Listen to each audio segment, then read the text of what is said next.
It's economic strategy, stupid. Chapter 1. The Case for a Department of Economic Growth and Security.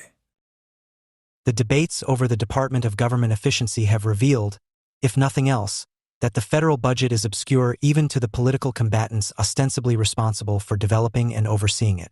In the executive branch, Elon Musk highlights that billions of dollars of payments are processed by the Treasury without even a memo line.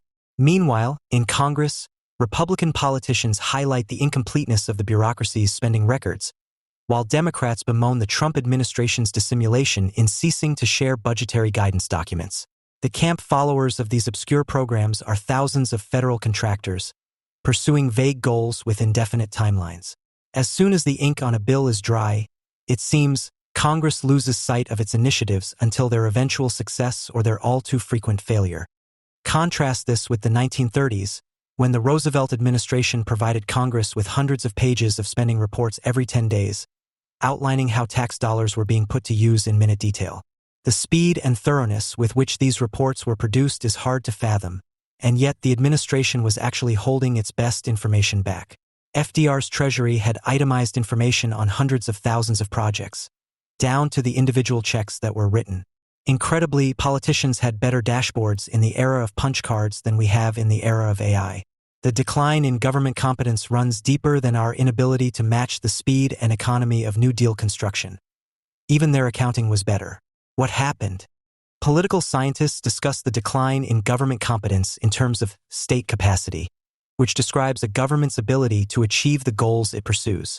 Most political scientists agree that the United States not only suffers from degraded state capacity in absolute terms, but has less state capacity today than in the early 20th century. A popular theory for this decline blames the excessive proceduralism of the U.S. government, the cascade of rigidity, or the procedure fetish. But reformers need more than complaints. To rebuild state capacity, reformers need an affirmative vision of what good procedure should look like and, in order to enact it, knowledge of how government procedure is changed. The history of government budgeting and accounting reform illustrates both. There were three major eras of reform to federal accounting in the 20th century: New Deal reforms of the 1930s, conservative reforms of the 1940s and 1950s, and liberal reforms of the 1960s. This history tells the story of how accounting reforms first built up American state capacity and how later reforms contributed to its gradual decline. These reforms thus offer lessons on rebuilding state capacity today. First, reform is political. Every accounting reform was pushed by a coalition pursuing goals unrelated to better accounting. Second, successful reforms help the actual decision-makers.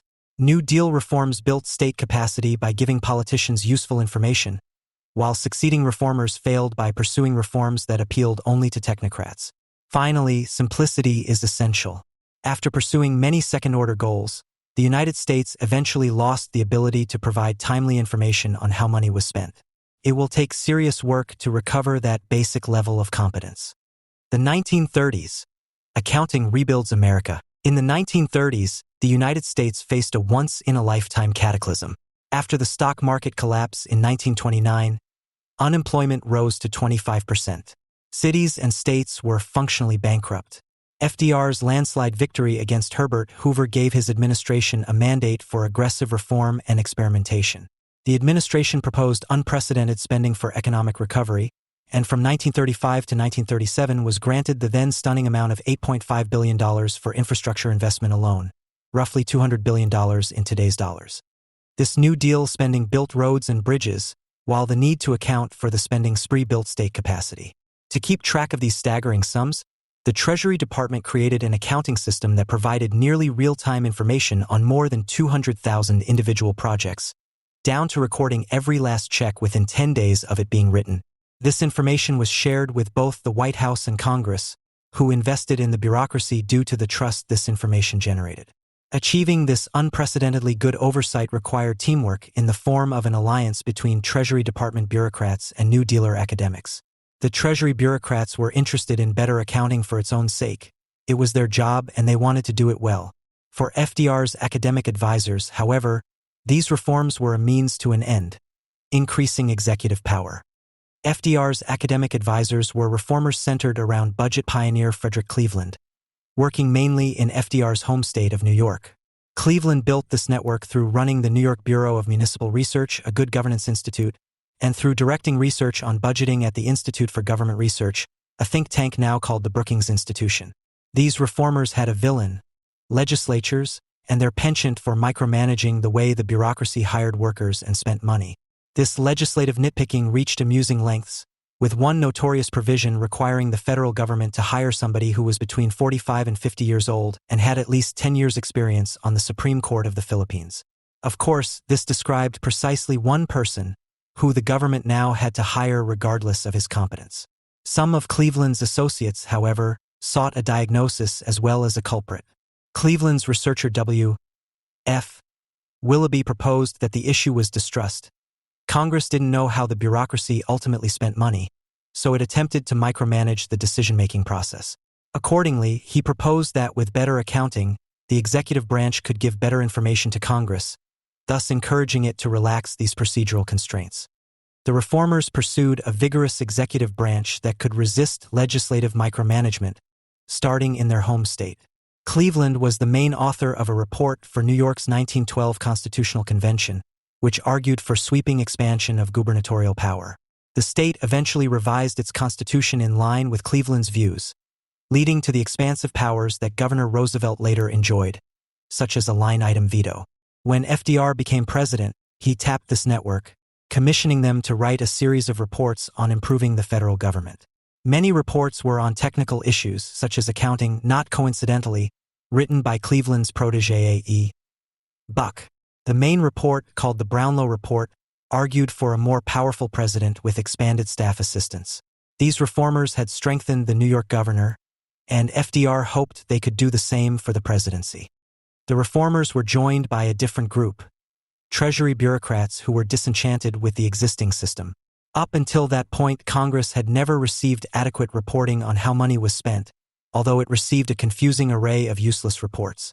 The Treasury, for instance, reported on how money was spent, but until 1927, it had only reported how money was intended to be spent, as opposed to how it was actually spent. Even after 1927, its reports were inadequate. The General Accounting Office, the government's auditor, was supposed to release annual reports, but these were typically months or years late. In fact, it didn't submit even a single report from 1933 to 1936, exactly when, given that this was the height of the Great Depression, such reports would have been invaluable. 8. The mess of reports reflected the tangled way the government made payments. Making payments required two things. First, government agencies had to pay their bills, and second, the Treasury had to have money in the bank when the agencies paid these bills. Reconciling these two requirements was surprisingly difficult. First, each government agency tasked its own employees with making payments. The Department of Agriculture had employees who paid farmers, the Navy Department's employees paid sailors, and so forth. These employees kept records on the payments they made, which were sent to the Treasury and constituted one set of the department's books. Second, the Treasury also had to have money in banks throughout the United States. For example, there were many government agencies in Chicago, which required the Treasury to place money in a Chicago bank in order to cash all these agencies' checks. This was especially inconvenient outside of cities, where the government maintained relationships with hundreds of small rural banks to make payments. Banks sent the records they kept to the Treasury, which then constituted another set of books. The Treasury thus had two poorly integrated sets of books. One kept track of officials who wrote checks, while the other kept track of banks that handled money. Reconciling the two was a nightmare. The department could eventually figure out how money had been spent, but by the time they detected malfeasance, the money would be long gone. Both academics and bureaucrats were, therefore, interested in improving government accounting, and the New Deal infrastructure programs gave them their chance. The project was set up by three administration officials: Secretary of the Treasury Henry Morgenthau, Daniel Bell, a career Treasury official serving as the director of the Bureau of the Budget, and E.F. Bartelt, a career Treasury official who ran the accounting division. They aimed to acquire the best technology of the day but felt that they first had to reform the confused procedure for making payments. President Roosevelt promulgated executive orders to streamline the payment process, whereby the Treasury had to track how hundreds of assorted government employees made payments from hundreds of banks. These orders instructed the Treasury to place money in only a single bank per state, and to only allow the Treasury's own employees to make payments, thus taking this responsibility away from individual agencies. After the reforms, the Treasury only kept books on one set of employees who transacted through only 50 banks. Having improved the process for all government spending, the administration invested in technology for the infrastructure program's accounting. Each Treasury-affiliated bank kept track of its state's infrastructure projects and their expenses. Every payment and contract would be recorded on a punch card, which encoded information such as the cost, the project number, perhaps for a bridge, and the type of payment, perhaps an unpaid invoice. Every 10 days, the state banks closed their books and airmailed punch card records to Washington, where the Treasury Department had built a state-of-the-art IT system to process these cards. These machines could sort and read hundreds of cards every minute, at the time a quite impressive performance, and add up the information that the cards contained. The Treasury would calculate, for instance, a per-state breakdown of each program's spending. The system recorded an astounding level of detail. The full reports that were automatically generated every 10 days were almost 2,500 pages long, breaking down the data on approximately 220,000 projects according to 32 different categorizations of spending. This level of detail was reserved for the White House, which could examine individual projects in order to reward economy and punish profligacy and tardiness. Congress got somewhat less information, but it was still the best information it had ever received. Every 10 days, congressional leaders were presented with an approximately 200-page report, whose comprehensive information included tabular breakdowns of spending and time series graphs. They could examine everything from how an agency had spent money over the past few years to its performance over the past 10 days. If any agency had failed to make sufficient progress or had misappropriated funds, Congress was likely to find out almost immediately. Congress rewarded that trust by giving the administration carte blanche to choose its own infrastructure projects without congressional micromanagement. The accounting system was such a success that the administration even made a public interest film, The President Accounts, that ascribed the good management of the New Deal to these reforms. The accounting project had provided the information that the president needed for management and that Congress needed for oversight. The bureaucracy's ability to move quickly was thanks in large part to the trust this information garnered, and the administration publicly said so. Better accounting had indeed strengthened the executive branch. Before its ultimate demise, the experiment was put to its greatest use for oversight of World War II military spending. Although the wartime information was less detailed, owing to the military's incompatible accounting equipment, the Treasury was providing information even faster than before. E.F. Bartelt could, according to his obituary, tell a congressman the status of a military appropriation within half an hour. Better accounting not only rebuilt America, but also helped win a world war. The system didn't last, however. The automated accounting system was only ever a pilot project reliant upon emergency infrastructure funds, and later upon emergency wartime funds. As this funding ran out after World War II, the pilot experiment automatically expired, and Congress appears to have forgotten that it had once received such detailed information. And not only did Congress forget, but academia did as well. There does not appear to be any scholarly discussion of this experience. The Treasury's experiment, by almost any standard, an outstanding success, offers 3 lessons for rebuilders of state capacity. First, the need to build a coalition. Although academics had proposed accounting improvements to fix the government's management woes, these ideas would have gone nowhere if not for cooperation with the bureaucracy. Second, the need to focus on what decision-makers actually want. The accounting system gave the White House the information it needed to manage projects efficiently, and it gave Congress the information it wanted to perform effective oversight. Finally, the virtue of keeping things simple. The system only provided information on contracts and spending, and although it did nothing else, it achieved its goals thoroughly and expediently.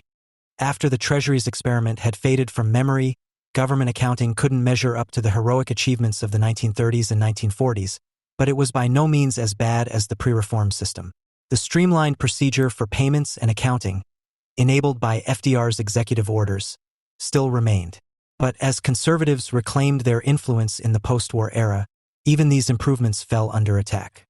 To 1950s businessmen, the dream of rolling back the size of government seemed like a lost cause. The federal government undertook a range of responsibilities that would have been unthinkable before the Great Depression and which had become unchallengeable after war's end. Democrats had won nearly uninterrupted control of Congress since 1932, and the Republicans only won the presidency by nominating the war hero Dwight D. Eisenhower, who professed his acceptance of the New Deal. Conservatives had lost the hearts of the voters but hoped they might yet win the hearts of government accountants. Their suggested reform was program budgeting, which aimed to measure the total cost of government programs more comprehensively than before. This approach won the endorsement of the landmark Hoover Commissions and was ultimately enacted in law. These reforms, however, inadvertently decreased state capacity. To measure costs in a broader way, agencies had to expand the role for budget offices at the expense of technical experts. This cost data was not useful or even desirable to the politicians in Congress who oversaw agencies. It did appeal to its backers, however, an alliance of accountants and businessmen. During the war, accounting had become important as never before, as prominent accountants such as Percival Brundage noted at the time. Accountants did brisk business helping to navigate the heavy income tax, the wage and price controls, and, above all, the wartime production contracts which entailed intricate record-keeping. The contracts for airplane production, for instance, typically allowed a certain profit plus reimbursement for the cost of producing the airplane. Accordingly, businesses had to keep detailed records on the cost of their products, both to ward off government investigators and to guard against claims of profiteering. Accountants, in turn, began to examine the government, with Brundage making post-war speeches urging accountants to take a greater interest in government. He took his own medicine. Eisenhower appointed Brundage as his budget director, where he now turned a critical eye to the government's books. He and his ilk balked at the government's accounting practices, which recorded only the things that the government bought, that is, its contracts and payments. The accountants argued that, instead, the government should concentrate less on things it buys and more on things it does. In particular, they pushed to measure these activities' non-monetary costs. Military aid illustrates their concern. The government might donate planes or munitions from its warehouses without spending any money. Measuring the true cost of military aid, in their view, required accounting for these materials' costs. Joining the accountants were business executives, who wanted the government to use accounting for managerial purposes, as the private sector did when deciding to open factories or enter new markets. Managerial accounting was old hat by the 1950s, but executives, too, had taken a recent interest in the government, particularly its debt. Businessmen hoped that measuring expenses would encourage better control over what they saw as the gigantic public debt and high costs of current government activities. Using their influence in local organizations such as New York City Citizens Budget Commission and the Taxpayers Federation of Illinois, they pushed local government managers to use accounting as a tool for cutting spending. Both accountants and executives wanted a new approach to accounting for the cost of government programs. The accountants wanted better financial data, whereas the executives wanted better management. That is, accountants thought that improved accounting would be more accurate, while executives thought it would be more useful. Both soon got their chance to realize their vision during the era of post-war reform. Following the end of the war, the U.S. government was a sprawling mess of duplicative agencies. In 1947, Congress appointed a bipartisan commission run by former President Herbert Hoover to clean things up. The first Hoover Commission, as it came to be known, reformed nearly all aspects of the government, from the military to records management. Its success inspired Republicans to later convene a second, much less successful Hoover Commission in 1953. Both Hoover Commissions treated accounting as a priority, and both won significant legislative victories that infused government with business ideas. Previously, budgeting had focused on purchasing things and showed an agency's salaries, travel expenses, and so forth. The new approach focused on activities and their costs. For example, the Coast Guard reworked its budget to show the cost of airlift rescues and sealift rescues, these being two of its major operations. Moreover, the commissions proposed cost-based budgets that would show the cost of all materials used in programs. Airlift rescues would include, for instance, the cost of spare planes that the Air Force donated. The Commission's accounting recommendations were rapidly enshrined in law. This application of program budgeting was officially encouraged by the Budget and Accounting Act of 1950. Further, amendments to the National Security Act in 1949 required that the Department of Defense adopt both program budgeting and cost accounting. The department was required to create powerful financial officers, called controllers, who were given expansive responsibilities such as collecting statistics and studying management issues. Other agencies similarly increased the power of their budget offices. Congress went still further, and through the Act to Improve Government Budgeting of 1956, encouraged the executive branch to submit cost-based budgets. These were budgets that would estimate the total cost of materials that a program would use, rather than the number of dollars to be spent. The executive branch complied. In 1957, four agencies submitted cost-based budgets, and by 1959, almost 100 did. Agencies similarly began applying cost accounting to their property. This move required agencies' budget offices to begin recording a wide variety of new data. Organizations such as the Army had always kept track of the number of munitions, for instance, but now they kept track of the value of munitions, too. By the mid-1950s, at least 11 agencies had applied cost accounting to their $12 billion in property. Agencies didn't just record property values. They started charging other agencies to use their property. For instance, printing offices' accountants would calculate the cost of paper and, based on this, would charge other agencies for the printing services they requested. The printing office would use a device called a working capital fund, essentially a bank account that stored the revenue from printing services, which could then be used to buy more paper. This device had always existed, but it was taken to extremes in the pursuit of discovering the true cost of programs. Central offices were given monopolies, with other agencies being required to purchase services from them. For instance, the General Services Administration was created in 1949 to be the government's property manager. All other agencies were required to rent property from it. Similarly, the Department of Defense created working capital funds for its inventories of uniforms, munitions, and so forth. In order to obtain equipment, the military's teams were required to pay into these various funds, such as the Stock Fund and the Industrial Fund, as if they were buying from a private company. In theory, this pseudo-market discipline would force agencies to economize on their use of services and supplies. The government now measured costs more comprehensively in every respect, just as the accountants and businessmen wanted. But although it gave federal accounting some abstract virtues, it came with three significant downsides that each decreased state capacity. First, the new process of cost measurement added red tape, empowering budgeteers at the expense of scientists and engineers. Budget offices were tasked with managerial studies, collecting statistics, and other responsibilities previously left to technical experts. More than that, financial officers were placed in charge of technical programs. Research was increasingly seen as a financial task for which cost accountants were the proper overseers. In the Department of Defense, for example, program budgeting led to the growth of financial agencies at the expense of technical agencies. The Department of Agriculture placed all scientific research under the Finance Office, when previously the career scientists had called the shots. Accountants acquired an impressive and unprecedented level of influence over various sectors of government activity, ranging from ballistic missile development to cattle research. Second, while these cost measurements appealed to accountants, they were rarely useful for decision-makers. In the executive branch, accounting simply could not lead to spending cuts in the way proponents claimed. The issue was fundamentally political. Even the Department of Agriculture's chief finance officer attacked the exaggerated claims about what his office could accomplish. If program budgeting was of dubious value for the executive branch, it was clearly unhelpful to the legislature. Congress had been skeptical of program budgeting from the get-go. When the Department of Defense adopted it in 1953, members bitterly complained about the lack of clear oversight information. These concerns were never allayed. Fundamentally, Congress appropriates money rather than total costs and was never able to think in any other terms. Cost-based budgets were counterproductive for the legislators who actually passed the budgets.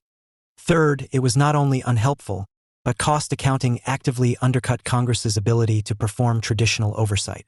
Cost accounting precluded immediately sharing spending information, due to cost calculations requiring accountants to laboriously review the books. More than that, congressional control was undercut by the financial machinery of cost accounting, namely by cost-based budgets and working capital funds. Cost accounting's largest problem is that it is fundamentally arbitrary. There is no unique cost of a single good. For instance, equipment might be valued at its replacement cost or at its original cost, but whichever cost is chosen, there are many ways to allocate it to the different goods the equipment produced. There is no principled reason to prefer any one approach over another. This issue is seen today with military aid to Ukraine. Although Congress attempted to control the total amount of military aid, the Pentagon repeatedly evaded this cap by arbitrarily revaluing the munitions it had donated. It first decided that its accounting tricks allowed it to donate $3 billion more, which then became $6 billion, and ultimately $8 billion more than Congress had thought it had authorized. Congress was displeased, with one member calling it an attempt at deception. The most powerful case for cost-based budgets is to increase control over military aid, but even here, the control is illusory. Working capital funds were still more destructive of congressional control. Traditionally, Congress gives agencies money and then questions them about how they spend it. Working capital funds, by contrast, are outside that system. The agencies that sell supplies or services are funded by other agencies, not Congress. Moreover, these agencies have monopolies on their products and are subject neither to actual market discipline nor to rigorous congressional oversight. The negative consequences are seen in the obscurity of the Defense Department's working capital funds. They were also seen in the GSA corruption scandals of the 1970s, which revealed graft and sleaze on an industrial scale. The theory was that if agencies sold services, it would encourage the economical use of these services. But the agencies that sell services were now outside of congressional control, with nobody to impose thrift on them. This experience offers several warnings. First, coalitions of reformers can just as easily make things worse as better. Well-intentioned accountants and businessmen pushed for reforms that ultimately swelled the ranks of the bureaucracy they opposed. Second, reforms will fail if the actual decision-makers do not consider the reforms useful. Few politicians use the cost accounting data, but the cost accounting system rapidly took on a life of its own, with budget offices annexing roles previously reserved for subject matter experts. Finally, complex solutions create lasting problems. The reforms have created a set of issues that still plague the U.S. government today, such as unaccountable working capital funds and arcane cost accounting standards. All in all, the 1950s show the problems of glibly assuming that what works in business must work in government. With the dawn of the 1960s, the United States returned to liberalism, but did not return to the practical liberalism of the Roosevelt era. Instead, the ascendant technocratic liberalism embraced the theory of the program budget and decided that it should go even further. As long as we're budgeting according to total costs, the liberals thought the government should measure benefits as well. Liberals of the 1960s were ready to break with the stodgy conservatism of the Eisenhower era. From closing the missile gap, to improving national education, to dealing with Southern racism, the U.S. political system they took control of appeared unable to confront issues of dire importance. In one significant area, however, liberals doubled down on conservative reforms: the accounting and budgeting procedures with which they intended to fund a more vigorous government. The government was confronting a daunting set of crises, and in their view, it was time to get down to brass tacks. The bureaucracy had to escape the squabbling of politics and figure out what to tackle head-on. It had to set its long-run goals and ruthlessly prioritize its programs to achieve them, an approach they called planning, programming, budgeting, PPB.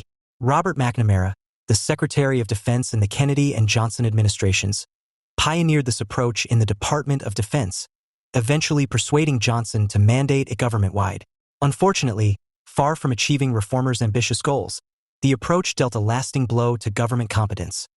PPB effectively centralized power with the planners and froze out technical experts, eventually leading the government to farm out policy to contractors and NGOs. The ultimate results were the last thing in the world its supporters, businessmen and the military's social scientists, would have wanted.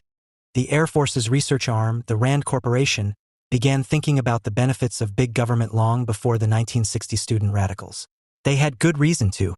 Consider, for instance, a proposal to make a missile 10% more accurate but 5 times more expensive. This might seem wasteful, but in a nuclear war, taking out extra Soviet missiles before they retaliate would make it the bargain of the century. The cost was meaningless without knowing the benefits being purchased. In this case, a better chance to survive an atomic war. To consider such issues, in 1950, RAND's cost guru Charles Hitch ordered that the organization establish a cost analysis department.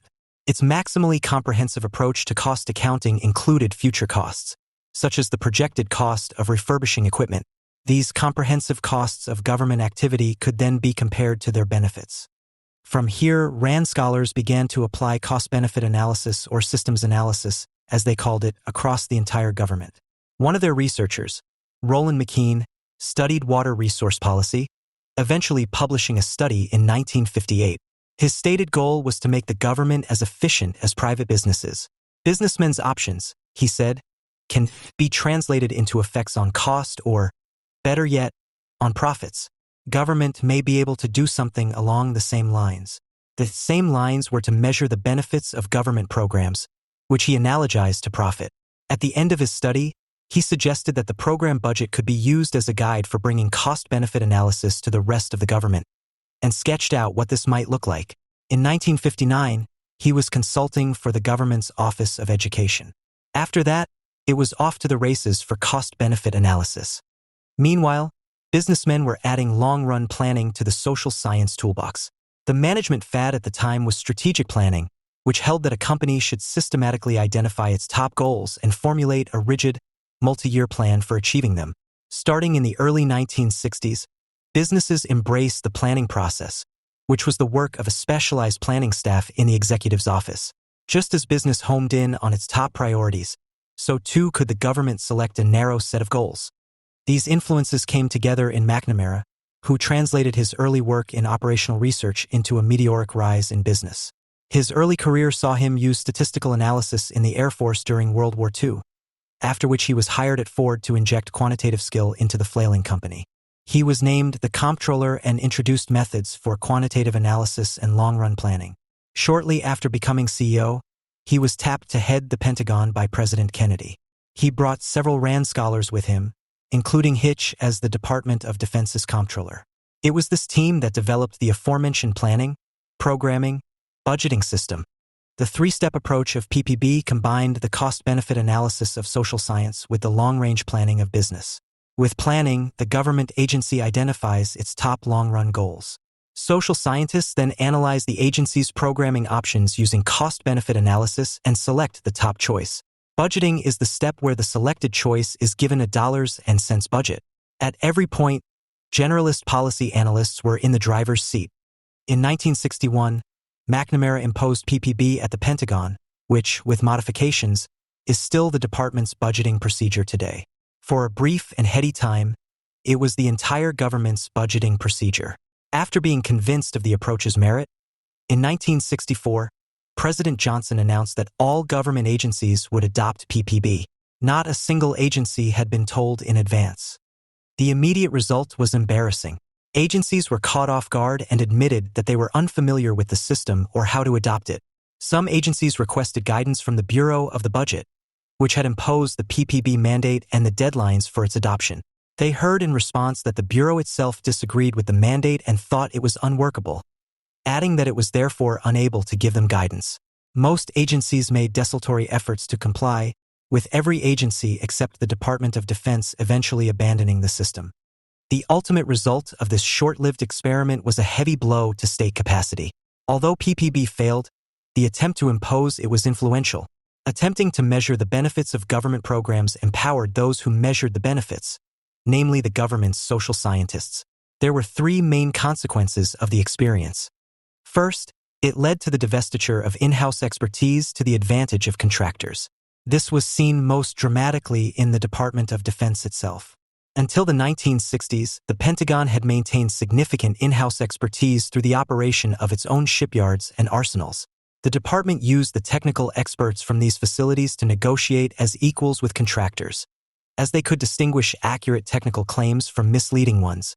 McNamara privatized many of these facilities and urged the military to hire contractors instead, arguing that clear definitions of military need would allow policy analysts to solicit bids from the entire private sector instead of the few military facilities. The military accordingly invested in policy analysts at the expense of engineers. But in the end, losing these technical experts prevented the government from negotiating as equals, giving contractors the upper hand in negotiations. Second, PPB led to the farming out of policymaking to NGOs. The civilian adoption of PPB was due, in fact, to the war on poverty.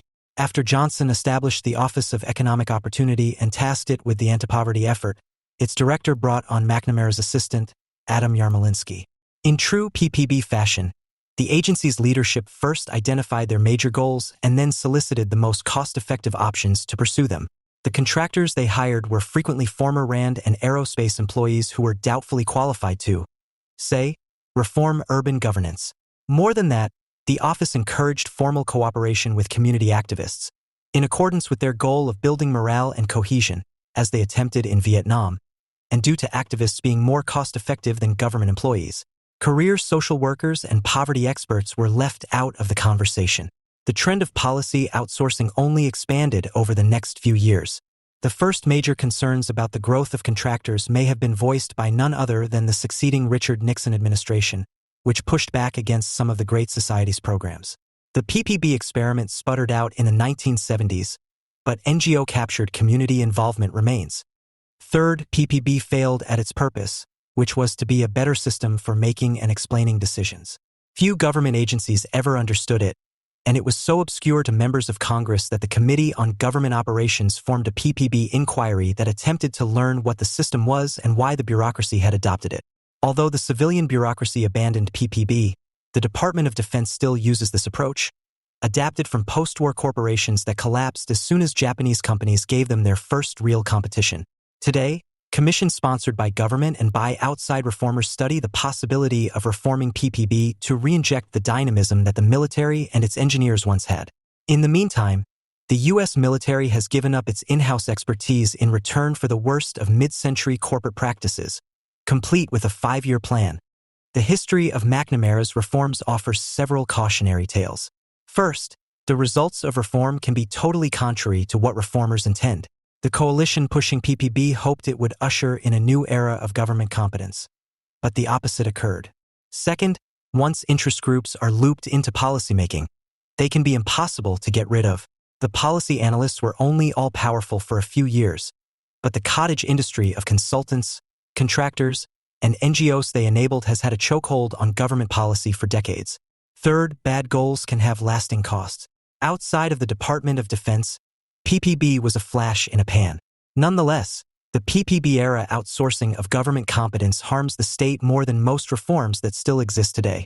The PPB experiment, on the whole, shows the problems of assuming that what works in theory must work in practice. To rebuild state capacity, reformers need to know what good government processes look like, and they need a vision of how to convince the government to adopt them. The history of federal accounting, from FDR to the Hoover Commissions to Secretary McNamara, offers 3 broad lessons. First, all reform is coalitional. In all 3 eras, groups surveyed the dry subject of federal accounting and judged that they could profit from reform.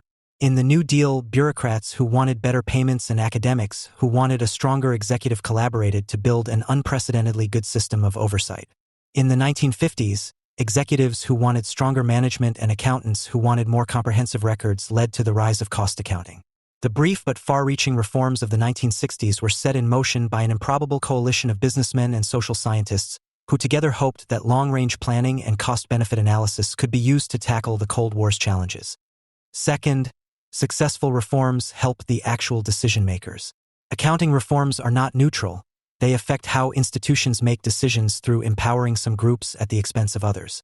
The 1930s reforms gave the White House the information it needed to ensure that bridges and roads were built quickly and under budget. More than that, it gave Congress the information it needed to feel secure in giving the bureaucracy flexibility during the Depression and World War II, thereby empowering engineers and other experts. By contrast, the 1950s and 1960s reforms both created a layer of process that empowered proceduralists. Budget officers and policy analysts did not, in their new roles, give Congress or government executives any information they wanted to have. Accordingly, these procedures merely added red tape. The newly empowered proceduralists subsequently undercut subject matter experts such as scientists and engineers, thereby decreasing government competence. To avoid pushing lousy ideas, reformers should embrace politics.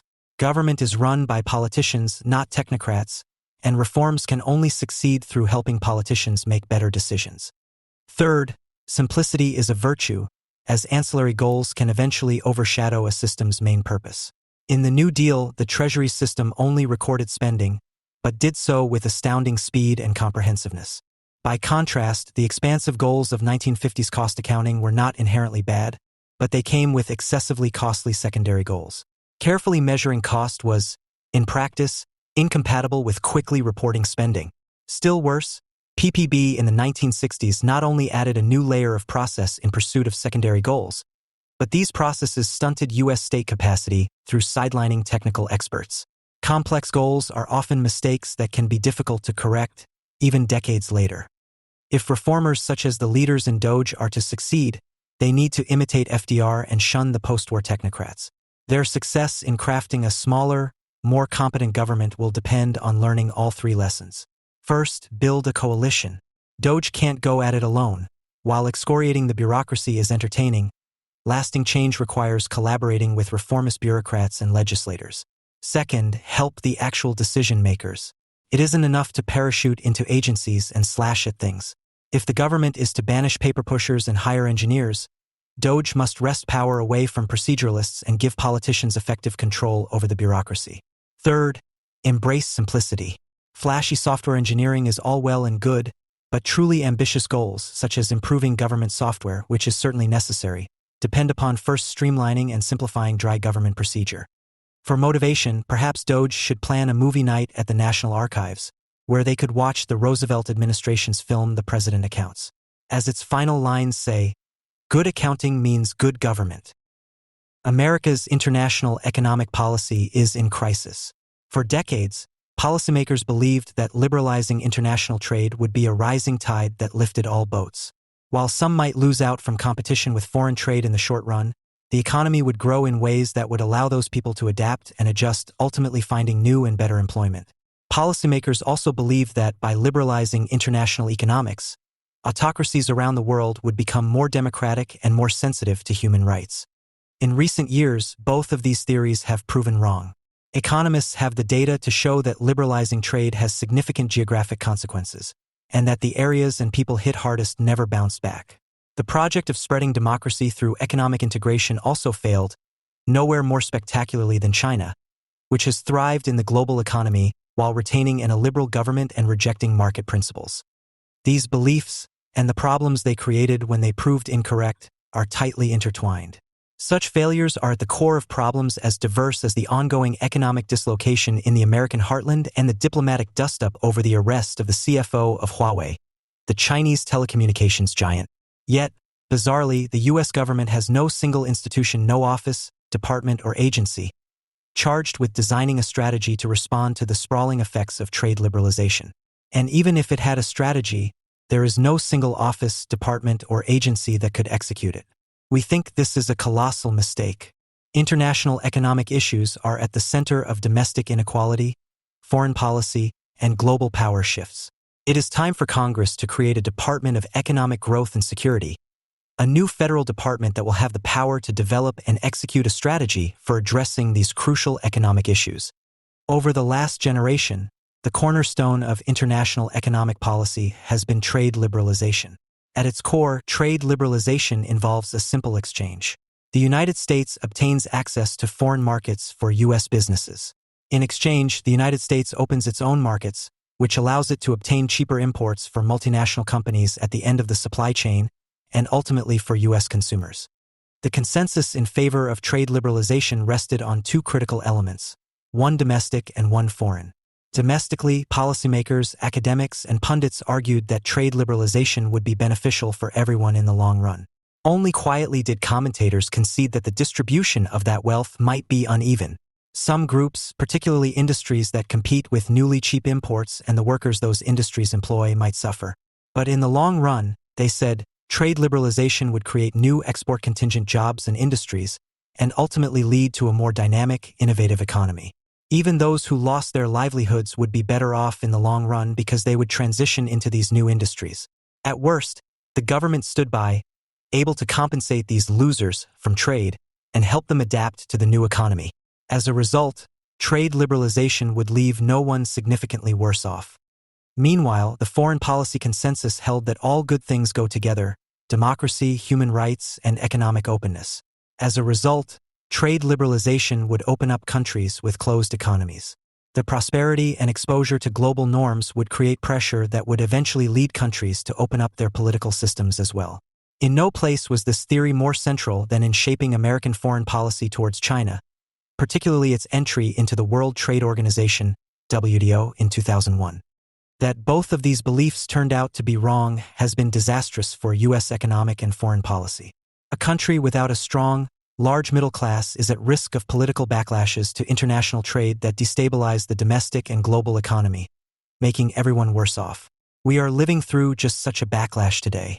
Economists David Autor, David Dorn, and Gordon Hanson have shown that trade liberalization with China has resulted in a China shock.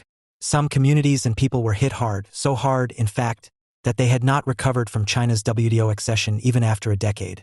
This dislocation contributed to a backlash to trade in the 2016 election, with candidates Trump, Clinton, and Sanders objecting to the Obama administration's signature trade policy, the Trans-Pacific Partnership. Nor did the government step in to address this dislocation effectively.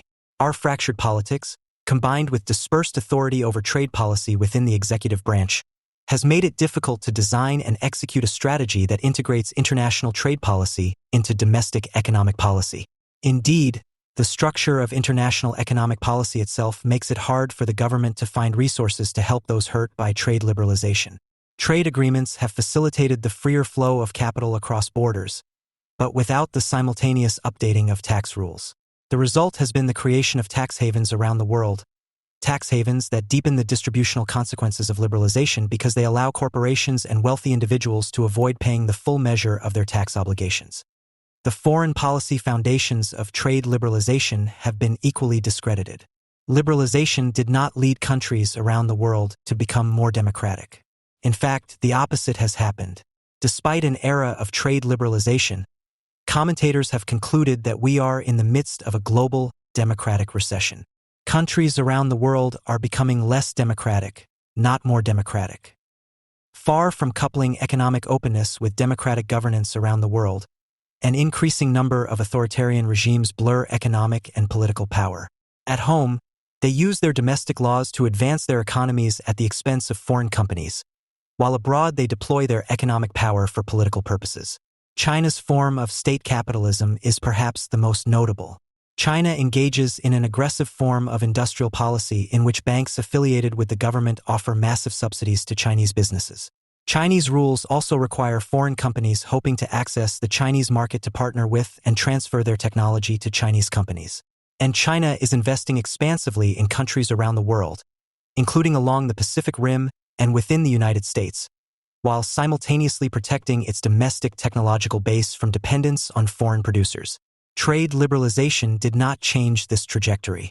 In their important article Reckoning with U.S.-China Policy, Kurt Campbell and Ely Ratner conclude that the free traders and financiers and the integrationists were wrong to think that greater commercial ties would reshape the Chinese government and its policies.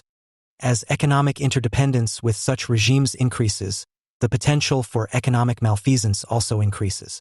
The vectors for economic cooperation can also be vectors for hackers and spies, or can be used as leverage points during high-stakes negotiations. These concerns also spill over to diplomatic and political matters. The recent arrest of the chief financial officer of Huawei, on suspicion that she covered up violations of economic sanctions against Iran, illustrates the point. President Trump has openly discussed exchanging the Chinese business executive for trade concessions, at the same time that Senators Marco Rubio and Tom Cotton have introduced legislation to ban Huawei and several other Chinese companies from doing business in the United States. What America needs now is a new, coherent strategy for addressing the collapse of the trade liberalization consensus, a new approach to addressing trade's distributional consequences at home and to addressing the increasing geostrategic and economic security consequences of international commerce. The answer to both of these challenges should not be to turn inward with some kind of neo-protectionist approach to trade and international economics. It should be to build a coherent strategy that coordinates trade, domestic economic development, and economic security. But so far, no such strategy has emerged. Economic strategy is one of the areas that often falls through the cracks in the policymaking process. Few domestic economic policy experts spend much of their time on international economic issues. With a handful of exceptions, most prominently Jennifer Harris and Robert Blackwell, who have argued for making geoeconomics central to foreign policy, economic issues rarely feature in the mainstream of foreign and national security policy. Nor should we expect them to. Foreign policy wonks or defense experts who seek to ascend the commanding heights of government are unlikely to make it their focusing on economic issues. Nor are economic policymakers likely to make it beyond the U.S. Trade Representative's office if they focus on international economic policy.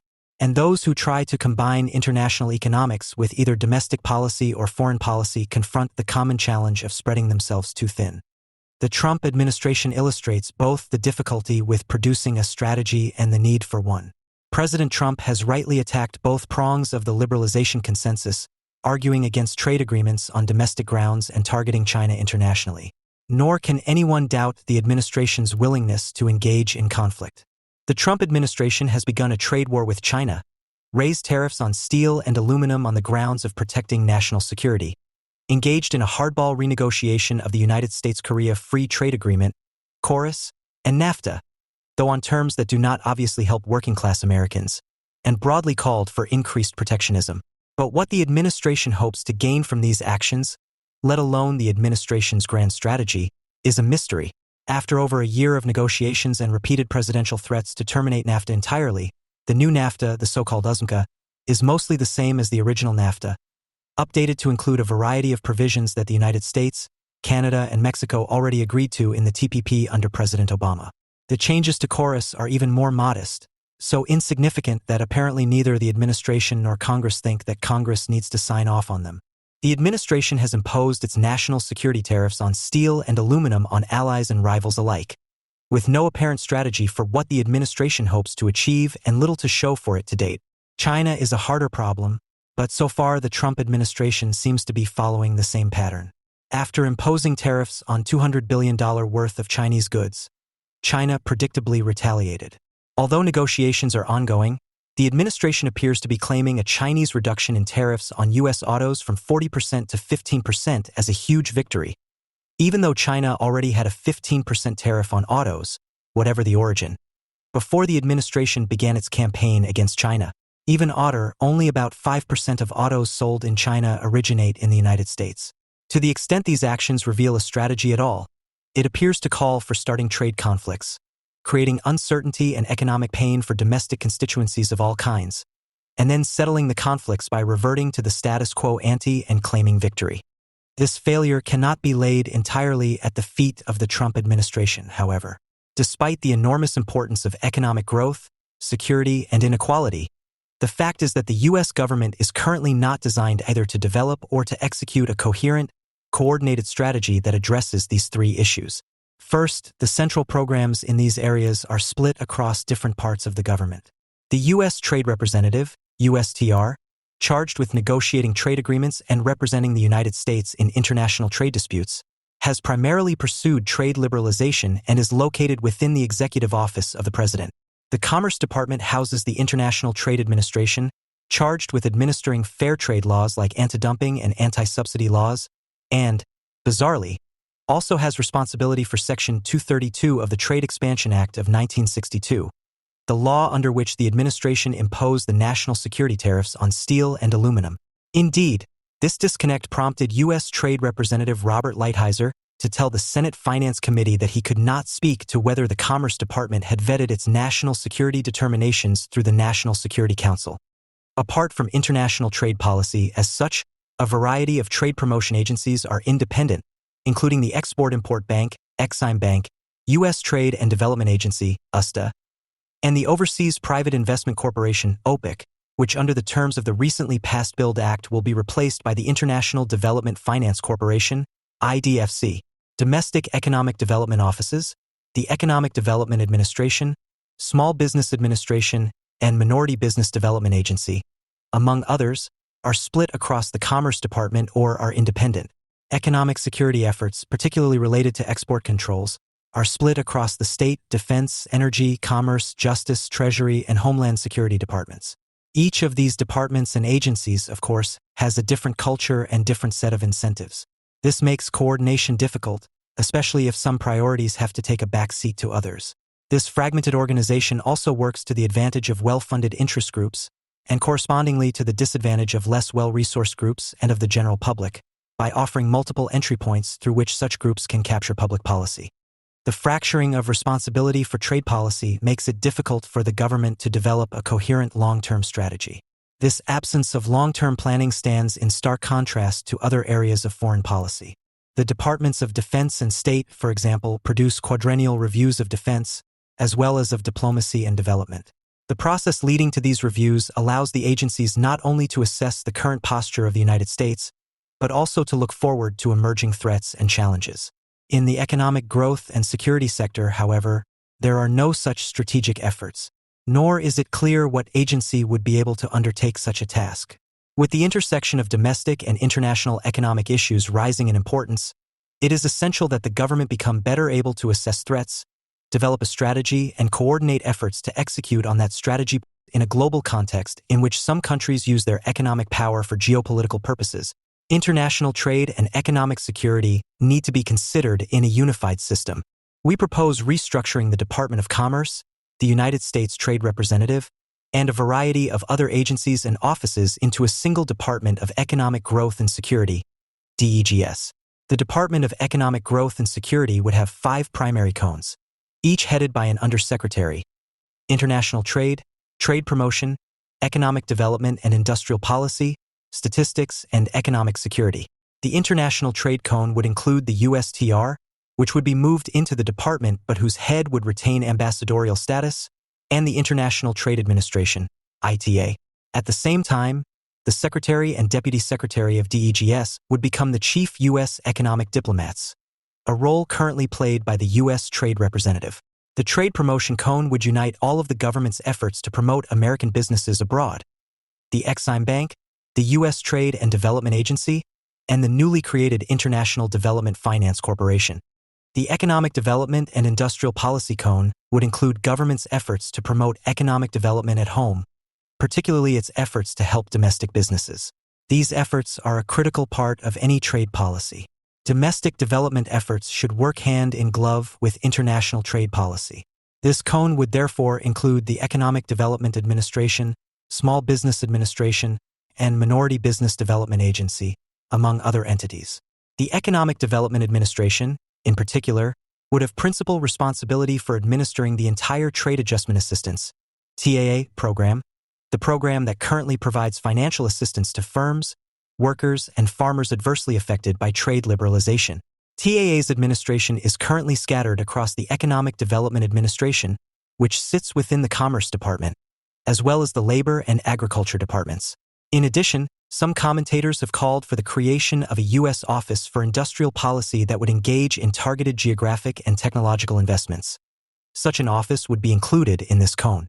The 4th cone would be statistics, which would include the Department of Commerce's various statistical agencies, including the Census Bureau and National Institute for Standards and Technology.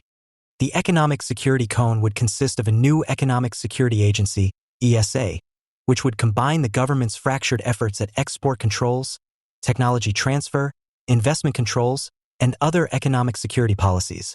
The ESA would build on a 2010 proposal from then Secretary of Defense Robert Gates to create a single licensing agency for export controls, a single list of controlled items, a single coordinator for enforcement, and a single technology system and portal for businesses. 9 In addition, the coordinator for the Committee on Foreign Investment in the United States, CFIUS, would move from the Treasury Department to ESA, as would the State Department's Directorate of Defense Trade Controls.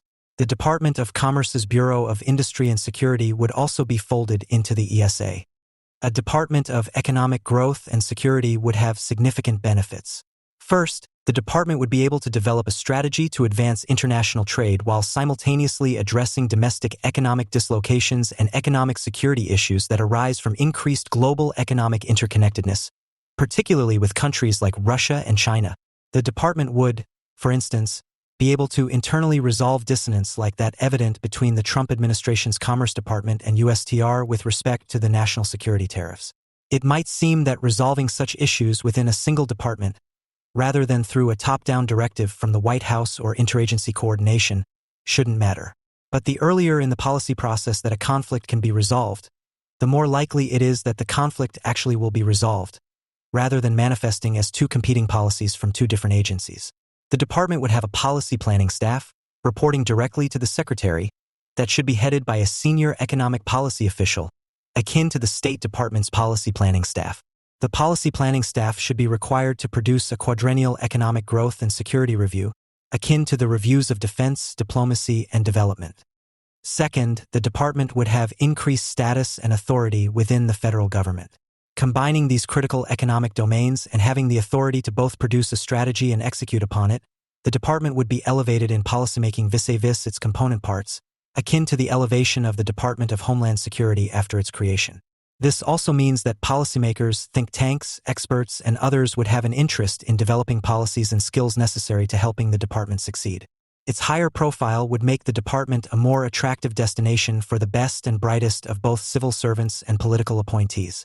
Its existence would both spur and legitimize efforts inside and outside the government to think seriously about international economic policy in all of its manifestations. Third, the department would also play an important informational function. Because it includes international trade policy, trade promotion, economic development, economic security, and statistical elements, the department will be better situated to warn Congress and the country of emerging economic dangers, globally or domestically, than is the current fragmented system of offices that work on these issues. This reorganization thus furthers the information-sharing goal Congress has already pursued in the intelligence and homeland security contexts, with the creation of the Director of National Intelligence and DHS, respectively. Further, it should afford Congress the opportunity to allocate resources more efficiently than under our current fragmented system. Fourth, the creation of a single department would reduce the influence of well-connected but unrepresentative industry interest groups over international economic policymaking.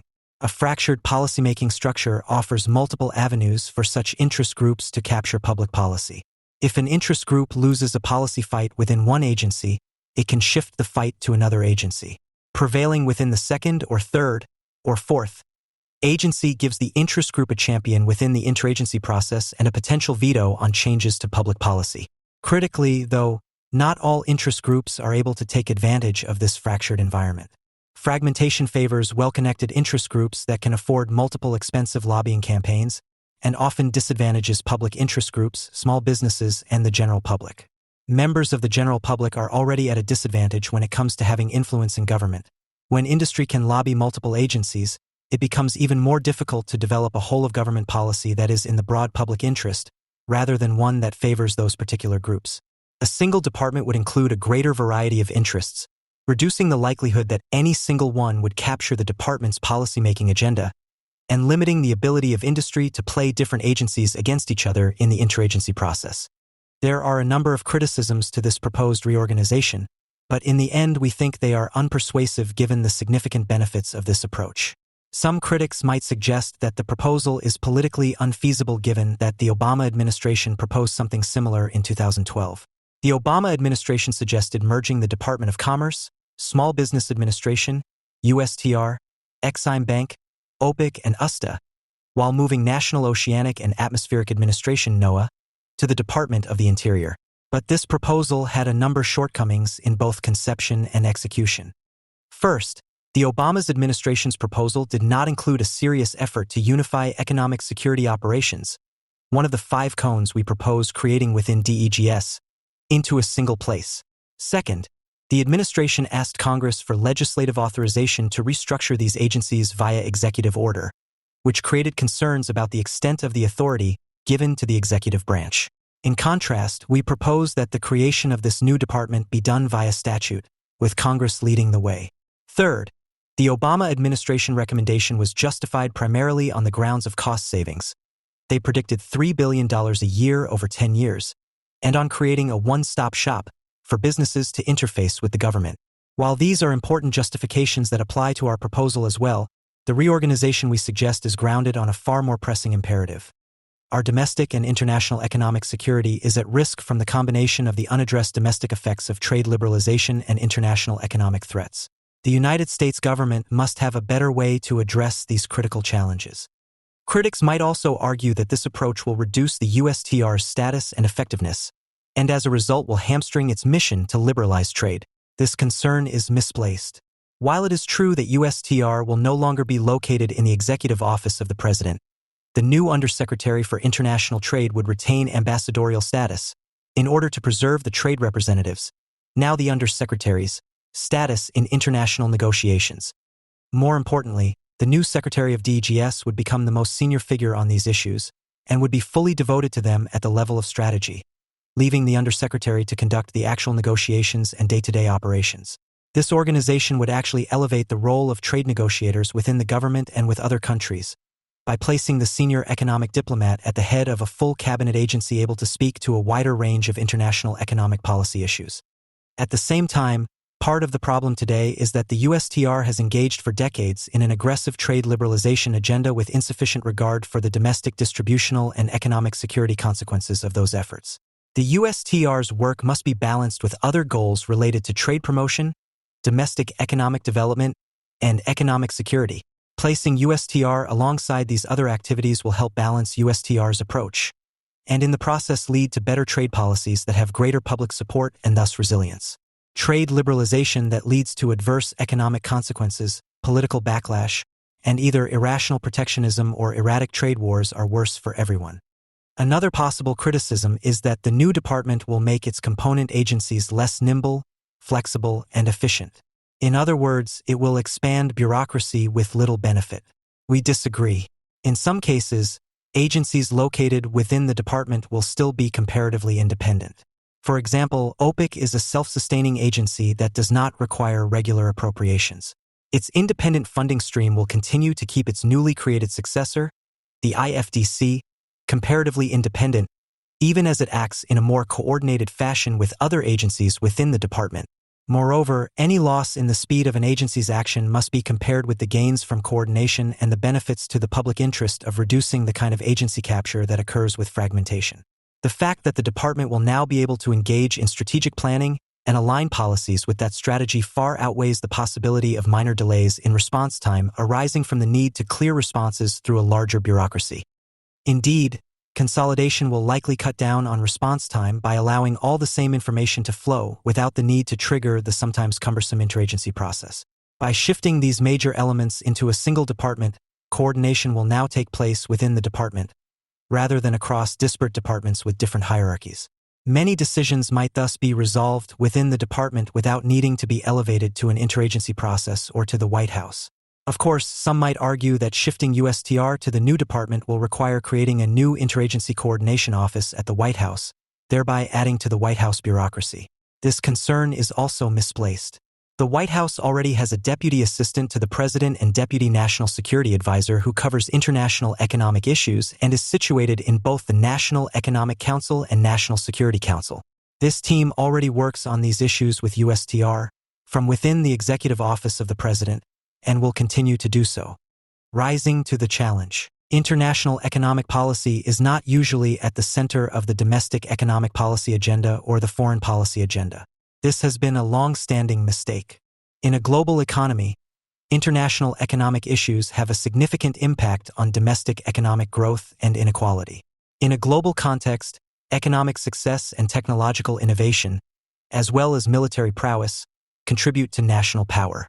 America's continued prosperity at home and leadership internationally depend upon recognizing that these policy areas are inextricably bound together. America needs to think about and act upon economic policy in a coherent, strategic way, and that starts with creating a new Department of Economic Growth and Security.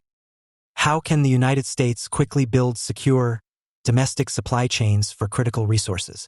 It's a question on minds in Washington, especially in the shadow of China's tightening restrictions on the export of critical minerals, battery technology, and drone inputs to the United States. In early December 2024, Beijing announced a ban on the sale of gallium, germanium, and antimony to the United States, minerals critical for semiconductors, fiber optic cables, and solar cells. Fortunately, Washington has an industrial policy playbook for crash-building essential supply chains at home and with allies, even if it's little remembered.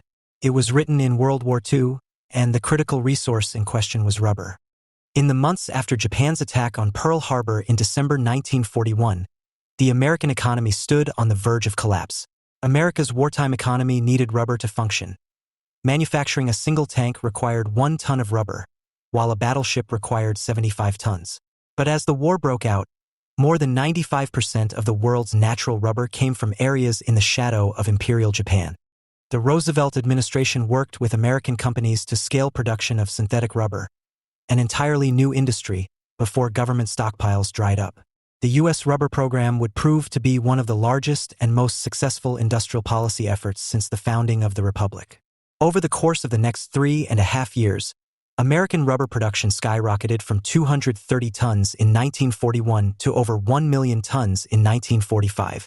The program led to the construction of 51 plants across the nation at about 1/3 the cost of the Manhattan Project. Without this successful industrial policy, the Allied war effort would have stalled by 1944. Yet, it is the rubber program's list of stumbles and near misses that holds the most important lessons for contemporary policymakers seeking to reduce American dependence on China. Indeed, it is a wonder that the rubber program succeeded at all. FDR and his administration would not commit to building a synthetic rubber program large enough to save the U.S. economy until well after Pearl Harbor, and the president refused to delegate power necessary to make the program work. The program was riven by divisions between national security hawks worried about losing access to rubber, industry interests seeking government funding, New Deal administrators suspicious of paying for an expensive new program, and isolationists in Congress who questioned if a synthetic rubber program was necessary at all. The Roosevelt administration ignored industry expertise on how to structure the program until the war with Japan began. Yet once that public-private partnership emerged, Congress tried to kill the program for political reasons. The U.S. economy was saved only by an improvised rubber stockpile which bought time for domestic synthetic production to come online. The troubled start of the rubber program and its eventual success illustrate the steps needed for successful industrial policy at a time of national need. Effective industrial policymaking will require overcoming several challenges: managing the fractious domestic politics of decoupling from China, forging partnerships between the government and private industry to ensure policymakers get needed expertise without corrupting the program, and building a stockpile as insurance against failures and emergencies. The rise of the U.S. synthetic rubber program not only shows that such success is possible but also demonstrates principles and practices for realizing it. Rubber was an essential input to U.S. industry. Natural rubber was the nation's top commodity import by value in the years leading up to war, with $168 million imported in 1939. At that time, the United States consumed half of all rubber produced globally. While tire treads and tubes were the primary wartime applications, more than 40 million heavy-duty truck tires were manufactured in the United States during the war. It was also required for many other essential goods, from hoses and life rafts to belts for engines and machine tools. Mechanized warfare was impossible without it.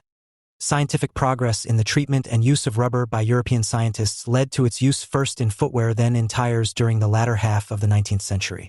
Natural rubber derives from latex cultivated from certain kinds of trees, primarily Hevea brasiliensis native to Brazil.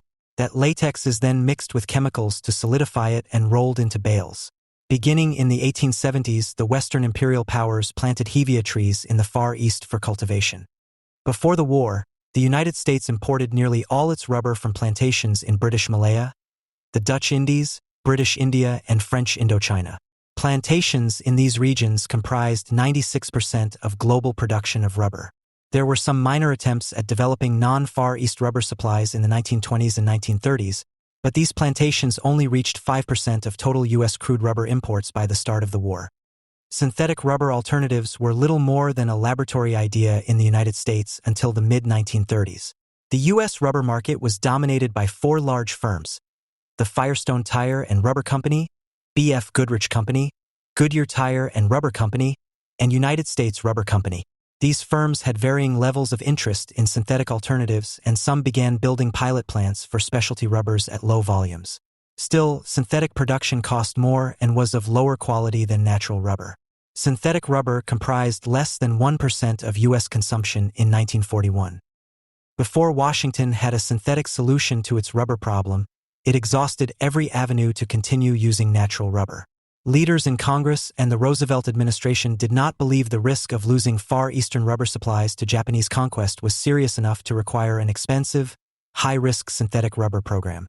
Instead, Washington bet on stockpiling before the war and turned to rationing and recycling once the war began. Washington's concern about rubber initially bubbled up from the military. In early 1939, the Army and Navy Munitions Board notified Congress that rubber was an essential commodity and recommended a stockpile of 500,000 long tons. Congress authorized $100 million over 4 years to collect strategic materials, including rubber, in June 1939. Washington made its first attempt at stockpiling weeks later by striking a deal with London to exchange 600,000 bales of American cotton for 85,000 long tons of rubber. Stockpiling did not begin in earnest until May 1940, during the Nazi conquest of France. Under Secretary of State Sumner Welles wrote to the President on May 1 recommending the United States build a government-owned stock of 250,000 long tons of rubber. FDR approved. To manage the stockpiling program, FDR tapped the most powerful of his patchwork of New Deal agencies, the Reconstruction Finance Corporation, RFC. Formed by Herbert Hoover during the Great Depression to backstop the U.S. banking system, the RFC had grown to become one of the largest banking institutions in the world, a sprawling, controversial experiment in state capitalism. Roosevelt signed legislation in June authorizing the RFC to launch the Rubber Reserve Company, RRC, which would create a stockpile by striking deals to buy rubber from the OPEC-like rubber cartel of the day, the International Rubber Regulation Committee, IRRC. The IRRC included Britain, the Netherlands, and Thailand, or 98% of global rubber production. Overseeing the RRC was the RFC's longtime chairman, Jesse Jones Jr., who would become a central character in the rubber story. An imposing Texas Democrat who stood 6'3", Jones was a self-made millionaire who bragged of having only read a single book in his life. What he lacked in formal education, he made up for in political acumen. Jones harbored few ideological assumptions, notes historian James Stewart Olson. He was in love with money and power, nurtured an incorruptible sense of personal ethics, and gave no quarter to rivals. Holding joint appointments as the chair of the RFC, Federal Loan Administrator, and the Secretary of Commerce, Jones was one of the most powerful men in Washington. During the summer of 1940, Jones struck 2 deals for a combined 330,000 long tons of natural rubber. But stockpiling faced practical constraints. The emerging U.S. war economy's rubber consumption was only growing, and there were insufficient U.S. ships available to facilitate the rubber trade with Southeast Asia. Jones was unwilling to pay higher prices, allowing countries outside the IRRC, such as Canada, Australia, and South Africa, to purchase the rubber Washington wanted to buy. 14 By the end of 1940, the RRC stockpile only held some 290,000 long tons of rubber. A third deal inked in May 1941 added another 100,000 long tons of rubber, but Washington's demand for rubber skyrocketed as Washington's assessment of the odds of war darkened. The grave risk of losing access to Far Eastern rubber quickly became reality. The Rubber Reserve rushed to stockpile whatever rubber it still could.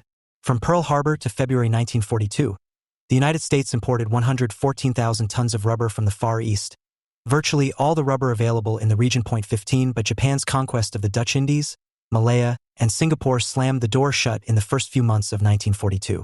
At the beginning of 1942, the United States held in stock some 530,000 long tons, roughly an 18-month supply for U.S. mobilization, but a far cry from the roughly 800,000 long tons which the Allies would need annually. Washington hoped to harvest as much rubber as possible from the remaining free sources in the world. Yet supplies of rubber outside the Far East were limited, and developing new plantations was unworkable because it took 6 to 7 years for a rubber seedling to reach maturity.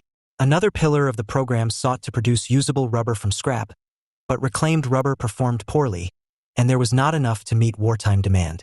The entire war effort hinged on developing a synthetic rubber industry from scratch with government funding. Japan's conquests in the Far East presented Washington with 2 options: crash build a domestic synthetic rubber industry or watch the United States lose the war. Without rubber, the modern industrial economy was impossible. But the rubber program that Washington chose to supercharge was still nascent at the start of 1942. The early years of the program saw pitches from industry and national security. Minded officials denied, primarily by government officials suspicious of the steep price tag and doubtful of the risk of war. Breakthroughs in organic chemistry during the second half of the 1800s made synthetic rubber alternatives possible, but no real market existed until the first decade of the 1900s, when the introduction of mass-market automobiles caused natural rubber prices to skyrocket.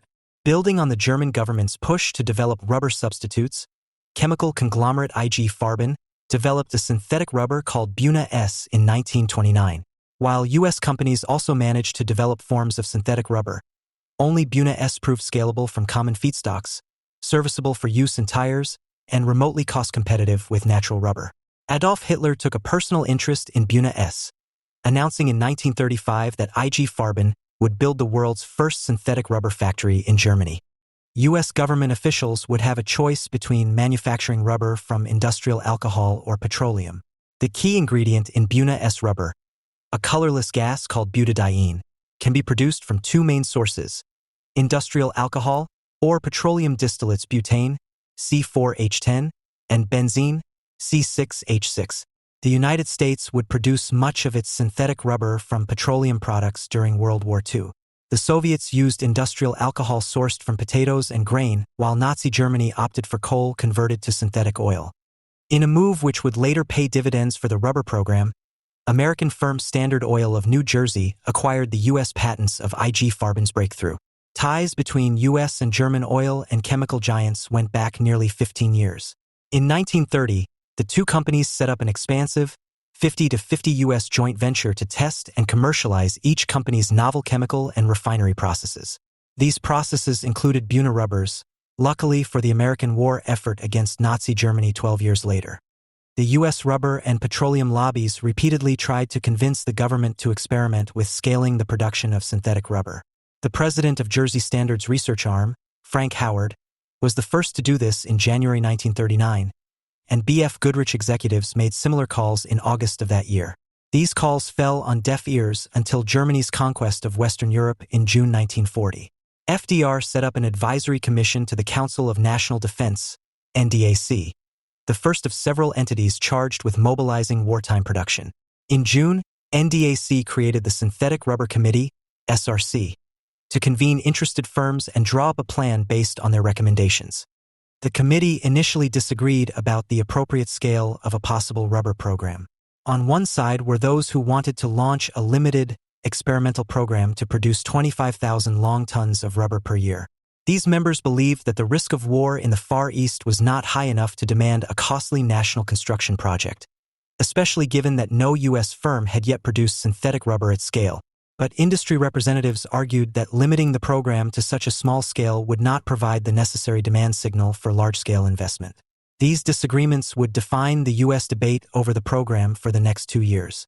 On August 5, 1940, the SRC recommended a production program for 100,000 tons per year for roughly $100 million. The program seemed to have a good chance of materializing. On August 14, NDAC Materials Chair Edward R. Stettintinius asked Jesse Jones whether the program could borrow from RFC's loan authority to build a network of rubber plants. The Texans seemed willing to work with NDAC. By September, however, Jones refused to cooperate. Recognizing they were outgunned, NDAC's chairs relinquished their authority over the rubber program. This would be just the start of the organizational problems that would weigh on the program for the next several years.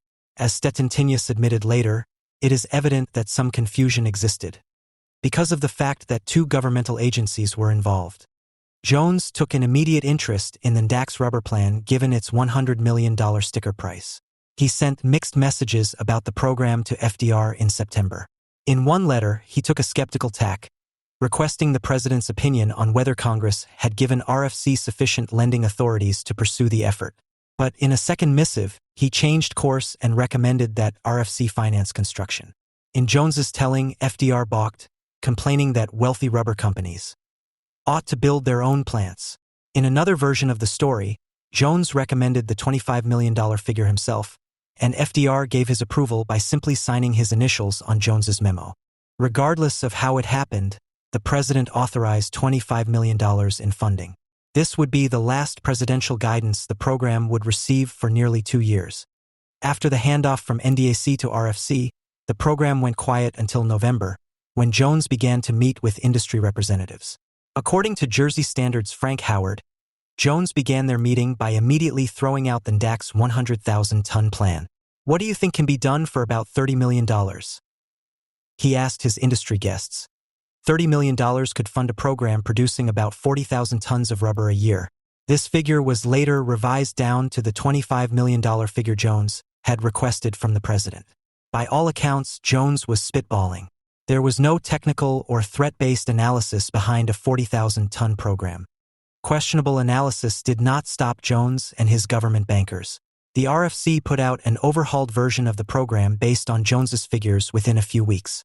Instead of using government capital to scale synthetic production as quickly as possible, as the NDAC plan proposed, the program would use market-like incentives, namely a set of purchase commitments, to produce the material as cheaply as possible. In their bids, firms would fix a sales price per pound. For projects that were selected, RFC would buy the output at that fixed price, then sell it back to firms at the market rate for natural rubber. In exchange, the RFC would pay up to 75% of capital cost for construction. This seemed smart on paper. Thanks to market-like mechanisms, firms would compete against one another to narrow the cost between natural rubber and more expensive synthetic alternatives.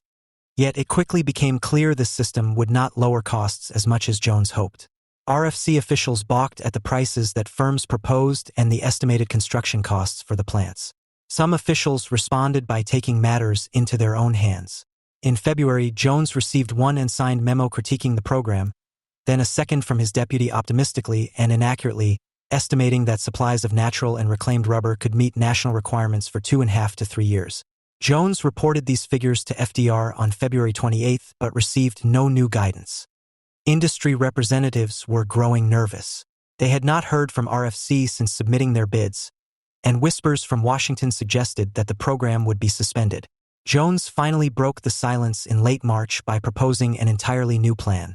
Instead of the already scaled-down 40,000-ton proposal, the government would finance 4 pilot plants that would initially produce just 2,500 tons annually, but could be expanded to 10,000 tons each if necessary. To Howard and his fellow rubber executives, this plan was a non-starter. Besides cutting funding for rubber plants, it also zeroed out funding to build the butadiene plants necessary to provide inputs for the rubber factories. Industry representatives labeled Jones's proposal the shadow plan, since it erased the rubber program until only its shadow remained. Dissatisfied with another watered-down compromise, the Big Four took their case to a new player, the recently established Office of Production Management, OPM, formed in early 1941 to replace the toothless NDAC. Like the NDAC, OPM lacked the political clout and statutory authority to win bureaucratic knife fights with the Army and Navy because FDR refused to grant them. What OPM did have was a large staff and competent leadership in General Motors executive Bill Knutson. Jersey Standard CEO Frank Howard continued to plead for a consistent demand signal. If we are to meet an emergency, he wrote in May 1941, the 4 large companies must know in advance how to provide synthetic rubber successfully and continuously on a large scale. He argued that it would take between 24 and 30 months to scale synthetic rubber production, not 18 months as RFC had suggested. Howard's arguments resonated with OPM officials, many of whom were concerned that the rubber program was dangerously delayed. OPM Deputy Director A.I. Henderson weighed in the following week. I believe that we should proceed immediately at government expense to erect the plants necessary to produce a minimum of 100,000 tons of synthetic rubber a year. Very probably the amount should be greater. Caught between agitated economic officials, an ambivalent president, and a skeptical Congress, Jones began to hedge his bets. On May 8, he appeared before the Banking and Currency Committees of both the Senate and the House. Jones took pains to note that the synthetic rubber program was still speculative. But isolationists in the Senate questioned the expensive efforts to prepare for a war that may not come. Knutson resisted their skepticism. Though he did not press for a 100,000-ton program, Knutson made clear to Jones that producing synthetic rubber at scale was necessary. We should immediately make the decision to erect plants capable of producing 40,000 tons of synthetic rubber, he wrote to Jones, while holding our minds open for a few months until we have a better knowledge of engineering plans, with the idea that we may want to multiply this production to 100,000 or 200,000 tons. Jones agreed now that he had a scapegoat to point to in case the program flopped. The United States would immediately move to scale synthetic rubber production. RFC invited 7 companies to Washington to meet to discuss a much larger program on May 21. At a closed-door meeting, Jones laid out his terms. The synthetic rubber program would use Buna-S rubber, now known as styrene butadiene, or GRS, short for government rubber styrene. The RRC would work to negotiate patent sharing and technical exchanges between Jersey Standard and other interested players. Unlike Jones's slim initial proposal, rubber and butadiene feedstock plants would be financed and owned by the U.S. government. Nearly all the 51 synthetic rubber plants eventually built were funded by the RFC. RFC agreed to pay construction costs and operating expenses for each plant, then leased the plants to operators for 5 years at a rate of $1 per year. RFC signed offtake agreements with these firms at negotiated prices. About 95% of the nation's peak wartime rubber production was financed under this arrangement. Much of the rest of the year was spent negotiating bids and building infrastructure. By September, construction had begun on 3 large plants to produce Buna-S totaling 40,000 tons. RRC also agreed to finance about 35,000 tons of the rubber feedstock butadiene. Butadiene could be sourced either from petroleum or from alcohol, but most officials agreed that the former would prove cheaper and easier to access. This decision would become a political lightning rod the following year. Everything changed with the Japanese attack on Pearl Harbor on December 7, 1941. OPM's Henderson predicted that the United States had only enough natural rubber to last through March 1943. The rubber program had already been subject to bureaucratic turf wars and the whims of an indifferent president. But over the course of the next year, it became a central political issue. Before the administration's program could scale, 3 issues would need to be resolved: patent sharing and antitrust scrutiny, unclear lines of authority to execute the program, and political controversy over the program's winners and losers. America's formal entry into the war imparted newfound urgency to a sluggish Washington bureaucracy. In a change of heart, Jesse Jones persuaded FDR to plus up the rubber program from 40,000 tons to 120,000 tons. RRC agreed within a few weeks to expand the rubber program to 400,000 tons, then to 600,000 tons before landing at a final target of 800,000 tons. Wartime urgency also paved the way for solutions to the stubborn issue of patent sharing. Attorney General Francis Biddle on December 19 approved a plan to exempt rubber companies from antitrust law, allowing them to pool their patents. In February 1942, executives from the Big Four struck a secret patent sharing agreement with the RRC. The Big Four rubber companies agreed to produce Buna S according to Jersey Standard's recipe, primarily using petroleum byproducts. They would also standardize their factory plans to accelerate construction. The new plan would also now include the specialty rubbers butyl and neoprene. Finally, administrative change came in the form of a mobilization office with real power. FDR launched the War Production Board in early 1942 to replace OPM, which had been criticized for its overlapping lines of responsibility and failure to deliver results. The WPB would have much broader authority to restrict commercial production and determine national use of strategic materials. Despite progress behind closed doors, frustration over the missteps of the rubber program began to simmer publicly. A string of Allied defeats, including Japan's invasion of the Philippines, the stunning fall of Singapore, and the worst Allied naval defeat of the war at the Battle of the Java Sea, had darkened the mood in the United States. The rubber program proved an easy scapegoat. Over the next few months, Congress would hold hearing after hearing on the rubber program. The patent issue was the first dam to break. Despite the agreement to exempt rubber companies from antitrust enforcement, the Justice Department continued to investigate Jersey Standard's pre-war ties to the German chemical and rubber giant IG Farben. Testifying to the Congressional Truman Commission investigating the defense program in late March 1942, Deputy Attorney General Thurman Arnold blamed the entire rubber shortage on the Standard Oil IG Farben pre-war relationship. In the eyes of antitrust champions like Arnold, this relationship created a cartel, which then used its patents to stifle American firms from producing synthetic rubber. FDR exempted Standard from antitrust action a few days later, but the political damage was done. Opponents of industrial policy often complain that government involvement creates winners and losers. Over the course of the spring of 1942, this criticism came to plague the rubber program. As noted above, GRS rubber could be produced either from petroleum products or from industrial alcohol. In their efforts to scale the program as quickly as possible, the RRC and WPB decided to use mostly petroleum feedstocks, setting off a proxy war between the oil industry and the farm lobby's congressional backers. Historians disagree on why leaders of the rubber program favored petroleum-based butadiene over alcohol-based production. The first camp argues that the information available to decision-makers as the program scaled gave every indication that the rubber program should favor petroleum. The Rubber Reserve calculated that large petroleum plants would be 50% cheaper than grain alcohol, and Jersey Standard announced in early 1942 a new fracturing process that made production from petroleum even cheaper.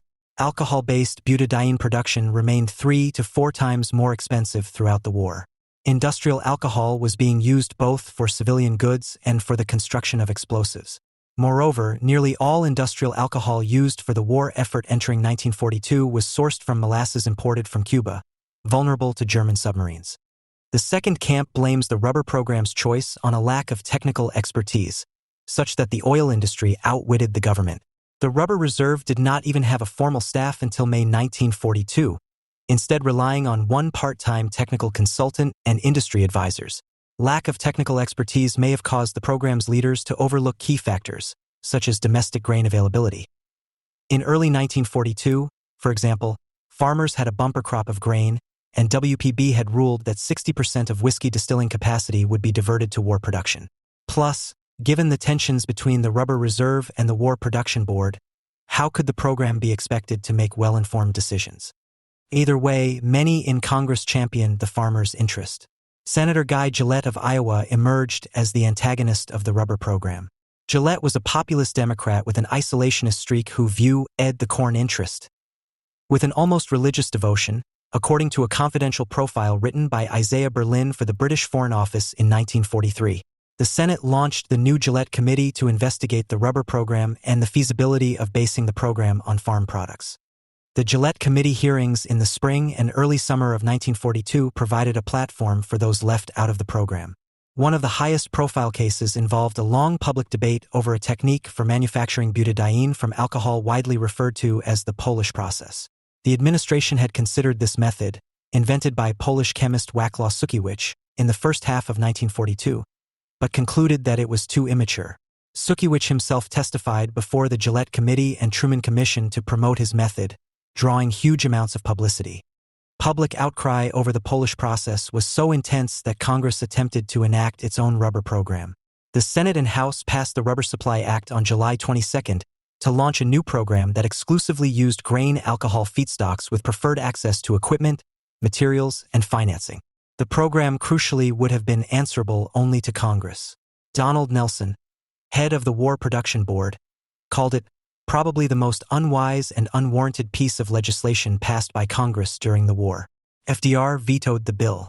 In a lengthy veto note, the president explained that establishing an independent agency would block the progress of the war production program, and therefore the war itself. FDR moved to shore up political backing for his rubber program by appointing a three-man rubber survey committee to evaluate the program in August. The effort was co-chaired by industrialist and financier Bernard Baruch, who had served as war production czar during World War I, as well as chemist James B. Conant, president of Harvard, and physicist Carl T. Compton, president of MIT. These men were well-respected, influential, and generally viewed as impartial. Baruch began by contacting congressional leadership and rubber officials in the executive branch, while Conant and Compton brought on 24 technical experts to conduct hearings, interviews, and site visits. The committee submitted its final report on September 10, just 35 days after being tasked by the president. It argued that the synthetic rubber program was both necessary and technically sound. "It is better to be safe than sorry," the report concluded. "We cannot base military offensives on rubber we do not have." To conserve rubber until the plants came online, Baruch and his co-chairs called on the American people to limit their driving and observe a 35-mile-per-hour speed limit. It also conceded to the farm lobby and recommended additional alcohol butadiene production, though many of these plants were not ultimately built. The report also concluded that the program suffered from unclear lines of responsibility. This conclusion mirrored the findings of the Truman Committee from earlier in the year, which had identified lack of centralized and sole responsibility as the program's key fault. Baruch and his co-chairs called for a single rubber administrator with full and complete authority in regard to the manufacture of synthetic rubber, including research, development, construction, and operation of plants. This recommendation was an indictment of Jones's authority over the program. The Washington Post had published an op-ed earlier in the year blaming Jones for the impending rubber shortage. The chief reason for his failure, it concluded, is a boundless ambition for power that has led to his taking more jobs than he can successfully manage. Jones wouldn't tolerate the insult. He confronted the editor of the Post at a meeting of the prestigious Washington Club, picking him up by his lapels. Once word got to the president, Jones lost his key role in the program.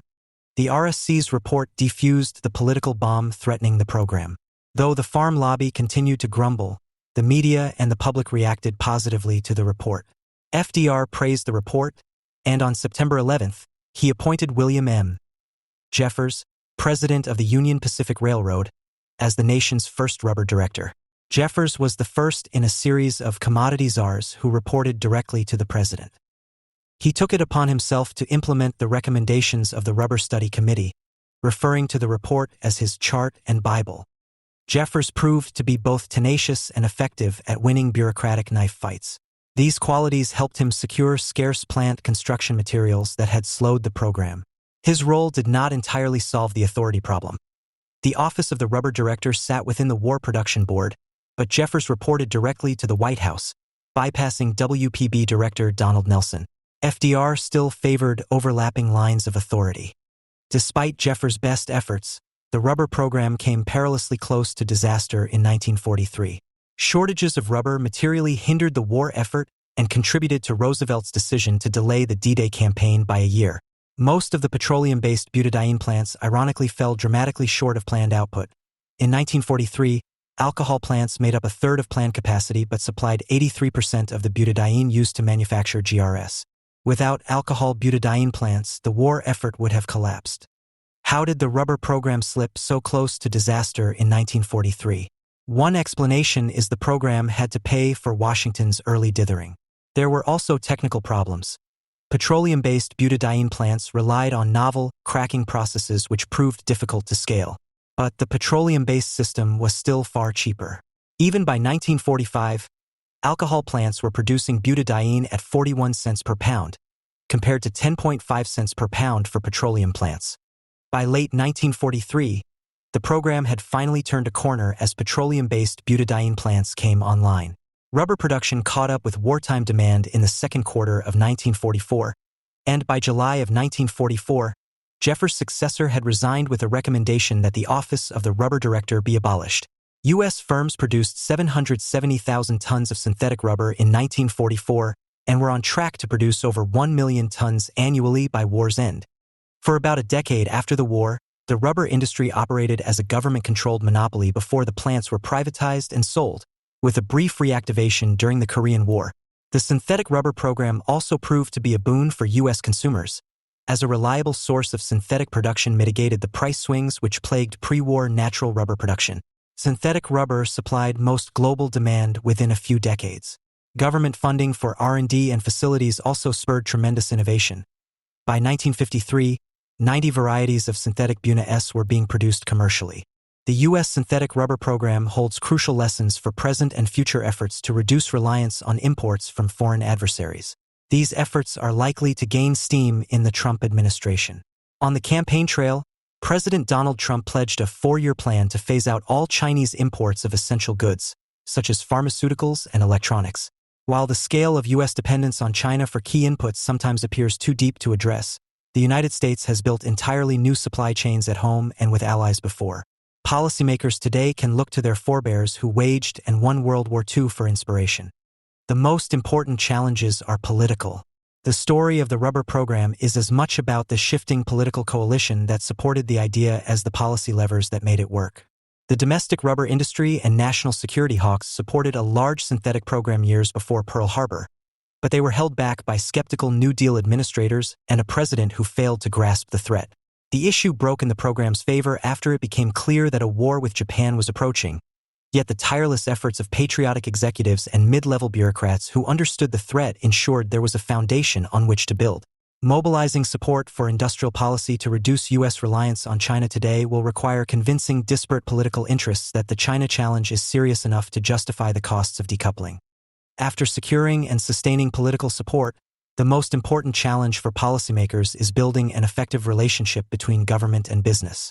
The U.S. government needs industry experts who understand market dynamics and technical aspects of targeted industries.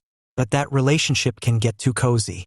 Congress tried to sink the rubber program due to concerns that it unfairly bypassed the farm lobby, while the large rubber and petroleum firms which came up with the program advocated against the alcohol butadiene plants that saved the war effort in 1943.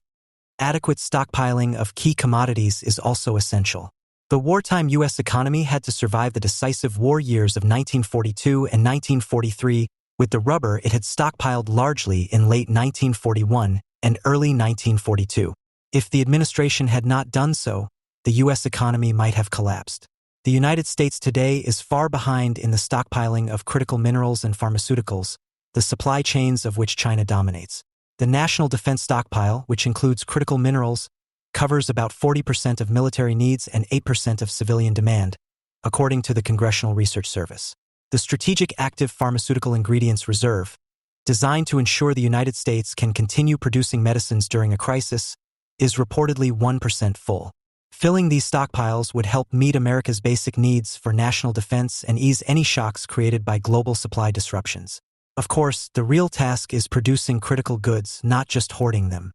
Crash building a new domestic industry from the ground up requires unified leadership and, ideally, presidential support.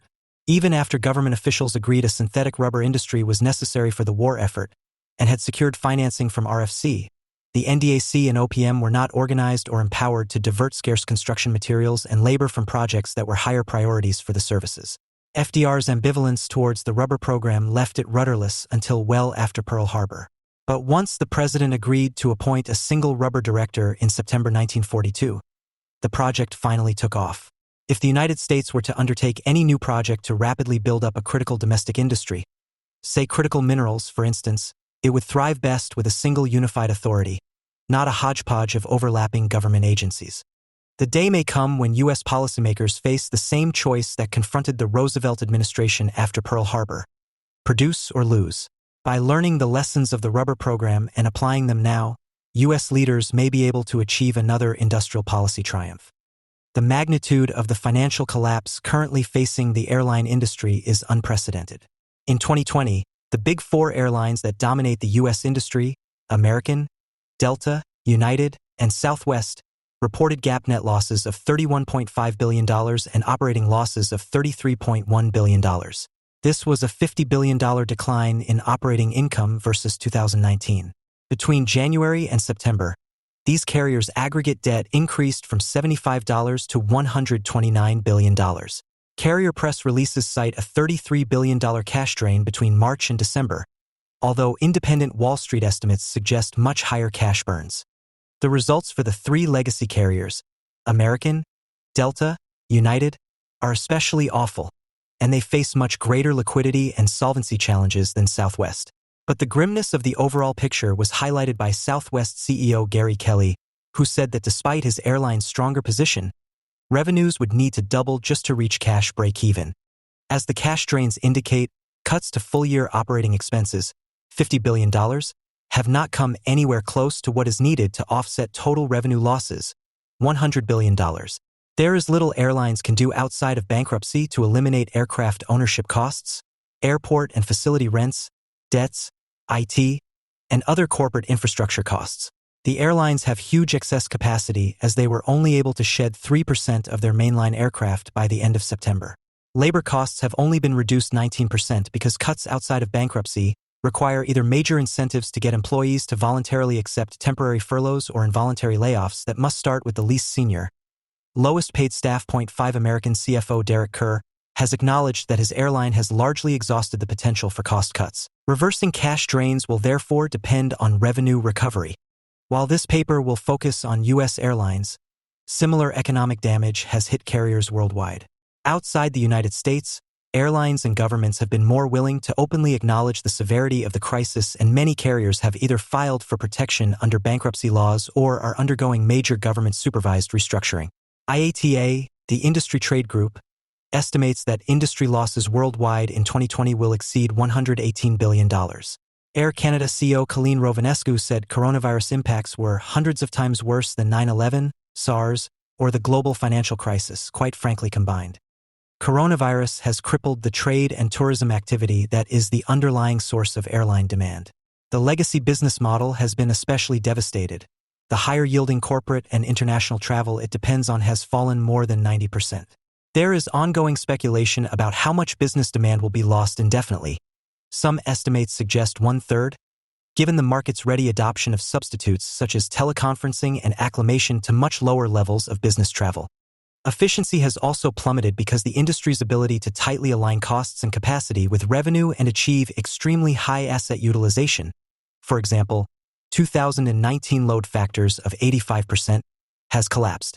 Nobody knows exactly where lower post-pandemic demand will stabilize, and reducing airlines' permanent cost structure to that level will be a messy process, one which has barely begun. Transition costs and big pandemic losses must somehow be recovered. Reduced efficiency and scale will force bigger fare increases and service cuts, reducing demand further. 2 possible recovery paths. Expectations that pre-pandemic conditions would magically return once vaccine production started were always a fantasy. A meaningful recovery process cannot begin until virus suppression rates around the world reach the point where widespread travel won't create risks of new infection spikes and international border restrictions can be fully lifted. A best-case vaccine distribution and effectiveness scenario could allow a meaningful recovery to begin within the first half of 2021, but less-than best-case scenarios could push the starting point into 2022. Until then, airlines' ability to reduce their severe cash burn will be very limited, and any recovery will start from the most depressed demand and operational efficiency levels in industry history. In addition to the question of how long it will take for a meaningful demand rebound to begin, it remains to be seen how much of the industry's prior performance can eventually be restored. After the virus is suppressed, it is possible to imagine two industry recovery paths. Will the industry gradually return to its pre-pandemic efficiency, revenue, capacity, and growth path? Or will the damage to underlying structural economics produce a new normal well below previous performance? The broader public interest lies in having as much future airline service as possible at the lowest prices that can be provided on a sustainably profitable basis. If shopping malls and cruise ships can only restore a portion of their pre-pandemic business, the economic losses would be limited to the directly affected workers and investors. But a wide range of trading and tourism industries depend on abundant, economical airline service, and those industries are also struggling to recover from major coronavirus damage, as do a large number of supporting industries, aircraft manufacturing, airports, internet travel services, etc. So a less than maximally efficient airline recovery would cause broader economic damage.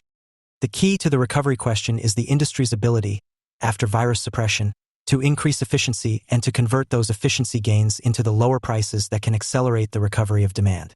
As will be discussed below, the path to recovery, and even improved efficiency and growth, was established decades ago, during the long history of airline crises. Demand and profits collapsed after fuel prices suddenly tripled in 1973 and again in 1980. In 1990, a recession triggered by a smaller, 40%, fuel price spike, combined with the effects of overexpansion, led to another industry crisis.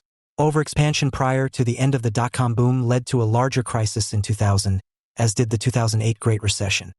Since the 70 to 80% coronavirus-driven revenue collapse is much larger than previous declines, however, the public interest in the strongest possible recovery demands an unusually aggressive response. The last two downturns, around 2000 and 2008, caused airline traffic to decline only 6% and 9%, but it took 4 years for industry revenue to fully recover in both cases. The post-dot-com supply/demand imbalance forced all of the legacy carriers to undergo major bankruptcy restructuring, except Continental, which had already gone through 2 bankruptcies. As with the post-dot-com crisis, very real threats of bankruptcy loom over the legacy carriers, though not Southwest. Indeed, even legacy bankruptcies might not be enough to escape the current crisis. Past industry-wide crises of this magnitude usually required proactive government interventions, such as those currently being pursued in other countries. These approaches included federal funding, in return for controls ensuring that taxpayers were rewarded for their investment, the establishment of a special federal agency, used in past cases where an entire industry needed major restructuring, e.g., freight railroads, steel, car manufacturers, and temporary nationalization. Unfortunately, the U.S. airlines seem to be deliberately ignoring both the magnitude of the current crisis and their ample historical experience in recovering from crises. The industry requires a much more ambitious restructuring effort than has ever been undertaken before, and it needed to start 6 months ago. This did not happen, however, because there is a fundamental, irreconcilable conflict between the interests of the airline owners in preserving the value of their equity and the public's interest in taking the actions necessary to ensure the most efficient possible future service. Instead of beginning a difficult recovery effort, U.S. airlines have spent months obscuring the depth of the crisis. First, the airlines insisted that the coronavirus problem was akin to a ship dealing with a major storm, but that clear skies would quickly return. When it became obvious that this was not a passing storm, the industry behaved as if problems in the engine room were causing delays, but insisted repairs would restore full efficiency within 6 to 12 months. In reality, however, the industry had hit an iceberg. If dealt with immediately, there would be no risk of the ship sinking, but the damage would reduce the ship's performance for an indefinite period and would take extensive work to fix. Yet the airline's refusal to urgently address their serious structural issues have only made these problems much worse. Instead of beginning the necessary restructuring process, the executives of all 4 airlines have been single-mindedly focused on protecting current equity holders, because those owners would like to capture all the gains from any post-pandemic stock appreciation. Bankruptcy restructuring was critical to industry recovery in every previous post-deregulation crisis and would allow the airlines to rapidly stem their current cash drains and bring costs back into line with reduced revenues. But that is totally off the table because it would wipe out current equity holders and threaten bondholders and other major investor groups. Broader, industry-wide, government-supervised options are even further beyond the pale. Doug Parker, CEO of American, the carrier seen as the most likely to file bankruptcy because it had the largest pre-pandemic debt load, emphatically ruled out any restructuring option. Bankruptcy is failure. We're not going to do that. I don't think people should view bankruptcy as a financial tool. It's failure. Having been involved in multiple prior bankruptcy cases, Parker fully understands that bankruptcy would not mean the failure of American Airlines business. He is simply focused on protecting its current shareholders from failure. In March, Congress provided $50 billion to the industry through the CARES Act, half in grants conditioned on retaining staff through September, and half in loans at below market rates with very few conditions. That cash, $43 billion of which went to the Big Four, did nothing to improve efficiency or market demand, or address the massive gap between revenues and costs. The sole purpose of the bailout was to transfer wealth from taxpayers to the owners of these airlines by creating a too big to fail put. Congress signaled that it was committed to doing whatever it took to protect the industry's ownership and control status quo. Even though the airlines did not have a plausible plan to close their massive cash drains, the subsidies prevented equity values from collapsing towards zero and allowed current owners and managers to raise an additional $40 billion from lenders who had been effectively told that they did not have to worry about bankruptcy risks. The combination of the subsidies and the loans they made possible account for essentially all of the Big Four's current liquidity. Without this too big to fail put, it is possible that all of the legacy carriers would already be in bankruptcy. Once taxpayers provided some limited access to capital markets, the legacies were desperate to raise whatever funds they could, and ended up pledging almost every unencumbered airplane, airport slot, trademark, and route authority as collateral and paying interest rates as high as 10%. This process of burning the furniture to keep the house heated even required surrendering control of the cash generated by the airline's frequent flyer programs, a maneuver which depended on the highly questionable claim that the spun-off programs would be worth substantially more than the programs combined with the rest of the airline. The efforts of current owners to capture all future equity appreciation are an attempt to subvert long-standing bankruptcy precedents.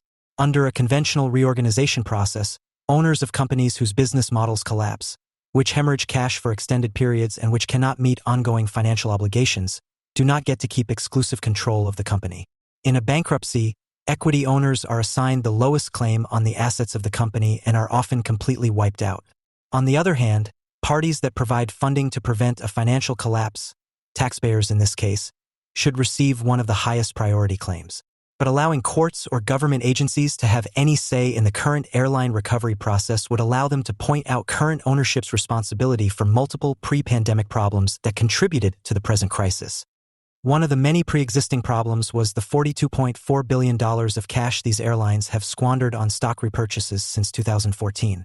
Designed to inflate short-term equity values, stock buybacks exceeded the free cash flow these airlines were generating, increasing Big Four airline debt from $47 to $75 billion since 2015. These buybacks eliminated the reserves needed to cope with an inevitable downturn. All of this was done at the direction of the Big Four corporate boards, who had incentivized the four CEOs with $431 million in stock-based compensation. Today, the airline's complete refusal to pursue bankruptcy restructuring is a bet the industry proposition. These companies want outsiders to believe that they can achieve a full industry recovery under the current ownership and control status quo without going through a restructuring in bankruptcy. But if they are wrong, and conditions do not rapidly improve, ongoing cash burns and asset erosion could make it impossible to salvage these businesses or achieve a strong recovery. Unfortunately, current owners have no incentive to reconsider their current course until the point at which solvency and survival are at risk. Immediately addressing the damage caused by the COVID-19 iceberg could have ensured the long-term integrity of the ship. But after months of insisting that they hadn't hit an iceberg, and later that there was no structural damage to worry about, the risks of permanent damage to the ship are significantly increasing. Over the last year, the industry has engaged in a massive effort to deceive the public, and perhaps themselves, about the causes and severity of the collapse. At the same time, Washington has emphatically and consistently sided with the interests of airline shareholders against broader stakeholder interests in long-term industry efficiency and consumer welfare. The media has not only fully endorsed the industry's view of the crisis, but has largely excluded any public discussion about alternate paths forward or the distinct interests of consumers and taxpayers. From the beginning of the crisis, the industry developed a political narrative designed to obscure the central conflict between the desire to protect the current ownership and control status quo and the more aggressive restructuring required to quickly recover and maximize future industry growth. This was designed to prevent any suggestion that there was an alternative to preserving existing equity control, such as bankruptcy restructuring or government intervention. As with other industries in which coronavirus impacts exacerbated serious pre-existing problems, retail, commercial real estate, etc., this narrative also served to protect current owners and managers from blame for any failures. The objective was to lock in all prior gains, while socializing all of the losses since March. The original narrative justifying the first $50 billion in taxpayer subsidies emphasized that COVID-19 losses were a temporary problem and had not damaged industry fundamentals. The absurdity of these claims was clear by April. A rapid V-shaped recovery of corporate and international traffic wasn't going to start that summer, and the one-time subsidies obviously did nothing to close the enormous gap between costs and revenues. But the media continued to repeat the narrative because, even into the late fall, every forecast prepared by industry insiders reinforced the rapid V-shaped storyline that the dominant carriers were pushing. These narratives insisted that even though the 2020 revenue collapse was an order of magnitude greater than the largest previous crisis, revenue would recover faster than ever before. Yet virtually no one questioned the plausibility of these forecasts. The original March CARES Act funding was also deliberately misrepresented as being primarily for the benefit of beleaguered airline workers. But since the airlines were adamantly opposed to bankruptcy restructuring, no employee contractual rights were at risk. The industry's claims obscured the huge value that Congress created for existing stockholders and blocked discussion of why taxpayers should replenish all the cash that equity holders had distributed to themselves through extractive stock buybacks. Also ignored was the question of why taxpayers, after providing almost all the liquidity needed for the airlines to continue operation, should let the current owners, who provided no new funding, capture 100% of all future equity appreciation. Society would obviously be harmed if the assets, aircraft, hubs, and management skills, ability to maintain aircraft and manage complex networks, of the major airlines collapsed into a pile of rubble and had to be rebuilt from scratch. But even in the nastiest scenario imaginable, preserving industry capacity is separate from maintaining the ownership status quo. A major objective of the industry's PR narrative has been to falsely conflate the preservation of industry capabilities with the preservation of the current ownership structure and executive compensation programs. Mainstream media coverage, however, has explicitly endorsed the industry's preferred framing. Saving the industry requires saving equity, which has distracted attention from other restructuring options that could more successfully support critical industry capabilities. Since the initial $50 billion in taxpayer subsidies did not come anywhere close to stemming the industry's terrible cash drain, the big four U.S. carriers spent the summer and fall lobbying for a second tranche of subsidies from Congress. The industry hoped that no one would notice that the request for one-time temporary assistance had been quietly transformed into a demand for ongoing, open-ended subsidies. While they originally sought $25 billion, 6 months of lobbying finally produced another $15 billion transfer from taxpayers to the airlines in late December. The revised industry narrative claimed that the new bailout funds would save 38,000 jobs, which the industry eliminated once the original subsidies expired in September. Luckily for the industry, the media uncritically repeated this saving jobs narrative and never bothered to explain that the funds wouldn't increase airline service anywhere, or that there was no useful work for these 38,000 people to do, or the implication that taxpayers were paying $400,000 to protect each job for just 3 months. The direct link between taxpayer bailout funds and the preservation and enrichment of the ownership and control status quo was further highlighted when Southwest turned down its final set of CARES loans. Southwest insisted that the loan terms designed to ensure taxpayer funds were not used on executive bonuses and stock buybacks were too onerous. Immediately after turning down nearly $3 billion in low-cost loans in order to protect potential insider gains, it demanded that all employees agree to 10% pay cuts. After an ugly third quarter, the industry began rolling out a new narrative, claiming that the crisis is already over. This narrative absurdly assumes that capital markets are not only fully capable of solving a crisis of this magnitude, but that they already have. In other words, the claim is that airlines have raised more than enough liquidity to sustain operations until coronavirus has been beaten. United CEO Scott Kirby said cash burn had seemed like an important metric at the start of the pandemic, but that's not at issue anymore. We have enough liquidity to get through the crisis, and we are now refocused on winning the recovery. Delta CEO Ed Bastian said the money it had raised gave it a good line of sight to positive cash flow by the spring. Needless to say, the reporters following the story happily publicized the new crisis is over because we have all the cash we'll ever need narrative, without noting that the industry's desperate cash raises could not have happened without the congressional too big to fail put. They also ignored the new narrative's contradiction with the industry's desperate lobbying for tens of billions in new subsidies. How far will the industry's actual recovery from the coronavirus crisis fall short of the ideal case recovery, the recovery that would maximize overall economic welfare?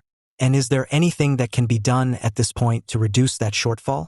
A brief detour through airline history can help answer these questions, which hinge on the industry's ability, after the virus is suppressed, to maximize efficiency and stimulate growth through lower prices. The recent history of the airline industry can be divided into two distinct periods: the 2 decades after the implementation of the Airline Deregulation Act of 1978 and the first 2 decades of the 21st century. Critical economic indicators steadily improved in the first period but stagnated or declined in the second. I will use the terms liberal competition and radical consolidation as shorthand labels for these two periods. In the liberal competition period, the airline industry learned what was required to increase both industry efficiency and consumer welfare, and thus how both airline owners and the overall economy could prosper. The factors that drove productivity gains and industry growth in this first period were also critical to full and rapid recoveries from a previous industry crisis. The changes in the radical consolidation period reduced efficiency and growth, while also creating the major obstacles that will limit the industry's recovery from the coronavirus catastrophe. These changes were triggered when much of the industry collapsed into bankruptcy after the end of the dot-com economic boom and began, with Washington's active support, a counter-revolution against the liberal competition of the late 20th century. This produced today's conflict between airline owners and broader economic welfare. Figures 1-321 document these major changes in industry economic performance and show that there has always been a powerful relationship between efficiency, illustrated here by changes in real unit costs, consumer welfare, changes in real prices, and overall industry growth, available seat mile capacity. Figure 3 shows the breakdown between major industry sectors, including the domestic and international operations of the legacy carriers, the regional carriers that use smaller aircraft to feed legacy mainline hubs, 22, and the low-cost carriers, LCCs, that had been restricted to intrastate operations before deregulation, but subsequently became a major provider of interstate domestic service. The strongest cost efficiency improvements, 5% average per year, from Figure 1. The fastest price reductions, 4.5% average per year, from Figure 2, and the strongest growth, 14% average per year, from Figure 3, occurred in the 1960s. The problem was that, under Civil Aeronautics Board regulation, industry gains were dependent on exogenous GDP growth and external technological innovations, principally the conversion from propeller aircraft to jets. If a recession occurred or breakthroughs in engine and aircraft technology weren't occurring, industry productivity gains slowed to a trickle, as seen in the 1970s after the conversion to jets was complete. The industry's first major crisis was the 1973 oil shock, when fuel costs increased from 10 to 30 cents per gallon. The regulated industry could not suddenly restructure assets or generate the new efficiency improvements needed to quickly stem losses and restore growth. This lack of flexibility and dynamism helped convince the industry and Congress that the regulatory status quo was not sustainable. Despite increasing headwinds, the 1980 and 1990 fuel spikes, along with inflation, real cost efficiency improvements, averaging 2% per year, real price declines 3% per year, and faster growth, averaging 5% per year, returned in the 2 decades after deregulation. Since the gains from major external technological innovations had been largely exhausted, airlines had to develop their own sources of growth, and the competition unleashed by deregulation spurred a wide range of improvements. Unlike in 1973, the deregulated industry was able to quickly recover from the equally large 1980 fuel spike and the 1990 overcapacity and fuel price-driven crisis. Since 2000, however, there have been no overall industry efficiency or consumer welfare improvements. In fact, the performance of the legacy sector began to seriously deteriorate, especially in domestic markets. Recoveries from the 2000 dot-com crisis and 2008 financial crisis were slow and difficult. Legacy domestic costs have increased about 1% per year and are now $10 to $15 billion higher per year than they would be if the legacy carriers had maintained their 2000 real unit cost levels. At the same time, LCCs began operating an increasing share of both domestic and international flights, exploiting a sudden jump in long-haul aircraft technology. The net result is stagnant overall industry performance. The one apparent bright spot, the unit cost drop after 2015, is entirely due to the collapse in fuel prices, which also explains most of the recent, pre-pandemic, increases in airline stock prices.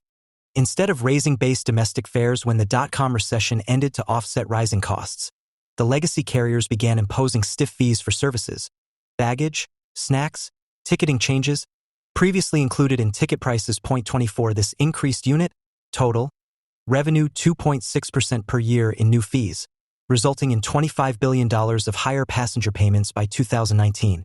Meanwhile, despite small unit cost improvements, the LCCs also stopped reducing real fares since they could steadily raise fares, 2.1% per year, while remaining under the increasingly higher legacy pricing umbrella.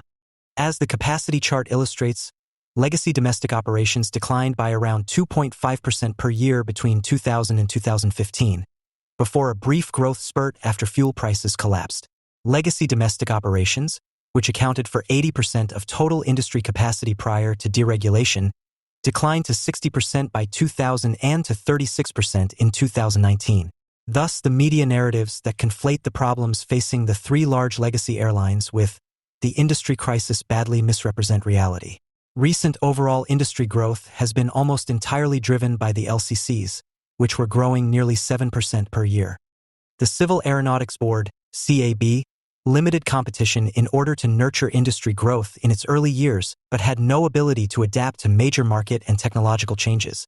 For 40 years, this sclerosis locked the incumbent legacy airlines into a single business model with increasingly inefficient route networks and a rigid segregation of trunk, local service, and international operations. The CAB's static industry structure was roughly workable in the DC-3/Stratocruiser era, but was clearly obsolete in the 747-737 era. Reforming an industry structure inevitably creates winners and losers. The largest incumbents, such as United, Pan Am, and American, recognized that attempts to reform the regulatory system would threaten the lucrative routes and unassailable dominance they enjoyed. Instead of focusing on ways to improve efficiency and service, they focused on lobbying efforts to block serious change. Their effective veto created a sclerotic situation that represented a paradigmatic case of regulatory capture.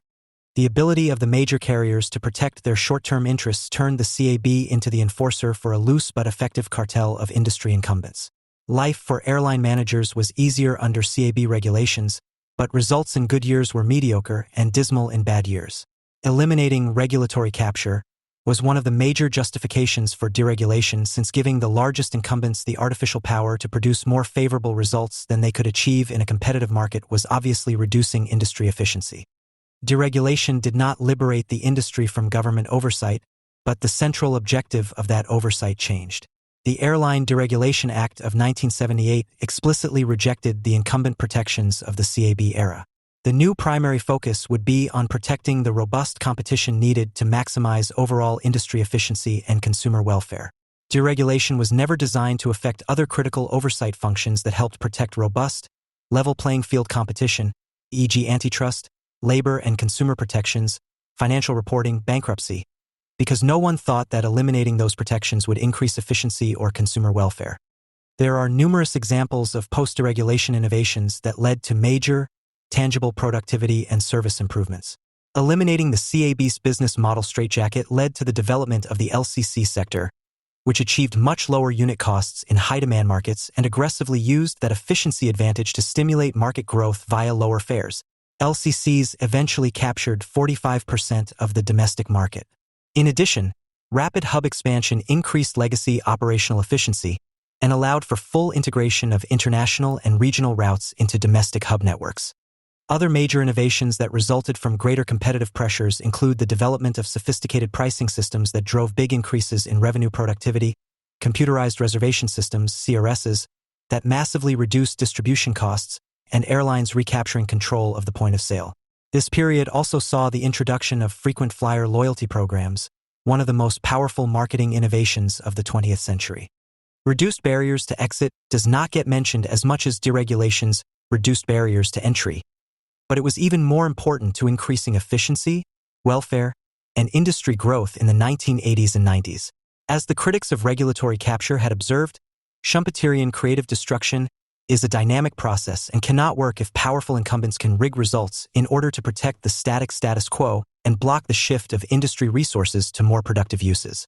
Creative destruction also requires a resilient industry structure with a reasonably large number of competitors, so that the mergers and liquidations needed to recover from a crisis do not threaten future industry competitiveness.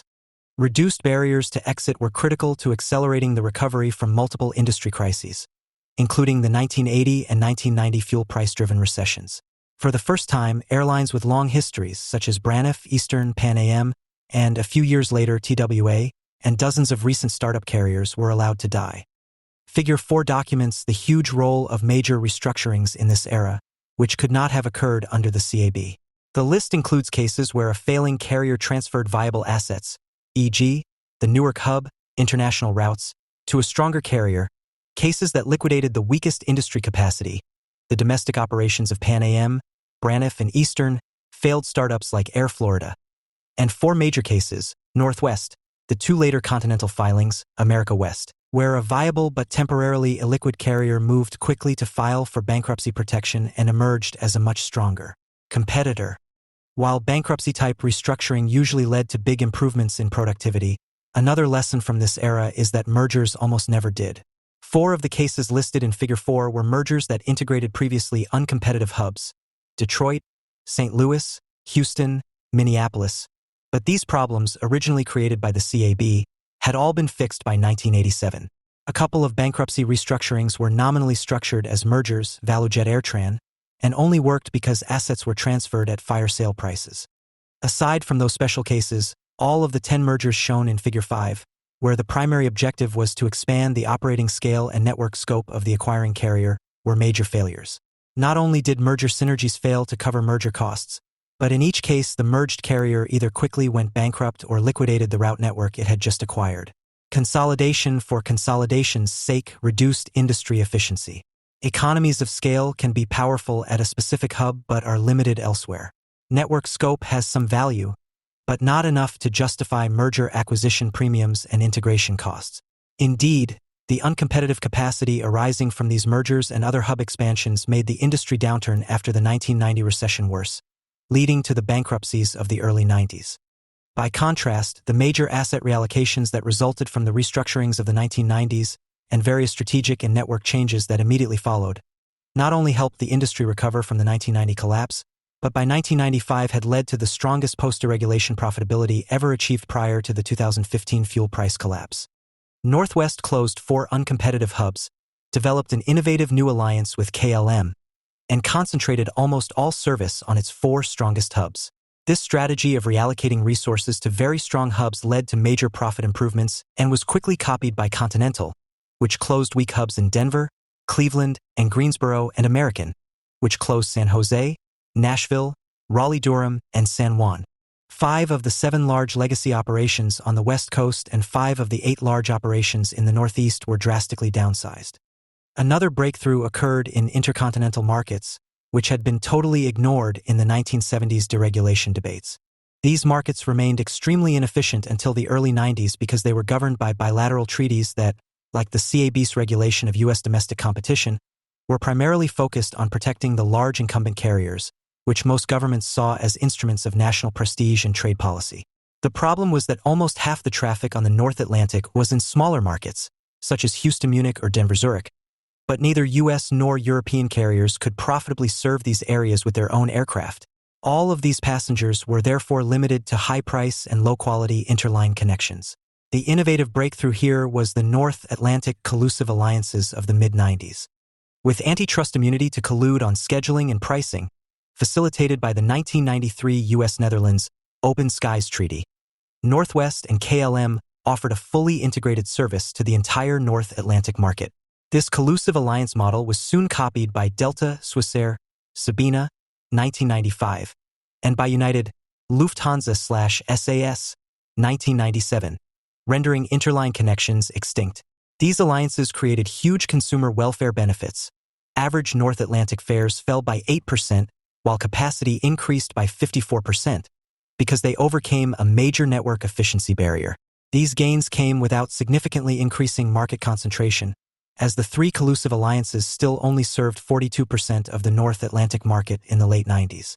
But the ability to improve international market efficiency through increased competition never went beyond these mid-90s innovations and was soon reversed.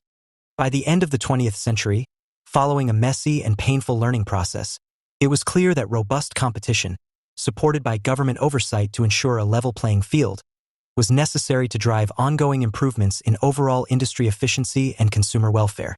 Increased competition made management's job much harder, but carriers that did a better job dealing with industry economics and marketplace dynamics than their competitors would receive greater rewards. Deregulation did not eliminate economic cycles or the laws of supply and demand, however. Managers still needed to ensure that overall industry capacity remained aligned with revenue potential, focus network assets on markets where they had sustainable competitive advantage, and avoid fleet investments that could not earn returns over a full business cycle. The superior financial performance of Southwest Airlines in recent decades is best explained by its strong focus on competitive advantage and full-cycle finances. On the other hand, most of the industry crises were due to the failure of many legacy carriers to respect those basic economic principles. United, Delta, and Continental, and to a lesser extent US Airways, saw the big improvements in mid-90s industry profitability as a signal to engage in foolish overexpansion, and an overcapacity-driven industry crisis hit in 2000. These carriers tried to compete for every possible passenger regardless of the overcapacity risks or their significant competitive disadvantage outside their largest hubs. They were anxious to capture all of the traffic growth available at the peak of the dot-com boom, ignoring the fact that the inevitable cyclical downturn would make their new aircraft purchases horribly unprofitable. This led to the biggest industry collapse up to that date, which forced almost all legacy capacity into bankruptcy protection. US Airways was under Chapter 11 protection from 2002 to 2005, United 2002 to 6, Hawaiian 2003 to 5, Aloha 2004 to 6, plus Chapter 7 in 2008, Delta 2005 to 7, Northwest 2005 to 7, and American 2011 to 13. The counter-revolution against liberal airline competition began during these legacy bankruptcies. The managers of these airlines rejected marketplace discipline for failed strategies. They refused to accept any accountability for their bankruptcies, instead blaming the crisis entirely on Osama bin Laden, even though the economic recession began in 2000 and capacity increases had begun reducing industry yields in early 1999, 2.5 years prior to 9/11. Deregulation had produced 2 decades of consumer benefits and overall industry growth, but continually developing innovations that improve service and productivity is very difficult work. Legacy managers wanted a simpler and easier path to steady profitability and industry dominance. The counter-revolution sought to replace liberal competition with results rigged to favor the owners and managers of the largest incumbents. This counter-revolution required 4 major changes. 1. The subversion of the bankruptcy restructuring process such that, instead of disciplining bad decisions and fixing industry problems, it became a means of entrenching the management and strategic status quo, as well as a tool for personally enriching senior executives. 2. Replacing a variety of short and long-term business metrics with a single-minded focus on near-term stock price appreciation. 3. Achieving a much greater level of regulatory capture than had ever existed in the CAB era, with officials abandoning long-standing policies designed to protect competition and consumers in order to focus exclusively on what the owners of the largest incumbent airlines wanted. And 4. A carefully orchestrated, multi-year effort that shrank the robustly competitive North Atlantic market, the largest airline market in the world, to a permanent 3-player cartel and converted the strongly competitive U.S. domestic market, the second-largest market, into an oligopoly dominated by 4 companies. Firms enter bankruptcy when a business failure is so large that contractual obligations cannot be met. The bankruptcy laws were designed to maximize the post-reorganization value of the company in order to maximize the recoveries to creditors whose contracts had been violated. Transparent bankruptcy rules ensure creditor repayments follow priorities established by law, including the preferences given to those providing fresh, at-risk capital. In the post-2002 cases, These rules were subverted by an alliance between airline executives and the banks that issued their frequent flyer affinity credit cards. The banks were anxious to protect sweetheart contracts for these staggeringly profitable cards, which, if renegotiated, would provide more cash for other creditors and the corporate recovery. The banks therefore provided debtor-in-possession financing on the condition that the managers who had signed the agreements favorable to the banks and had led the airlines into bankruptcy retained exclusive control of the reorganization process. Creditors were thus blocked from presenting competing plans that could have replaced management or forced the banks to accept less advantageous terms. In addition, bankruptcy courts began to automatically grant draconian cuts to existing labor contracts. These cuts were allowed under law only if the company produced objective evidence that it would not be able to avoid liquidation without such measures, and that all comparable creditors were similarly impaired. None of the laws had changed, but courts began accepting unsubstantiated management assertions as sufficient evidence and never imposed similar reductions on contracts with lessors, airports, banks, or anyone else. The essentially automatic acceptance of the airlines' assertions that they could not reorganize without massive labor cuts even held in the 2011 American bankruptcy. When American filed in 2011, its finances were much stronger than they are today. It was cash flow positive, had over $4 billion in unencumbered cash reserves, more than it had at the end of 2019, did not require debtor-in-possession financing, and the post-2008 demand recovery was well underway. This departure from prior bankruptcy procedure transferred significant wealth from labor to capital. In the 20th century bankruptcies, the airlines all emerged within 18 months and were more efficient and more competitive when they emerged. The post-2000 bankruptcies were much different.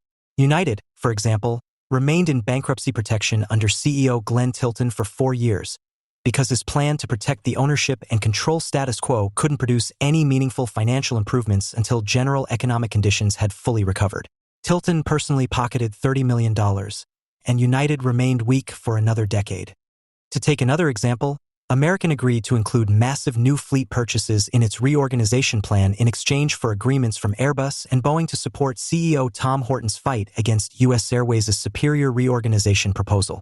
American's final emergence was delayed for 18 months until creditors agreed to pay Horton $10 million, even though his plan was totally rejected, and accept the extravagant aircraft purchases. These fights caused lasting damage, giving Delta and United a significant marketplace advantage for 18 months, and the substantially higher debt load left American in an extremely precarious situation when coronavirus hit.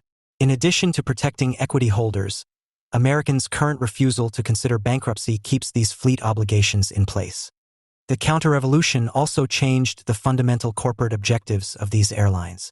The hedge funds willing to invest in the reorganized airlines demanded a single-minded focus on stock price appreciation and substantially strengthened links between executive compensation and equity appreciation. This killed the idea that by using resources efficiently, and by increasing employment and service through profitable growth, airlines could benefit both their investors and improve overall economic welfare.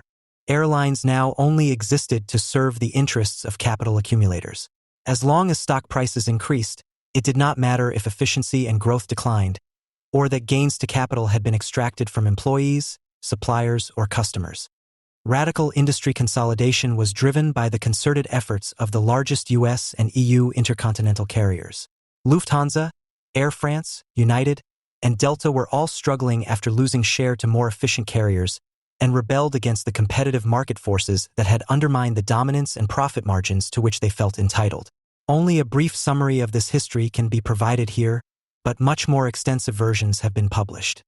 The first phase of consolidation involved mergers that would absorb the entire North Atlantic market into the 3 collusive alliances that had been established in the mid-90s. The alliances that had successfully increased competition and consumer welfare would now be used to accomplish the opposite. Although the original 90s alliances eliminated major network inefficiencies, the post-2004 alliance combinations did nothing to improve efficiency. The carriers knew that the North Atlantic was highly profitable under competitive conditions and would be far more profitable under cartel conditions. To support this process, the Intercontinental Airlines launched a massive consolidation is inevitable PR campaign, led by Glenn Tilton in the United States, that totally dominated airline coverage in the industry and business press. A totally one-sided public debate ensured that the media never had to evaluate competing claims and that government officials who went along with the industry would face little scrutiny. These arguments included, for example, that consolidation would not harm consumers because recent new entrants ensured ample competition, and that consolidation was necessary because there were actually too many airlines. This narrative, however, was completely false. All of the new market entry was limited to short-haul, domestic and regional markets, mostly in rapidly growing economies far from the North Atlantic. The mergers being advocated were designed to consolidate intercontinental markets that had always been competitively stagnant. But the press continued to repeat the industry's consolidation is inevitable narrative and never mentioned that the changes being pursued were designed to reduce the number of meaningful competitors from 8 to just 3 and increase the North Atlantic market share of the collusive alliances, Lufthansa United, Air France Delta, and British Airways American, from 48% to 96%. The triggering event for radical industry consolidation was the 2004 merger of Air France and KLM, which eliminated the main source of price competition in European long-haul markets. Air France paid a 40% premium over KLM's public market trading price, indicating how highly valued these reductions in competition were. Further, this merger essentially reduced the value of Northwest to zero, since it could not survive without a large North Atlantic network and alliance partner. Delta was able to acquire it for next to nothing. It also meant that Continental and US Airways could not survive independently. In short, once the three 1990s collusive alliances took over all of their previously independent intercontinental competitors, the mergers that reduced the U.S. domestic legacy sector to just 3 competitors were a fait accompli. At the behest of the large incumbents, U.S. and EU government officials agreed to totally abandon the oversight based on level playing field competition that had produced 30 years of consumer welfare and industry efficiency benefits. Rubber stamping every industry consolidation request effectively established a full laissez-faire regime where the most powerful companies could pursue their self-interest regardless of the impact on the rest of the economy. The industry thus achieved a level of regulatory capture far greater than anything seen in the CAB era. The extent of this government capture is illustrated by the DOT's willingness to disobey long-standing legal requirements designed to protect consumers and competition. The agency failed to conduct required Clayton Act market power and market contestability analysis, failed to produce any verifiable, case-specific evidence showing that the reduction in competition was required by the public interest, and used the blatantly fraudulent claim that reduced competition always produces huge price cuts to meet the necessary to achieve important public benefits requirement. Industry PR falsely claimed that, despite substantially higher integration costs, the merged airlines would produce huge operating synergies. This claim ignored the fact that all of the similar scale and scope 1980s mergers failed because the synergies they produced were actually negative.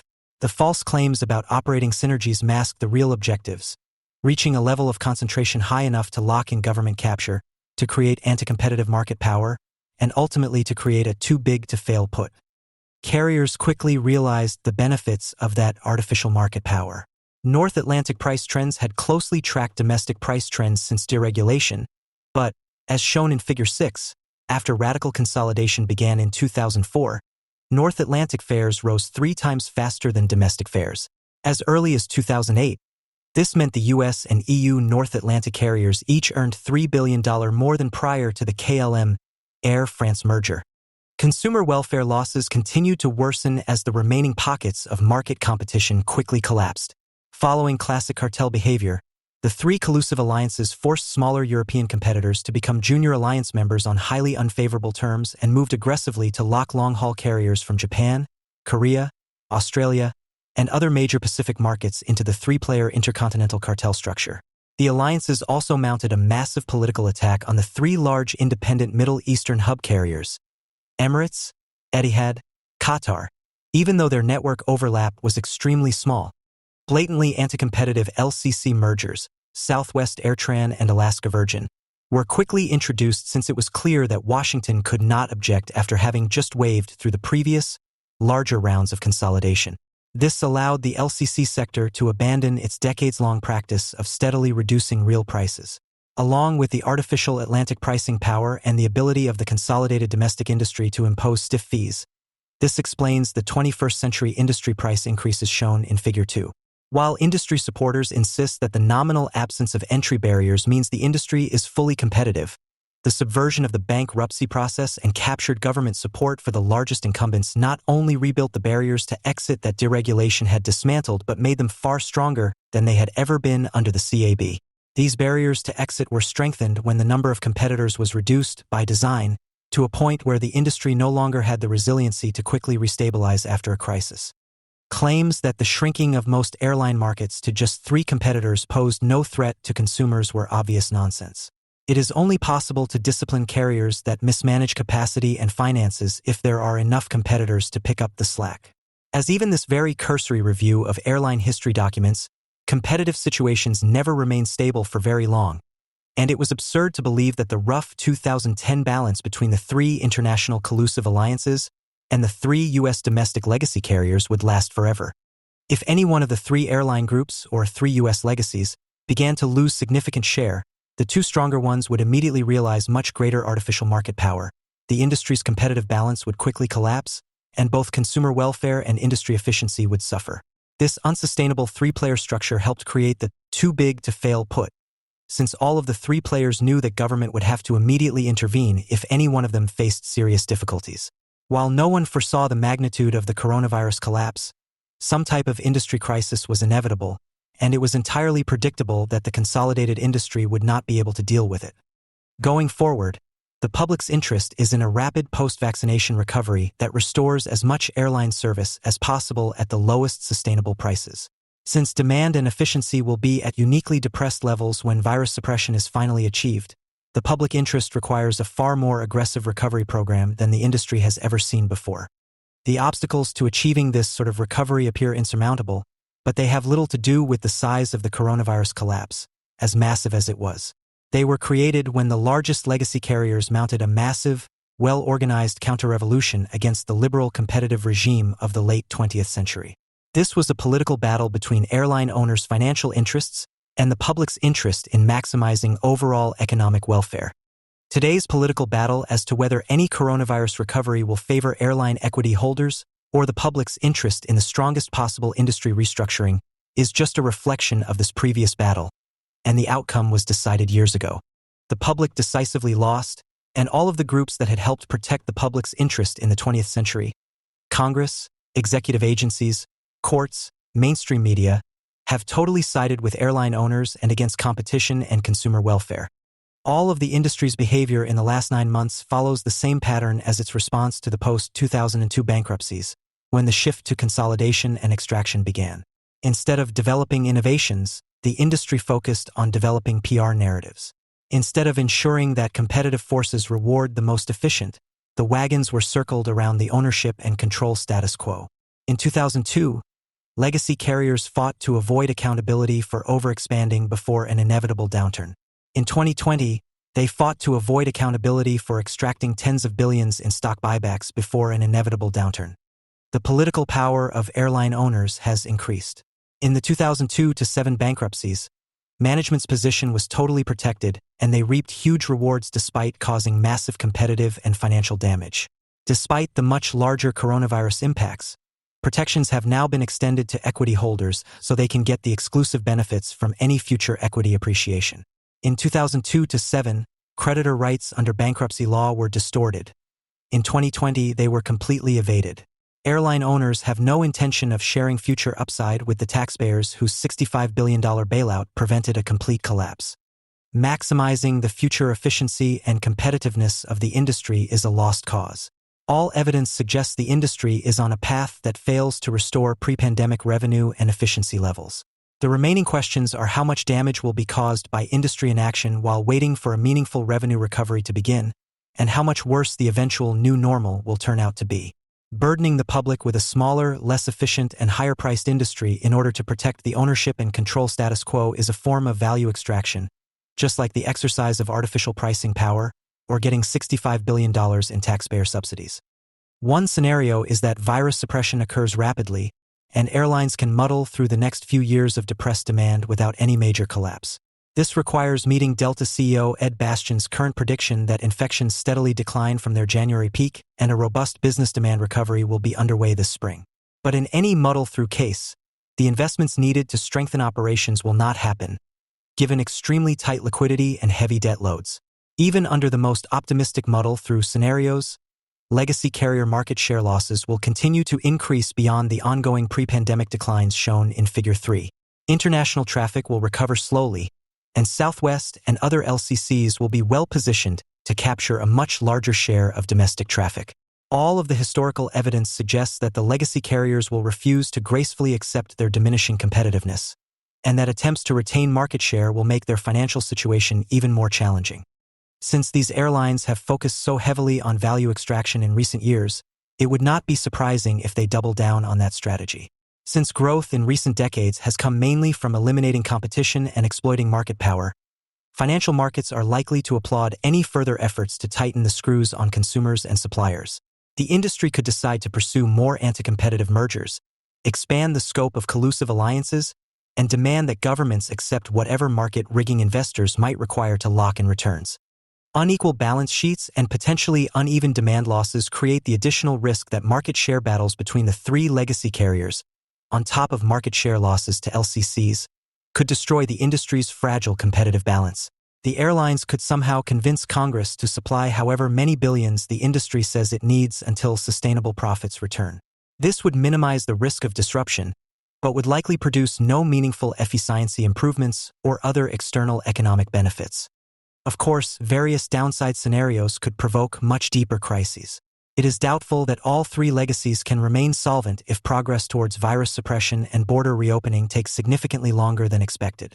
If it becomes apparent that huge cash burns could continue throughout 2021, industry finances may erode to the point where it would probably be too late for any type of bankruptcy restructuring or government intervention to work. All the tools that enabled the industry to quickly recover from the 20th century crises have since been destroyed. A true industry productivity renaissance would require a counter-counter revolution to end reliance on value extraction, restore robust competition, and ensure the creation of overall economic benefits. At present, however, every force that could shape the airline's future, industry, government, finance, and the media, appears eager to thwart any movement in that direction. The world is about to need more energy, a lot more. The combination of providing basic energy services to emerging markets and powering a new generation of data centers and manufacturing activity means the era of flat energy demand is over. Grid operators all across the United States are grappling with a rapid uptick in load growth projections and scrambling to build the energy infrastructure necessary to meet those forecasts. As the world enters this new phase of energy growth, one thing is certain: the United States must lead the world and pioneer the technologies to make it possible. America is blessed with a world-class energy innovation engine led by the Department of Energy and the 17 national labs that have launched countless new technologies into the market. The Department of Energy, DOE, the department, is the world's largest funder of research for physical sciences and applied energy research, development, and demonstrations, RD&D. It is the sole federal entity with the capacity to advance innovative clean energy technologies in coordination with the private sector. These public-private partnerships are critical to commercializing breakthrough technologies domestically and ultimately exporting them to key partners around the globe. Congress has recently enacted legislation to reinvigorate these efforts, providing billions of dollars in new funding to support innovative energy demonstration projects and the commercialization of new technologies. The conditions are right for America to meet this challenge, but the next presidential administration must agree to prioritize energy deployment first and foremost. The transition to natural gas generation has been driven by the abundance of inexpensive gas produced from unconventional resources, such as shale formations, using a combination of directional drilling and hydraulic fracturing. The gas production rate from hydraulically fractured wells increased from less than 5 billion cubic feet per day in 2000 to over 50 billion cubic feet per day in 2015, over two-thirds of total U.S. gas production. This production from unconventionals provides approximately $100 billion of benefit to consumers each year. Natural gas was first extracted from unconventional formations as early as the 1820s, but high costs made widespread deployment uneconomic. Advancements were needed in three principal technological areas in order to improve the economics of unconventional gas extraction, including directional drilling and drill bits, hydraulic fracturing, and subsurface imaging to facilitate resource characterization. Integration of these advancements was then required to complete the process. Government support of R&D starting in the 1970s drove down costs of unconventional extraction and led to the economic benefits we see associated with natural gas today. The efforts of oil industry entrepreneur George Mitchell and his company Mitchell Energy are often celebrated as launching the successful commercialization of unconventional natural gas production. While Mitchell deserves great credit, both for unusual persistence and for the ultimate development of an approach that combined horizontal drilling with hydraulic fracturing. There were other factors that enabled the commercial success of gas extraction from unconventionals. One of the most significant was government-funded research and development. When federal programs were first initiated in the 1970s, private sector R&D funds were declining, and industry was unwilling to take on the risks of ongoing, unproductive exploration using experimental methods. The federal government did not take over private sector innovation, but instead lowered risks associated with the energy technology development process described above. By the mid-1970s, the United States had become increasingly import-dependent for oil.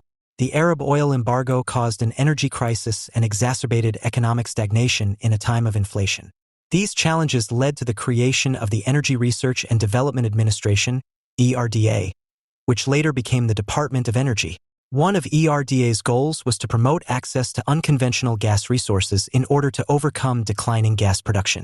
In 1975, ERDA partnered with industry to drill the first Appalachian Basin directional wells to tap shale gas and the first horizontal shale well to tap 7 individual hydraulically fractured intervals.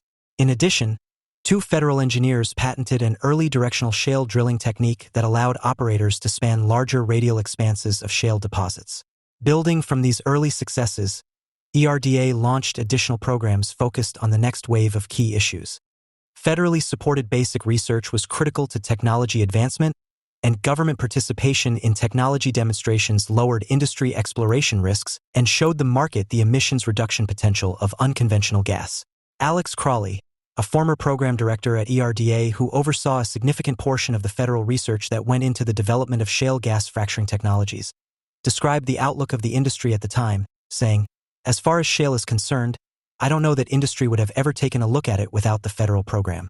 While the private sector, e.g. Mitchell Energy, generally drove applied R&D, there were multiple instances throughout the development process when federal applied R&D made significant contributions and led to additional innovation. Dan Stewart from Mitchell Energy acknowledged the broad role played by DOE in helping Mitchell commercialize technology and the vital role of government at various stages in the development process. They helped us to evaluate how much gas was there and evaluate the critical properties as compared to the Devonian shale of the Appalachian Basin. They helped us with our first horizontal well. They helped us with pressure buildups, and we worked with them on crack mapping. Similarly, in the 1970s, DOE supported R&D led by Sandia Laboratory focused on the development of polycrystalline diamond compact, PDC drill bits for high-density, high-temperature applications needed to drill geothermal wells. These drill bits could cut harder rock, drill faster, and last longer. Sandia partnered with General Electric to develop laboratory test procedures and computer models of drill bit performance. Results from these laboratory tests and Sandia's computer modeling, as well as further industry collaborations, spurred additional applied research and development and eventual commercialization by private industry. A recent study estimates that PDC drill bits yielded cost savings of $15.6 billion from 1982 to 2008, with half of this added value attributed to the DOE's investment of $26.5 million. In the early 1990s, DOE worked with several companies to conduct publicly subsidized, cost-shared demonstration projects in which several wells containing multiple hydraulically fractured zones were completed, including Mitchell Energy's famous first horizontal well in the Barnett Shale in 1991. These efforts were the first demonstrations of the multiple fracture drilling method in gas shales that would become the norm for all shale gas recovery. Public-private partnerships played a critical role in these efforts. They ensured that R&D was effectively directed and helped speed the diffusion of research findings and associated technologies. The partnership extended to funding as well. Estimates of funding to support technology development and commercialization efforts are summarized in Figure 2. As noted, early funding for basic R&D was dominated by direct DOE expenditures. As technologies matured, public-private partnership became the dominant source of funding. Data regarding direct industry funding are not available, but gas production provides a good surrogate for spending by industry. As noted, gas production increases rapidly as the technology approaches market readiness, at which point DOE and Gas Research Institute, GRI, funding ends and industry moves the technology into full commercial operation. Global events and markets hinted that something needed to be done regarding natural gas supplies in the early 1970s. This prompted the initiation of R&D in the late 1970s that led to successful commercialization in the 2000s.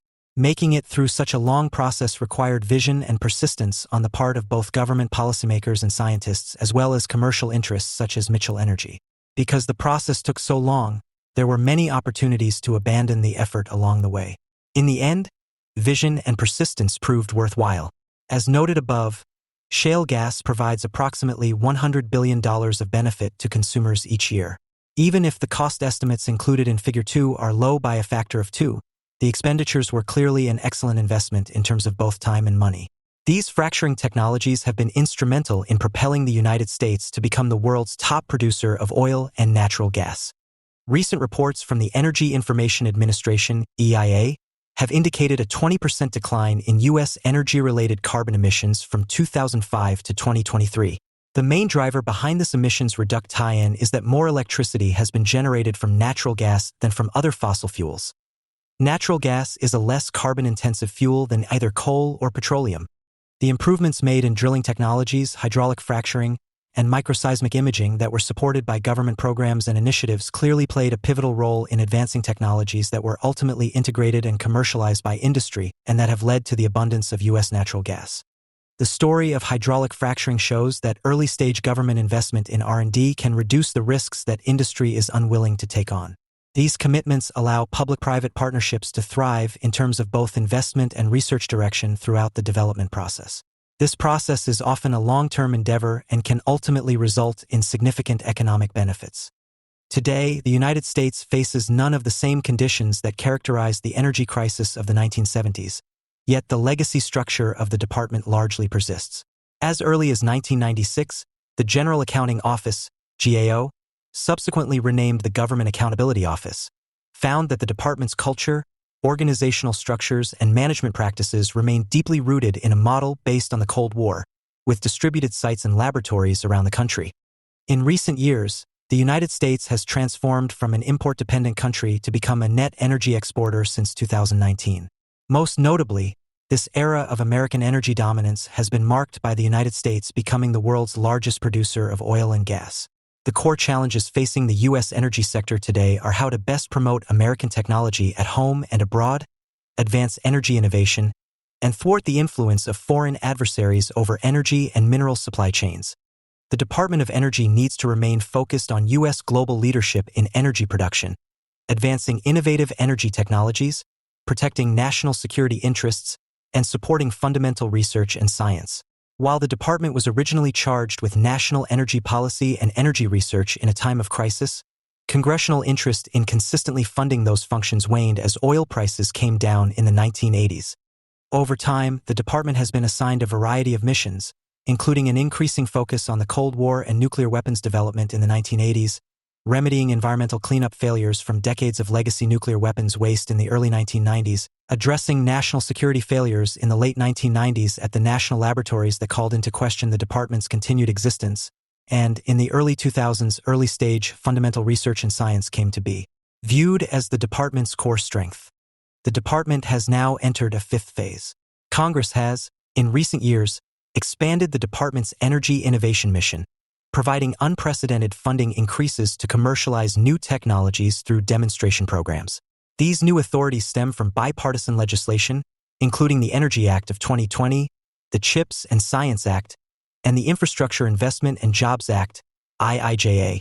If implemented effectively, these programs could reduce emissions, lower energy costs to consumers, boost domestic manufacturing, and allow the United States to retain its position as a global energy leader. These bills represent core parts of the Republican energy innovation agenda.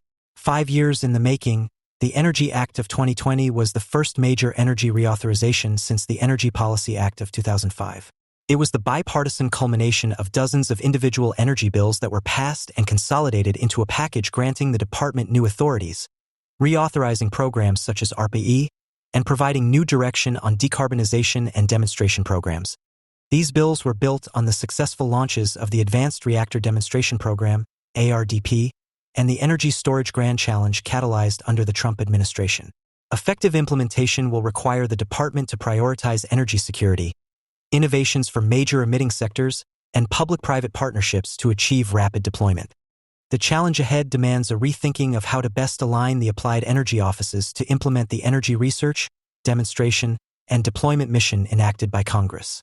The current structure of the department encourages political appointees and career officials alike to advocate for specific technologies rather than promoting an integrated, practical application of technology innovation in the energy sector. In recent years, administrations of both parties have tweaked the department's structure while leaving the organization of the Applied Energy offices largely unchanged. The next Secretary of Energy should be empowered with the necessary tools to lead strategically from day one. A key focus must be to foster coordination within the department, emphasizing the importance of adapting to ensure long-term durability. My organization, ClearPath, recently published recommendations for the next presidential administration in its proposal to modernize the U.S. Department of Energy. 1. Develop procedures to protect private American intellectual property, ensuring department funding for energy innovation by U.S. entities in collaboration with our allies while protecting national security from China and other adversaries. In order for the United States to lead the next generation of clean energy technologies and control their supply chains, the department must protect American IP and national security rather than enabling Chinese state actors to control U.S. supply chains for advanced technologies. This requires the department to ensure that technologies in development do not leak through state-sponsored efforts, industrial espionage, or neglect. A recent GAO report found that DOE lacks guidance or binding requirements related to foreign acquisition risks. Equally important, the department must identify pathways to reshore U.S. intellectual property that has been compromised due to past failures. Developing integrated policies and processes requires effective management from the top. The next secretary must make it clear that national security is a top priority for applied energy programs and national laboratories alike. Processes and controls must be consistently followed. Administered correctly, IP controls provide freedom for scientific and research endeavors while protecting American property rights. A comprehensive approach will entail a top-to-bottom review of existing processes, including enforcement and the previous use of any waiver authorities, especially in regard to China. Aligning, strengthening, and streamlining IP structures across the DOE complex will provide more certainty for the private sector actors seeking to work with the department. Collaborating with national laboratories should be reliably seen as a value-added activity for American companies and research institutions. Clarity in this regard will ensure that American innovation is invigorated while international scientific collaboration in the U.S. national interest is not inadvertently chilled. 2. Streamline department funding competitions to encourage new applicants. The department should minimize application requirements that are unrelated to the technical merits of the project to ensure funding decisions are free from political or social influence.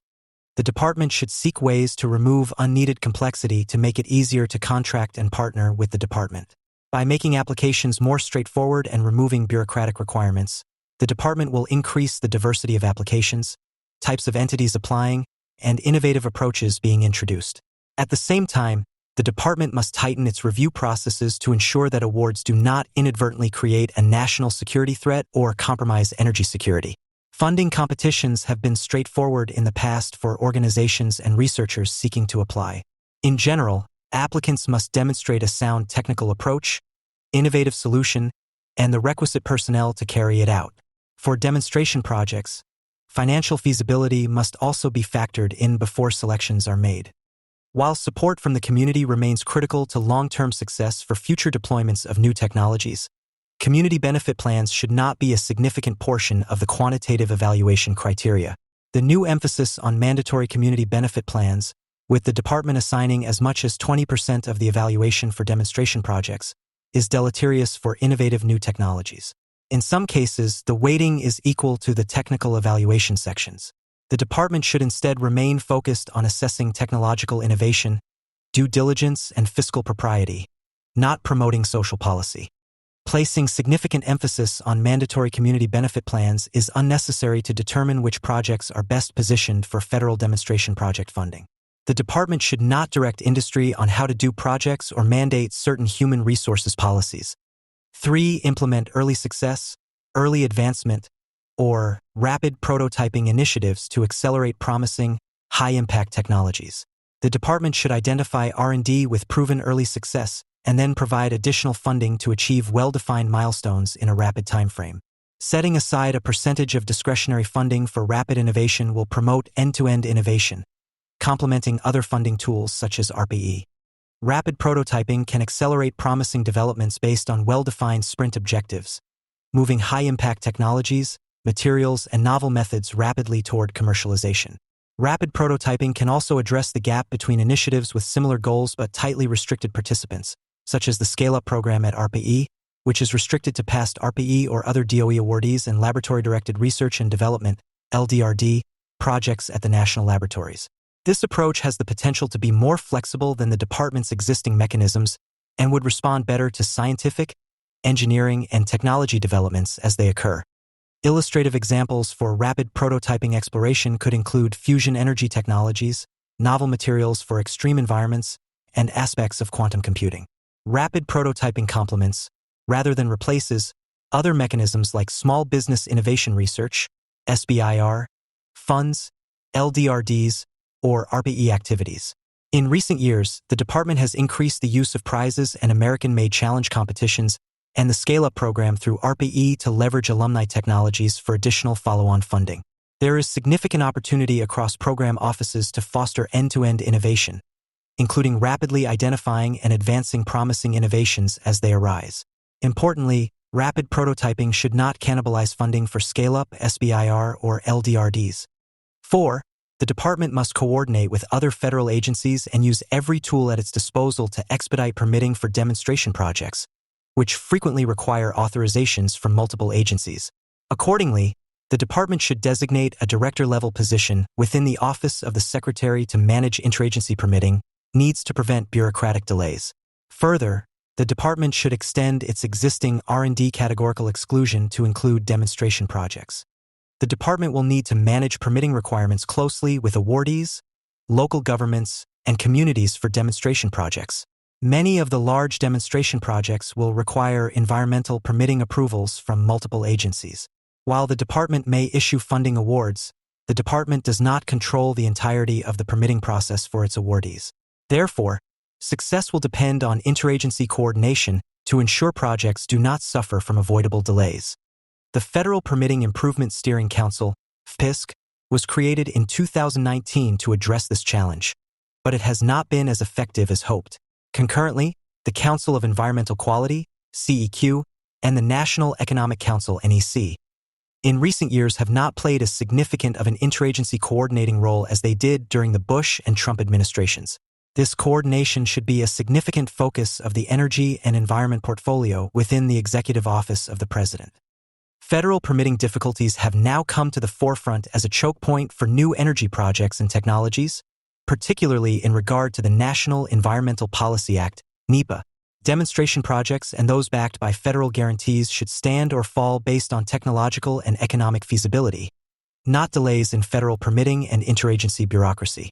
One area where the department can accelerate permitting is through its existing categorical exclusion for research and development activities, which in its current form specifically excludes demonstration actions. The department should extend this categorical exclusion to include demonstration projects funded by the department. DOE will be severely tested because of the volume and complexity of demonstration projects. Further, many of them include novel technologies and configurations that have not been reviewed before. The Advanced Reactor Demonstration Program, ARDP, offers an example of the challenging permitting path ahead for other major demonstration programs. Launched and awarded under the Trump administration prior to the Energy Act of 2020 and IIJA, the ARDP has experienced a lack of coordination between DOE and other federal agencies, namely the Nuclear Regulatory Commission, NRC. Without clear guidance, these first-of-a-kind projects face additional bureaucratic risk. Due to outstanding questions and concerns raised by the ARDP projects, the agencies ultimately signed a Memorandum of Understanding, MOU, for interagency coordination. Because of these ongoing risk factors, the department needs to centralize management and coordination at the highest level to mitigate future problems for the additional demonstration programs. A failure to fully address these risks would inevitably lead to a loss of congressional support for future demonstration project funding. The department's priority should be to avoid creating unnecessary hurdles for these projects. Appointing a director in the Office of the Secretary to manage timelines and performance of the portfolio at large, along with individual projects, will be a critical factor for success. This is in stark contrast to current practices, under which NEPA is administered across offices throughout the DOE complex. Addressing these elements ensures that the proposed reorganization aligns with the current energy landscape while learning from historical perspectives. In total, the recommendations in this report will advance the U.S. position as a global energy leader and promote fiscally responsible policy. Together, they will best position the department to deliver on innovation priorities enacted by Congress. For the last 2 years, our nation has been engulfed by a healthcare crisis, as COVID-19 and its variants halted global supply chains, shuttered small and large businesses, and upended the everyday lives of countless Americans.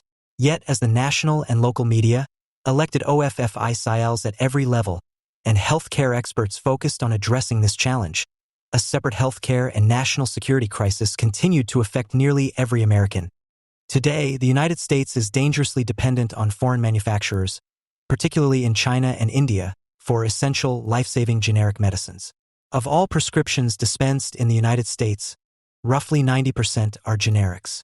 As detailed in a recent report by our organization, the Coalition for a Prosperous America, a loophole in the 1984 Hatch-Waxman Act has led to the offshoring of America's domestic production of generic pharmaceuticals to China and India, price gouging in the U.S. market by foreign companies, and generic drug shortages in the United States. Authors of the Hatch-Waxman Act intended to create competition, increase innovation, and lower prices for U.S. patients. Instead, in many cases, the opposite happened. Foreign manufacturers engaged in a race-to-the-bottom strategy that eliminated U.S. manufacturers from the market. And the offshoring of U.S. production did not lead to more innovation and lower prices, but to the importation of poor-quality, unsafe generic drugs, mainly from China and India, and widespread price manipulation. This healthcare and national security crisis started long before the COVID-19 pandemic began. The pandemic revealed, however, that America's dependence on Chinese and other foreign drug manufacturers is a serious risk that will only continue to worsen unless Congress takes decisive action to reshore the U.S. generic pharmaceutical manufacturing industry. At the start of the COVID-19 pandemic, consumers were exposed for the first time to the repercussions of America's dependence on foreign nations for critical goods, the result of decades of offshoring our nation's productive capacity. Shortages of life-saving medicines, personal protective equipment, PPE, and basic goods like household cleaning supplies impacted communities across the nation. Even before the pandemic began, however, drug shortages were an all-too common occurrence in American hospitals, with over half of healthcare workers claiming that drug shortages were a daily struggle. The COVID-19 pandemic was perhaps the first time that there was a national spotlight on this problem. With global supply chains shut down and little to no domestic capacity to manufacture generic medicines, the coronavirus pandemic exacerbated the crisis caused by our nation's over-reliance on foreign drug manufacturers. Hospitals across the United States faced drug shortages as Chinese pharmaceutical manufacturers shut down production and India restricted exports of critical medications. As the federal government rushed to take action, lawmakers in Congress, members of the media, public health officials, and everyday Americans began to question how it was possible that the United States of America could face a shortage of life-saving medicines. This national security and healthcare risk did not emerge overnight, but in just weeks the American people saw firsthand the consequences of disastrous trade and economic policies that had led to deindustrialization and the offshoring of our pharmaceutical manufacturing capacity. The Hatch-Waxman Act, formerly known as the Drug Price Competition and Patent Term Restoration Act of 1984, was originally designed to create more competition in the generic drug market. Congress sought to balance the need to incentivize drug research and development with a desire to increase competition and make drug prices more affordable. The law made several key changes that initially helped foster competition in the drug manufacturing space and drove down the cost of essential medicines. A loophole in the legislation, however, led to the hollowing out of America's public health industrial base. While the law rolled back some regulatory barriers in order to make it easier for new companies to enter the market, the law's original intent was never to create a race to the bottom that forced companies to cut corners in order to manufacture drugs for less than the price of a cup of coffee in order to remain competitive. In an effort to increase competition, the Hatch-Waxman Act eliminated duplicative tests that had been required for a generic drug to obtain approval from the FDA. Before 1984, manufacturers of generic drugs were required to independently prove the safety and efficacy of their products. By streamlining this process for approval by requiring only that manufacturers demonstrate bioequivalence to an already approved drug, Hatch-Waxman made entry into the generic drug manufacturing market much easier and less costly. The law, however, failed to take into account how foreign manufacturers, which were not subject to the same levels of FDA scrutiny as U.S. firms and could benefit from different economic and industrial policy contexts, could exploit the new rules to flood the market and launch a race to the bottom in manufacturing. By lowering standards and allowing manufacturers to only demonstrate bioequivalency, which is less costly than tests required to prove safety and efficacy, Hatch-Waxman created a situation that foreign generic drug manufacturers exploited through their slash-and-gouge strategy to destroy competition from U.S. producers. As a result, in certain cases, this change has actually eliminated competition from the generic drug market, while increasing U.S. dependence on foreign-produced generics. The United States is currently reliant on imports for at least 2/3 of our generic medicines, and nearly 90% of generic active pharmaceutical ingredient, API, facilities are overseas. The majority of those supply chains run through China and, to a lesser extent, India. Poor quality controls, environmental degradation, and cheap labor have combined to give producers in those countries a major advantage. Since 2002, imports from India have increased 35-fold, while the floodgates have opened to allow imports from China to rise to an astounding 165 times their 2002 levels. This has left American patients in a vulnerable position that is made even more dangerous during times of national crisis. In fact, nearly half of all generic pharmaceuticals on the FDA's newly created Essential Medicines list appear in some form on the FDA's drug shortage list. U.S. dependence on foreign imports has proven to be a major factor in causing such shortages. The Food and Drug Administration, FDA, itself notes that 2/3 of drug shortages are caused by quality issues, and China and India have established themselves as world leaders when it comes to producing substandard drugs. When Chinese and Indian manufacturers detain FDA inspectors, delete or fabricate data, and sell medications contaminated with rocket fuel or metallic particles, they place the FDA in an impossible situation. Restricting imports from these manufacturers will likely exacerbate drug shortages in the United States, while failing to do so will embolden these foreign manufacturers to continue selling substandard, unsafe products that can potentially harm or kill American patients. One of the primary reasons that the FDA is left facing such impossible decisions in these cases is because of a lack of competition in the essential generic manufacturing industry. Foreign manufacturers have a long history of slashing prices or acquiring their U.S. competitors in order to gain a monopoly over the production of one generic drug, only to gouge customers by raising prices as much as 2,000% once they eliminate their competition from the market. There are 3 key factors that have allowed foreign manufacturers to engage in this slash-and-gouge strategy to drive out competitors and monopolize the market. 1. Strong government support for manufacturers in China and India, including a wide range of subsidies, grant payments, and procurement supports for their manufacturers. 2. A lack of support for domestic manufacturers in the United States, whether through trade policy, federal procurement, reimbursements, or direct payments. And 3. A lack of regulatory oversight in developing countries, especially China and India, which allows companies to cut as much as 25% off of their production costs. Combined, these factors have directly led to the gutting of America's generic pharmaceutical manufacturing industry and made the United States dangerously reliant on China and India for essential, life-saving medicines. Moreover, this race to the bottom has been further exacerbated by the role of middlemen in the pharmaceutical industry. Group purchasing organizations, GPOs, and pharmacy benefit managers, PBMs, all have the common goal of maximizing margins and short-term profit.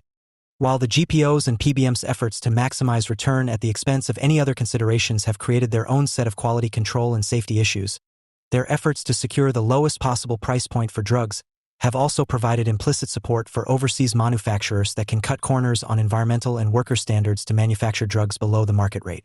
The result of America's dependence on India and China is extreme volatility, both in price and product availability. 3 recurring patterns have emerged as a result of this dependence. 1. The foreign manufacturer will flood the U.S. market with product priced below the market rate, causing other competition to leave the marketplace, leaving just one manufacturer for the product in question.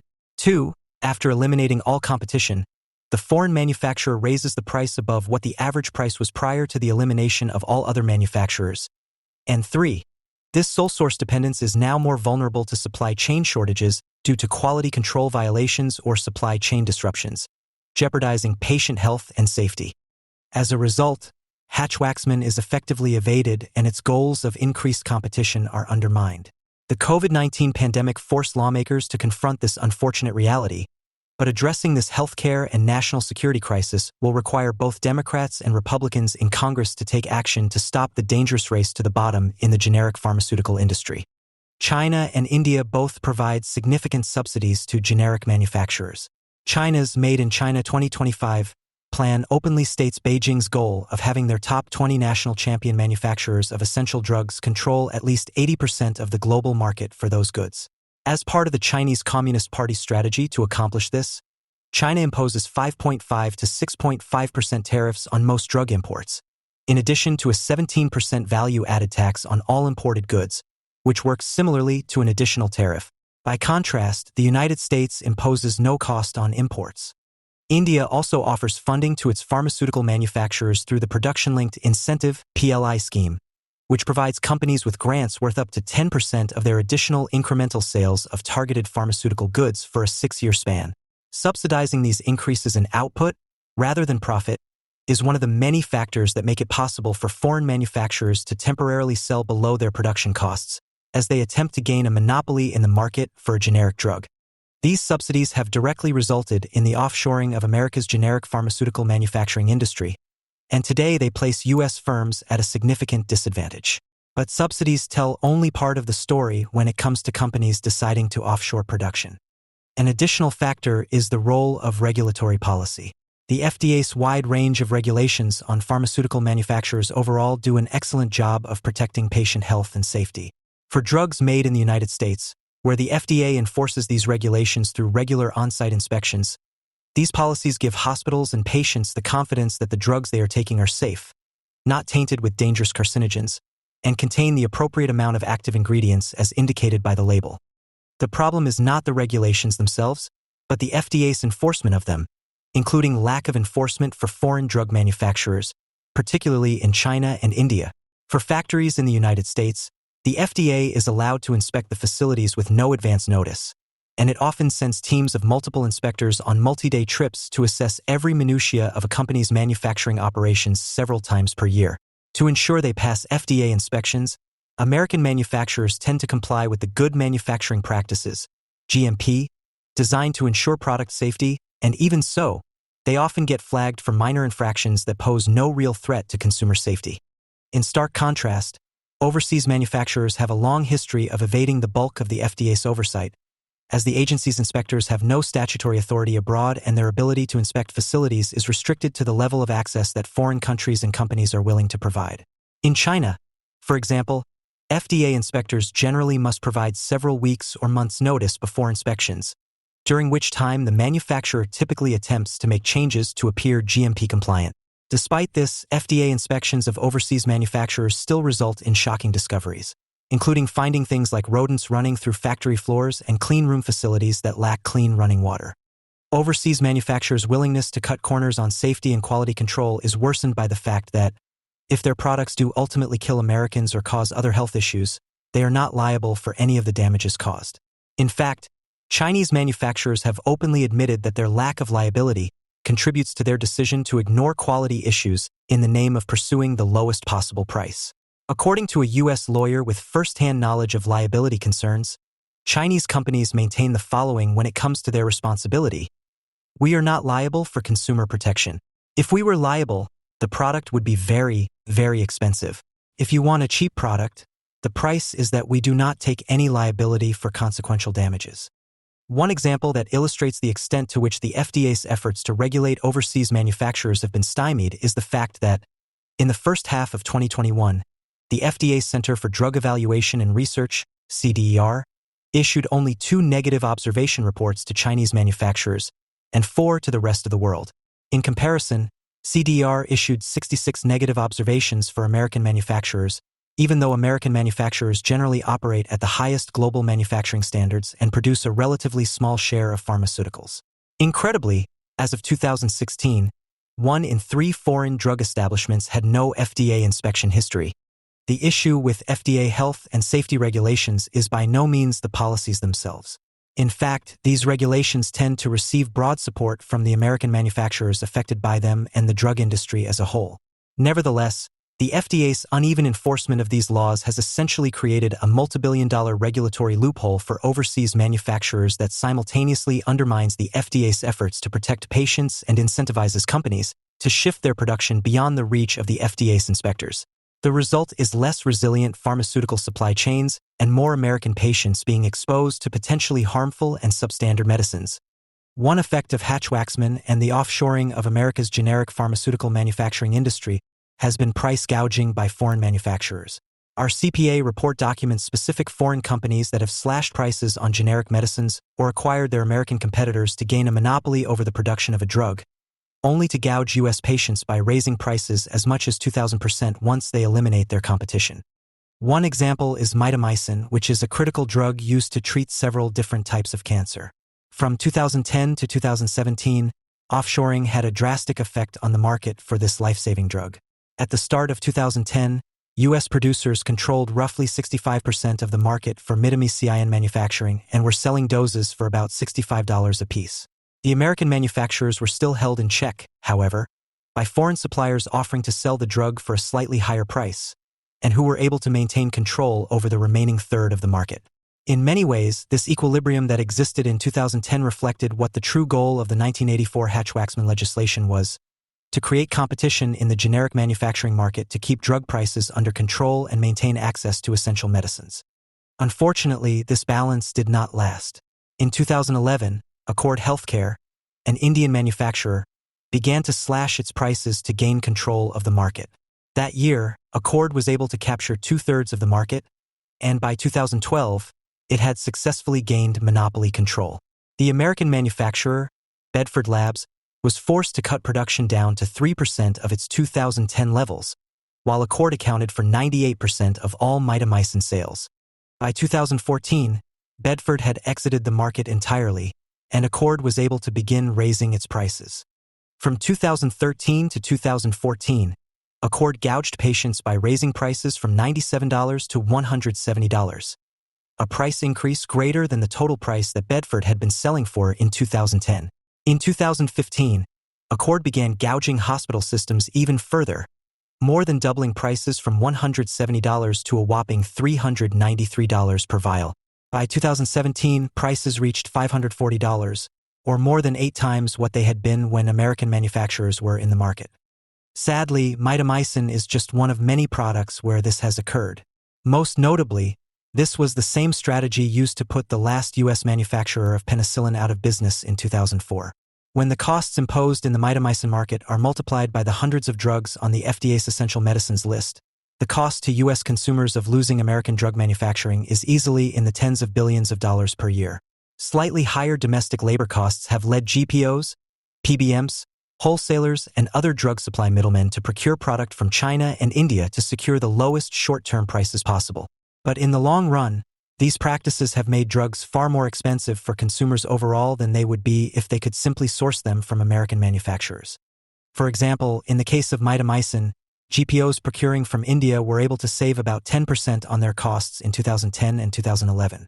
Once the American manufacturer was forced out of the market, however, the product became far more costly for consumers and consequently more profitable for GPOs who actually benefit from the higher prices. GPOs, like PBMs, seek to maximize margins and short-term profit at the expense of quality control and safety. In fact, when comparing the cost added by the Indian manufacturer in 2017 versus what the U.S. manufacturer had previously supplied, the added cost of relying on India was more than 5 times the amount that the United States had spent in total on mitomycin when there was an American manufacturer in the market. And this is despite the fact that the quantity of mitomycin used actually declined slightly over this period. Another example is carmustine, which is an essential oncology medicine used to treat brain tumors, Hodgkin's lymphoma, non-Hodgkin's lymphoma, and multiple myeloma. Maintaining access to this drug is essential for hospitals to be able to save the lives of their patients. That means hospitals are forced to pay whatever price they are charged for the drug. Demand for carmustine makes the threat of a monopoly particularly costly for the U.S. healthcare system and American patients in particular. From 2010 to 2012, there was indeed a monopoly for the production of carmustine, held by New York-based Bristol Myers Squibb, BMS. Fortunately, despite its monopoly, BMS did not engage in any particularly egregious price gouging, charging a steady price of $157 to $161 per dose over this period. At the beginning of 2013, however, BMS sold the rights to manufacture and market its Carmustine injection to India-based Emcure Pharmaceuticals. Predictably, the Indian manufacturer began price gouging immediately. That year, the average price per vial skyrocketed from $160 to $820. Prices went up by another $1,000 in both 2014 and 2015, before settling in the $3,000 to $3,500 per vial range, a 20-fold increase. When distributors or manufacturers with a large U.S. footprint engage in price fixing, America's federal and state governments have a range of legal options to sue the companies, as happened in the widely reported lawsuit that 20 state attorneys general filed against Teva, Mylan, and 4 smaller companies in 2016. When the manufacturer is entirely based in India, however, it may face little or no legal consequences for price fixing or price gouging. In fact, when U.S. businesses sued Chinese companies that had formed a cartel to raise vitamin C prices by 600%, the Chinese government asserted in federal court that Chinese law required the companies to do so. Despite Carmustine prices skyrocketing, hospitals were left with no option but to pay, and to pass their exorbitant costs onto patients, health insurers, and the Centers for Medicare and Medicaid Services, CMS. Over this entire period, annual quantities remained between 24,500 and 27,500 vials every year. The amount spent on a nearly identical quantity of product, however, jumped by $75 million per year. Unfortunately, Carmustine is just one of many examples of foreign manufacturers' price gouging once a monopoly has shifted from the hands of a domestic producer to a foreign one. Prochlorperazine is another sickening example of foreign manufacturers gouging American patients as soon as they were able to gain control over the market for a critical drug. Prochlorperazine is a critical anti-nausea product for children undergoing chemotherapy. From 2010 to 2013, an American manufacturer, Bedford Labs, held monopoly control over the pricing for the drug.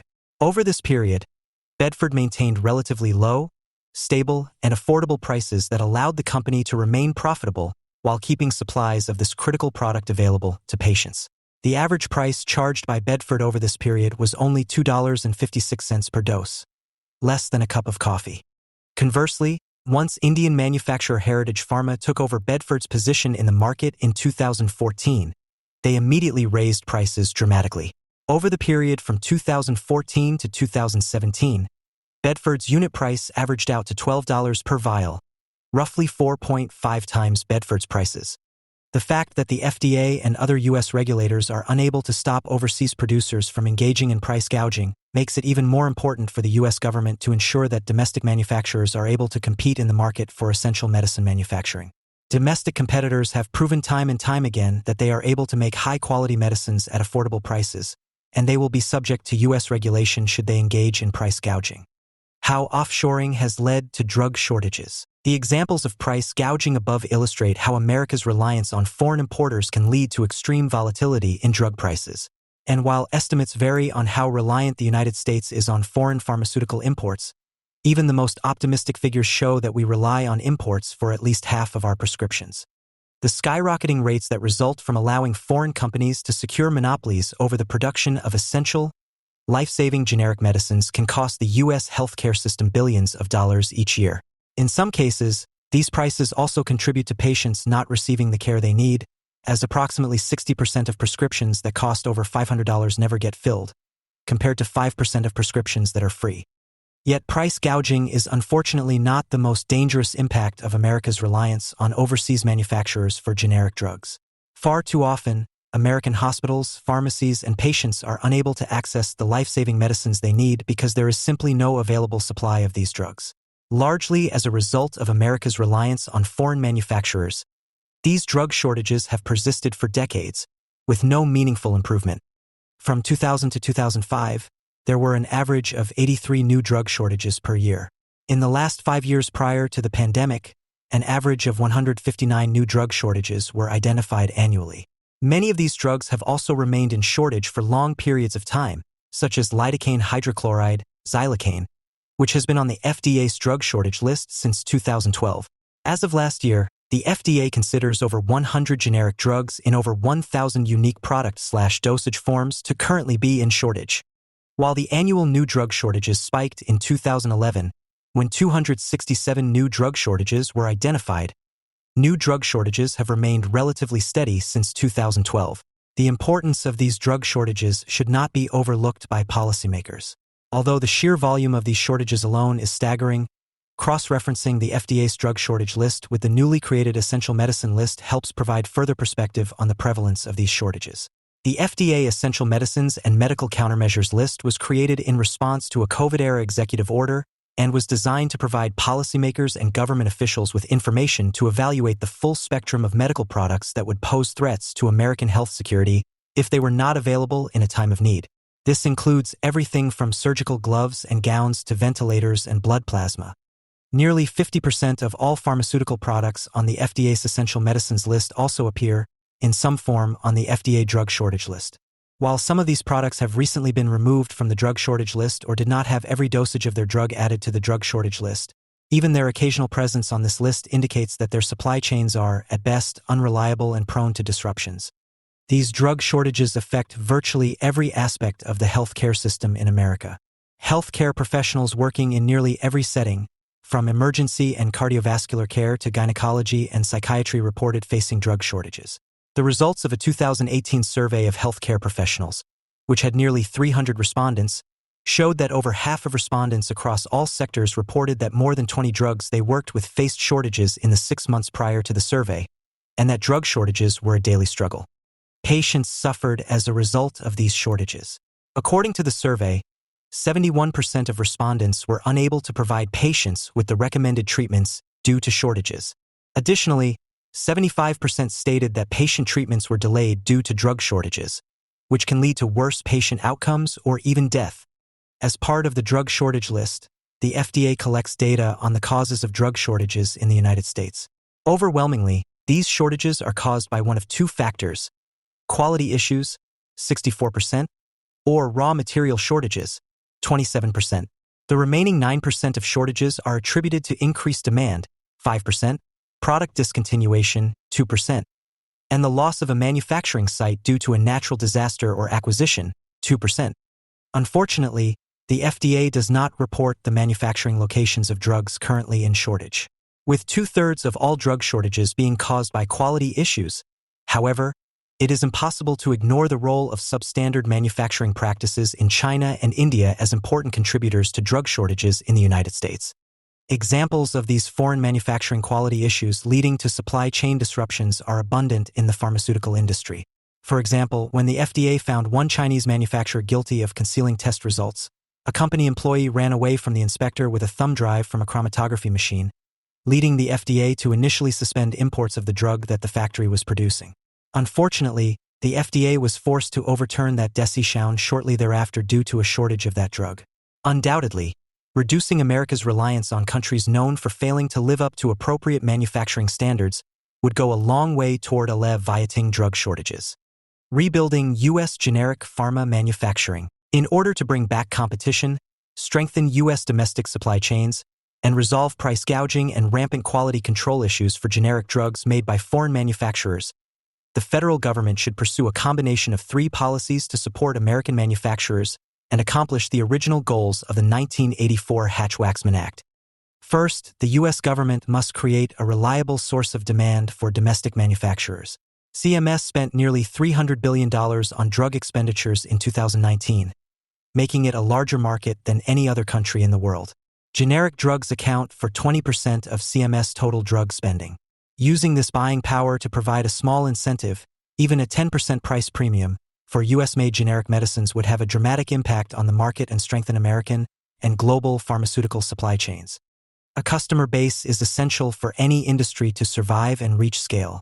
The U.S. government is best positioned to meet this challenge by providing a benefit to generic products made in the United States. With over 80 million Americans enrolled in Medicare, Medicaid, or the Child Health Insurance Program, CHIP, and Medicare and Medicaid patients accounting for more than 60% of all care provided by hospitals nationwide, nearly every major hospital must accept Medicare and Medicaid patients and comply with the requirements that CMS sets for them to do so. This provides tremendous ability to leverage these programs to support domestic manufacturers. The federal government should, at a bare minimum, provide priority to domestic producers when agencies are procuring drugs directly. The Department of Veterans Affairs, the Department of Health and Human Services Strategic National Stockpile, and the Department of Defense's Defense Health Agency should all prioritize signing long-term contracts with domestic manufacturers to give them the confidence of knowing that they will have a buyer for multiple years. Congress should consider creating working capital funds for each of these agencies to allow them to enter into long-term contracts without relying on their current year's funding to finance procurements several years into the future. Second, the U.S. government must use trade remedies to defend domestic manufacturers from predatory policies by foreign governments and manufacturers. American companies do not receive the same government support that their foreign counterparts do to enable them to withstand extended periods of losses. As a result, they are vulnerable to foreign companies selling their products below cost in order to corner the market, only to immediately raise their rates by several orders of magnitude. The U.S. government has a wide range of trade remedies available to stop this predatory behavior, and fully utilizing these authorities to combat price gouging would significantly reduce overall healthcare costs while supporting resilient domestic supply chains. In other words, successfully utilizing trade remedies can help combat shortages of critical and life-saving medicines. The export restraints other countries imposed in March 2020 demonstrated that decades of positive rhetoric around international trade and globalization can be shoved aside at a moment's notice. For this reason, Section 232 duties and quotas should be phased in on all medicines listed in the FDA's Essential Medicine List to help bring about the necessary domestic investment in their production. One benefit of a Section 232 approach is that it provides the administration with a great amount of flexibility to adjust rates and exempt specific products or countries when such changes are needed. They are also less prone to litigation risk than traditional anti-dumping and countervailing duties cases. The U.S. government should also make active use of Section 301 of the Trade Act of 1974. Section 301 exists to authorize the President to deploy duties and quotas in response to unfair trade practices by foreign governments.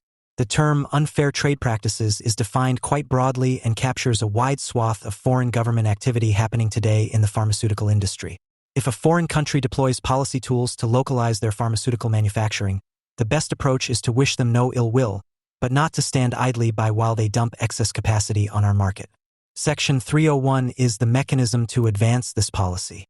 Finally, the United States could impose Section 201 safeguards to support domestic manufacturers. Section 201 involves some practical implementation challenges, however, considering that Section 201 safeguards are typically requested by domestic manufacturers and usually are requested for one product at a time.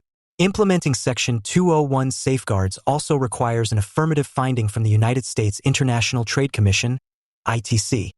Finally, because America's pharmaceutical industrial base has been so thoroughly depleted, there needs to be some direct financial support to reestablish America as a global pharmaceutical manufacturing leader. While the Biden administration's American Rescue Plan provides some initial funding to launch these efforts, far more support will be needed over the coming years to reinvigorate America's public health industrial base, whether it be through tax incentives or direct government funding. The Biden administration's American Rescue Plan provides an excellent starting point for this investment. The $10 billion appropriated to the Defense Production Act Fund that is earmarked for the COVID-19 response and pandemic preparedness will provide a major stimulus to America's pharmaceutical manufacturing base. Nevertheless, this will still be insufficient for America to be able to manufacture all of its most essential generic medicines. For example, the United States has not been able to manufacture penicillin domestically since 2004. Building a facility to manufacture the API and finished drug form of just one penicillin product could easily cost $500 million, and it would not even be able to fill the majority of the U.S. demand for that product.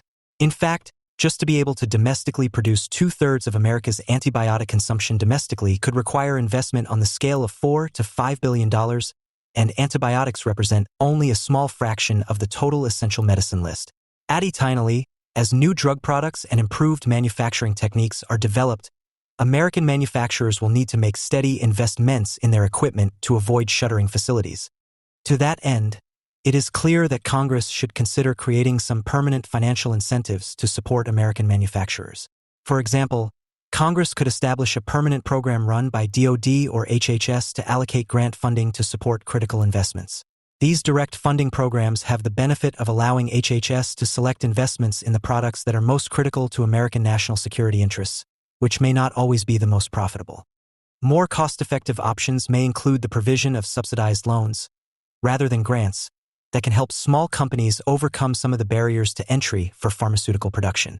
The Development Finance Corporation's DFC, Defense Production Act, DPA, loan program has successfully incentivized domestic investments in a number of cases and could be expanded. Other options are tax credits for new investments in pharmaceutical manufacturing, or tax credits on the sale of pharmaceutical products that essentially cut the tax rate domestic manufacturers face. Similarly, tax incentives to support reshoring to the island of Puerto Rico, which already has much of the infrastructure and workforce in place from when it was previously a global pharmaceutical manufacturing powerhouse, may increase investments on the island. Senator Marco Rubio and Representative Jennifer Gonzalez Colon have introduced legislation that would encourage companies currently producing medical devices and pharmaceuticals abroad to relocate to the United States. The bill would enact a tax credit applicable to federal income tax liability for wages and eligible pharmaceutical manufacturing facilities, with enhanced benefits for repatriated facilities in economically distressed zones, including Puerto Rico. Additional policies that could help reshore this critical industry include strengthening the regulatory oversight of foreign-made drugs and providing more transparency about quality issues and country of origin information to consumers. We might also provide a first-to-file preference for American manufacturers, which would allow them to become the first entrants in new generic markets. America's generic pharmaceutical industry has been all but gutted as a result of foreign governments subsidizing their producers, predatory practices by foreign manufacturers, and uneven enforcement of FDA regulations, particularly for manufacturers in China and India. The data outlining America's reliance on foreign manufacturers is shocking. Over 2/3 of generic drugs and 87% of generic APIs are made abroad. In reality, the situation is even worse, as Americans have zero domestic production for many of these products, including drugs as basic as penicillin. This dangerous reliance on overseas supply chains has contributed to widespread drug shortages and price gouging, driving up costs and preventing Americans from receiving the world-class health care that they deserve. The only way to resolve these public health challenges is to bring generic drug manufacturing back to the United States. Doing so begins with leveraging the federal government's buying power, paired with supportive trade policies and financial incentives, to give domestic manufacturers the certainty they need to rebuild America's pharmaceutical industrial base. Together, these policies would represent the most significant change in the American generic manufacturing industry since the 1980s, and would finally accomplish the original goals of the Hatch-Waxman Act by creating more competition for generic pharmaceuticals. Accomplishing this would leave the United States far more prepared for a future pandemic and ensure that essential medicines are safe, affordable, and readily accessible for all Americans. The United States is suffering from the worst drug shortage crisis in recent history. Whether it is basic generic drugs, antibiotics, or chemotherapy drugs, patients, doctors, and hospitals are facing shortages that are claiming American lives and straining our nation's healthcare system. According to FDA data on drug shortages from 2015 to 2022, drug shortages have shot up to an 8-year high. In the second quarter of 2023, more than 300 medicines were in shortage. Alarmingly, last year, nearly every major U.S. cancer center indicated in a survey that they faced chemotherapy shortages, and one survey released in August 2023 found that 60% of more than 1,000 pharmacy respondents said that chemotherapy drug shortages were critically impactful. A survey from the Institute for Safe Medication Practices of nearly 200 respondents confirmed that during the 6 months prior to the survey, shortages continued to be a daily struggle, involved an increasing number of life-saving drugs without viable alternatives, and lasted longer than ever before. This crisis is the result of decades of offshoring our nation's drug manufacturing capacity, massive failures by the U.S. Food and Drug Administration, FDA, to properly regulate and oversee foreign drug manufacturers, and a massive system of subsidies used by foreign governments to shift generic drug production away from the United States. Americans take 131 million prescription drugs each day, and generic medicines account for roughly 90% of all prescriptions dispensed in the United States. While brand-name drugs drive massive profits for Big Pharma, generic drugs, which sell for roughly $20 on average, are critical to our nation's healthcare system and more than 100 million patients every day. Unfortunately, the United States is dangerously dependent on foreign manufacturers, particularly in China and India, for essential, life-saving generic medicines.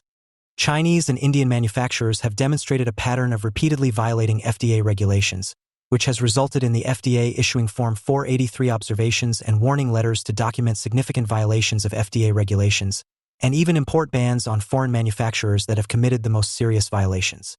This raises real questions regarding the FDA's efforts to mitigate shortages in light of increased risk of noncompliance. In our view, the data show a disturbing pattern of rising shortages and more risk, the worst outcome. In recent decades, U.S. domestic production of generic pharmaceuticals has been offshored to China and India. Subsidized foreign manufacturers have sought to eliminate U.S. competition by racing to the bottom in price, only to drastically increase prices and gouge American patients once they have monopolized a product. In a previous article, we covered multiple examples this pernicious trend. Point 7. Currently, the United States is reliant on imports for at least 2/3 of our generic medicines and nearly 90% of generic active pharmaceutical ingredient, API, facilities are overseas. Point 8. The majority of those supply chains run through China and India. China, in particular, has a strong hold on the production of API and key starting materials, KSMs. In 2021, China was the leading source for U.S. pharmaceutical imports measured by weight, accounting for £418 million, or 23% of total pharma imports. A report issued by the Inspector General of the U.S. Department of Defense stated that our nation's reliance on foreign medicine sources is a national security threat. China now accounts for 95% of imports of ibuprofen, 91% of imports of hydrocortisone, 70% of imports of acetaminophen, and 40 to 45% of imports of penicillin. Moreover, China and India's dominance of the U.S. generic pharmaceutical supply chain is growing. These two countries account for 85% of filings for new active pharmaceutical ingredients, according to data from an industry watchdog. The United States once led the world in pharmaceutical manufacturing.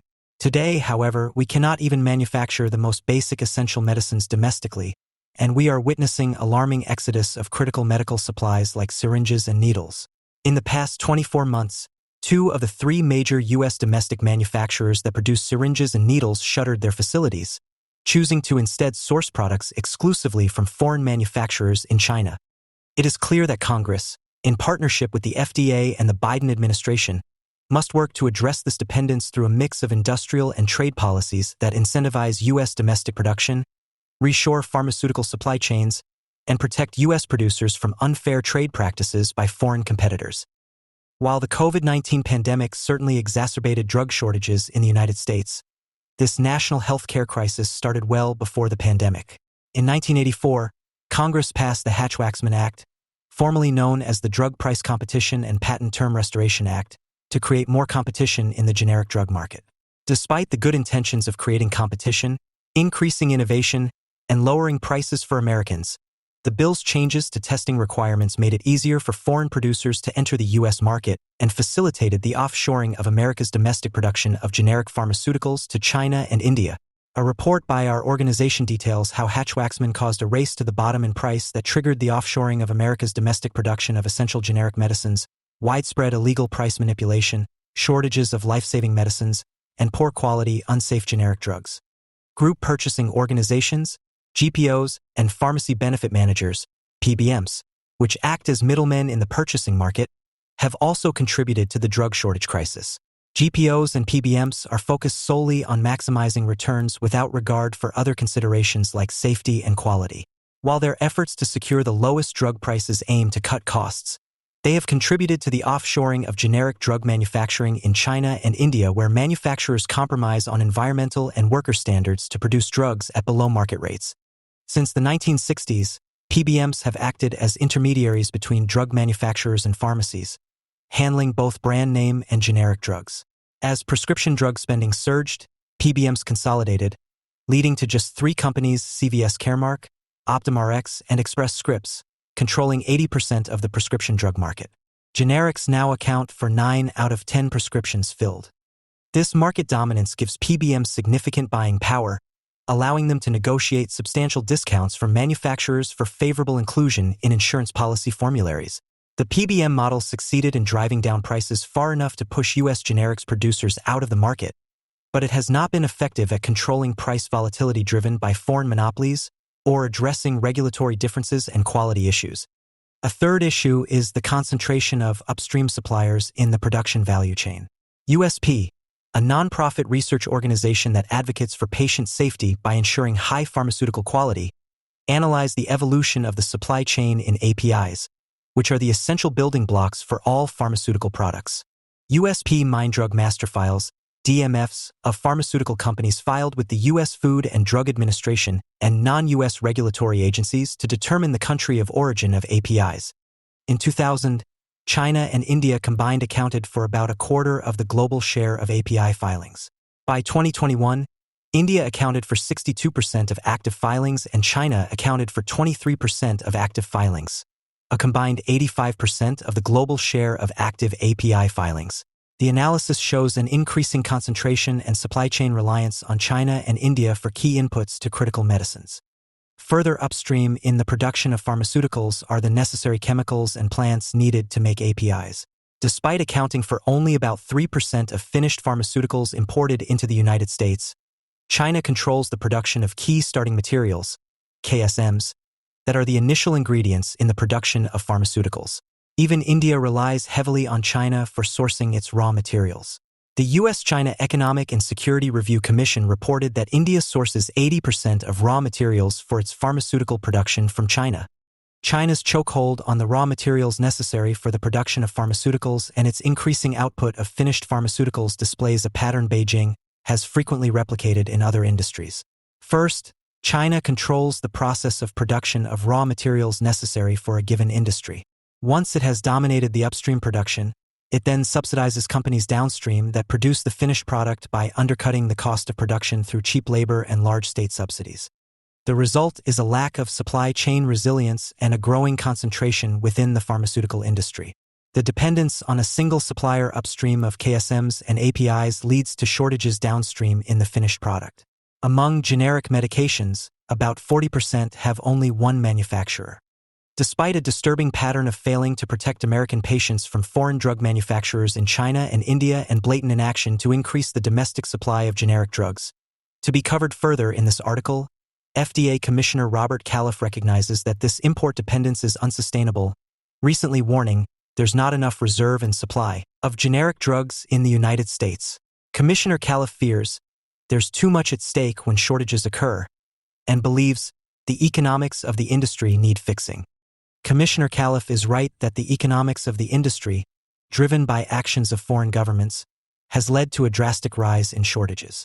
A recent NPR interview with Valerie Jensen, Associate Director for Drug Shortages at the Food and Drug Administration, documented how foreign drug manufacturers racing to the bottom in price are having unintended consequences, including increasing drug shortages. The report found that, when it comes to generic sterile injectables, medicines that are workhorses in hospitals, the opposite problem is true. They can be too cheap. Companies compete with each other to offer hospital purchasers the lowest price, driving the prices to rock bottom. Over time, prices can get so low that it doesn't always make good business sense for the companies to keep making some drugs. So they stop. To address this, it is clear that Congress must take significant steps to reshore the domestic pharmaceutical supply chain and boost domestic manufacturing of generic drugs. Earlier this year, Congresswoman Claudia Tenney, Republican New York, introduced the Producing Incentives for Long-Term Production of Life-Saving Supply of Medicines, PILS, Act. This legislation would incentivize the strategic reshoring of U.S. domestic production of generic medicines with a domestic production-based tax credit, domestic content bonus credit, and an investment tax credit. This includes upstream inputs such as API and downstream materials and services such as packaging and quality testing. While additional solutions are needed to fully address our nation's overdependence on foreign supply chains and to solve the drug shortage crisis, the PILS Act is an important industrial policy that would create massive incentives to strategically reshore U.S. domestic production of generic medicines. In particular, it would counter the government of India's massive subsidy regime that has directly undercut American generic drug producers. The government of India provides massive subsidies to its generic pharmaceutical manufacturing industry. This substantial system of subsidies has directly led to the offshoring of America's domestic production of generic pharmaceuticals, resulting in a dangerous dependence on Indian generic drug manufacturers. The Indian government provides a variety of subsidies that have been found, in prior countervailing duty cases in the United States, to result in a countervailable subsidy. According to the U.S. International Trade Administration, foreign governments subsidize industries when they provide financial assistance to benefit the production, manufacture, or exportation of goods. Subsidies can take many forms, such as direct cash payments, credits against taxes, and loans at terms that do not reflect market conditions. Most Indian pharmaceutical companies that export take advantage of one or more of these subsidy programs, and the Indian pharmaceutical industry widely advertises its use of subsidies. In one article, Gaurav Gupta, the CEO of Indian company Subsidy Pro, outlines how government subsidies are transforming the pharmaceutical industry and that state governments are also leading the pharma industry towards unprecedented heights by offering various incentives. This includes reimbursement of 100% of actual filing costs on domestic patents and 50% of actual filing costs on international patents, being provided by the Uttar Pradesh government. It is also reimbursing 75% of total expenditure on clinical trials. Currently, India's massive subsidy regime includes export subsidies, domestic subsidies, tax subsidies, loan subsidies, input subsidies, and import substitution subsidies. Notably, in numerous proceedings, the U.S. Department of Commerce has deemed each of these schemes to be a countervailable subsidy. The amount of subsidies the foreign producer receives from the foreign government is the basis for the subsidy rate by which the subsidy is offset or countervailed through higher import duties as determined by the U.S. government. The Duty Drawback (DDB) program provides rebates for duties or taxes chargeable on any imported or excisable materials used to manufacture exported goods. Specifically, the duties and taxes neutralized under the program are the customs and central excise duties for inputs used to manufacture exported goods. The duty drawback is generally fixed as a percentage of the free on-board (FOB) price of the exported product. Drawback rates are calculated based on averages known as the all-industry rates or AIRs for a given product. In the absence of an AIR, the Government of India will calculate DDB on the actual duty. The U.S. Department of Commerce has determined in numerous proceedings that India's DBB scheme provides a subsidy and is countervailable. The Export Promotion of Capital Goods Scheme, EPCGS, provides for a reduction or exemption of customs duties and excise taxes on imports of capital goods used in the production of exported products. Under this program, producers pay reduced duty rates on imported capital equipment by committing to earn convertible foreign currency equal to 6 times the value of the capital goods within a period of 6 years. Once a company has met its export obligation, the Government of India will formally waive the duties on the imported goods.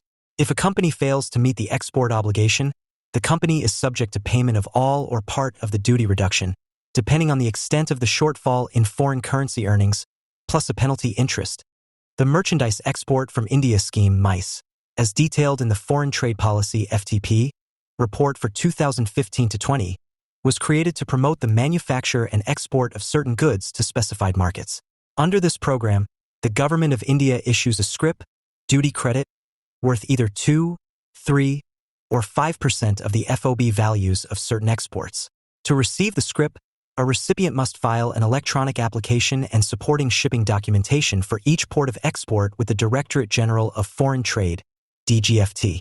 After a recipient receives and registers the scrip, it may either use the scrip for the payment of future customs duties for importing goods or transfer the scrip to another company. The Interest Equalization Scheme, IES, first introduced in April 2015, applies to rupee-denominated pre-shipment and post-shipment export financing. Under this program, the Reserve Bank of India provides a refund of 3% and up to 5% as of November 2, 2018, of interest charged by a commercial bank on rupee-denominated pre-shipment and post-shipment export financing. This scheme is available to certain products that are exported under specific tariff codes, as well as all exports made by micro, small, and medium enterprises, MSMEs, across all tariff codes. The Status Holder Incentive Scheme, SHIS, was introduced in 2009 with the objective to promote investment in upgrading technology in specific sectors. Status holders under the government's listing of specific exported products receive incentive scrip, or credit, equal to 1% of the FOB value of the exports in the form of a duty credit. The SHIS license can only be used for imports of capital goods, and it can be transferred to another status holder for the import of capital goods. While this program was reportedly discontinued in 2013, companies were still able to apply for licenses for up to 3 years after the program ended, i.e., through 2016. Moreover, because this program applies to capital goods, the U.S. Department of Commerce will allocate any benefits that generic injectable producers receive from this program over time, and thus pharmaceutical companies may receive residual benefits from this program through at least 2026. Under India's SEZ Act of 2005, a Special Economic Zone (SEZ) may be established jointly or individually by the central government, a state government, or an individual or entity to manufacture goods and/or provide services and to serve as a free trade and warehousing zone. Entities that want to set up an SEZ in an identified area may submit their proposal to the relevant state government. To be eligible under the SEZ Act, the companies inside an SEZ must commit to export their production of goods and/or services. Specifically, companies must achieve a positive net foreign exchange. In return, the companies inside the SEZ are eligible to receive various benefits, including 1. Duty-free importation of capital goods and raw materials. 2. Purchase of capital goods and raw materials without the payment of Central Sales Tax, CST. 3. Exemption from the services tax for the services consumed within the SEZ. 4. Exemption from stamp duty for all transactions and transfers of immovable property or documents related thereto within the SEZ. 5. Exemption from electricity duty and cess, tax or levy thereon on the sale or supply to the SEZ unit. 6. Income tax exemptions under Section 10A of the Income Tax Exemption Scheme, and 7. Discounted land in the SEZ.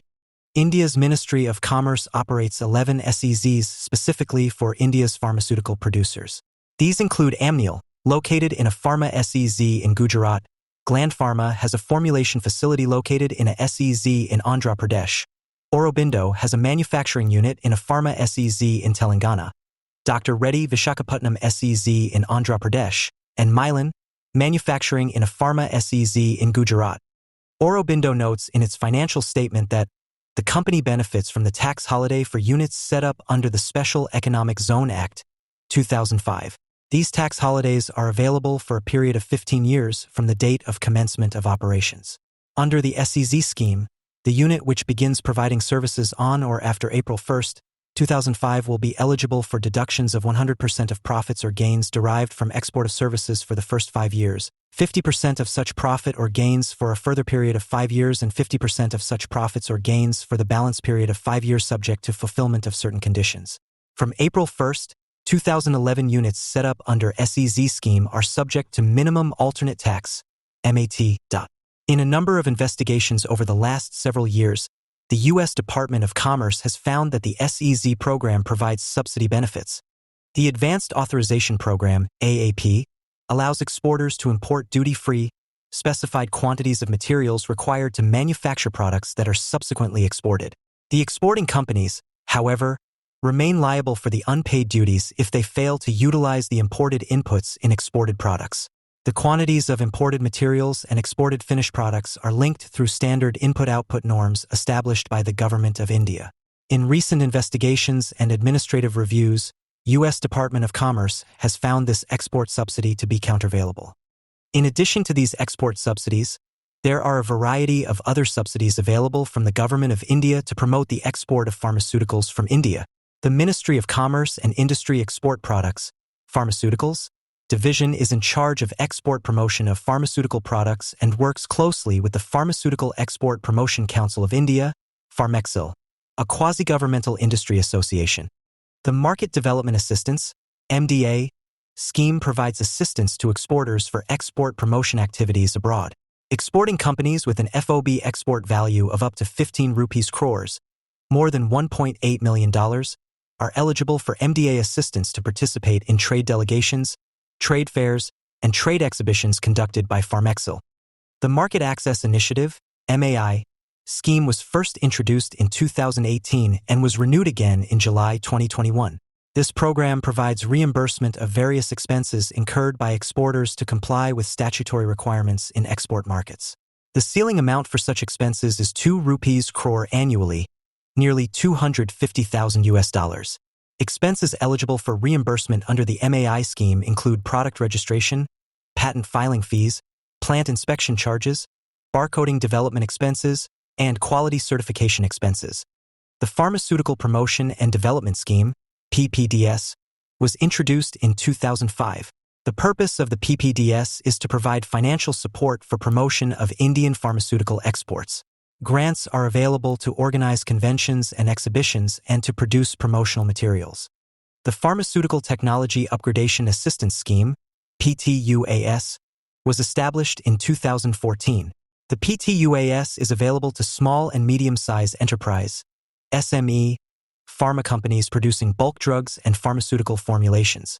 The goal is to assist recipients to migrate from Schedule M to World Health Organization good manufacturing practices, WHO/GMP, norms, to enable them to participate and compete in global markets and earn foreign exchange. The maximum loan amount eligible for assistance is 4 rupees crores, nearly $500,000, and the upper limit for the interest subsidy is 6%. Interest subsidy recipients must obtain WHO/GMP certification within 2.5 years from the date of disbursement of the loan. Recipients must also achieve incremental export revenue in excess of the loan amount within 36 months of the last draw on the loan. The Government of India allocated 300 rupees crore, roughly $36 billion, for disbursal as interest subsidies for the period 2020 to 22. There are a number of government grants that the Government of India offers to its pharmaceutical industry. The Production-Linked Incentive (PLI) scheme for promotion of domestic manufacturing of critical KSMs, drug intermediates, and APIs was introduced in July 2020. This scheme aims to boost domestic manufacturing of KSMs, DIs, and APIs by attracting large investments in the sector and thereby reducing import dependence in critical materials, much of which India currently has to import, primarily from China. The PLI scheme will provide up to 20% incentives on incremental sales of 41 products with a $2.05 billion program budget. The Credit-Linked Capital Subsidy Scheme, CLCSS, for technology upgradation of small-scale enterprises is aimed at facilitating technology upgrades by providing upfront capital subsidies to small-scale industries companies to modernize production equipment, including plant and machinery and techniques. The CLCSS is limited to specific subsectors and products approved under the scheme. Under the scheme, companies can receive 15% of the value loans made by primary lending institutions funding the eligible investment. The amount of the loan cannot exceed 100 rupees lakhs, how much in USD? And the amount of the subsidy cannot exceed 15% of that, or 15 rupees lakhs. Interestingly, the CLCSS specifically provides for subsidies to producers of injectable medications. Specifically, the program identifies filter cartridges, bubble point apparatus, automated filling and sealing machines, horizontal autoclaves, and dry heat sterilizers as eligible for government support. The government of the state of Telangana offers investment subsidies at a rate of 14% of the fixed capital investment to promote R&D activities. Subsidy applications are reviewed by the Life Sciences Council, and subsidy benefits are spread over a 5-year period. The state government of Karnataka provides a one-time capital subsidy of up to 50% of the cost of constructing an effluent treatment plant for a pharmaceutical facility, subject to a ceiling of 250 rupees lakhs. $25 million. It will also provide a one-time subsidy of the cost of a common effluent treatment plant, serving more than one entity, established in a designated pharma park, pharma SEZ, or pharmaceutical cluster. This scheme pays for 50% of the cost of construction up to 500 rupees lakhs. $50 million. The state government of Karnataka also provides grants to medium-scale manufacturing enterprises, those employing 25 to 50 workers, to promote investment. The maximum size of the grant depends on the region of Karnataka of the manufacturing unit and ranges from Rs. 20 to 25 lakhs. Additionally, it provides subsidies of up to 50% of the cost of unspecified Go Green initiatives to pharmaceutical producers, up to a maximum of 50 rupees lakhs. $5 million. Under its Investment Policy 2020 to 2025, the state government of Karnataka offers investment promotion subsidies to companies investing in manufacturing in Karnataka. The amount and duration of the subsidy depends on the number of employees of the company and the size of the investment. Subsidies range from 1.75% of turnover for super mega companies with 750 or more employees and fixed assets of more than 1,000 rupees crore, roughly $120 million, to 2.25% of turnover for large enterprises with 50 employees and fixed assets of up to 250 rupees crore, roughly $30 million. Under the Karnataka Industrial Policy, 2020 to 2025, The state government of Karnataka will pay one-time capital subsidies up to 50% of the total cost of establishing a pharma park subject to a ceiling of 5 rupees crores, $600,000. It will also pay an annual incentive up to 20% of a pharmaceutical company's expenditure towards clinical trials for bioavailability and bioequivalence subject to a maximum of 1 rupee crore per clinical trial. The state government of Gujarat provides tax incentives to new or existing industrial companies that undertake expansion of production between July 2016 and July 2021. Under this scheme, it will reimburse recipients the amount of general sales tax paid on intrastate sales. The state government of Gujarat also has the scheme of assistance to mega/innovation projects. The purpose of the program is to promote mega projects that have a large multiplier effect on the economy and that leads to employment generation. The state government of Karnataka has subsidy schemes to increase the industrial growth rate of the state, attract investment, and create employment opportunities. Various tax benefits are available to large, mega, ultra-mega, and super-mega enterprises, including 1. Exemption from the stamp tax, 2. Concessional registration charges, 3. Reimbursement of land conversion fees, 4. Exemption from entry tax, 5. Subsidies for setting up effluent treatment plants and anchor units, 6. Interest-free loans on VAT and GST payments, 7. Refunds of central sales tax, and 8. Budgetary support for infrastructure upgrades. These programs were extended in the industrial policy for 2020 to 2025. The state government of Telangana provides tax incentives to encourage industrialization under the Telangana State Industrial Development and Entrepreneur Advancement (TIDEA) incentive scheme. Under this scheme, companies are eligible to receive a permanent 100% reimbursement of stamp taxes and transfer duty reimbursement.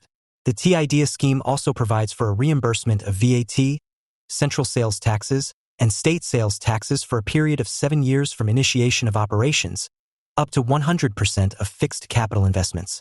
Medium-sized companies receive 75% reimbursement, and large firms receive 50% reimbursement.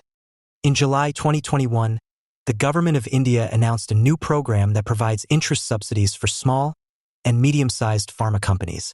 Under the scheme, the government will provide an interest subsidy of 6% on loans up to 10 rupees crore, roughly $1.2 million, for a period of 3 years.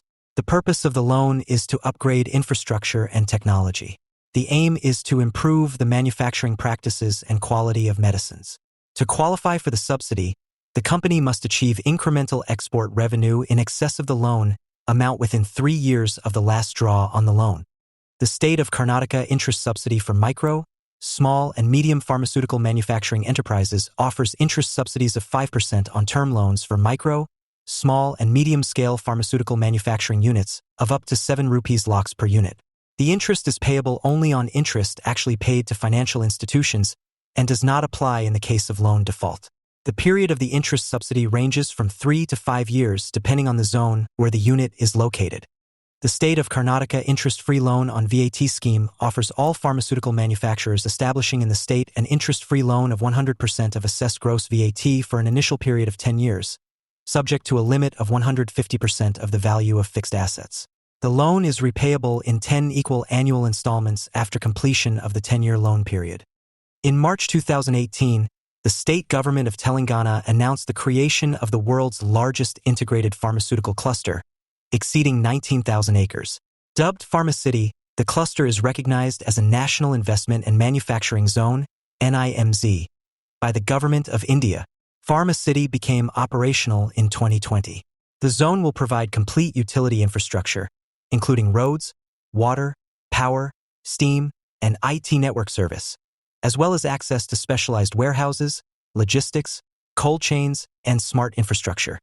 In addition, companies located in industrial estates or industrial parks are eligible to receive a rebate of up to 25% of land costs up to 10 rupees lakhs, $1.1 million. Micro, small, and medium companies also qualify for a rebate of 25% of land conversion charges. The state government of Telangana also offers 25% subsidies on lease rentals for plug-and-play lab space of up to 5,000 square feet, leased by life sciences startups in notified zones. The benefit is up to 5 rupees lakh for a period of 3 years. In January 2019, the Indian government introduced a Make in India initiative, stating that its public procurement program would prioritize purchasing pharmaceutical products from local suppliers with 80% local content from 2019 to 21, increasing to 85% from 2021 to 23 and 90% from 2023 to 25. This policy encompasses various pharmaceutical formulations like antibiotics, vitamins, pain relievers, anti-diabetes medications, cardiac drugs, and blood pressure medications. In January 2021, revised guidelines classified suppliers into Class 1, 80% or more local content, Class 2, 50 to 80% local content, and non-local suppliers, less than 50% local content, with Class 1 and Class 2 suppliers receiving preferential treatment in government procurement decisions. These rules apply to all central sector/centrally sponsored schemes for procurements by state and local bodies, if the scheme is partially or fully funded by the Government of India. However, such local content requirements may potentially violate World Trade Organization rules and U.S. countervailing duty laws, as import substitution is considered a prohibited subsidy under WTO rules. Indian Prime Minister Narendra Modi has often described his country's push to increase drug production as part of a large-scale effort to become the pharmacy of the world. India has certainly increased exports of pharmaceutical products, thanks in large part to the Indian government's substantial system of subsidies to its generic pharmaceutical manufacturing sector. Nevertheless, as a Bloomberg report notes, India is the largest provider of generic medicines, but it is scandalously short on regulatory oversight. As Catherine Eben documented in her book, India's pharmaceutical industry is plagued with systemic fraud, where data was routinely falsified to fool inspectors, increase production, and maximize profit. India's extensive subsidy system has contributed to the outsourcing of the United States' domestic production of generic pharmaceuticals and an overdependence on foreign supply chains, exacerbating the drug shortage crisis and creating a national security risk. Equally concerning, India's regulatory oversight over its pharmaceutical industry and a repeated pattern of significant safety and regulatory violations by its generic drug manufacturers only compounds the current drug shortage crisis. Not only are American patients beholden to a single source for many generic drugs, but the manufacturers of these products are Indian firms with a frightening track record of safety and regulatory violations. The FDA's Foreign Inspection Program, which the Government Accountability Office, GAO, recently described as facing unique challenges, is failing to hold foreign manufacturers accountable for repeatedly violating regulations. In particular, the GAO noted that the FDA's practice of conducting pre-announced foreign inspections is inadequate and raises questions about the equivalence of foreign to domestic inspections. From 2014 to 2015, the FDA implemented a pilot program in India that eliminated extended advance notice for inspections. Instead, the FDA conducted short notice or unannounced visits and selected sites for the program that the agency believed had significant issues. By all accounts, the program was widely successful at exposing widespread misconduct and significant violations of FDA regulations, including falsified quality records and even a bird infestation at a manufacturing site. Importantly, OAI findings increased by almost 60% under the pilot program. This short-lived experiment revealed the extent of the misconduct that could occur in the absence of unannounced inspections. Unfortunately, the FDA discontinued the program and reverted to pre-announced visits and even virtual inspections of overseas facilities. In 2021, the FDA admitted, "We recognize that remote interactive evaluations do not replace inspections, and that there are situations where only an inspection is appropriate based on risk and history of compliance with FDA regulations. The FDA would never view pre-announced or virtual inspections as sufficient for domestic U.S. drug factories. Additionally, it would never grant U.S. drug manufacturers an exception after failing to meet basic safety standards. This double standard is a core part of the FDA's culpability in offshoring America's essential medicine production. Such a huge disparity in oversight gives a tremendous advantage to drug makers in India and China. The FDA's apparent favoritism to foreign drug manufacturers, regardless of their compliance history, allows them to export drugs to the United States long before America's domestic pharmaceutical plants can receive similar clearances. This past year, FDA inspectors found significant violations at foreign manufacturing facilities. A Bloomberg report published in April 2023 documented the rising dangers of India's generic drug industry, observing that India is scandalously short on regulatory oversight and that, in the last 6 months alone, its generic cough syrups have killed dozens of children, its eye drops have caused blindness, and its chemotherapy drugs have been contaminated. Despite FDA inspectors finding an increase in significant violations at Indian facilities, the FDA is still struggling to inspect foreign facilities. In April 2023, nonprofit investigative news publisher ProPublica found that FDA inspection data showed that FDA inspections of overseas labs, mainly those in India and China, have dropped precipitously. According to the report, in fiscal year 2019, the year before the COVID-19 pandemic limited travel and movement, the FDA inspected 37% of the nearly 2,500 overseas manufacturers. In 2022, the agency only inspected 6% of around 2,800. And in India, where the contaminated eye drops originated, the FDA inspected only 3% of manufacturers in 2022, significantly less than in 2019, when 45% of plants were inspected. The FDA's failure to properly inspect and oversee foreign drug facilities is having a serious impact on American patients. Last year, the FDA was forced to allow Chinese drug manufacturer Qilu Pharmaceutical to ship an unapproved cancer drug to the United States due to the national cancer drug shortage. The drug, cisplatin, is widely used in chemotherapy to treat testicular, lung, bladder, cervical, and ovarian cancers. Similarly, the FDA allowed a banned factory in India to ship the lung medication atovaquone to the United States. This repeated pattern by the agency has become essentially a pharmaceutical offshoring policy by the FDA. The agency simply ignores the need to boost domestic production and approves foreign manufacturers that repeatedly violate safety regulations.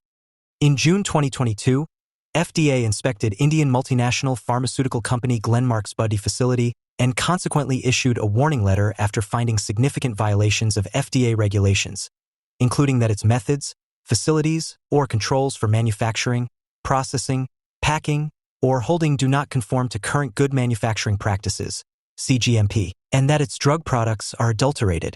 As a result, the FDA placed Glenmark under Import Alert 66-40 and Official Action Indicated, OAI, meaning objectionable conditions were found and regulatory action should be recommended.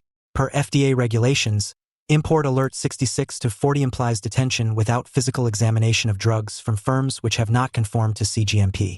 Despite Glenmark's serious violations and resulting FDA action, the agency provided an exception to Glenmark in January, enabling it to supply atovaquone oral suspension to the U.S. market from its Buddi facility.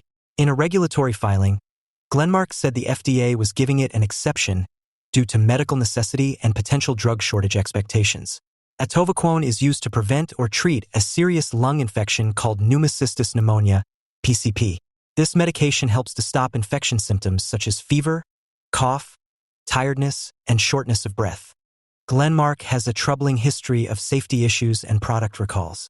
In November 2022, the company received a warning letter from the FDA for violations at its Goa, India factory related to batch failures, lab controls, and record keeping. In 2019, the company recalled shipments of ranitidine, sold under the brand name Zantac, from 2 Indian factories due to potentially carcinogenic ingredients.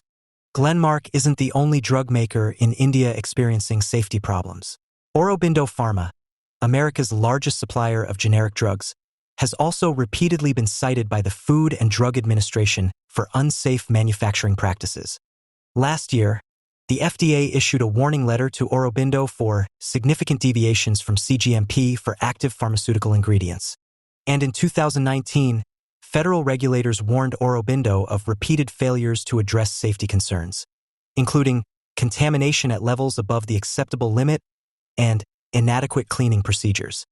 The same month that the FDA issued a warning letter to Aurobindo, Auromedics Pharma LLC, a subsidiary of Aurobindo, recalled an injectable antibiotic after a hair was found in a vial. Despite repeated violations of FDA regulations and more than a dozen recent recalls of defective or potentially harmful products, the FDA granted Aurobindo's subsidiary, Eugia Pharma Specialties Ltd., final approval to manufacture and market its generic version of bortezomib for an injection used to treat certain types of cancer. Despite multiple warning letters and more than a dozen recalls for unsafe or substandard drugs, instead of placing Aurobindo on import alert, testing its products, and finding alternative suppliers, the FDA has instead continued to reward Aurobindo with countless first generics, the first approval FDA permits which allows for a period of exclusivity in sales. A report released by our organization also documents Aurobindo's substantial, alarming ties to Chinese companies sanctioned by the United States, tied to People's Republic of China, PRC, military industries, or to human rights violations. This includes ties between Aurobindo and a PRC supplier with documented violations of U.S. pharmaceutical regulations. Our report exposes that Aurobindo does business with at least 4 suppliers that have ties to organizations under U.S. sanctions for their connections to China's military industry. As Bloomberg reported, one of Aurobindo's suppliers in China last year was Zhejiang Huahai Pharmaceutical Company, and that Aurobindo ordered Valsartan, a blood pressure medication, from Huahai. The drug went into shortage 5 years ago when a probable carcinogen, N-nitrosodimethylamine, or NDMA, was found in ingredients used to make it that were supplied by Huahai. FDA inspectors found that the China-based company had ignored evidence that the ingredient was contaminated. Wintac, the contract manufacturing organization, CMO, arm of New Jersey-based Somerset Therapeutics, which sells critical care and COVID drugs, received a warning letter from the FDA in 2020 for bacterial contamination on a media fill line at its Bangalore facility. The warning letter outlined Wintac's failure to follow procedures that are designed to prevent microbiological contamination of drug products, purporting to be sterile. The FDA cited Wintac for a similar violation of its aseptic fill line in July 2019. Incredibly, Somerset sales doubled from 2019 to 2021, while the company was under warning letter. Emcure Pharmaceuticals, another Indian manufacturer, has received warning letters from the FDA since 2015. That same year, the FDA banned imports from Emcure's Hinjawadi plant due to manipulating drug testing analysis and deviations in lab testing, an issue the FDA has frequently uncovered at Indian manufacturing facilities. In 2019, Emcure's subsidiary, Heritage Pharmaceuticals, agreed to pay more than $7 million for price-fixing several medicines, including key drugs for diabetes, blood pressure, and asthma. Recently, FDA inspectors found a cascade of failure at Intas Pharmaceuticals, an Indian generic drug manufacturer. After an inspection from November 22 to December 2, 2022, an Intas plant in Gujarat, India, received 11 observations on Form 483. According to the Form 483, inspectors found a truck full of transparent plastic bags containing shredded documents and black plastic bags, mostly containing documents torn randomly into pieces. FDA inspectors also found a large black plastic bag that was hidden under the staircase, filled with torn pieces of disposed CGMP documents. Inspectors document that the trash bag had a very strong smell of chemicals spread across the area and that the documents found inside were wet. When FDA investigators put together some of the torn pieces of documents, they found that the torn pieces pertained to products commercialized in the U.S. market. The FDA also found serious violations at a Cipla facility, an Indian multinational pharmaceutical manufacturer, in 2023. An inspection of Cipla's manufacturing sites in Pithampur unveiled several quality and data observations. According to the observations on Form 483, the manufacturing site received over 3,000 complaints between 2020 and 2022. The FDA's report also stated that 266 complaints were received this year and are still under investigation. According to the FDA report, 91% of the complaints were related to product performance.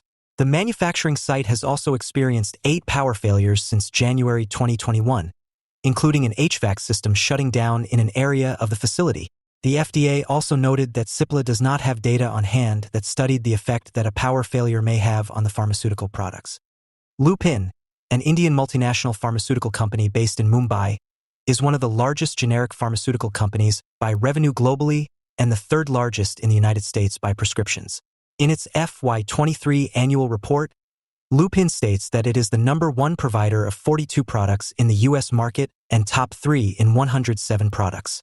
One product is lisinopril tablets, a drug that belongs to a class of angiotensin-converting enzyme, ACE, inhibitors medication used to treat high blood pressure and to reduce the risk of death after a heart attack.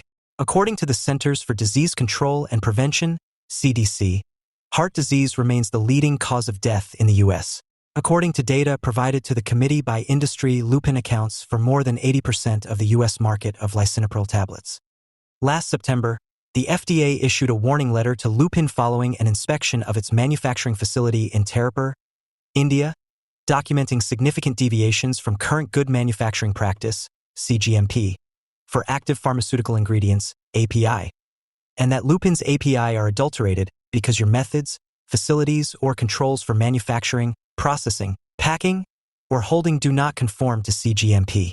The FDA issued a similar warning letter to Lupin in 2019 after an investigation at its Mundideep facility, as well as a warning letter in November 2017 after FDA investigators found issues at Lupin's Goa facility that manufactures key finished products. FDA investigators highlighted major concerns on product testing, causing the FDA to order Lupin to retest batches of drugs the company had released for sale in the United States despite repeated testing showing that they failed to meet FDA specifications. Lupin has issued a number of recalls for its products, including nearly 12,000 bottles of lisinopril in 2020 due to the presence of foreign tablets. Lupin recalled more than 16,000 bottles of rifampin, a drug used in the treatment of all forms of tuberculosis, from the U.S. market in December 2022, due to failed impurities/degradation specifications. Dr. Reddy's Laboratories is another Indian multinational pharmaceutical company based in Hyderabad. Dr. Reddy's manufactures tacrolimus, a critical drug used in heart transplant patients to prevent organ rejection.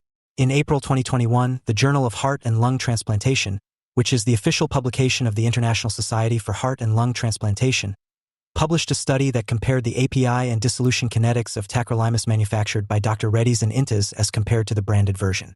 The study found notable differences with Dr. Reddy's and Intas, including that it dissolved too quickly, putting transplant patients at risk. Last year, Dr. Reddy's initiated a Class 2 recall for over 4,000 bottles of tacrolimus due to presence of one tacrolimus 1 mg capsule commingled in a bottle containing and labeled as tacrolimus 0.5 mg capsules. In January 2024, Dr. Reddy's was forced to again recall more than 8,000 bottles of tacrolimus for presence of foreign tablets/capsules in the affected lot. Historically, Indian drug manufacturers have received a high proportion of FDA warning letters. In 2015, half of FDA warning letters were issued to Indian pharmaceutical companies. In 2022, the FDA issued 31 Form 483s, including 15 to Indian manufacturers. Moreover, it is clear that the FDA's recent inspections of Indian manufacturing facilities have uncovered systemic issues. Nonetheless, these facilities have faced little to no restrictions on their ability to manufacture products for the U.S. market. Foreign manufacturers that have demonstrated a pattern of repeatedly violating FDA regulations are only increasing their stranglehold on the U.S. market. This raises serious questions over whether non-compliant foreign firms that continue to significantly violate FDA regulations have become too big to fail. Despite these repeated violations, the FDA has taken no action to procure these critical products from domestic sources. Furthermore, the FDA has demonstrated a pattern of approving foreign manufacturers for products that are in shortage over domestic firms, despite these foreign manufacturers not having been recently inspected, or that have received warning letters or Form 483 observations. For example, the FDA approved Chinese company Hainan Poly to manufacture iopamidol, a contrast dye that was to be imported from Europe unapproved in order to address the contrast shortage.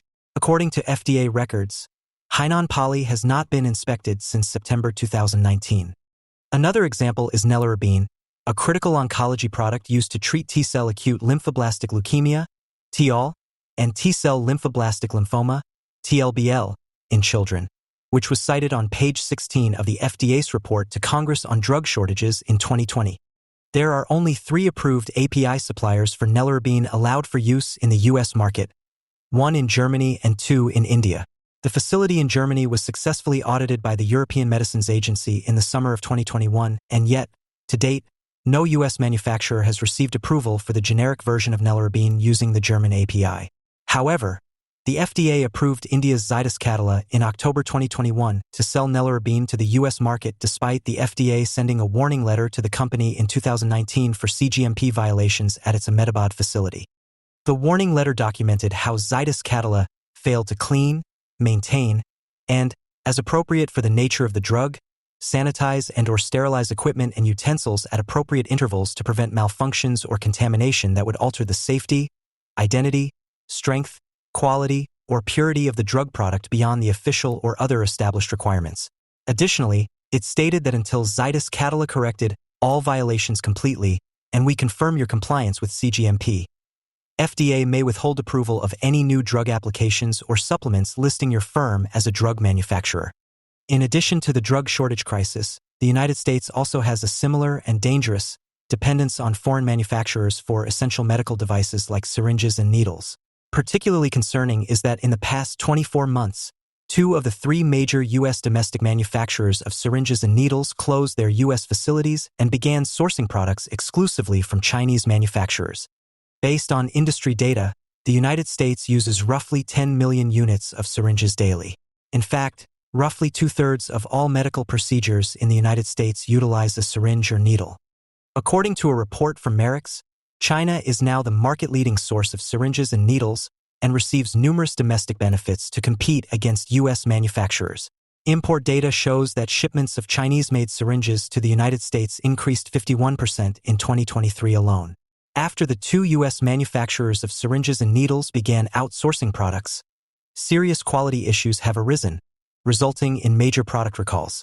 In November 2023, the FDA issued a critical safety alert on syringes manufactured in China. The safety communication states that the FDA received information about quality issues associated with several Chinese manufacturers of syringes. We are concerned that certain syringes manufactured in China may not provide consistent and adequate quality or performance. The movement of these devices to Chinese facilities subjects them to FDA oversight and inspection. However, according to the FDA's online database, the last time the FDA inspected a Chinese hypodermic device manufacturing facility was in 2018. FDA failed to inspect a single medical device facility in China, but inspected 1,706 facilities in the United States in 2022. Given the FDA's regulatory oversight failures of generic drug manufacturers in China and India, we believe that lawmakers should be equally concerned about the FDA's ability to properly ensure medical device manufacturers in China are making products that are safe for the U.S. market. Lawmakers and regulators need to adopt policies that help put U.S. hypodermic device manufacturers on a level playing field with Chinese competitors. In other similar situations, the U.S. government has imposed tariffs, 301 tariffs, and imposed tighter import control and quality oversight. There have been reports that the Biden administration is considering tariffs on Chinese medical devices. Notably, countries like India and Brazil have implemented robust policy measures to safeguard their domestic medical technology industries from Chinese imports. Since 2009, Brazil has consistently imposed a 140.9% tariff on Chinese syringes and needles, pausing it briefly during the COVID-19 pandemic. India is actively promoting its Make in India initiative, with a primary focus on fostering domestic production of medical devices. The government has employed various policy tools and subsidies, including the implementation of a national medical device policy, establishment of an export promotion council for medical devices, provision of production-linked incentives, and the creation of incentives to attract manufacturers to invest in medical devices parks. As is the case with a race to the bottom in price in the generic drug market, the medical device industry has been driven by a similar race to the bottom that has incentivized the offshoring of U.S. production to China. As a result, the United States has just a single major domestic manufacturer of syringes and needles. Just as the PILS Act would incentivize the strategic reshoring of U.S. production of generic medicines, lawmakers should pursue similar legislation that would provide a domestic production-based tax credit, domestic content bonus credit, and an investment tax credit for critical medical device products like syringes and needles. This legislation would reduce U.S. dependence on foreign supply chains for these products and support one of America's most innovative and vital industries. There is no silver bullet to solve the drug shortage crisis plaguing the United States, nor one to prevent a crisis for medical devices. Healthcare and industry experts, as well as regulators and policymakers, rightly recognize the complexity of the situation. However, there are multiple policy solutions that, if implemented together, would significantly address the drug shortage crisis, prevent a shortage crisis in the medical device industry, and reduce America's dependence on foreign supply chains and manufacturers. There is a growing, bipartisan consensus in Congress that the United States needs to launch a major effort to rebuild domestic production of essential medicines and reform the FDA to ensure that the agency is properly overseeing foreign drug manufacturers that repeatedly violate FDA safety regulations. Last year, Senate Majority Leader Chuck Schumer, Democrat New York, released a plan to repair the nation's drug supply chains and thwart future crises, stating specifically that legislative action will be necessary to address systemic problems within the U.S. generic drug market. Part of Senate Majority Leader Schumer's legislative plan is incentivizing domestic manufacturing and onshoring, and improving production safety and quality. Boosting domestic production of generic medicines would be a critical first step in addressing the drug shortage crisis. In our view, Congresswoman Claudia Tenney's, Republican New York, Pills Act is the best solution to do this. Her legislation would incentivize the strategic reshoring of U.S. domestic production of generic medicines with a domestic production-based tax credit, domestic content bonus credit, and an investment tax credit.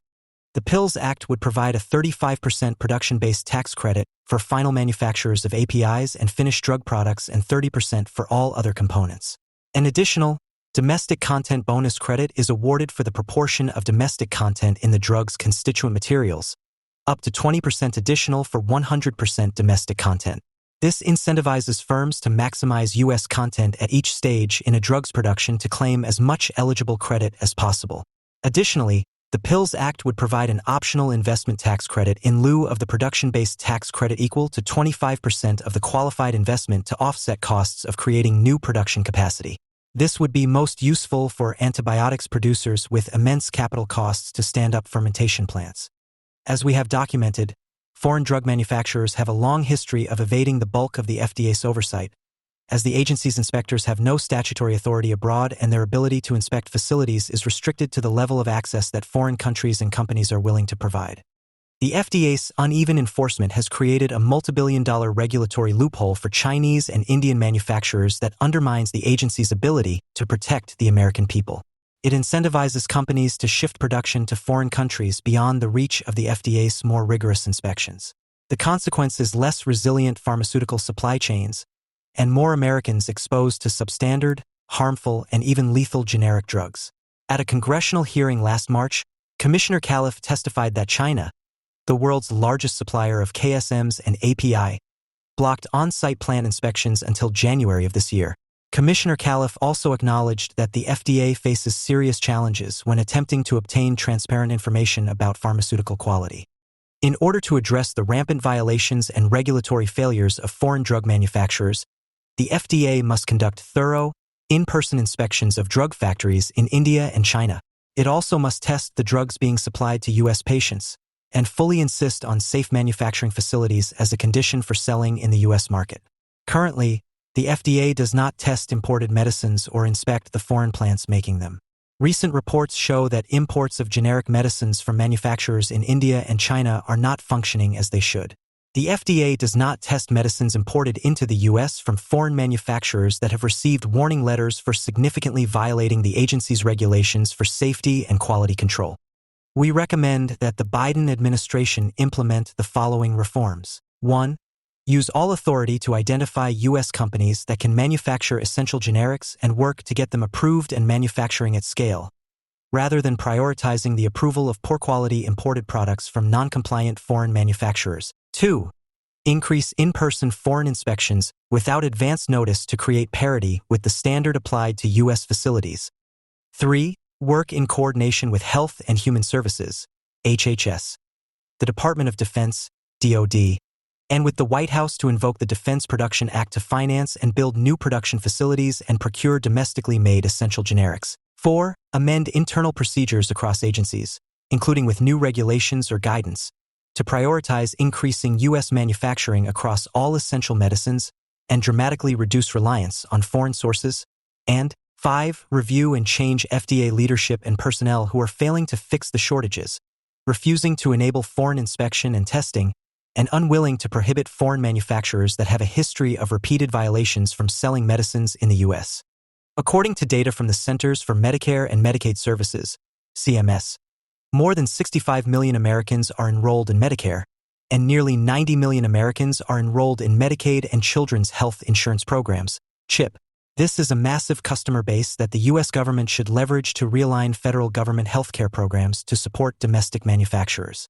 At a minimum, the federal government should provide priority to domestic manufacturers when federal agencies are procuring drugs directly. The Department of Veterans Affairs, the Department of Health and Human Services Strategic National Stockpile, and the Department of Defense's Defense Health Agency should all prioritize signing long-term contracts with domestic manufacturers to give them the confidence of knowing that they will have a buyer for multiple years. CMS should also advance payment policies to support procurement of higher-quality domestic essential medical supplies in line with President Biden's Executive Order 14001, which was intended to create a sustainable public health supply chain. This action would also align with the Biden administration's national strategy for a resilient public health supply chain. 78 The U.S. healthcare supply chain consists of medical countermeasures that include drugs, biological products, devices, diagnostics, personal protective equipment (PPE), and ancillary supplies such as devices required to deliver critical drug substances and products. CMS should expand the existing payment adjustments, which are currently provided to hospitals to account for additional costs incurred for domestically produced N95 respirators for all critical medical supplies. This will incentivize hospitals to procure higher quality, domestically made products. During the pandemic, payment adjustments were issued to providers under the Inpatient Prospective Payment System, IPPS, and Hospital Outpatient Prospective Payment System, OPPS, to overcome similar barriers with respect to domestic NIOSH-approved surgical N95 respirators. Additional policies that could help reshore the domestic pharmaceutical industry include strengthening the regulatory oversight of foreign-made drugs and providing more transparency about quality issues and country of origin information to consumers. Congress could also consider passing new legislation to provide a first-to-file preference for American manufacturers, which would allow them to become the first entrants in new generic markets. As we have documented, India uses a massive subsidy regime to support its pharmaceutical industry, distorting market conditions and undercutting American producers. In numerous cases, the Department of Commerce has ruled that India's subsidies are countervailable. It is clear that the U.S. government must use trade remedies to defend domestic manufacturers from predatory policies by foreign governments and manufacturers. Currently, U.S. generic pharmaceutical manufacturers do not receive the same government support that their foreign counterparts do to enable them to withstand extended periods of losses. While we suggest implementing policies like the PILS Act to change the economics of the industry and boost U.S. domestic generic drug production, American firms are currently vulnerable to foreign companies selling their products below cost in order to corner the market, only to immediately raise their rates by several orders of magnitude. The U.S. government has a wide range of trade remedies available to stop this predatory behavior, and fully utilizing these authorities to combat price gouging would significantly reduce overall healthcare costs, increase the resiliency of domestic supply chains, and combat shortages of critical and life-saving medicines. Additionally, Section 232 duties and quotas should be phased in on all medicines listed in the FDA's essential medicine list to help bring about the necessary domestic investment in their production. The benefit of this approach is that it provides the administration with a great amount of flexibility to adjust rates and exempt specific products or countries as factors change. Section 232 duties and quotas are also less prone to litigation risk than traditional anti-dumping and countervailing duties cases. The U.S. government should also build upon the Section 301 tariffs to include critical generic drugs and medical devices like syringes and needles. Section 301 exists to authorize the president to deploy duties and quotas in response to unfair trade practices by foreign governments. The term unfair trade practices is defined quite broadly and captures a wide swath of foreign government activity happening today in the pharmaceutical industry. Clearly, India and China are engaged in practices to boost their pharmaceutical manufacturing industries in an effort to increase U.S. dependence on their producers. Utilizing Section 301 of the Trade Act of 1974, provides the administration with a clear avenue to counter these efforts.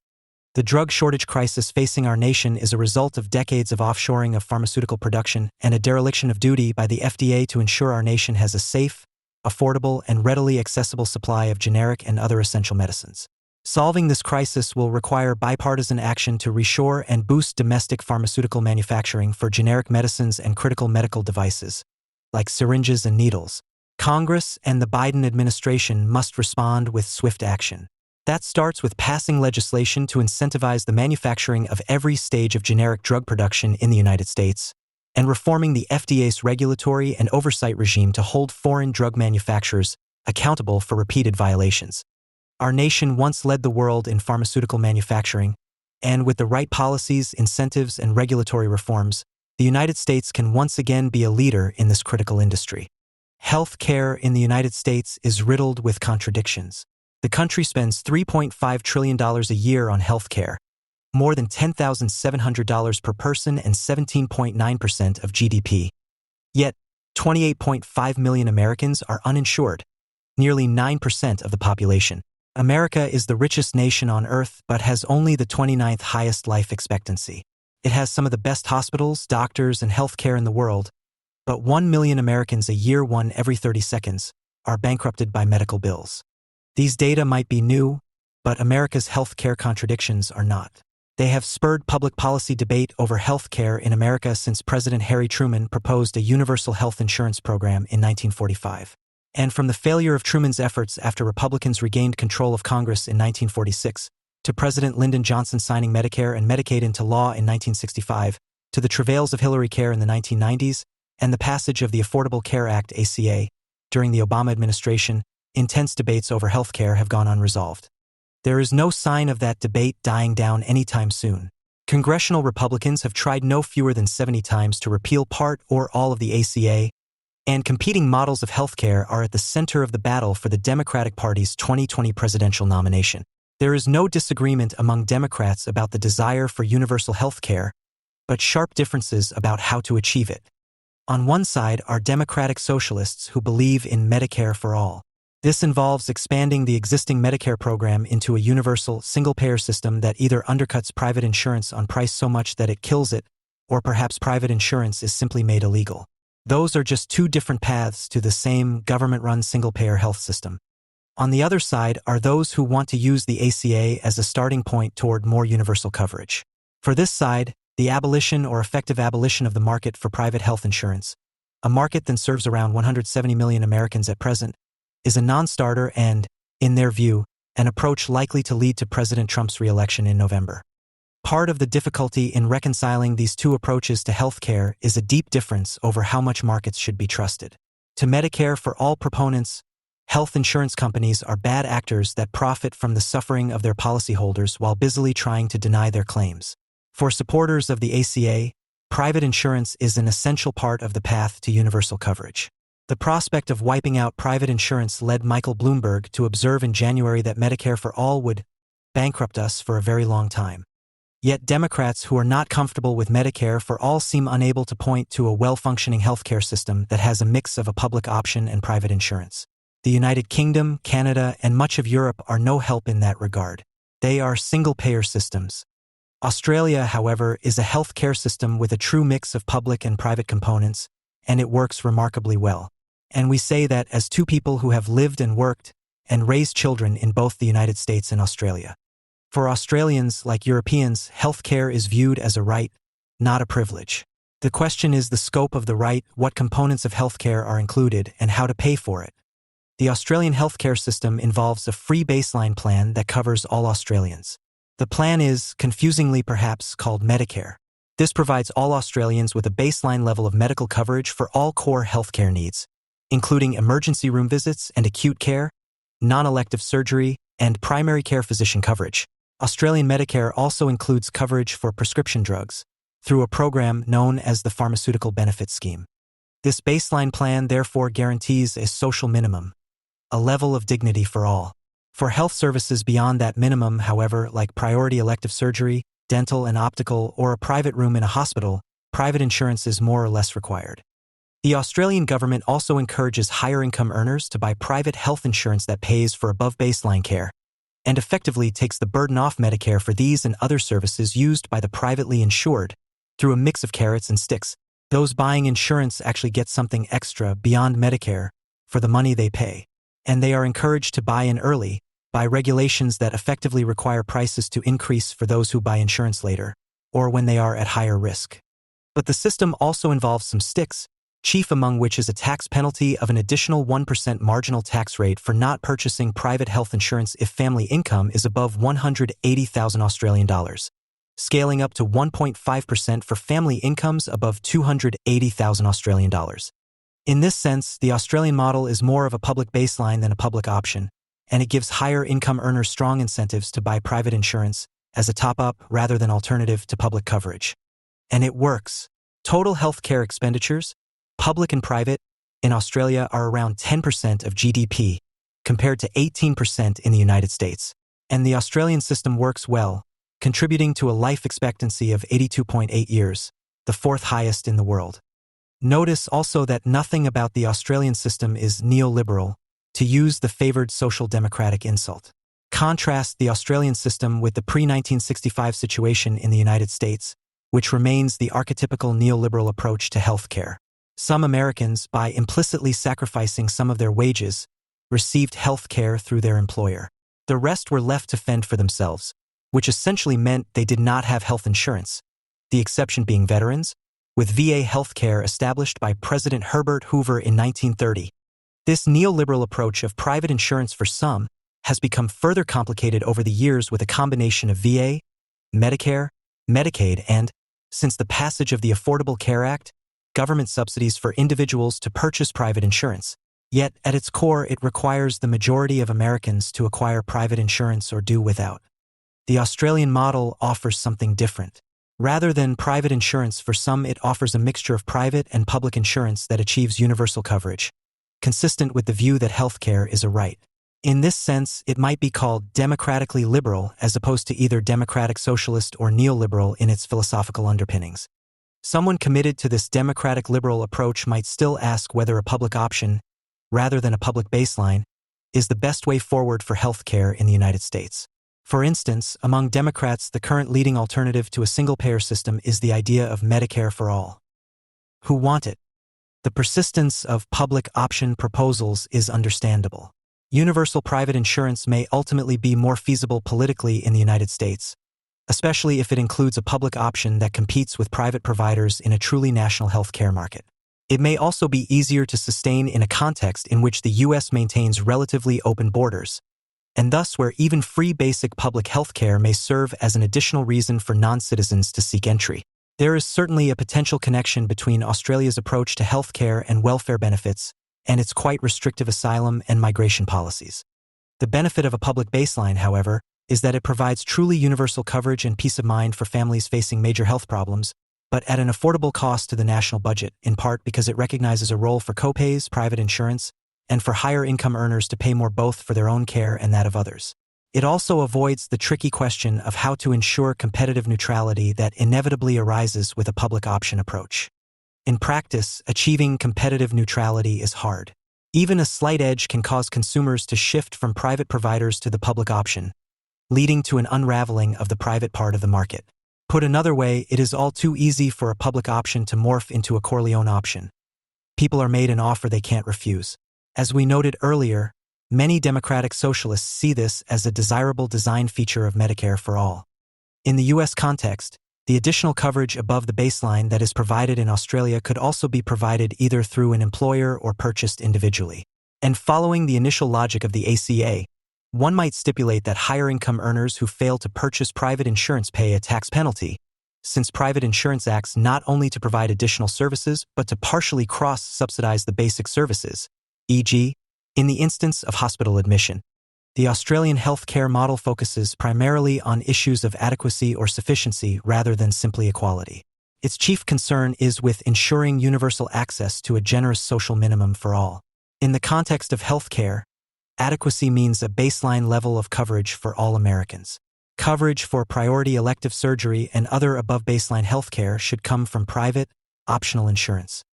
Medicare for all, at least as it is commonly understood, involves strongly restricting individual choice in a deeply personal and important area of people's lives, giving up on the positive aspects of markets, and will likely be so expensive as to necessitate large tax increases that both reduce post-tax incomes and create distortions such as muting incentives to work.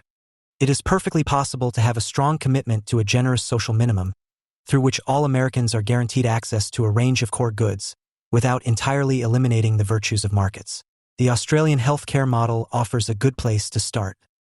We are at a critical time, a unique juncture at which we can rethink our healthcare policy in a fundamental way.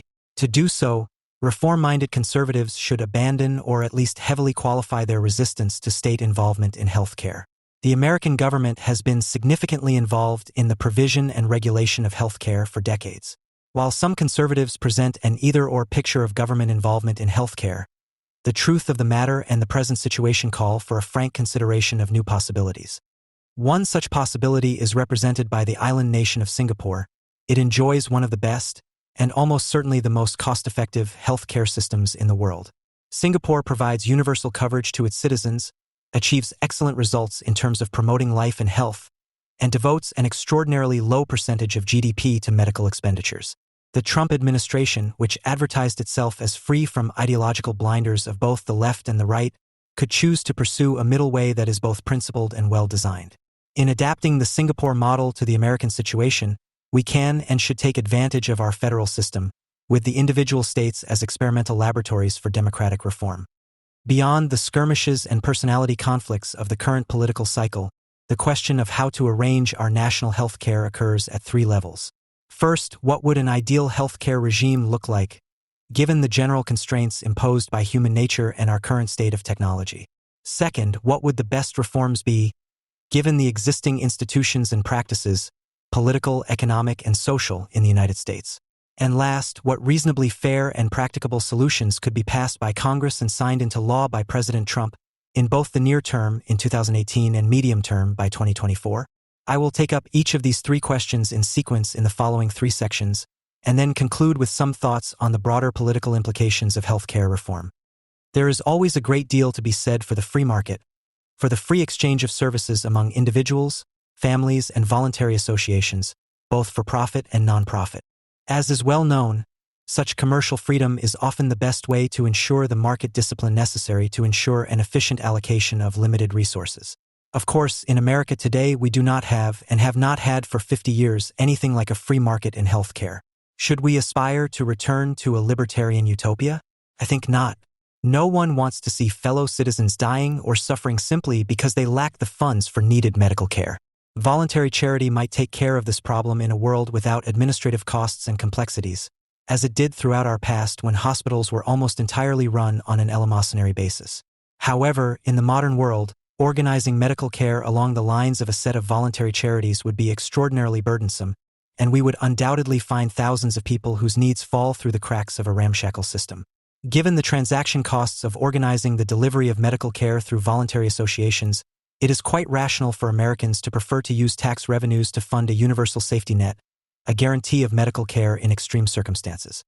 In addition, Americans quite reasonably want effective protection against the dual risk of losing their savings, as a result of the costs of medical care, and of finding themselves unable to afford critically needed care once those savings have been exhausted. In theory, private insurance purchased in the free market could offer protection against these risks. However, private insurance has also failed to provide an adequate solution in recent years. The cost of medical insurance has become unaffordable for many people. Insurers can withdraw from marketplaces unexpectedly and have every incentive to reduce covered services, and people with pre-existing conditions often have difficulty finding insurance under a purely voluntary, private system. Only social insurance, backed by the full faith and credit of the government, can minimize the risks involved. Moving beyond the free market leads to a crucial distinction between ordinary and catastrophic medical expenses. The ideal solution would be a dual system: free market for ordinary expenses and federally funded, universal social insurance for catastrophic ones. The island state of Singapore has enacted such a solution. For ordinary medical expenses, Singaporeans purchase their medical care in a free market, using both private funds and health savings accounts, which are funded by a mandatory payroll deduction and managed by the government. All Singaporeans have the option of MediShield, a low-cost social insurance system that covers catastrophic expenses and carries a relatively high deductible, about $1,400 per person per year.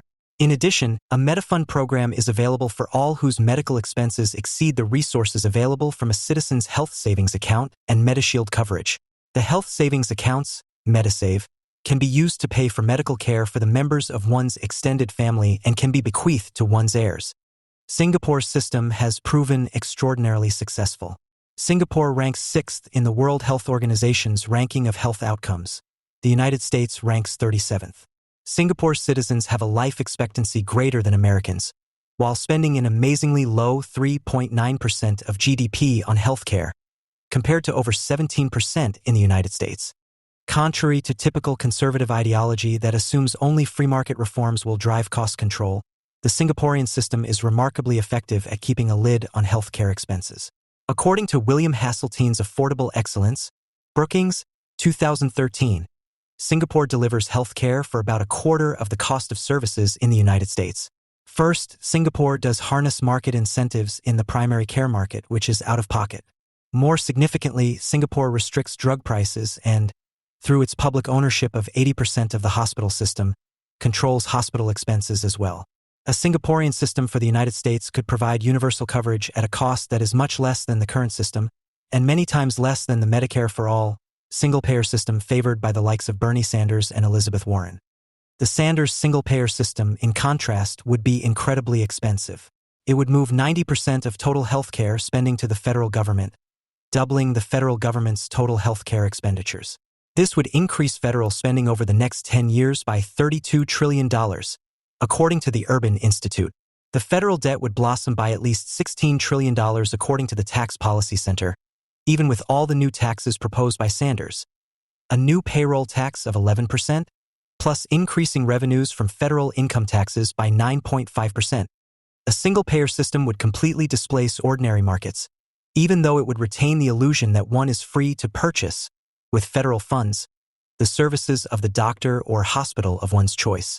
A single-payer system requires ubiquitous regulation and rationing of medical care in order to avoid a fiscal black hole that would absorb all of the nation's resources. The system would force the federal government to intrude into every medical decision, no matter how minor. There are two institutions whose existence constitutes a constraint on reasonable reform: Medicare and the private medical insurance business. It would be unfair at this point to limit Medicare coverage to catastrophic expenses. For over 50 years, Americans have come to rely on automatic universal medical coverage at age 65. They have planned their retirements based on this assumption, and it would be unfair to renege on such long-standing commitments. Any reasonable and just reform must leave Medicare essentially unchanged. What about the private medical insurance business? There are approximately 444,000 employees working directly in this field, out of 2.3 million employees in the insurance sector as a whole. Private medical insurance generates $801 billion in premiums per year. Adopting something like the Singapore model would entail the radical downsizing of this industry, since its function would largely be absorbed by the combination of health savings accounts and social insurance for catastrophic expenses. Is it prudent and fair to bring such a business sector abruptly to an end? I would argue that it is. The 400,000 employees of the private medical insurance market could be absorbed by other branches of the insurance business and by the much larger sector of financial services.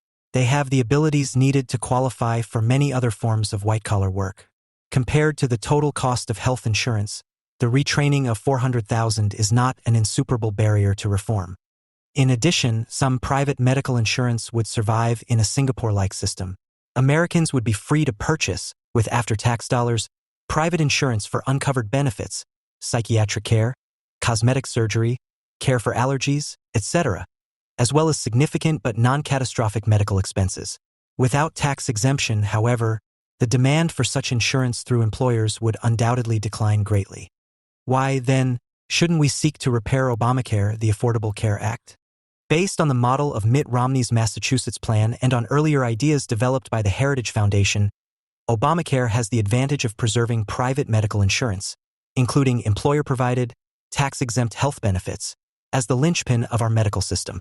In fact, Obamacare attempted to expand this private system by requiring every American to purchase an insurance package that satisfies a demanding schedule of included treatments and services. The designers of Obamacare intended that this mandatory enrollment would cross-subsidize those with expensive pre-existing conditions while enabling private insurance companies to make a generous profit, despite their loss of the right to discriminate in price with reference to pre-existing conditions. Obamacare collided with a fundamental constitutional obstacle, however. The Constitution does not authorize the federal government to require citizens to purchase any sort of product from private vendors. In National Federation of Independent Business versus Sebelius, 2012, Chief Justice John Roberts worked around this obstacle by reinterpreting the enrollment mandate as a tax on the non-purchase of insurance.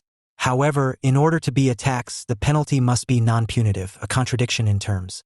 With a non-punitive penalty, there is no way to incentivize enough young, healthy people to join the private market or the state-run exchanges. A modest tax on non-purchase simply does not provide enough incentive to sustain the system.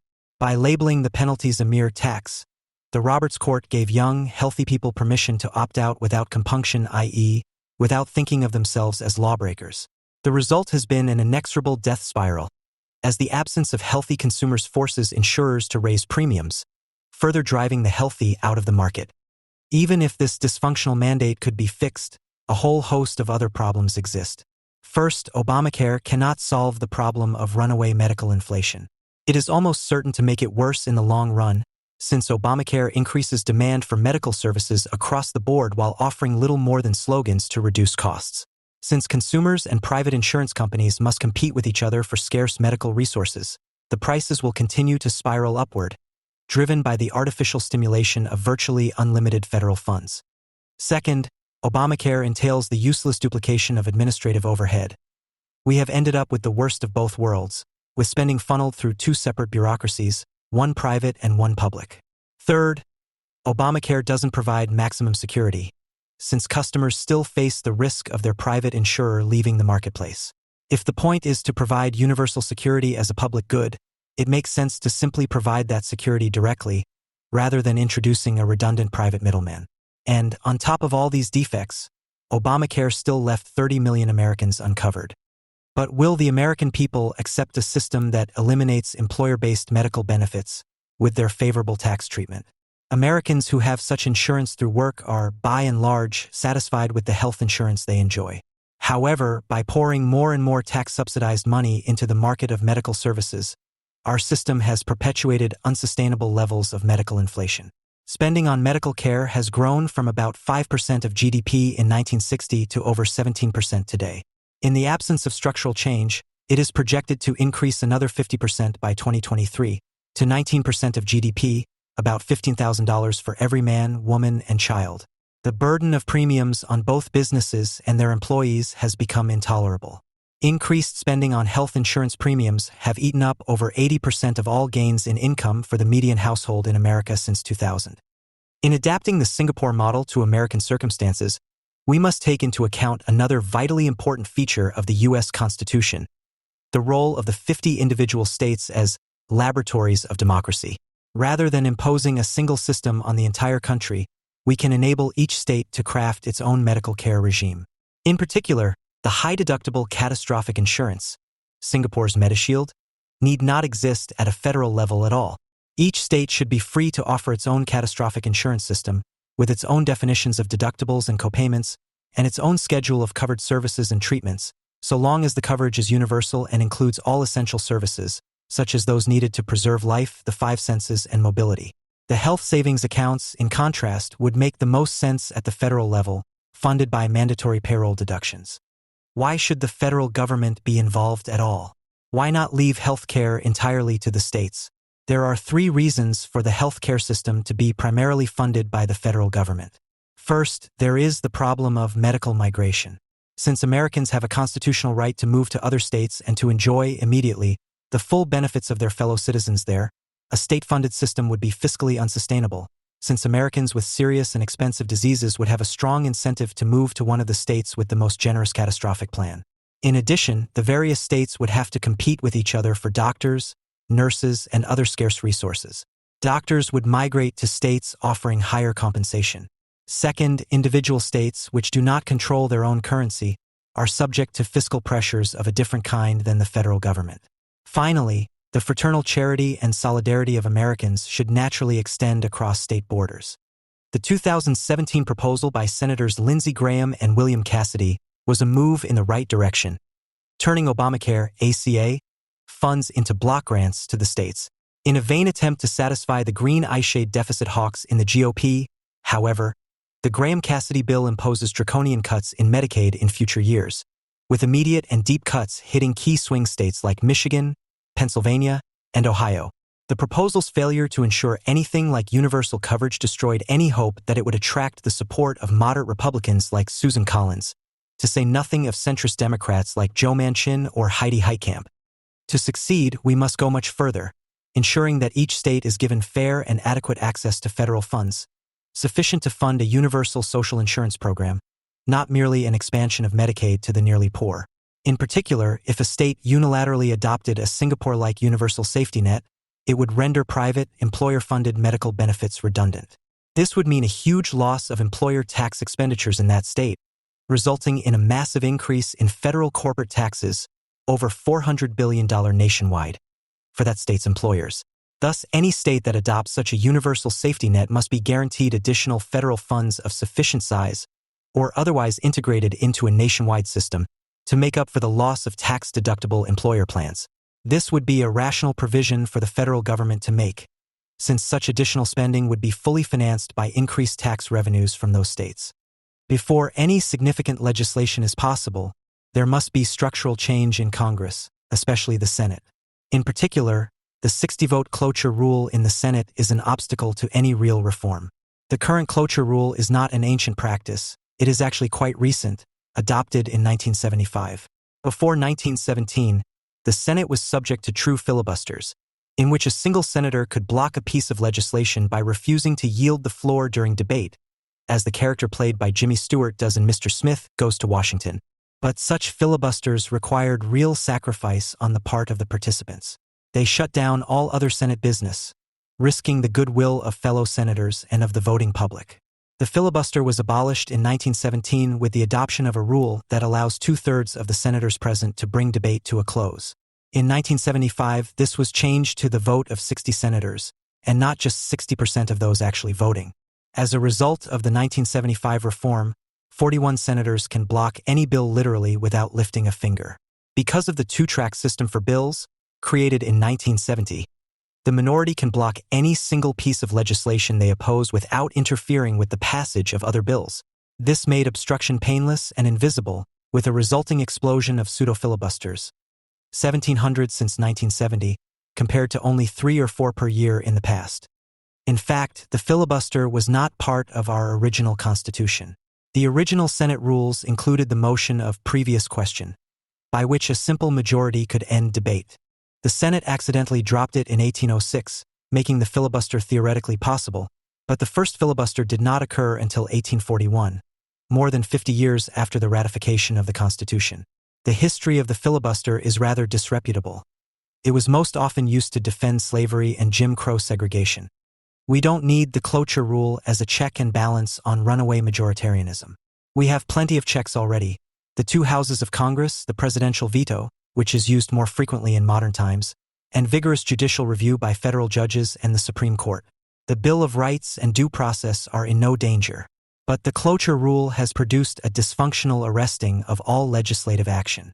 No other country requires a supermajority in the legislature for the passage of ordinary, rather than constitutional legislation. The Byzantine reconciliation process, created in 1974 and revised in 1985, is no alternative to the abolition of the cloture rule. The Congressional Budget Act of 1974 gave extraordinary powers to the unelected parliamentarian of the Senate to decide which matters are and are not extraneous to the budget process. Although the reconciliation process was used to pass ACA-related legislation, the Senate can never properly squeeze something as sweeping and ambitious as a retooling of our health care system onto the Procrustean bed of budget reconciliation. The cloture rule can, however, be ended at any time by a simple majority vote, a principle of the Senate that was asserted in 1917 and reaffirmed in 1957. The Supreme Court ruled in United States v. Ballin that each House of Congress is a parliamentary body that can change its rules at any time by simple majority vote. President Trump should insist on immediate repeal of the cloture rule, threatening an all-out war against the GOP establishment if McConnell and his team balk. Health care reform must be bipartisan, representing a broad consensus. The vast majority of Americans favor universal coverage but oppose a single-payer system that would socialize all medical care, including ordinary, non-catastrophic expenditures. According to a June 2017 Pew Research poll, only 33% favor a single-payer system, while 60% want federal government to guarantee coverage for all Americans. Bernie Sanders' single-payer proposal has no chance of passing in the short run. Only 1/3 of Senate Democrats are signed up as co-sponsors. Similar proposals have recently collapsed in super-liberal Vermont and California.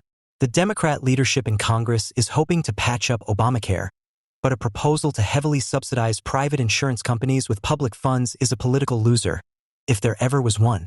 As Obamacare spirals downward to its inevitable collapse, the path is clear for a bold, populist plan that ensures universal health care at a reasonable and stable cost.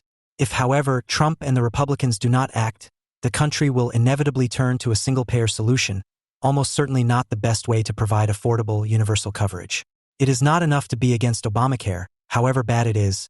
Trump must propose a bold, positive, and comprehensive initiative designed to work for all citizens. The repeated failure of the GOP to repeal Obamacare in 2017 is actually a good thing for the Trump administration. A repeal and replace gambit along traditional Republican lines would have been a political disaster. The American public, by wide margins, wants a universal health care safety net, in which no one can be denied help for pre-existing conditions. There are logically only two ways to accomplish this: through private insurance with an effective mandate, which Obamacare attempted, or through a social insurance benefit, providing everyone with publicly funded catastrophic insurance. Obamacare was a failure, running up as it did against a constitutional prohibition. All of the recently proposed GOP plans also fall short, leaving tens of millions of Americans vulnerable to the loss of their savings through the costs of treating catastrophic illness. Had such a replacement plan passed, Republicans could expect to suffer huge losses in the House in 2018 and the loss of the Senate and White House in 2020. Obamacare was cobbled together to satisfy a host of special interests, including insurance and pharmaceutical corporations as well as hospitals. By contrast, a bold stroke that promotes the real interests of working Americans would transform the political correlation of forces. The support of social conservatives, for example, could be secured via a permanent Hyde Amendment, blocking all government funding of elective abortions. Fiscal conservatives can also be brought on board. Under our current system, we already spend more of our GDP on government-funded health benefits than does any country other than Norway. Trumpcare could, in the long run, save the government hundreds of billions of dollars by eliminating the insurance middlemen, by holding down inflation through the bargaining power of a unified social insurance program, and by limiting payments to essential services. Although Trumpcare would not create a stifling government monopsony, as would a single-payer plan, it would still leave the federal government in an advantageous position to hold down the upward spiral of medical inflation, since it would be the purchaser of the vast majority of the most expensive treatments. In addition, the high deductibles and use of personal savings accounts would help to contain costs by reducing the overuse of medical services. Even if establishment Republicans and Democrats, under pressure from insurance companies and hospitals, blocked Trumpcare in 2018, Trump and his allies would be well positioned to make gains in both the primaries and general elections of 2018. All who voted against Trumpcare, both Republicans and Democrats, would have to explain why they opposed a universal safety net of the kind that the American people want, and why they preserved the failed system of Obamacare. Finally, Trump cannot afford to outsource his agenda to the conventional GOP leadership of the House or the Senate. Former Health and Human Services, HHS, Secretary Tom Price, a 12-year veteran of the Congress and a conventional Republican, lacked the imagination to lead the reform effort. Let us hope his replacement, Alex Azar, will be more open to visionary reforms. If not, the president should appoint a health care reform czar to help him make his own mark, expanding the welfare state in a way that enhances conservative social goals while securing the political support of a broad coalition for another generation or two. It would give Trump the advantage of governing from a broad center instead of a razor-thin, fractious coalition on the right. 9 days before the presidential inauguration of Donald Trump, Vice President-elect Mike Pence strode to the press conference podium. He reviewed the transition team's progress in nominating cabinet secretaries, but quickly turned his attention to the concerted effort to delegitimize this election and to demean our incoming administration. Although pledging his support for a free and independent press, he argued that with freedom comes responsibility. It was time, as he introduced the president, to return to real news, to real facts and the real progress of the Trump administration. Mr. Trump reiterated his vice president-elect's sentiments about the press, then praised Ford and Chrysler for new commitments to build American factories. In the third minute of his remarks, he turned to another of his campaign planks, one that addressed some real facts of American life. Our drug industry has been disastrous. What we have to do is create new bidding procedures for the drug industry because they're getting away with murder. Pharma has a lot of lobbies and a lot of lobbyists and a lot of power, and there's very little bidding on drugs. We're the largest buyer of drugs in the world, and yet we don't bid properly, and we're going to start bidding, and we're going to save billions of dollars. A Kaiser Family Foundation poll conducted during the 2016 campaign showed Americans overwhelmingly agreed that the federal government should negotiate with drug companies to get a lower price on medications for people on Medicare. Even 92% of Republicans agreed. A year and a half later, in May 2018, the president announced his reform plan, American Patients First. He described the injustice of high drug prices and vowed prices will come down. Secretary of Health and Human Services Alex M. Azar too called for radical reforms to how our drug system works. Described as a blueprint, the Trump administration's proposal included 13 immediate actions, 15 further opportunities, and 135 questions for public consideration. Other than suggesting that hundreds of Medicare private drug plans have more power to negotiate, the reform proposed was strangely silent on the use of federal buying power for bidding or negotiation. Instead, there were suggestions to increase competition in the markets for prescription drugs, to encourage lower public list prices, and to reduce the out-of-pocket costs of consumers. The familiar panacea for prescription drug inflation, generics, and a new related one, biosimilars, were mentioned 60 times in the plan's 38 pages. On the other hand, the comparatively successful experience of other countries in controlling drug prices is described as nothing but foreign free-riding. It is all reminiscent of the cartoon character Elmer Fudd firing a rifle that produces not a bullet, but a flag with the caption "Bang." America is no closer today than during the presidential campaign of 2016 to negotiating with drug companies. Costs continue to rise for Medicare and Medicaid beneficiaries. And, for that matter, all Americans. Their health plans and employers are paying more for prescription drugs. A 6-decade-long story continues. A recent Associated Press analysis found that, over the first 7 months of the year 2018, there were 96 price hikes for every price cut. The president's views on how to deal with drug price inflation have not evolved in ways likely to solve the problem. He has surely heard and taken some bad advice, but most likely realized that the votes are not there in a Republican-controlled Congress to fulfill his campaign pledge. The president's plan has some positive elements.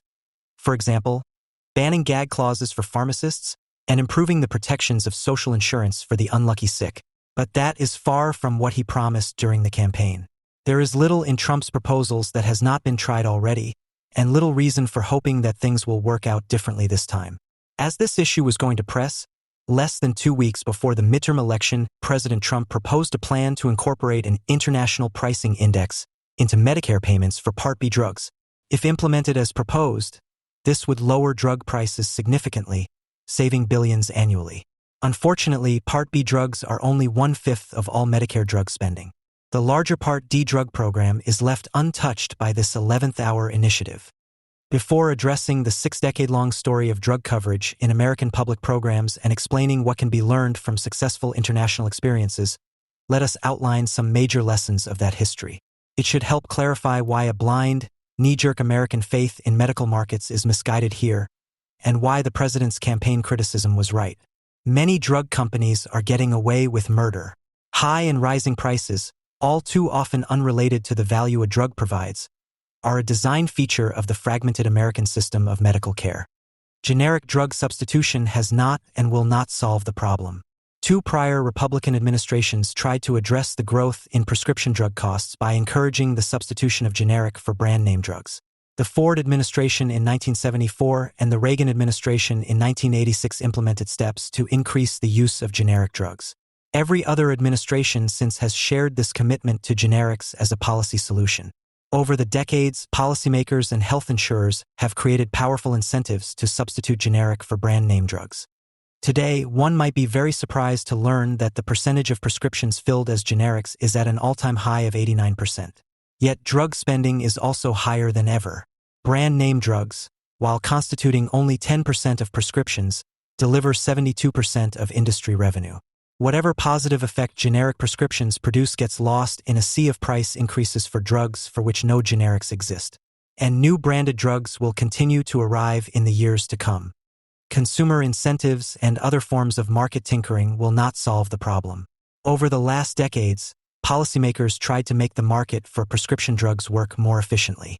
As a result, patients are directly paying an ever-increasing share of healthcare costs generally and drug costs in particular. From next to nothing as recently as 3 decades ago, cost sharing has grown to thousands of dollars per patient annually in the form of insurance premiums, co-payments, in dollars or percentage of costs, or deductibles. Medicare beneficiaries now face an amazingly complex cost-sharing scheme and the possibility of unbounded drug costs. Unlike their hospital coverage, Part A, and medical benefits, Part B, there is no out-of-pocket limit for prescription drugs, Part D. Many private plans, but not the much-derided Obamacare plans, have this undesirable feature as well. Insurance does not reliably insure, and patients are increasingly exposed to the market. Nevertheless, overall expenditures continue to increase despite shifting more costs onto consumers. The unlucky sick bear a disproportionate share of system costs. Health care costs, including those of prescription drugs, are not randomly distributed across the population. Each year, 1% of the population accounts for around 20% of health care costs. 5% accounts for nearly 50%. Half the country incurs little or no health care expense in any one year. With such an underlying distribution, individuals are wise to insure against the risk of the high cost of illness or accident. What is true for the costs of illness generally is true for the out-of-pocket costs as well. 1% of citizens pay 19% of out-of-pocket costs, averaging $14,700 per person. The top 10% pay 63% of all out-of-pocket costs, averaging about $5,000 per person. This is worrisome for at least 3 reasons. First, Federal Reserve data show 41% of American families cannot cover an emergency expense of even $400, and many of those who can cover the $400 expense are unprepared for the shock of thousands of dollars of out-of-pocket health care costs. Second, those who pay more out-of-pocket costs tend to be in poor health and are often limited in their ability to work. Third, we know from decades of study that access to and quality of care suffers when people face the choice between high health care cost sharing and buying other important staples of life, such as food and shelter. 1 in 4 Americans, the Fed reported, skipped a medical treatment in the past year due to an inability to pay. With drugs, as will be shown, a substantial share of physician prescriptions actually go unfilled. The Trump proposal to reduce out-of-pocket exposure for Medicare Part D drugs is more a description of a problem than an actual solution. Tinkering around the margins is unlikely to ensure that citizens have ready access to the drugs their doctors prescribe. Those most in need face tremendous exposure to the high and rising costs of prescription drugs. Diffuse economic and political power is no match for the pharmaceutical industry. The standard argument offered by the Pharmaceutical Industry Association against government price negotiations is that drug development is a financially risky business. Innovation, the argument goes, requires large rewards for success since failure is so common. The cost of individual drug development is high and many promising ones fail to complete the arduous journey to market. There is surely some truth in this claim, but one might expect, if this dynamic defined pharma industry economics, that the performance of the sector over time would exhibit some great peaks and low troughs. Yet there is little, if any, data to support such a portrait. An analysis we completed a decade ago showed pharmaceutical companies earning significantly higher profit margins than the rest of the Fortune 500 every single year. The industry also demonstrated remarkable stability over time. Even the recession of the early 1990s barely dampened sector performance. We attempted to replicate this analysis through the present day, but could not acquire the data. Instead, we examined the performance of a pharmaceutical industry index fund over the last decade. We compared it to the S&P 500 and a portfolio of U.S. Treasury bonds. What we found was quite similar to the earlier decade's story. An investment in the pharmaceutical industry dramatically outperformed the other indices without exposing the investor to any sustained periods of underperformance. Note how a pharma investment in 2008 to 10, the greatest period of economic turbulence since the Great Depression, actually increased in value. In addition, large pharmaceutical companies have distributed tens of billions of dollars through share buybacks and dividends in recent years. Returning cash to shareholders in this manner suggests that these companies have more capital than they can profitably deploy in the development of new drugs. What are we to make of the large gap between the data on industry performance and the story of risk repeated by industry advocates? One interpretation is that while any one new drug is an expensive and risky development proposition, a portfolio of new drugs is not. Pharmaceutical companies are in effect large portfolios of existing, new, and future drugs.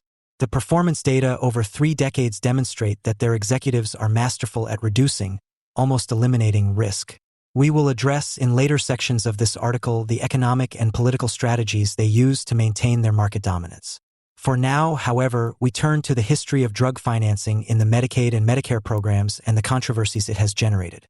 Created by overwhelming bipartisan congressional majorities in 1965 and signed into law by President Lyndon Johnson, Medicare and Medicaid are today among the largest American federal and state government programs. In 2016, they financed over a third of America's $3.3 trillion of healthcare spending. Medicare is a traditional social insurance program. Its aim is to prevent poverty caused by ill health or accidents and their associated healthcare expenses. Workers contribute payroll taxes across their working lives and qualify for benefits once they turn 65 or 2 years after they become permanently disabled at an earlier age. In 2017, the federal government spent $702 billion to cover a large share of the hospital, Part A, physician, Part B, and prescription drug, Part D, expenses of Medicare's 70 million beneficiaries. 30% of Medicare beneficiaries choose to have their benefits provided by Centers for Medicare and Medicaid Services, CMS, regulated private health plans, Part C. Medicaid, on the other hand, is not a social insurance program, but rather a welfare program designed to help those already impoverished. It is a joint federal-state program financed by general taxation. Total expenditures were $553 billion in fiscal 2016. Today, 76 million citizens benefit.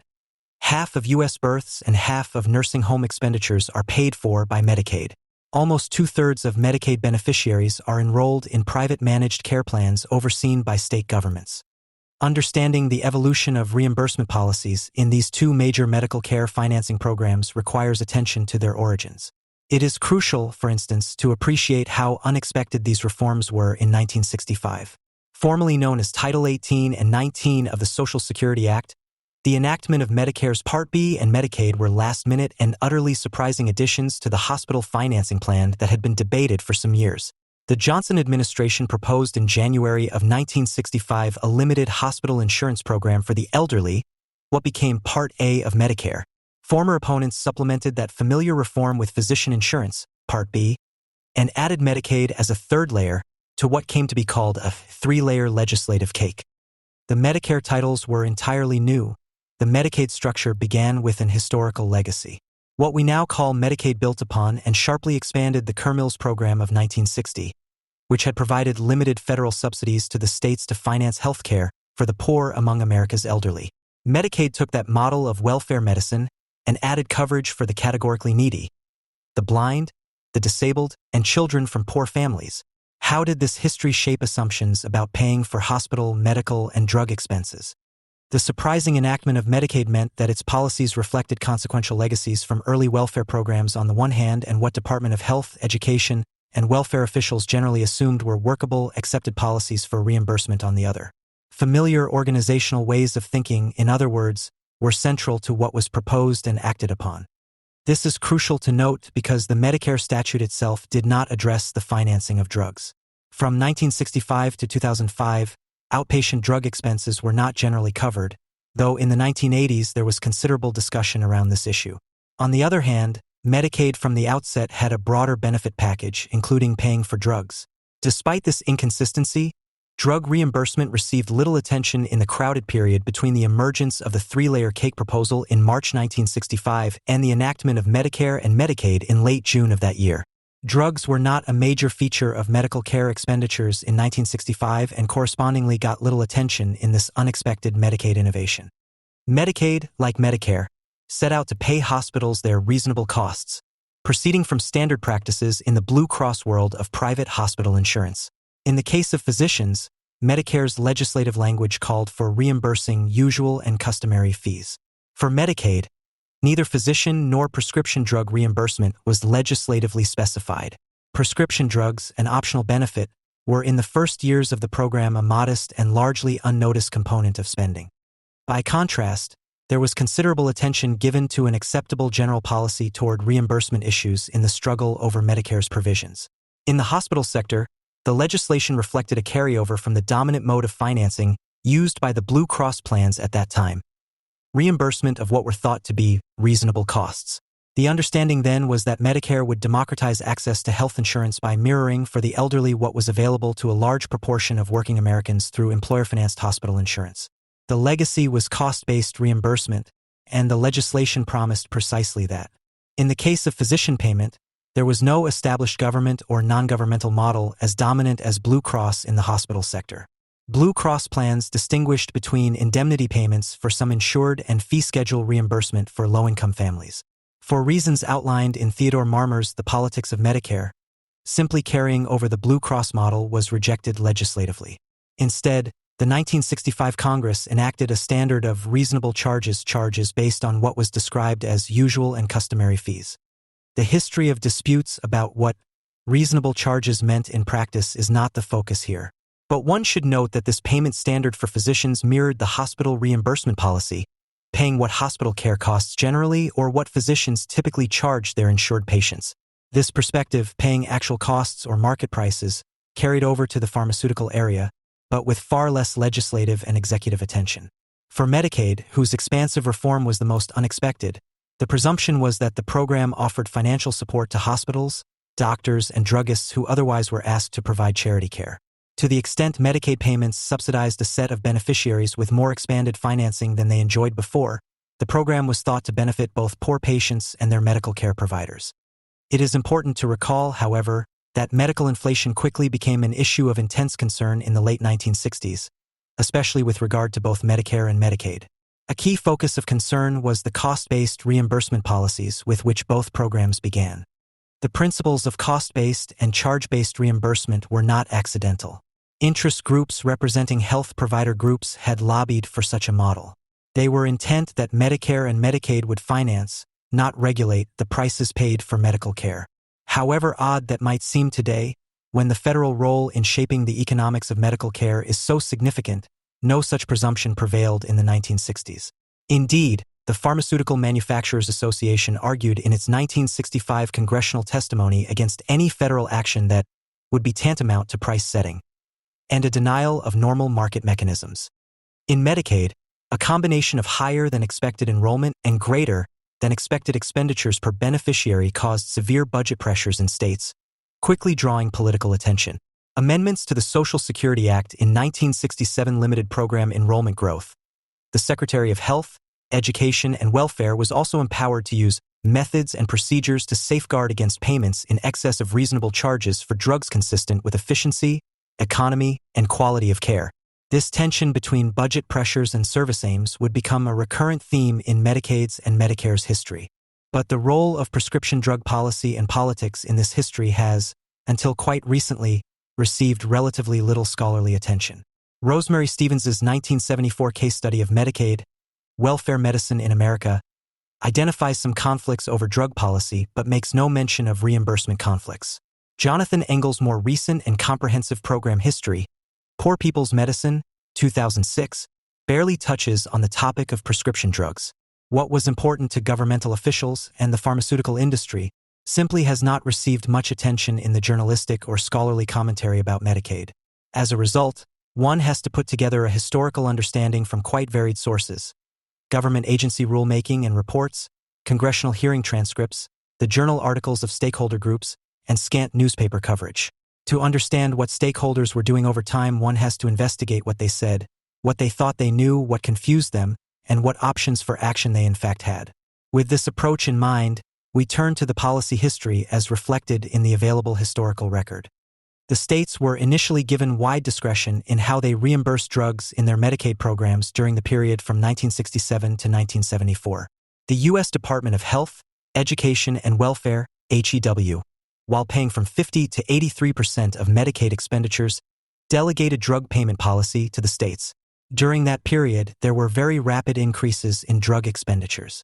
Nevertheless, because the baseline drug expenditures were comparatively small, the total drug outlays appeared modest in comparison to hospital and physician expenditures. In 1974, however, the issue of drug price inflation did come onto the policy agenda. President Gerald Ford's Health, Education, and Welfare Secretary, Caspar Weinberger, proposed federal regulations that prompted an outcry from the pharmaceutical industry. His initial proposal was to limit reimbursement for prescription drugs to their actual acquisition cost, AAC, plus a dispensing fee. For generic, multi-source drugs, the Secretary suggested a maximum allowable cost, MAC, basis for reimbursement.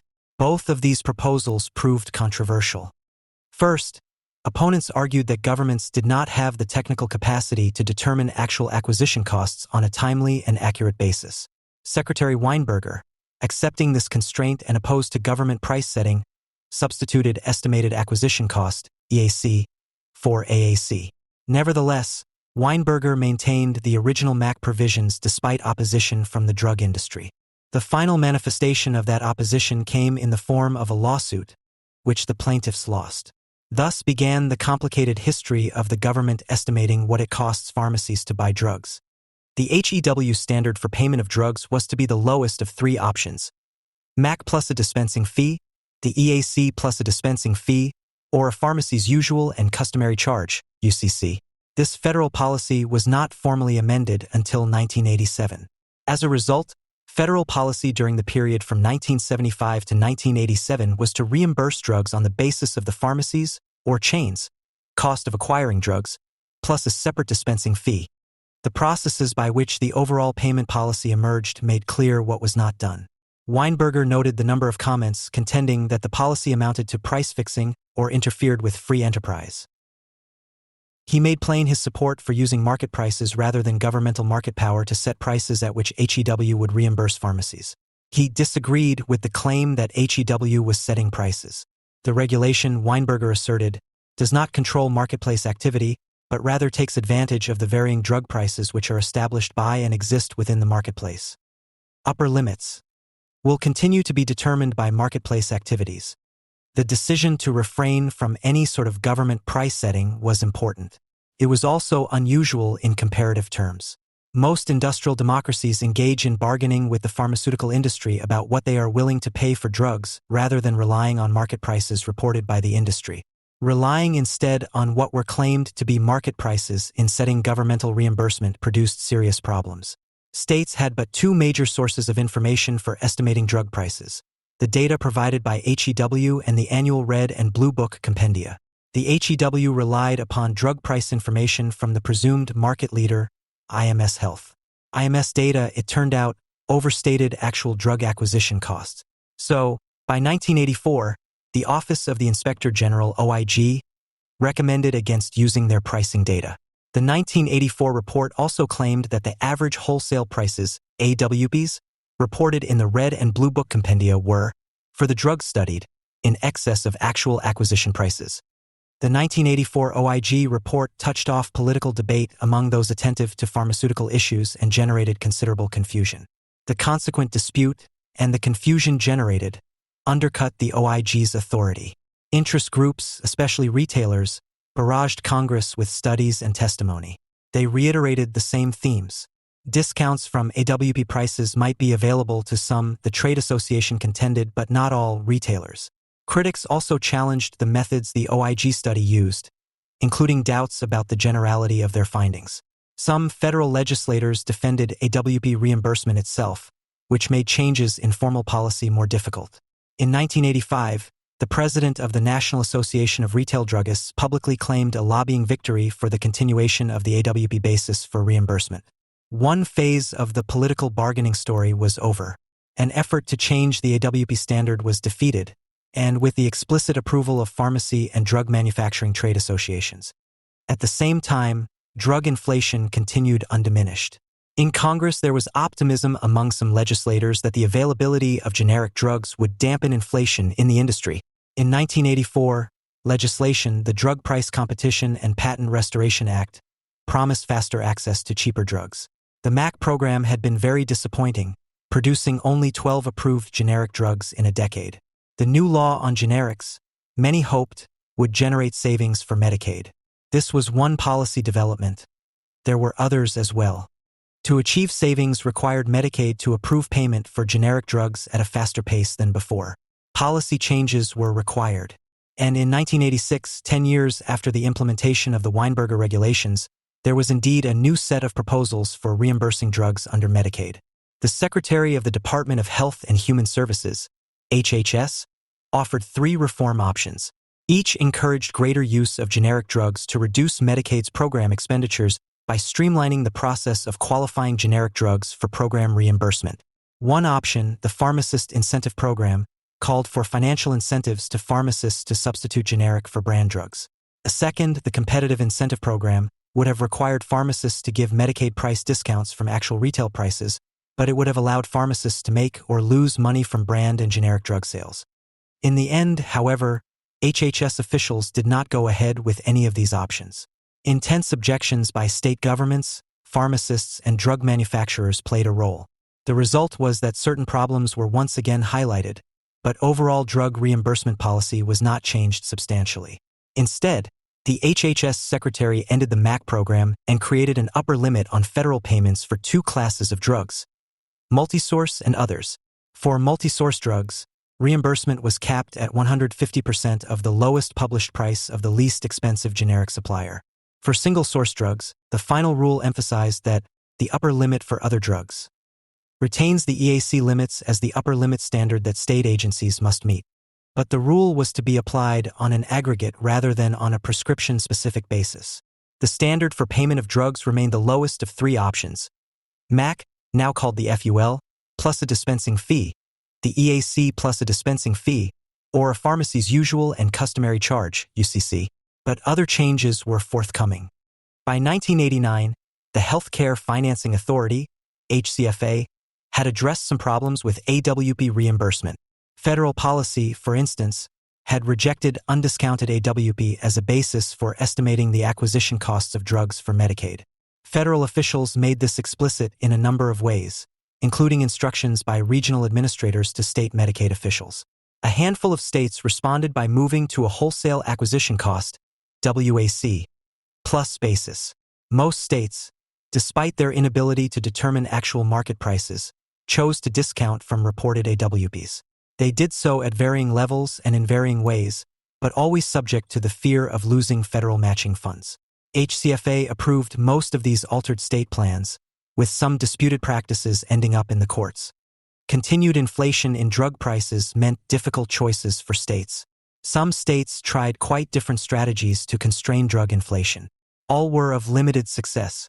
Given budget pressures and constitutional limits on deficit financing, the continuing medical inflation meant that states had to restrict Medicaid eligibility, reduce the number of prescriptions, and/or increase patient cost sharing for drugs. There was, in short, no absence of governmental efforts to cope with drug inflation. A number of states, as noted, explored different strategies for coping with drug inflation in the late 1980s. Some, for example, tried using formularies for certain classes of drugs, taking their cues from pharmacy benefit managers. That instrument, then and now, is regarded by many observers as the most powerful cost control tool against drug inflation. As noted in a 1989 New York Times article, the state and private health plans threatened to drop some products from their lists of drugs, formularies, approved for reimbursement. Another strategy was to use competitive bidding. 37 states tried putting drug contracts out for competitive bid, but almost all of them had their negotiating efforts blocked by drug companies unwilling to provide bids. One state, Kansas, eventually succeeded in obtaining a 30% price reduction, but only for one drug. This result illustrates a continuing feature of the American policy struggle over drug reimbursement. The drug industry, on the one hand, has resisted any type of governmental price setting for drugs, contributing to steady inflation in Medicaid pharmaceutical expenditures. On the other hand, the drug industry has also continuously employed political, legal, and economic strategies to thwart efforts to address that inflation with different policies. This combination of defense and offense against stronger alternatives is a major, underlying theme of this history. The strategy was repeated even more vigorously in the 1990s. At no time, however, did the industry fully inform the government of its real prices for reimbursement purposes. Nor did it acknowledge that it was promoting, through lobbying, a system in which reported prices had little or no relationship to actual prices and at times exerted questionable influence on medical judgment. Explaining the rapid increase of Medicaid and Medicare's drug expenditures in the 1990s thus requires attention to developments that were at the time shrouded in secrecy, misrepresentation, and contested investigative claims of wrongdoing. By 1990, Medicaid's payments for drugs were under public attack. The U.S. economy neared recession. Congressional hearings, led by Senator David Pryor, Democrat Arkansas, drew press attention both to the fiscal impact of annual drug inflation and to the unwillingness of drug firms to cooperate with competitive bidding in Medicaid. Pryor introduced legislation to help states control spiraling drug costs by negotiating prices with manufacturers. The Bush administration, also in 1990, prompted both by this legislative proposal and difficult fiscal circumstances, developed an alternative reform model. Their proposal, a so-called best price rebate plan, was based on a program the Merck Company had developed. The Merck model sought first and foremost to block a state formulary option and government price controls on drugs. On the other hand, it implied that rebates could reduce Medicaid's net drug expenditures while leaving in place the market price, EAC reimbursement system. In short, the plan offered a trade-off: protection of firms from the economic restraints of government formularies in exchange for budget relief through rebates. In the end, congressional negotiations produced a complex legislative result. The Omnibus Budget Reconciliation Act of 1990, OBRA 90, was the formal legislative product, of which the drug payment policy changes were but one part. OBRA 90 was a bargain. It included side payments, rebates, by manufacturers to state and federal governments on all drugs if states gave up the use of formularies as cost control instruments. Rebates were, and are, proportional payments paid on the basis of a reported best price or average manufacturing price, AMP. AMP and best price were to be confidential prices reported by drug companies only to the HCFA/CMS office with responsibility for administration of rebates. State governments did not have access to these prices. In short, whether drug firms reported AWP or WAC accurately did not make any fiscal difference to what was owed in rebates. This understanding of rebates illustrated the degree to which the OBRA legislation was about high drug prices and governmental budgetary relief rather than the price reporting practices of drug firms or the reform of drug reimbursement policy. The impact of this bargain, however, differed from what reformers expected. Some firms in the industry quickly raised their best prices. Others invented new product forms to get around OBRA prohibitions against inflation in established products. The scale of this policy failure to contain drug inflation is noteworthy.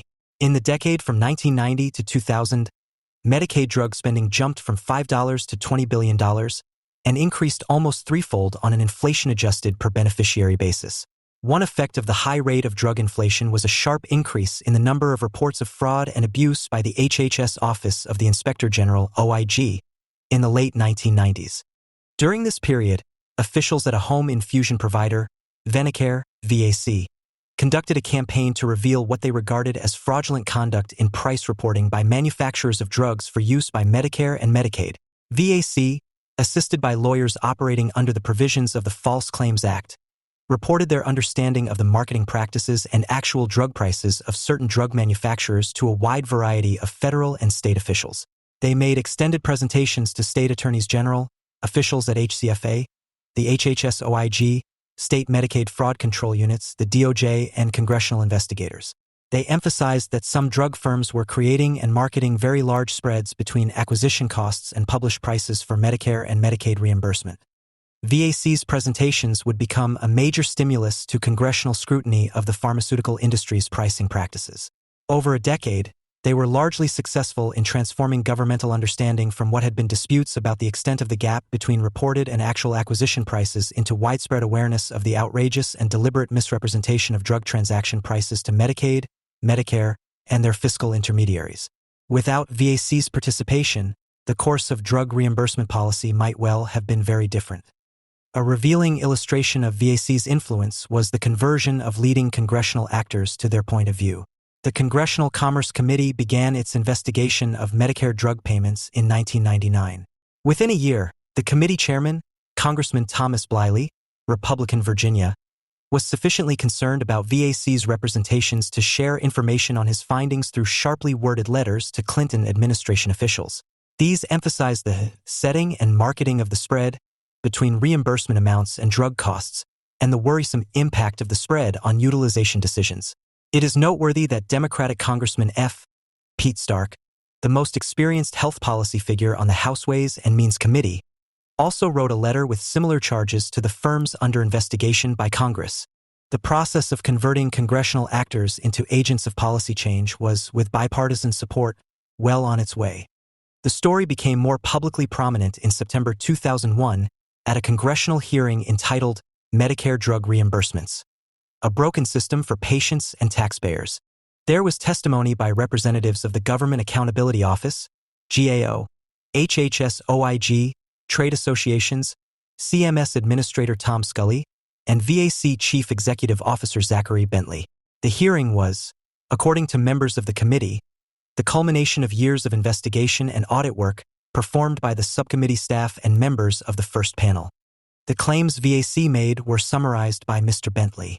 It became apparent to us, he asserted, that many drug manufacturers reported truthful prices, while others falsely inflated their price reports so that their targeted customers, oncologists, urologists, home care companies, ESRD providers, DME companies, and others, would be induced by the resulting windfall profits to order their drugs.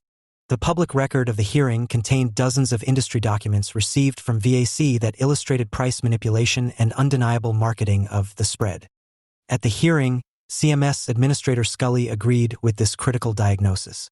He discussed the regulatory history of Medicare payment policy and concluded that a legislative solution to the problem was necessary.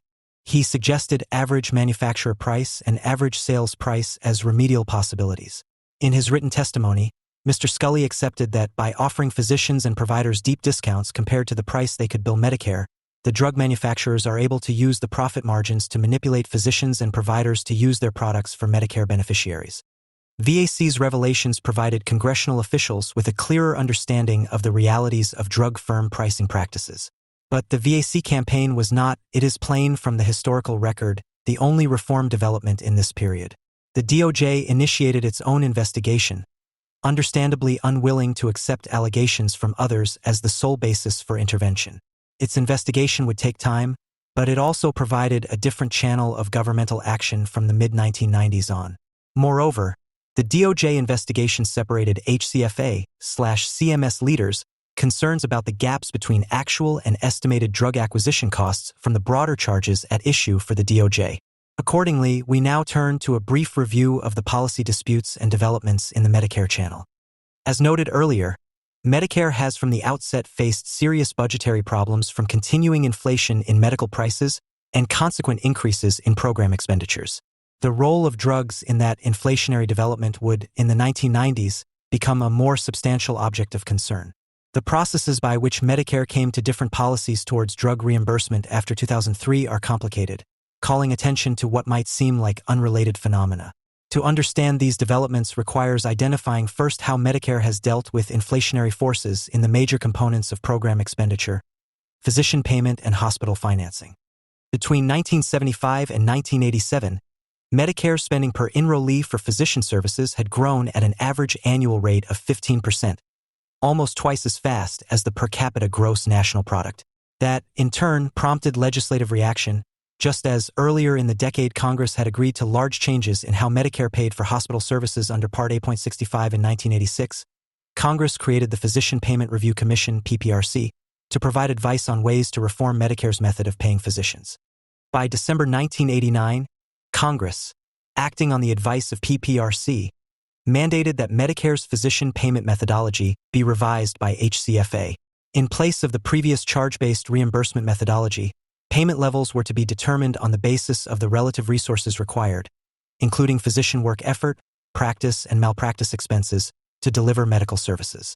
The development and implementation of this resource-based relative value scale system, RBRVS, would, it was widely hoped, slow the growth in Part B spending for physician services. Though Part B drugs were excluded from the RBRVS process, they did not escape consideration in the overhaul. The George H. W. Bush administration, for instance, proposed to pay 85% of AWP, 66 citing OIG reports which suggested that AWP payments were about 15% greater than actual acquisition costs for some drugs. The final rule adopted, however, was for the lower of national AWP or the Medicare carrier's estimate of actual acquisition costs. AC was to be determined by HCFA surveys. In deciding the standard, Bush officials again cited the complaints of physicians who suggested that many drugs could be purchased at less than 85% of AWP, particularly multi-source drugs, while others were not discounted. The RBRVS regulations became effective on January 1, 1992. From 1992 until the Balanced Budget Act of 1997, the reimbursement policy for Part B drugs remained the same. The scant historical information available suggests that OMB blocked HCFA from using the survey instrument because of paperwork concerns. AWP became the de facto payment mechanism. With the election of a Republican Congress in 1994, the debate over spending control and budget balancing became more vociferous. In healthcare policy, some commentators, including the GAO, claimed that 10% of Medicare spending was the result of waste, fraud, and abuse. In August 1996, Congress passed the Health Insurance Portability and Accountability Act, HIPAA, one provision of which allowed funds recovered from government healthcare fraud litigation to be invested back into government litigation efforts. These CATAM fraud cases multiplied in the decade that followed, as did settlement totals. All of these developments were part of a separate channel of governmental behavior. In 1998, President Clinton proposed actual acquisition costs as the basis for reimbursement of Medicare Part B drugs. But, after months of consideration, Congress instead substituted a 95% of AWP basis in the final legislation that contained over 300 Medicare provisions. The pharmaceutical industry, either through its industry association, the Pharmaceutical Research and Manufacturers Association, PHRMA, or its members directly, spent some $50 million in lobbying in 1996 and 1997 during the lead-up to passage of this legislation, the Balanced Budget Act, BBA. The Clinton administration would propose similar reductions in reimbursement levels for Part B drugs in its budget submissions of 1998, 1999, and 2000. In December 1997, President Clinton presented his budget proposal for payment at actual acquisition costs to the country during a radio address. These efforts were met by strenuous lobbying from provider and patient groups, claiming underpayment for practice expenses associated with Part B, incident to drugs. And each time, the Clinton proposals were rebuffed by the Republican Congress, and the 95% of AWP payment calculation stayed in place. Part B drug expenses continued their inexorable growth. During this period, Congress ordered 3 studies of payment policy implementation and related matters. The impact of these studies was paradoxical. On the one hand, the studies were part of the campaign to transform AWP reimbursement. On the other hand, studying a topic necessarily produces delay in the reform of a policy. To illustrate, consider the 2000 legislation, the Medicare, Medicaid, and SHIP Benefits Improvement and Protection Act, BPA. That statute required the GAO to assess whether physicians were adequately compensated for Part B drugs and related expenses. This fact-finding study is typical of any reform process. Yet, during the course of the study, Congress called for a moratorium on changes in reimbursement methodology. One might imagine a moratorium as a victory for the status quo, though in this instance, that interpretation does not apply. Indeed, the delay had the support of one of the most serious critics of the behavior of the pharmaceutical industry in drug pricing, Congressman Stark of California. The 2000 legislation and its aftermath reflected the confluence of the 3 channels we have described. Drug pricing revelations became more public and more contested.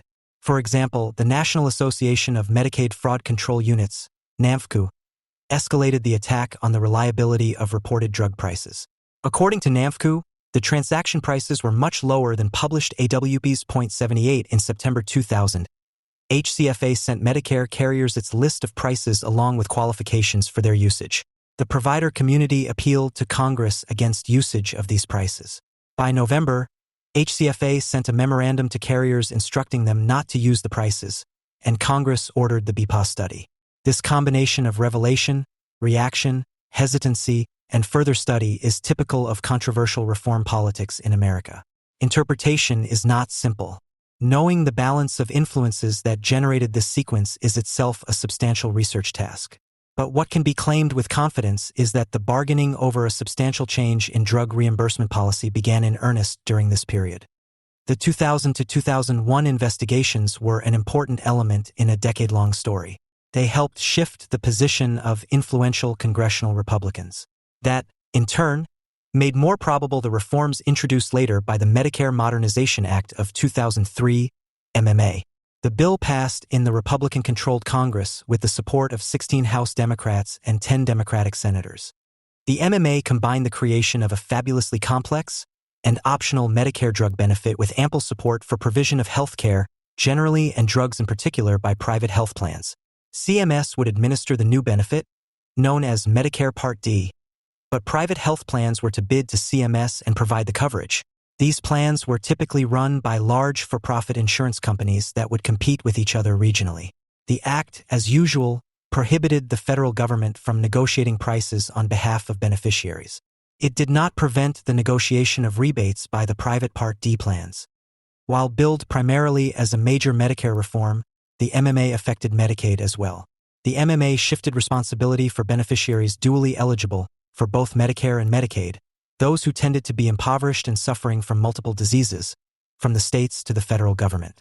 Half of existing Medicaid drug expenditures were shifted to the Medicare program. State officials undoubtedly celebrated.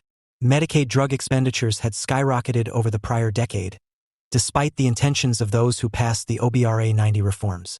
With regard to Medicare Part B drugs, a new average sales price, ASP, standard for reimbursement would replace the AWP basis for most drug reimbursement. Unlike with AWP, ASP would be calculated by manufacturers using a statutorily defined formula. Noncompliance would result in civil and criminal penalties. One healthcare industry lawyer described the change in reimbursement methodology as being largely in response to long-standing fraud and abuse concerns related to the AWP pricing methodology. The effects of the MMA were dramatic. 22 million Medicare beneficiaries gained drug coverage in 2006 upon implementation of the law. By 2018, the number had grown to just over 43 million beneficiaries. Medicare replaced Medicaid as the dominant public payer for drugs. Out-of-pocket expenses for drugs, once the norm for seniors, fell from 25 to 14% of all drug spending. Spending on Medicare Part D grew from $49 billion in 2007 to $100 billion in 2017. But recall that the number of beneficiaries almost doubled over that period. Thus, the per capita annual growth in costs was relatively low, 2.2% between 2010 and 2017. Overall Medicare costs grew even less during that period, just 1.5% annually, about half the rate of private health insurance. The Patient Protection and Affordable Care Act, ACA, better known as Obamacare, changed the landscape for prescription drugs in two major ways. First, by expanding the pools of publicly, Medicaid, and privately insured, federally subsidized exchange plans patients, the ACA ensured that many who were previously uninsured now had access to health insurance with prescription drug coverage. Second, a variety of changes were made in the Part D benefit structure. These adjustments tended to reduce cost sharing for Medicare beneficiaries. The impact of the ACA on Medicaid drug spending has been significant. A period of stable prices and expenditures ended in 2013.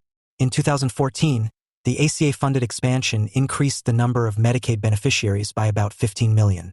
At the same time, manufacturers of specialty drugs raised or set new prices at very high levels. This perfect storm increased Medicaid drug spending by almost a quarter in 2014 alone. On a per-beneficiary basis, the increase was about 10%. While the rate of increase has been lower in recent years, states have responded by restricting further growth in Medicaid program eligibility. The number of citizens covered by Medicaid actually fell by about 500,000 from 2017 to 2018. Today, 29 million U.S. citizens are not insured for the high costs of illness or accident. With respect to Medicare, the MMA had covered beneficiaries' drug expenses after a $250 deductible, up to $2,000, less a 25% co-insurance charge. Then coverage disappeared until the beneficiary reached $3,600 in drug expenses. This donut hole ensured that many seniors would face challenging cost sharing. After the $3,600 mark, coverage kicked in again for 95% of costs. ACA reduced the size of the donut hole. Instead of having to pay the full cost of medications while in the donut hole, beneficiaries would now pay a percentage of the cost. That percentage has been declining since 2011, but the upper limit of the donut hole has increased as well, to just over $7,500 of drug expenses. For most, this is catastrophic health insurance, not what many Americans thought drug coverage was supposed to mean. One of the main drivers of increased spending in public and private health insurance programs has been the emergence of high-priced specialty drugs. They are often provided intravenously in outpatient settings and are used to treat modern scourges such as hepatitis C, multiple sclerosis, rheumatoid arthritis, ulcerative colitis, Crohn's disease, and various cancers. Over the last decade, Their average annual price tags have tripled to over $50,091 since there is typically no competition among manufacturers for these specialty drugs. Nothing prevents these companies from setting high prices and raising them at will. Other holders of brand patents for older drugs have exercised similar market power, raising prices unexpectedly and astronomically.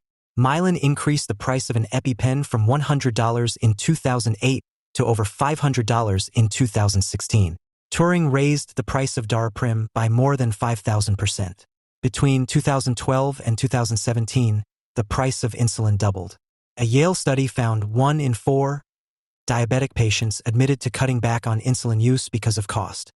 In the Medicare program, 10 drugs out of thousands prescribed now account for 21% of all Part D spending.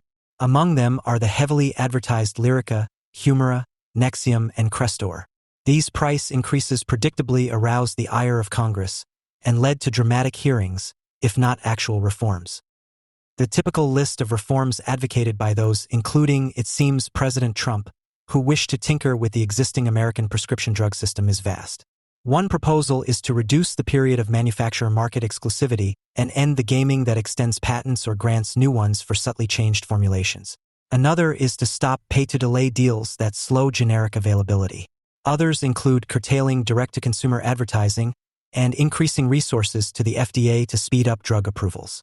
Most reforms call for importation of drugs from Canada and promote generic and therapeutic substitution by pharmacists in all states.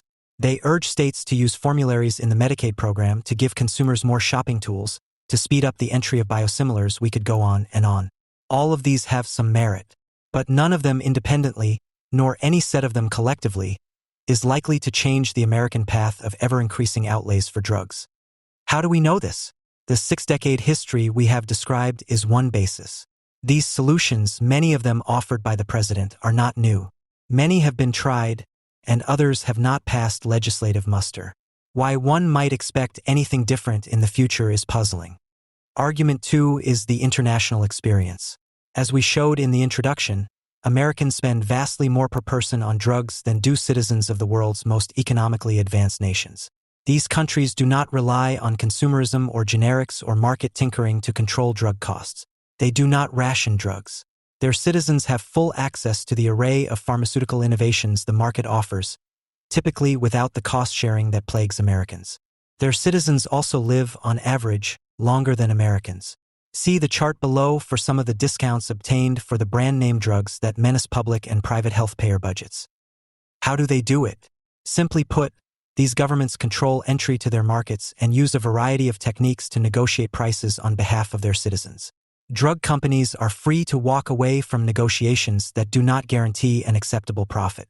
But, unlike in America, they cannot flex their monopoly muscle to create economic rents, also known as supernormal profits. Many Americans have a knee-jerk reaction against government power being used in such a manner, and the general appeal of market solutions is unsurprising. But, as we have seen, the polling data, even among Republican voters, show we are willing to make an exception here. And in light of the unique characteristics of healthcare that prevent the operation of typical market forces on this sector, such an exception seems warranted. Markets work when well-informed consumers shop for high-value products, those with a high ratio of quality to price. Suppliers respond by trying to improve product quality and drive down costs. Over time, only high-value products in great demand tend to survive. In most product markets, we see value rising over time. Think about how computers have become smaller, cheaper, and more powerful. Would not these same market dynamics apply to healthcare goods, such as prescription drugs, as well? We know from neoclassical microeconomic theory that there are many reasons to doubt they would. We know from observation that they do not, for healthcare generally and for prescription drugs in particular. Most prices for healthcare goods and services rise continuously. Provider and pharmaceutical company incomes mostly rise. Many innovations, particularly in life-saving care, cost small fortunes and improve outcomes only slightly. The new hepatitis C drug stands as a rare counterexample of a drug that actually does cure a dreaded disease, yet Wall Street somehow finds this a poor business model. The market produces a mix of effective and ineffective care that is misused, overused, and underused. Why is healthcare different? There are a number of reasons. First, consider the demand side of healthcare. Patients, renamed consumers, for purposes of market analysis, do not tend to shop for care. They may be ill or injured, incapable of shopping. Even if they can, how do they know what they want or need? They ask their healthcare provider, the seller of healthcare goods and services, what they should do.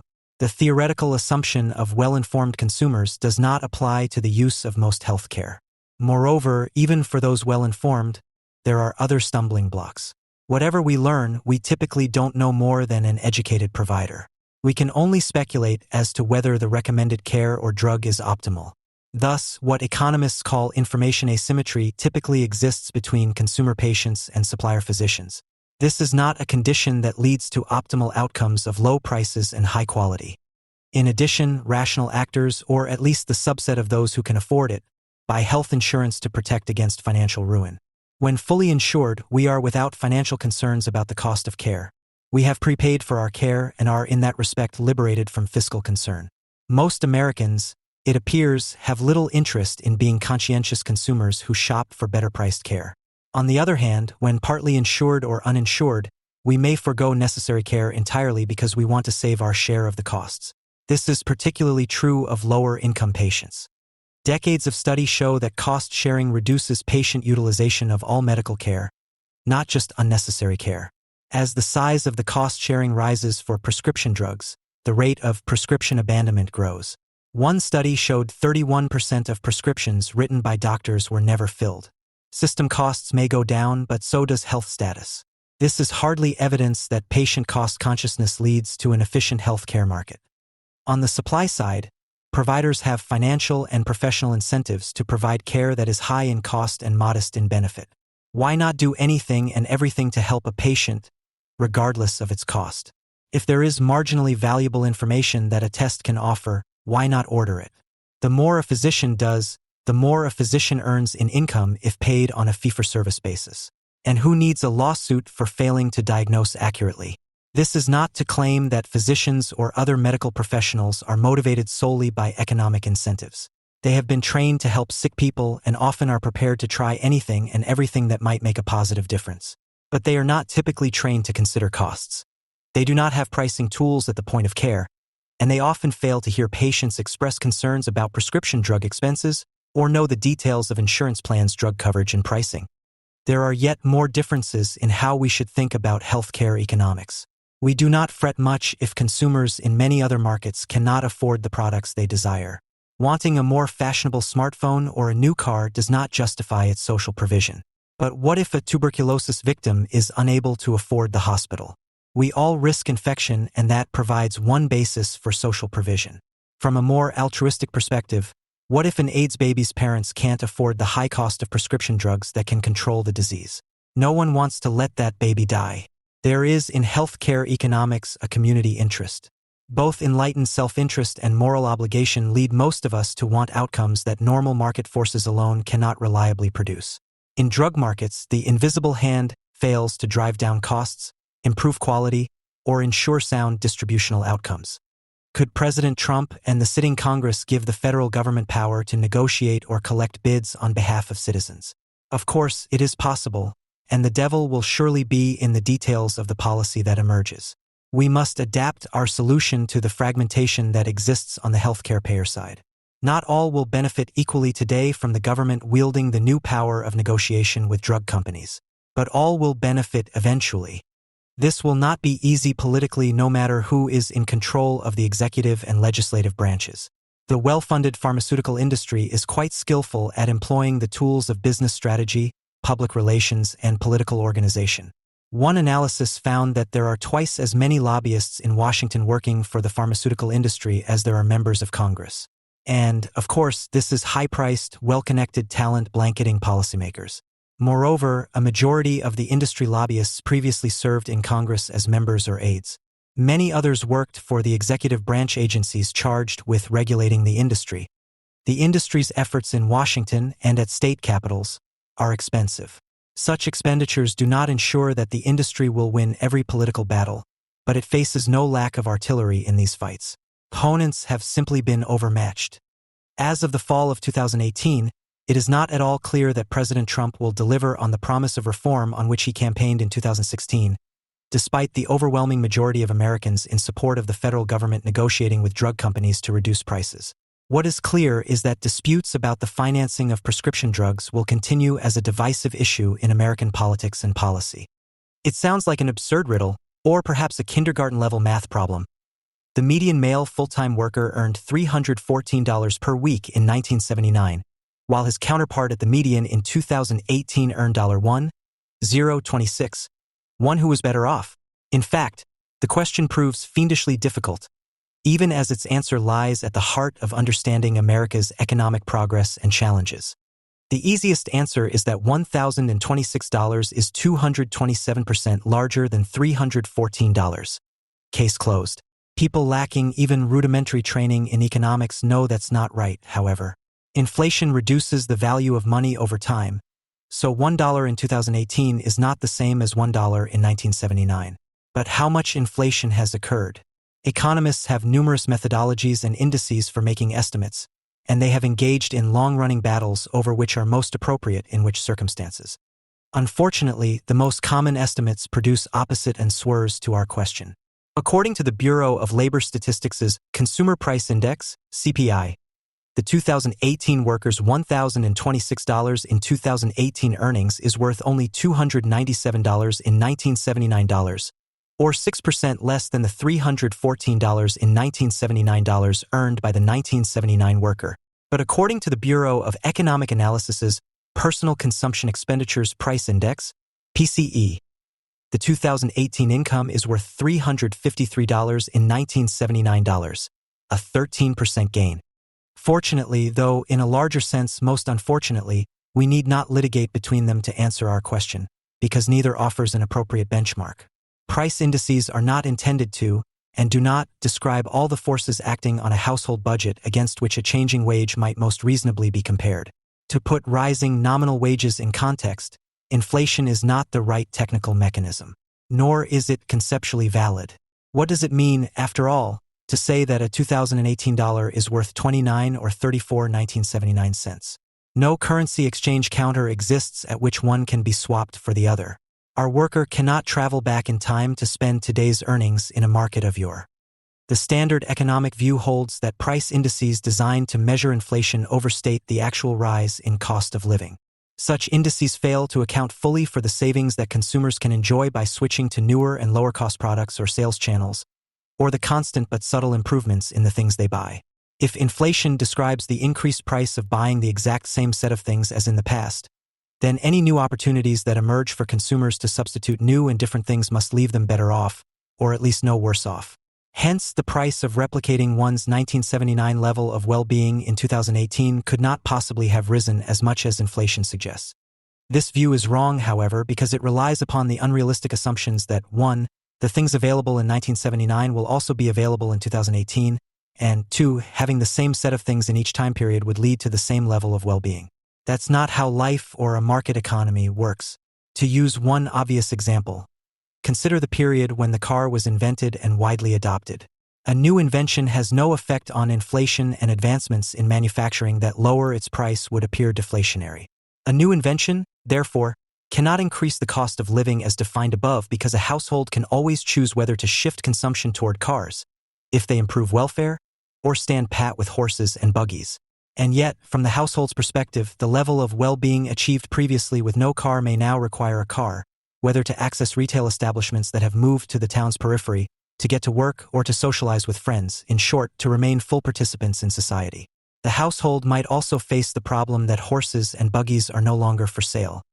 Alongside both the formal concept of inflation that measures the economy-wide price level and a technical cost of living that aims to price a fixed level of material consumption, an accurate depiction and understanding of economic trends requires a measure that tracks the evolving basket of things a family needs to achieve the financial security and social engagement typical of a flourishing middle class. Call it the cost of thriving. Much work could be done in constructing the most accurate possible measure, or, more likely, a series of measures that test sensitivity to various assumptions and accounts for regional and demographic differences. As a starting point and proof of concept, I propose the following cost of thriving index. Cody, the number of weeks of the median male wage required to pay for rent on a 3-bedroom house at the 40th percentile of a local market's prices. A family health insurance premium, a semester of public college, and the operation of a vehicle. A rising CODI indicates that economic trends are compounding the challenge of making ends meet, while a declining CODI would leave households with greater financial security and flexibility. Any number of objections might be raised to these particular parameters. Why focus on male wages when most women work too? Why count a health insurance premium's total cost when employers often cover a substantial share? Each choice is explained below, but broadly, the parameters flow from the question to be answered. Here, the question is how well the typical male worker can provide for a family. The CODI shows that his ability to do so has degraded dramatically. In 1985, the CODI stood at 303. The median male worker needed 30 weeks of income to afford a house, a car, healthcare, and education. By 2018, the CODI had increased to 53. A full-time job was insufficient to afford these items, let alone the others that a family needs. A generation ago, the worker could be confident in his ability to provide his family not only with the basics of food, clothing, and shelter, but also with the middle-class essentials of a house, a car, healthcare, and education. Now he cannot. Public programs may provide those things for him, a second earner may work as well, or his family may do without, while his television may be larger than ever. The implications of each are surely worth pondering. But the fact that he can no longer provide middle-class security to a family is an unavoidable economic reality of the modern era. A wage can lose the ability to cover major household expenditures, even as its real value changes little, because economists are not talking about affordability when they talk about inflation. Nobel laureate Robert Shiller provided a particularly stark illustration of the disconnect between economists and the public by surveying both on their biggest gripe about inflation. Whereas more than 3/4 of the public chose inflation hurts my buying power, it makes me poorer, fewer than 1 in 8 economists said the same. Roughly half chose that inflation causes a lot of inconveniences. I find it harder to comparison shop. I feel I have to avoid holding too much cash, etc., and the rest chose other issues entirely. Indeed, while inflation reduces the value of cash, it should in theory have little effect on real buying power as it raises at once the prices of goods and services, assets, and labor.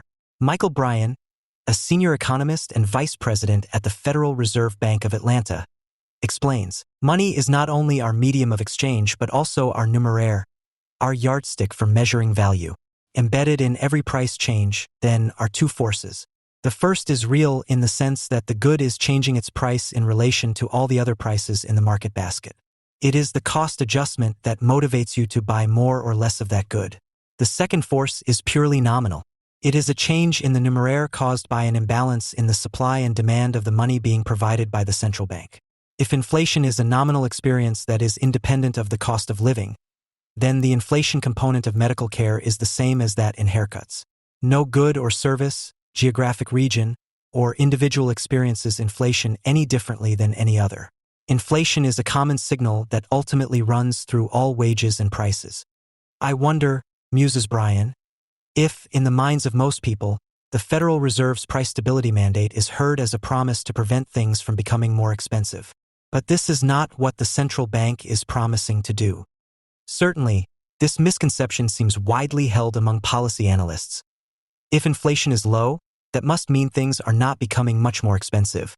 So in a world with no inflation, for instance, someone should be indifferent between living and earning $10,000 in 1980 or in 2020. The $10,000 has exactly the same value, and thus purchasing power.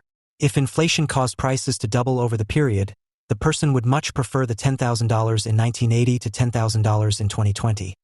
He would need $20,000 in 2020 to be comparably situated. But even if inflation were exactly zero, households might vastly prefer $10,000 in 1980 to the same amount in 2020, or vice versa. 3 different types of social and economic forces, which inflation estimates intentionally disregard, are central to understanding how affordability has changed and whether households are becoming more or less able to support themselves on a contemporary wage at a contemporary standard of living. 1. Quality adjustment. If a product that costs $100 is replaced by one that costs to $200, but is determined to be twice as valuable, its price is considered unchanged for purposes of inflation. A household that can only afford to spend $100 on the product, however, will perceive that the price has in fact doubled. In theory, an efficient market can continue offering the $100 option for households that cannot afford or see less value in the new and improved version. In practice, this may not happen. Firms dislike the complexity of maintaining countless product lines and instead target their product development and marketing toward what they expect will be a market's most profitable segments. Often higher-income households with more disposable income. 6 New firms can hypothetically enter to exploit subsequent gaps, but they may lack the scale and expertise to deliver a reliable product at a low price. In some cases, regulatory forces will eliminate lower-cost options, as when safety and environmental standards affect the design of vehicles. A market's evolution may also preclude the combination of certain features. Housing provides the most obvious example. A home built with 1940s style, size, and quality in a neighborhood of middle-class families can simply cease to be available at its 1940s price. Healthcare, with the structure of its insurance market, faces a similar constraint. Even supposing a product could be designed to offer a family gold-plated access to 1970s quality care for the price paid in the 1970s, providers would have no idea how to deliver such service and would be unlikely to accept such patients. A new car, according to BLS, costs no more in 2018 than in 1996. Anyone who has watched car advertisements over the past 20 years, let alone shopped for a car, knows this is not true. Prices have increased substantially. Typical cars that a family might consider for their primary vehicle are illustrative. The manufacturer's suggested retail price, MSRP, for a base model, 4-door Toyota Camry increased by 40%, from $16,808 to $23,600. 9. The MSRP of the lowest-cost minivan, the Dodge Caravan, increased 47%, from $17,900 to $26,300. BLS reports these prices as flat because a base model vehicle has many more features than one did 20 years ago. In effect, estimates BLS, the 2018 Toyota Camry would have cost $23,600 back in 1996. Or, put another way, the right comparison for a base model 2018 Camry is not a base model 1996 Camry, but a mid-range 1996 Camry SE, whose MSRP was $24,100. This dynamic has important implications for how economists think about substitution and their assumption that the cost of living will rise less quickly than inflation. The claim that substitution can only improve a household's well-being requires that the same basket of goods available in year 0 remain available in year 1, in which case, any change must reflect the household preferring the year 1 basket. But if price increases are accompanied by changes in the available baskets of goods, a quality adjustment analysis can yield a situation where no inflation occurs yet households must change their consumption in ways that reduce their well-being. If large and costly necessities become unaffordable while other components of the consumption basket plummet in price and become ubiquitous, inflation can seem tame and households better off, even as they lose access to the things they care about most. 2. Risk sharing. The challenges of quality adjustment are compounded by products that spread risk, offering everyone value in formal economic terms, though only those who suffer the risky outcome receive a tangible benefit. If health insurance premiums rise because a condition present in 1% of families can now be treated with a new and costly procedure, prices have not increased for inflation purposes, nor has the cost of living increased.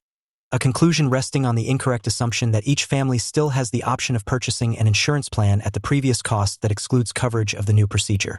Not only might the families have to buy the more expensive insurance, but also 99 out of every 100 will never experience any perceptible change in the quality or quantity of their health care. The BLS estimate for medical inflation appears far lower than the rate at which households are seeing health care costs rise. BLS reports that medical care prices have risen 90% from 1999 to 2017, similar to the increase from $2,122 to $4,380 in median health care expenditures for a family of 4 reported by the Agency for Healthcare Research and Quality. But during the same period, according to the Kaiser Family Foundation, the average family health insurance premium increased by 224%, from $5,791 to $18,764.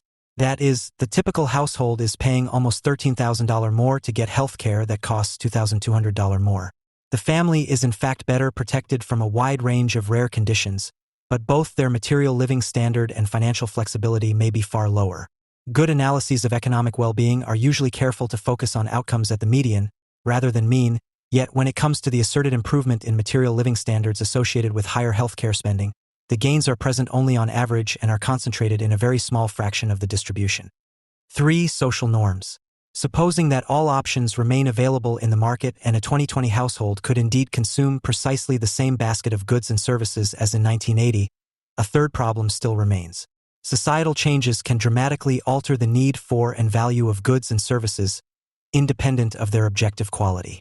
Whether, and if so how, to account for these changes is especially controversial because doing so injects a seemingly subjective element into the process. If people feel differently about their consumption, that can seem less economically valid than a measure of the absolute amount they consume. It is not. The value or utility of a basket of goods is a function of not only its absolute size, but also the context in which it is used and the effects that it has. For instance, social norms implicate tangible economic value when evolving technological standards destroy and create network effects, reducing the utility of some products and services while increasing it for others.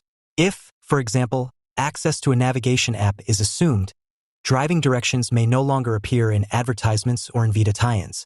Likewise, if teenagers begin to spend their evenings group chatting, or vendors convert to accepting only mobile payments, then a smartphone and wireless subscription become necessities to engage in both community and commerce.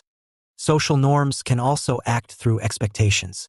Hosting a Super Bowl party in 2019 with a 1979 TV is not an option. Purchasing a 1970s-era toy is unlikely to deliver the desired result for children who have just sat through an hour of 2010s-era television advertising, let alone spent time with friends whose own toys are more up-to-date. Evolving standards of personal appearance with respect to hygiene and attire ensure that merely maintaining a bygone consumption pattern is unlikely to deliver the value it once did. BLS reports that televisions have declined in price by 97% from 1996 to 2018. This is not true in a literal sense. A TV available in 1996 for $500 could not be purchased new in 2018 for $15. It would be more accurate to claim that households can now pay $500 for a 55-inch, high-definition, flat-screen, smart TV that would have cost $17,000 in 1996, which may technically be true, 16 though of course almost no households were indeed footing that bill. From the household's perspective, a more relevant comparison might be along the following lines. In 1994, a Best Buy flyer advertised 7 televisions ranging in price from $150 to $1,548, median of $330, while in December 2019 the top 7 Best Match offerings on the Best Buy website ranged in price from $90 to $1,000, median of $280. A much better television, of course, and a savings too, but closer to $50 in savings rather than $500 or $15,000. Children fare no better. BLS reports that toy prices, including electronics and video games, fell 73% from 1994 to 2018, yet the actual toys on the market have become more expensive. In 1996, Toys R Us advertised a Nintendo 64 for $200. Today, the cheapest Xbox One console sold by Amazon costs $245, and its list price is $300. The outdated Sega Genesis cost $100 in 1996, whereas the outdated Xbox 360 costs $170 now. A 20-inch Boys bike cost $100 in 1993 and costs at least $100 now. Beyond formal economic descriptions, dismissing the salience of social norms is an obvious denial of human nature. This might be contested when comparing expectations across a couple of decades, but the fallacy becomes apparent when the time frame gets longer. It seems almost plausible to say that people can derive the same utility or value from a 1980 standard of living in 2018 that they could in 1980. But if social norms are irrelevant, why stop there? Does the assertion hold for an 1880 standard of living? Who believes that a family should be as satisfied in 2020 with an 1880 middle-class lifestyle as they would have been in 1880? Instead of, how much has the money supply affected price levels in the economy? Or, how much would it cost a family today to live like one at some arbitrary point in the past? An economic analysis that sought to understand whether changing wages left workers more or less able to cover a middle-class family's needs would ask, does this wage cover a middle-class family's needs? In contrast to inflation, this measure would ignore substitution. The question is not what the family in fact chooses to buy, given its budget constraints. It would also ignore quality adjustment. The question is not whether the products that the family does manage to buy have improved over previous versions. It would, however, look at changes in the price of pooled risk insurance products. The question is how much it costs the family to acquire insurance, not how much the family would pay out of pocket if uninsured. and it would account for social as well as economic changes.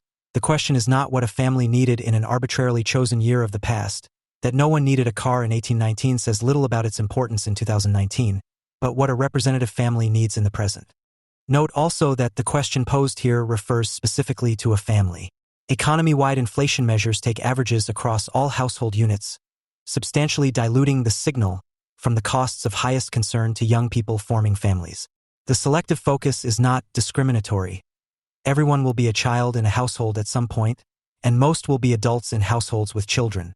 Rather, it argues for focusing for everyone on a life stage where budget constraints may be especially salient and where those constraints are most likely to be of societal concern, both because they influence decisions about labor force participation and family formation and because they define the conditions in which children are raised.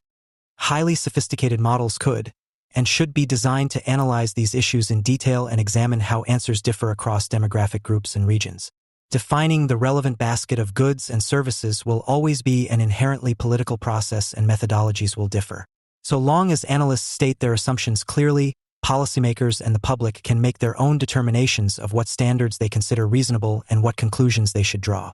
As a starting point in addressing the gap in policymakers' understanding, and to underscore just how different the answer looks from the conventional wisdom, I describe here a cost of thriving index, COTI, consisting of the largest expenditures a middle-class family of four might face each year: rent for a 3-bedroom house, a health insurance premium, a car, and a semester of public college tuition. It compares the cost of this basket to median weekly earnings for men working full-time, yielding the number of weeks required to cover these costs. At first glance, some of the items chosen for the COTI basket will puzzle modern analysts. What middle-class household could possibly afford the costs of a house, a car, a college education, and a health plan on a single income? This reflects the bias built into standard cost of living analyses, which work from what households are buying at the current moment in time. In the past, as the COTI demonstrates, it was perfectly plausible to afford all these things. And all are things that a typical middle-class family might want to have confidence that it can afford. By working backward from what households do buy today, standard analyses intentionally disregard the possibility that households can no longer afford what they need. The COTI suggests this is exactly what has happened. 1. Transportation. The COTI's transportation component is the most straightforward. The typical household has 1 or 2 vehicles and drives a total of 10 to 20,000 miles per year. COTI adopts the 15,000-mile figure used by the Federal Bureau of Transportation Statistics to report total cost of ownership for a vehicle, which rose from $3,484 in 1985 to $8,849 in 2018. 2. Housing. Housing data comes from the Federal Department of Housing and Urban Development's estimate of fair market rent for a 3-bedroom unit in Raleigh, North Carolina. Rent provides a more reliable estimate of total annual cost than assembling the disparate elements of home ownership, and the HUD estimates of fair market rent, FMR, are at the 40th percentile in each housing market, making the reference unit one that is near the distribution's middle but also slightly below average. 3 bedrooms is both the median and mode for American housing units and a logical number for a family with 2 children. The Raleigh market was chosen as representative of markets nationwide. Roughly half of Americans live in metropolitan areas larger than Raleigh and half live in areas smaller. Roughly half live in areas with a higher FMR and half live in areas with a lower one. The median hourly wage in Raleigh, $18.97 per hour in 2018, is similar to the nationwide median of $18.58. While the size, quality, and amenities of the 40th percentile unit in 2018 may differ from those in 1985, holding constant, the percentile comes closest to approximating a unit of comparable quality on dimensions like location, neighborhood, community, and schools that are of central importance to families in choosing their housing. Put another way, if the specific house at the 40th percentile of the rent distribution in 1985 were at the 20th percentile in 2018, it would be unlikely to offer a family a living experience of comparable quality, regardless of the square footage and appliances inside. From 1985 to 2018, the annual FMR for a 3-bedroom, 40th percentile unit in Raleigh rose from $5,560 to $15,924. 3. Education. To assign an annual cost of college to a family whose tuition payments will be concentrated in a few years, the COTI uses the Federal National Center for Education Statistics estimate for half of 1 year's tuition, fees, room, and board at a 4-year public institution. Two children pursuing 4-year degrees would require a combined 16 semesters of college, so a household preparing for those costs would need to save roughly 1 semester's worth of cost per year before the children reached college-going age. While the savings might ideally earn a positive return in the interim, that return would need to be quite strong just to keep pace with the rate of increase in tuition over the same period. The one-semester estimate may overstate costs in some respects. For instance, a family would likely have 20 or more years between the birth of a first child and the college graduation of a second. And in practice, many children do not ultimately attend college, though a small and, it seems likely in recent decades, declining share has chosen from a young age not to consider that path at all. But the approach also understates costs by considering only public school costs. Private school costs are more than twice as high. Note also that the cost of public school tuition already incorporates the substantial public subsidy provided by the state government. Inescapable in any discussion of college costs is the question of whether sending all kids to college, especially where the return on investment might be poor, makes sense. The answer to that question is no. But here the question is what costs a household faces, and, so long as the nation's education policy continues to advance a message of college for all, saving for college will remain at the forefront of parents' minds. In 1985, a semester of public college cost $1,841. By 2018, that cost had risen to $10,025. 4. Healthcare. Healthcare costs are the most difficult to estimate and are highly dependent on the assumptions chosen, because most families receive employer-sponsored insurance, ESI.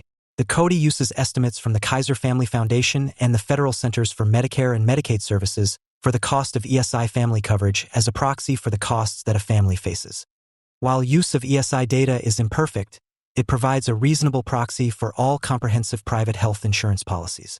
Individuals covered by employer-sponsored plans do not bear their full cost, but the share of the population under age 65 that is covered by employers has fallen to less than 60%. Among full-time workers with income up to 250% of the federal poverty line, $62,000 for a family of 4, less than half have employer coverage.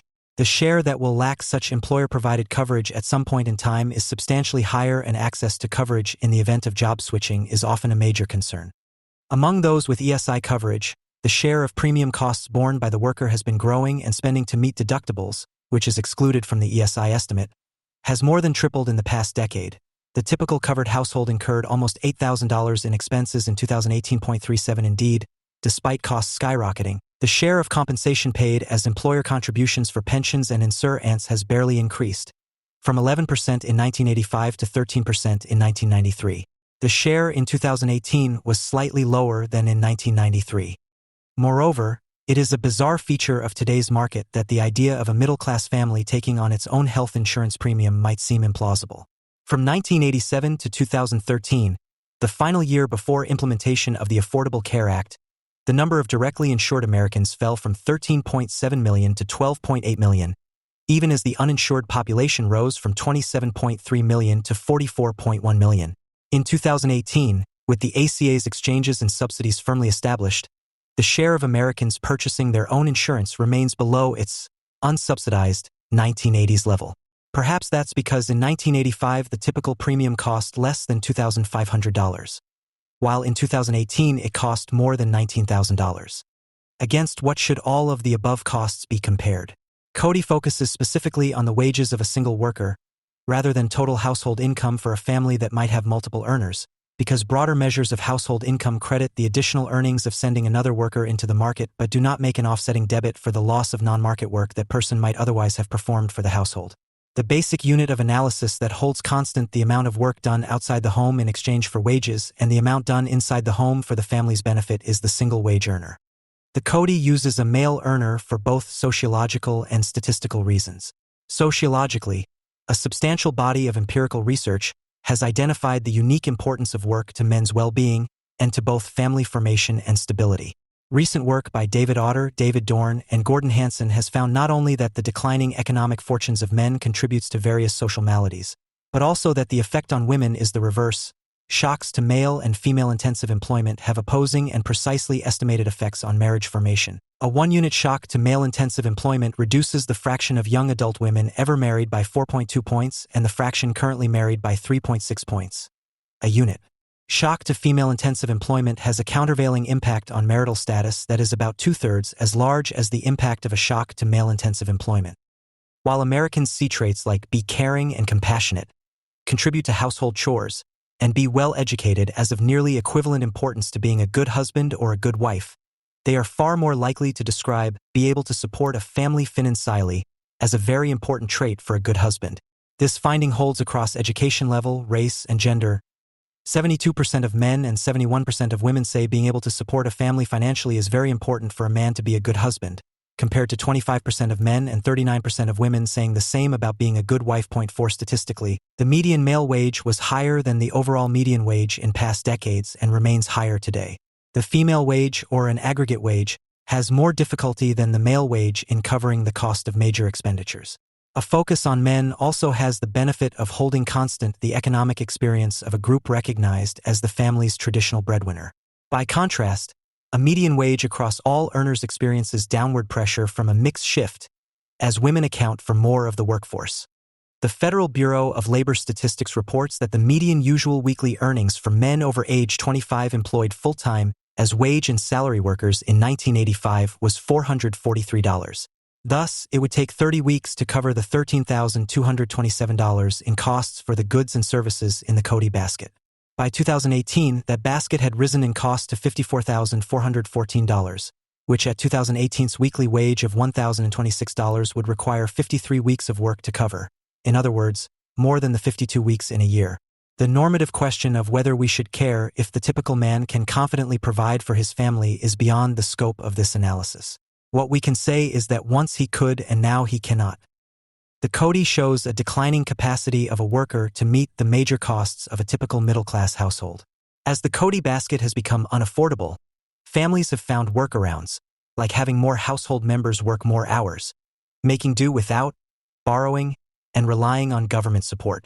Each of these comes with its own costs, undermines the stability of families and the rationale for their formation, and creates high levels of stress and uncertainty. While some may celebrate the increased role played by government in filling these gaps, the continued drift in this direction threatens to strip from the middle class the pride of earned success and self-sufficiency, and to reorient society around dependence on the beneficence of public programs. An economy in which even the middle class is largely dependent on redistribution is also likely to be one with badly distorted incentives that steer both individuals and the broader culture away from the behaviors and norms necessary to maintaining a true middle class at all. The Cody tells only one part of the story of the economy's evolution in recent decades. There is much it ignores, and many of its assumptions run counter to one's useful in answering other questions about the economy. The same, however, can be said for standard measures of macroeconomic inflation and the adjustments they suggest to nominal wages, and for qualitative assessments of material living standards and technological progress. If we want to place price levels in historical context, inflation indices are the closest approximation. If we want to know how much consumer surplus our households are capturing, evaluations of product quality can help. But if we want to understand what has happened to people's ability to provide for their families, the Cody provides the more reliable guide. The widening gulf it depicts between what American life costs and what American jobs pay is a central fact of American political economy that the public appears to have understood long before economists.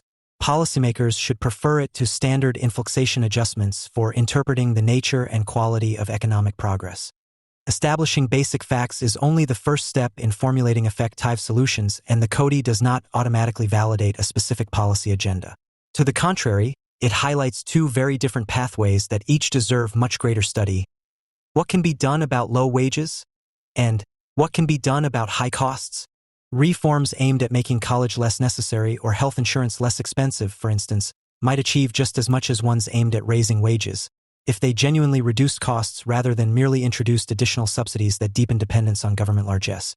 The U.S. economy of recent decades has eroded, rather than reinforced, the American model of thriving, self-sufficient families. In the decades to come, we will need to do better. We are in an era of spiraling costs for core social goods, healthcare, housing, education, childcare, which has made proposals to socialize those costs enormously compelling for many on the progressive left. This can be seen in the ideas that floated around the 2020 Democratic primary. Proposals for free college and student debt relief, Medicare for all, free or nearly free universal childcare, and massive subsidies for renters in expensive cities were proposed by President Biden's challengers, and continue to be at the top of the agenda for the left wing of the Democratic Party. Indeed, the current vogue for socialism on the left is, on closer examination, almost always about socializing these common household expenditures. The traditional socialist call to seize the means of production has thus been updated to something closer to subsidize my cost of living. A less revolutionary ambition, perhaps, but one that is no less flawed. Soaring costs have blown a hole in the budgets of the working and the middle classes, offsetting the full benefits of a growing economy, particularly given the modest wage growth of the last 4 decades. But simply socializing the costs and blowing an equally large hole in the federal debt is not a sustainable alternative. It is propitious, then, that the rise of cost-disease socialism has coincided with the left's growing fluency in modern monetary theory, a school of macroeconomic thought that, whatever its deeper contributions and subtleties, has become shorthand for the view that deficits don't matter because the sovereign can always monetize its debts. We beg to differ. Governments do not face the same budget constraints as a household, and a larger federal deficit was appropriate given the pandemic and persistently low inflation until very recently. Nonetheless, these facts do not mean that public debt and deficits can grow without limit, nor do they provide a blank check for spending as if opportunity costs have ceased to exist. Enigmatic macroeconomic theories notwithstanding, the maxim "there is no such thing as a free lunch" still holds true. Yet, instead of looking backwards, we take a prospective approach. Cost pressures in sectors like healthcare, housing, childcare, and higher education are creating growing, irrepressible public demands to move such costs onto public budgets. Doing so would be a mistake, in our view, because the root cause of escalating costs is overwhelmingly regulatory, rather than budgetary in nature. Shifting costs onto the public, therefore, would not only fail to fix the underlying problem, it could also make cost disease substantially worse by shielding consumers from market prices while guaranteeing over-regulated sectors a source of unconditional demand. This can result in a vicious cycle in which subsidies for supply-constrained goods or services merely push up prices, necessitating greater subsidies, which then push up prices ad infinitum. Even if the cost of a particular program seems small today, spending growth linked to a particular cost disease sector will tend to undermine our fiscal sustainability in the long run, since by definition they represent the sectors in which costs grow faster than the economy as a whole. A regulatory approach to fiscal sustainability has some political upsides as well. Independent of the prospective budgetary impacts, tackling cost disease head-on would directly expand the real incomes of ordinary Americans, while making the economy as a whole more productive. Programmatic cuts, in contrast, create losers virtually by definition, and do nothing to alter the underlying political economy that gave rise to said programs in the first place. If fiscal conservatives in America feel like they are fighting a multi-headed hydra, in which cuts to one program are followed by the expansion of 3 others, this is surely a major reason why. The economist William Baumol famously observed that differences in productivity growth across different parts of the economy cause the cost of goods and services in labor-intensive sectors to balloon over time. Even though string quartets are no more productive than they were in 1900, for example, one violin part still requires one violinist. The cost of assembling a quartet requires paying would-be violinists on par with the myriad more productive things they could be doing in the year 2022. Wages are thus determined not merely by the marginal productivity of labor in a given occupation but also by the opportunity cost of not working in higher-paying occupations that compete for the same labor. Baumol's cost disease, as it has come to be known, is the curse of any highly productive economy. The United States is no exception. Chart a graph of cost inflation over time, and labor-intensive services like healthcare, childcare, and education all rise up and to the right. Not coincidentally, these are also some of the most highly regulated and subsidized sectors of the economy. Faced with pressure to make such services more affordable while not reaping the whirlwind of organized provider opposition, lawmakers opt for regulations and subsidies that socialize costs from a household's point of view rather than address the underlying dynamics. At best, this merely shifts private costs onto public budgets. At worst, it exacerbates cost disease by stimulating greater demand for the affected service while reducing the market incentive to discover lower-cost alternatives. Baumol's original framing is somewhat misleading because cost disease is not entirely a mechanical fact of the service economy over which we have no control. In reality, cost disease is just another term for highly differential rates of productivity growth. With new technologies and better market design, labor-intensive, non-tradable services thus have the potential to become the single greatest source of future productivity growth. Socializing such services is in that sense a double threat to fiscal sustainability, since it both grows the numerator, spending, while shrinking the denominator, GDP growth, through institutional and technological lock-in. On the technological front, for example, the wage growth sparked by industrialization contributed to the decline in domestic servants, but also to many labor-saving technologies designed to simplify various forms of housework. Even the string quartet, the canonical example used by Baumol in his own writing, has in a sense undergone a productivity revolution thanks first to record players and nowadays to digital streaming services.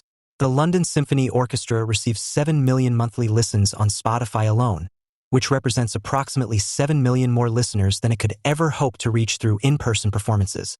In other cases, cost disease isn't eliminated so much as managed through institutional evolution and reorganization. Growing wages, urbanization, and expanded labor market opportunities for women in the 20th century led many rural schoolhouses to become cost-prohibitive, resulting in their steady amalgamation under consolidated education systems. Rather than reduce the labor cost of teachers, per se, schools adapted by pooling resources, standardizing curricula, extracting efficiencies through economies of scale, and taking advantage of transportation technologies like busing. Larger class sizes and impersonal bureaucracies came with their own costs, of course, but such trade-offs were unavoidable in lieu of actual improvements in the labor productivity of educators. Perhaps one-day progress in artificial intelligence, AI, and online education will combine to enable school systems to relocalize, if not be leapfrogged by homeschooling AI tutors. If that sounds fantastical, simply treat AI tutor as a stand-in, a limiting case for any innovation that does for schooling what Spotify did for the symphony. Whether or not new, technology-enabled models of K-12 education can be made to work at scale, institutional adaptability and experimentation will remain essential to managing and ultimately transcending educational cost disease in the long run. Lastly, it is important to keep in mind that many areas of cost growth are not technically examples of Baumol's cost disease at all. Strictly speaking, Baumol's theory of cost disease refers to sectors typified by definitionally labor-intensive production. A string quartet is not a quartet without 4 musicians. The dilemma of genuine cost disease, hence the disease, arises from the fact that we humans are the only input to production. One person's cost is thus another person's compensation, a dynamic that worsens as productivity growth makes all non-diseased goods and services abundant, and thus a relatively smaller share of one's overall budget. For the purposes of this essay, however, it is worth relaxing Baumol's definition of cost disease to include other areas of spiraling cost growth such as housing. Much like other diseased sectors, the high cost of rent in many U.S. cities is in part a function of regulations that restrict supply and limit housing innovation, leading to a demand for subsidies or additional regulations like rent control. Yet, unlike genuine cost disease, rents show up in the national accounts as a form of profit, not labor income, and as such there is no inherent incompatibility in a high-wage, low-rent economy. On the contrary, the construction of substantially more housing would allow more workers to live and work in areas where they can demand a higher wage. To give a more general definition of cost disease, then we look to what these labor-intensive services and housing have in common: intrinsically high demand combined with structurally constrained supply. Unlike the preference for apples over oranges, our consumption of education, childcare, healthcare, and housing is largely non-negotiable. There may be different kinds of childcare, family-based versus center-based, say, but if you have children, there is simply no substitute for childcare. Per se, cost-diseased goods and services can thus be said to have intrinsically high demand by dint of their relative non-substitutability. Unlike necessities such as food or water, however, supply is constrained by structural factors, whether due to a mode of production that is inherently resistant to productivity growth or, as in the case of housing, due to the interaction between the regulatory environment and the intrinsic scarcity of land. It should not be a surprise that relatively non-substitutable goods find their way onto public budgets. In a democratic society, it is hard to argue that such goods should be allocated exclusively by ability to pay. Politically, however, this compelling claim can serve as a very effective cloak for protecting the producers of these goods. As we will see in the following sections, putting constant pressure on these producers from the regulatory side is essential to reconciling legitimate demands for access to core services with reasonable budgetary control. The enormous and growing cost of healthcare in the United States makes it a natural starting point for understanding the linkages between cost disease and fiscal sustainability. In 2019, national expenditures on healthcare amounted to $3.8 trillion, or 17.7% of GDP, which is more than double the Organization for Economic Cooperation and Development, OECD, average of 8.8% of GDP. The question of who pays can have important consequences for the growth in healthcare costs. Exempting employer-paid premiums for health insurance from federal income and payroll taxes, for example, is well known to incentivize compensation in the form of health insurance benefits, particularly for employees in high-income tax brackets. Replacing the ESI exclusion with a fixed per-employee tax credit would help eliminate this bias. Similar demand-side reforms are possible on the public payer side as well, from value-based reimbursement models in Medicare to replacing the matching grants used to fund Medicaid with per capita block grants that avoid rewarding the highest spending states. Nonetheless, achieving serious spending reductions while expanding access to low-cost medical services will ultimately require supply to outstrip demand, which implies radically enhancing the productivity of the U.S. healthcare sector itself. And while much attention has been paid to America's high drug prices and the profit margins and administrative duplication of private insurers, the most severe sources of healthcare cost disease are at the provider level, from physician shortages to excessive hospital consolidation. Ever since the managed care backlash of the late 1990s, strict hospital budgeting has fallen out of favor in the U.S. context, not least because most states passed legislation restricting the cost-cutting measures that managed care organizations could impose. One estimate suggests the backlash to managed care alone caused U.S. healthcare spending as a share of GDP to increase by 2 percentage points. While improved tax treatment might push hospitals to economize, more robust cost controls will ultimately require reversing the backlash to managed care and models like it. Meanwhile, nonprofit hospital mergers have increased significantly over the past 2 decades, resulting in a dramatic consolidation of the U.S. hospital sector. Nonprofit hospitals pose problems for the competitiveness of U.S. healthcare. Under current law, the Federal Trade Commission, FTC, is unable to investigate nonprofit hospitals for anti-competitive conduct. Instead, the FTC's authority extends only to merger reviews, for which nonprofit hospitals have tended to receive more lenience. As the FTC's acting chairwoman, Rebecca Kelly Slaughter, has noted, one of the chief drivers of increasing healthcare expenditures is the increasing prices of healthcare services, particularly hospital prices. Hospital competition has been further inhibited by a federal prohibition on new physician-owned hospitals, as well as state-level Certificate of Need (CON) laws that empower incumbent hospitals to block new market entrants. Eliminating these barriers to competition for healthcare services will be essential to controlling cost disease in healthcare. Improving competition within the hospital sector can be complemented by reforms to expand the provision of primary care. The number of practicing physicians per person in the United States is lower than in just about any other developed country. From 1980 to the early 2000s, the prevailing wisdom was that the number of physicians within the United States should be reduced. During this period, a series of ill-judged reports by the federal government warned of an impending physician surplus. 16. These reports ushered in a period in which both private and public actors took actions to constrain the supply of U.S. physicians, the most significant of which was a decades-long moratorium on new medical school slots. Of the physicians that the United States does produce, 67% opt for relatively lucrative careers in specialty care, leaving the supply of primary care physicians particularly constrained. This trend isn't surprising given the enormous costs of medical education in the United States.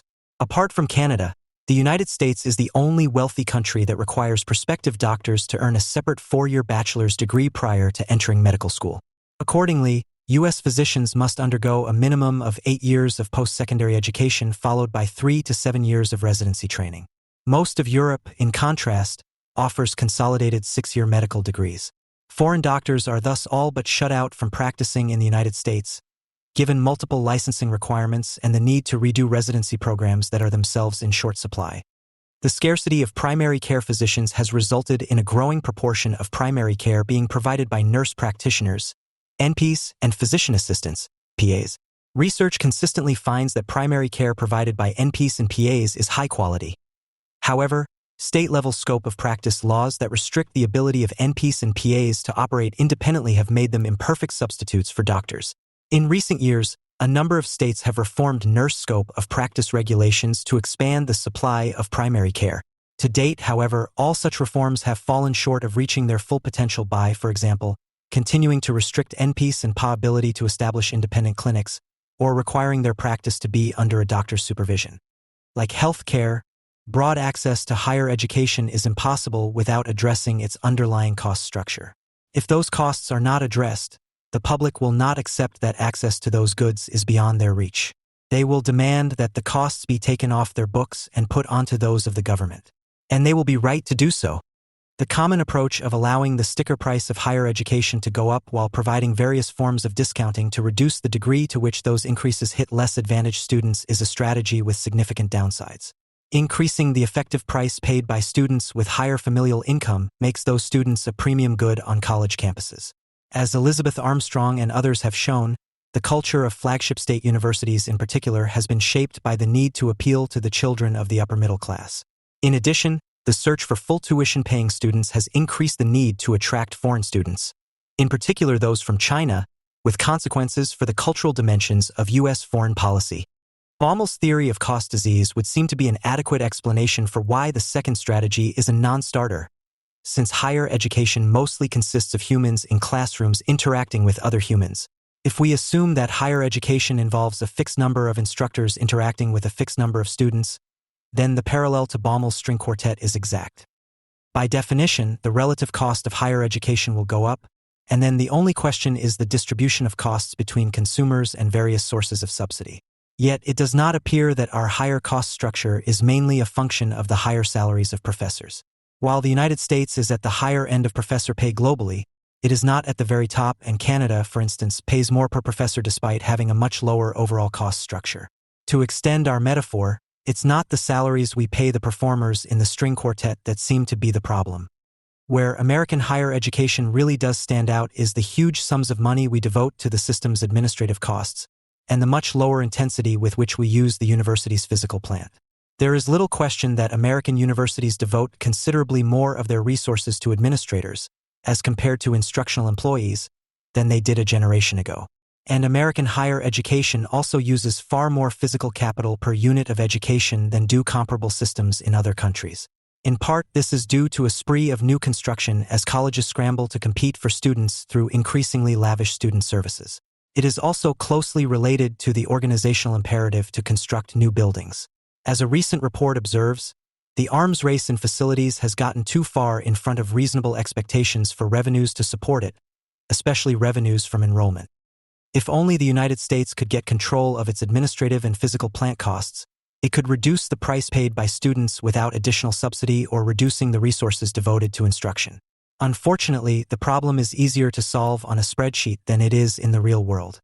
First, the United States is likely to see a considerable decline in the number of domestic students over the next few years, purely as a function of demographic factors. Second, it is unlikely that this decline will be compensated for by an increase in foreign students. The gap between supply and domestic, especially full-paying, demand in recent decades has been largely filled with foreign, in particular Chinese, students, but the blowback from COVID-19 and increasing international competition is likely to put a squeeze on this as well. In short, we cannot solve the cost problem in higher education by sweating our existing core of administrators and stretching our physical capital stock over a larger body of students. If anything, we will have fewer students in the system in the future. Furthermore, there is no easy way to deal with the problem of excess physical capital. If universities were to use their buildings more intensively, for instance, it is not obvious that they could sell off most of the excess space, since it is very asset-specific. There is not an active secondary market for classrooms and office space for professors. That suggests that if we are to rationalize this side of the cost problem, it will mean taking some institutions entirely out of the education market, and then squeezing more students into the institutions that remain. Universities with the most precarious finances, in particular, thinly endowed private institutions that are already in a death spiral of discounted tuition, should be encouraged to go bankrupt, with their physical capital redeployed for other purposes. Reducing administrative costs is no walk in the park either. While there is some administrative empire building in some institutions, most administrators are actually performing real functions. Many of them are engaged in regulatory compliance, and so reducing their number would require significantly deregulating institutions of higher education across the board, in areas from human subjects review to financial aid.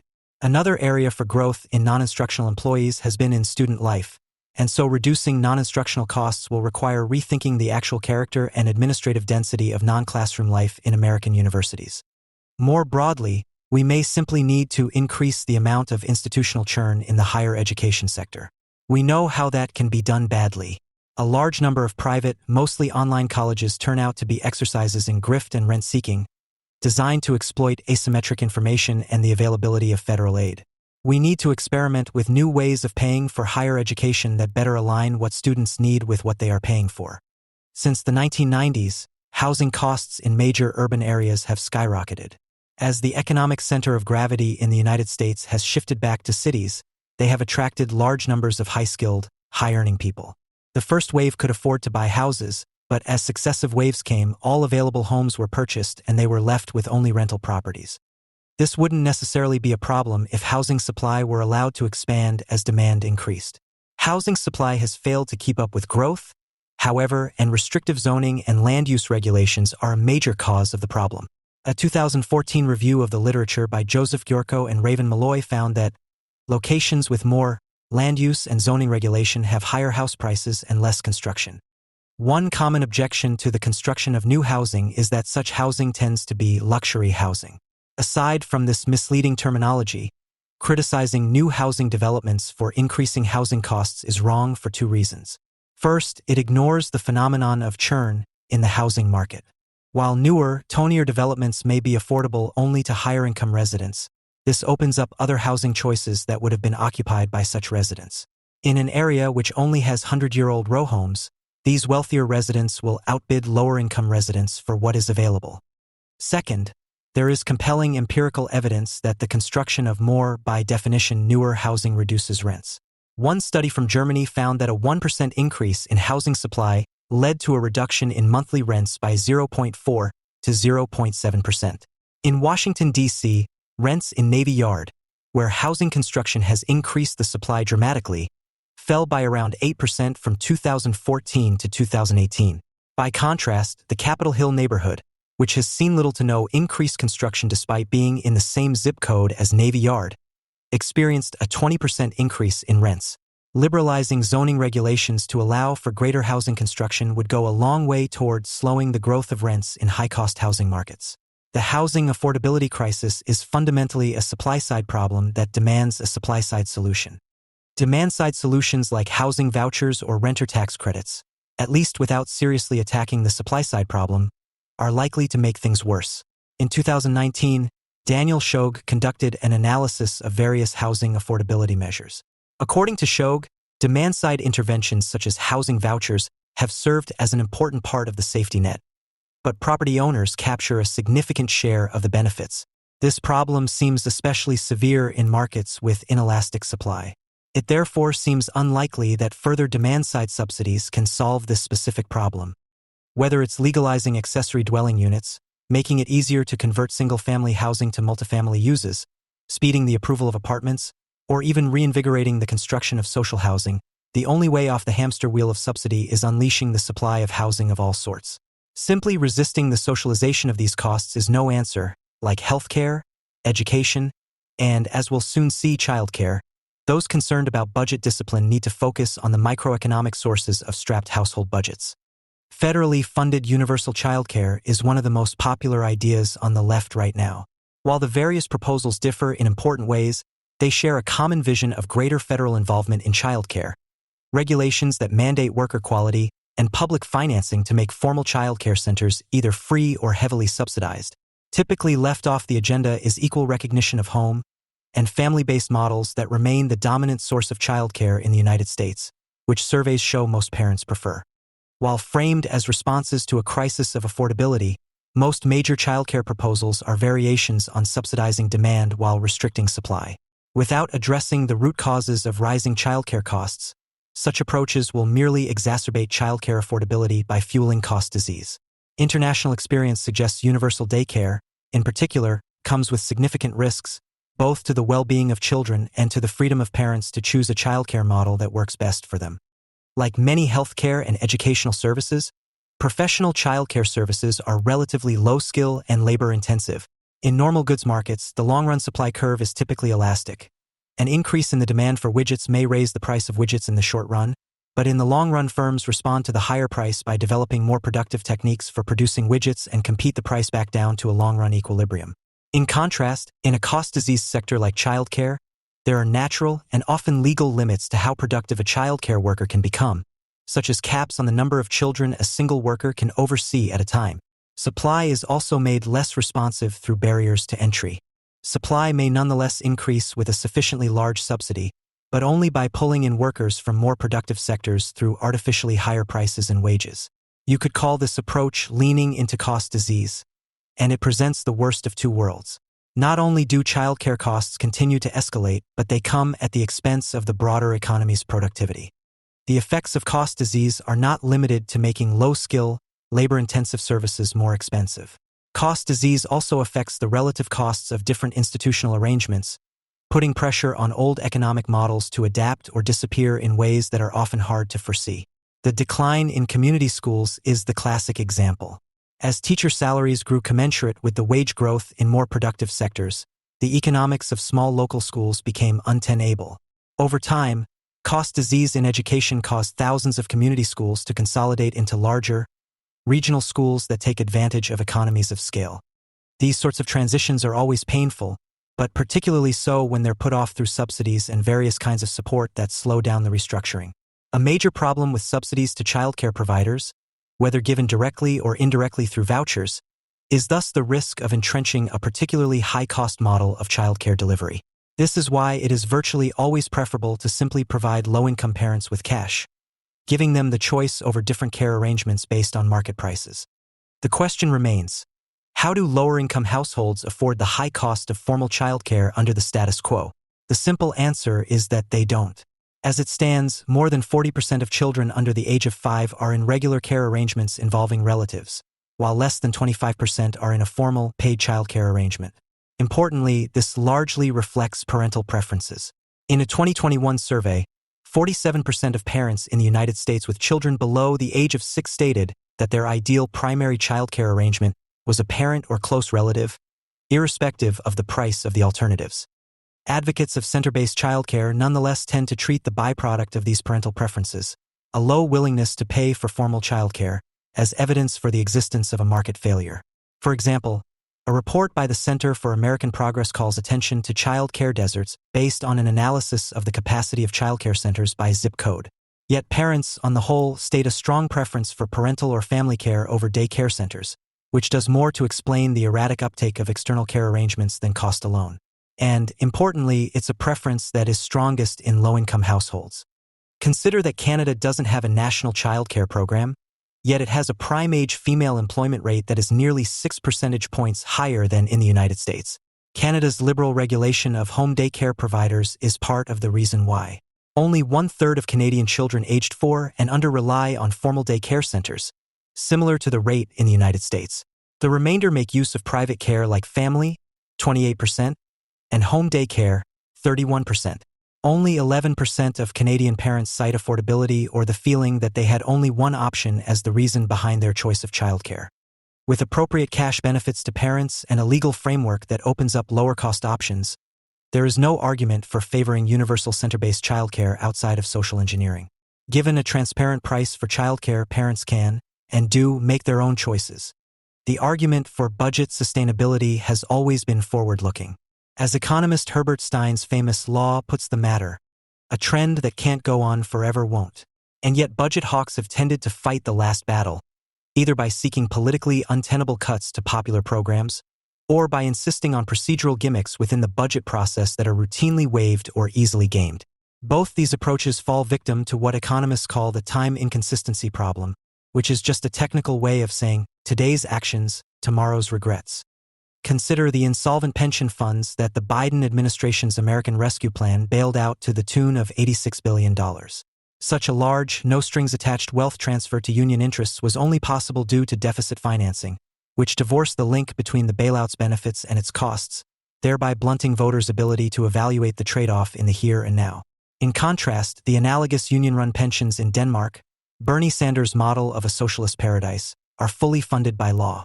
In fact, all the big welfare states in Scandinavia make a point of ensuring future obligations are financed and maintain some relationship to the beneficiary's ability to pay, including through large value-added taxes.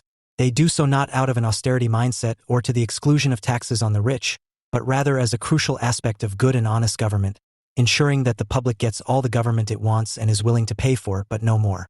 Independent of one's macroeconomic views, deficit financing within the context of the budget process is undesirable due to the way it undermines democratic accountability.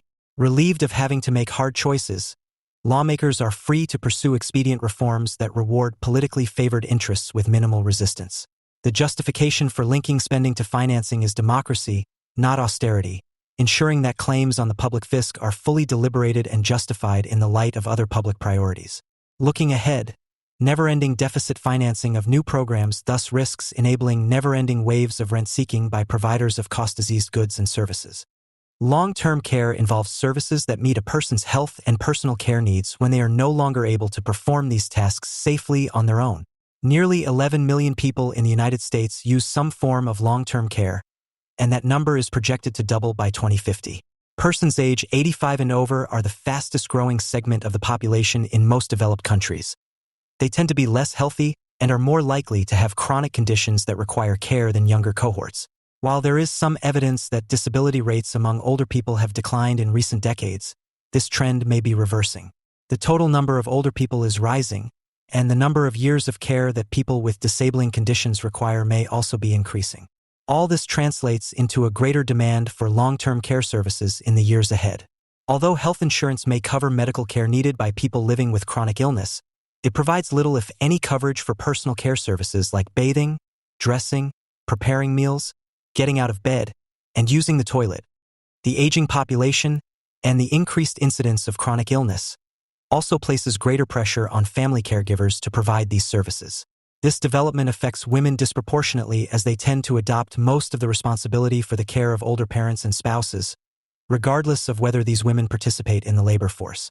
In fact, research indicates that women who are in the labor force are just as likely to act as caregivers as women who are not. Along with the economic burden, caregiving can also lead to health problems for the caregivers themselves. Many studies have found that stress, less time spent with family/friends, amount of medication use, lost time at work, misuse of alcohol or prescription drugs, incidence of coronary heart disease, and depression are all associated with caregiving. In addition to these effects on unpaid caregivers, the growing demand for long-term care is placing increasing strain on public budgets.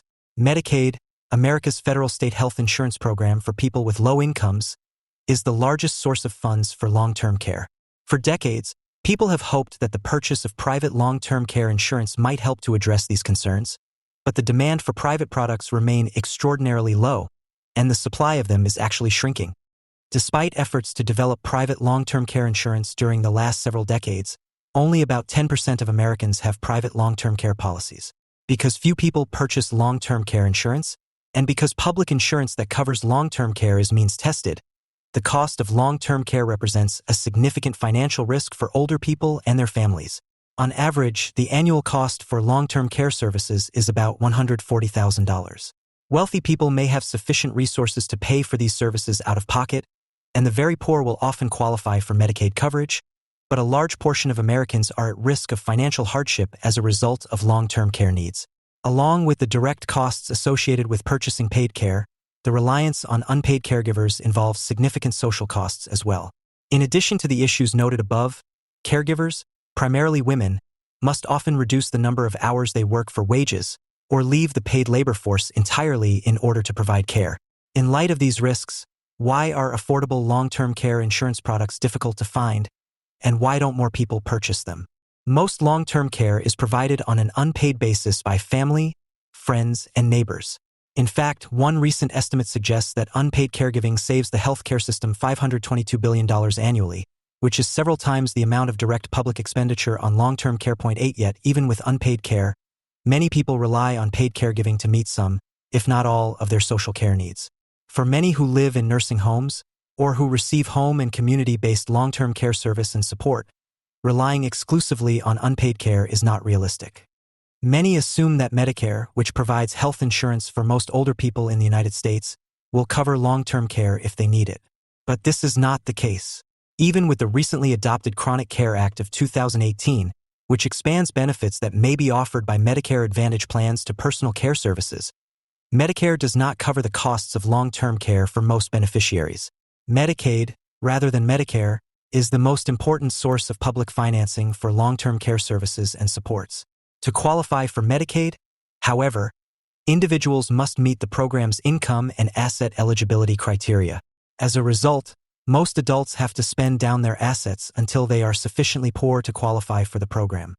Some economists speculate that the existence of Medicaid is one reason for the low take-up of private long-term care insurance. 9. The Medicaid program's long-term care benefits protect families against the cost of long-term care and set a floor on losses for those who do not have private insurance, 10. Possibly discouraging people from purchasing it.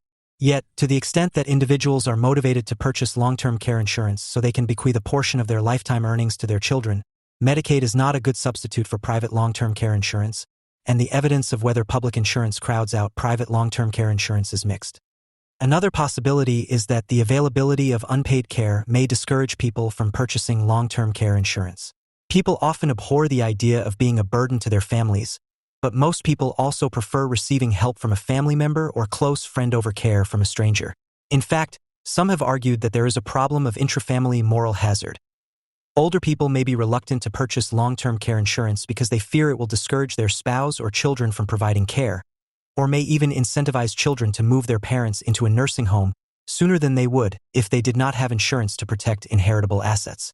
This is consistent with standard economic theory, which often assumes that narrow, self-interested motives primarily motivate behavior. The reality is more complicated, however. Evidence suggests that rather than crowding out unpaid care, the use of paid long-term care services is often complementary. For example, a recent study found that unpaid caregivers continue to provide significant support to family members, even after they were admitted into nursing homes, and that the levels of burden they experienced were comparable to those of unpaid caregivers providing assistance at home.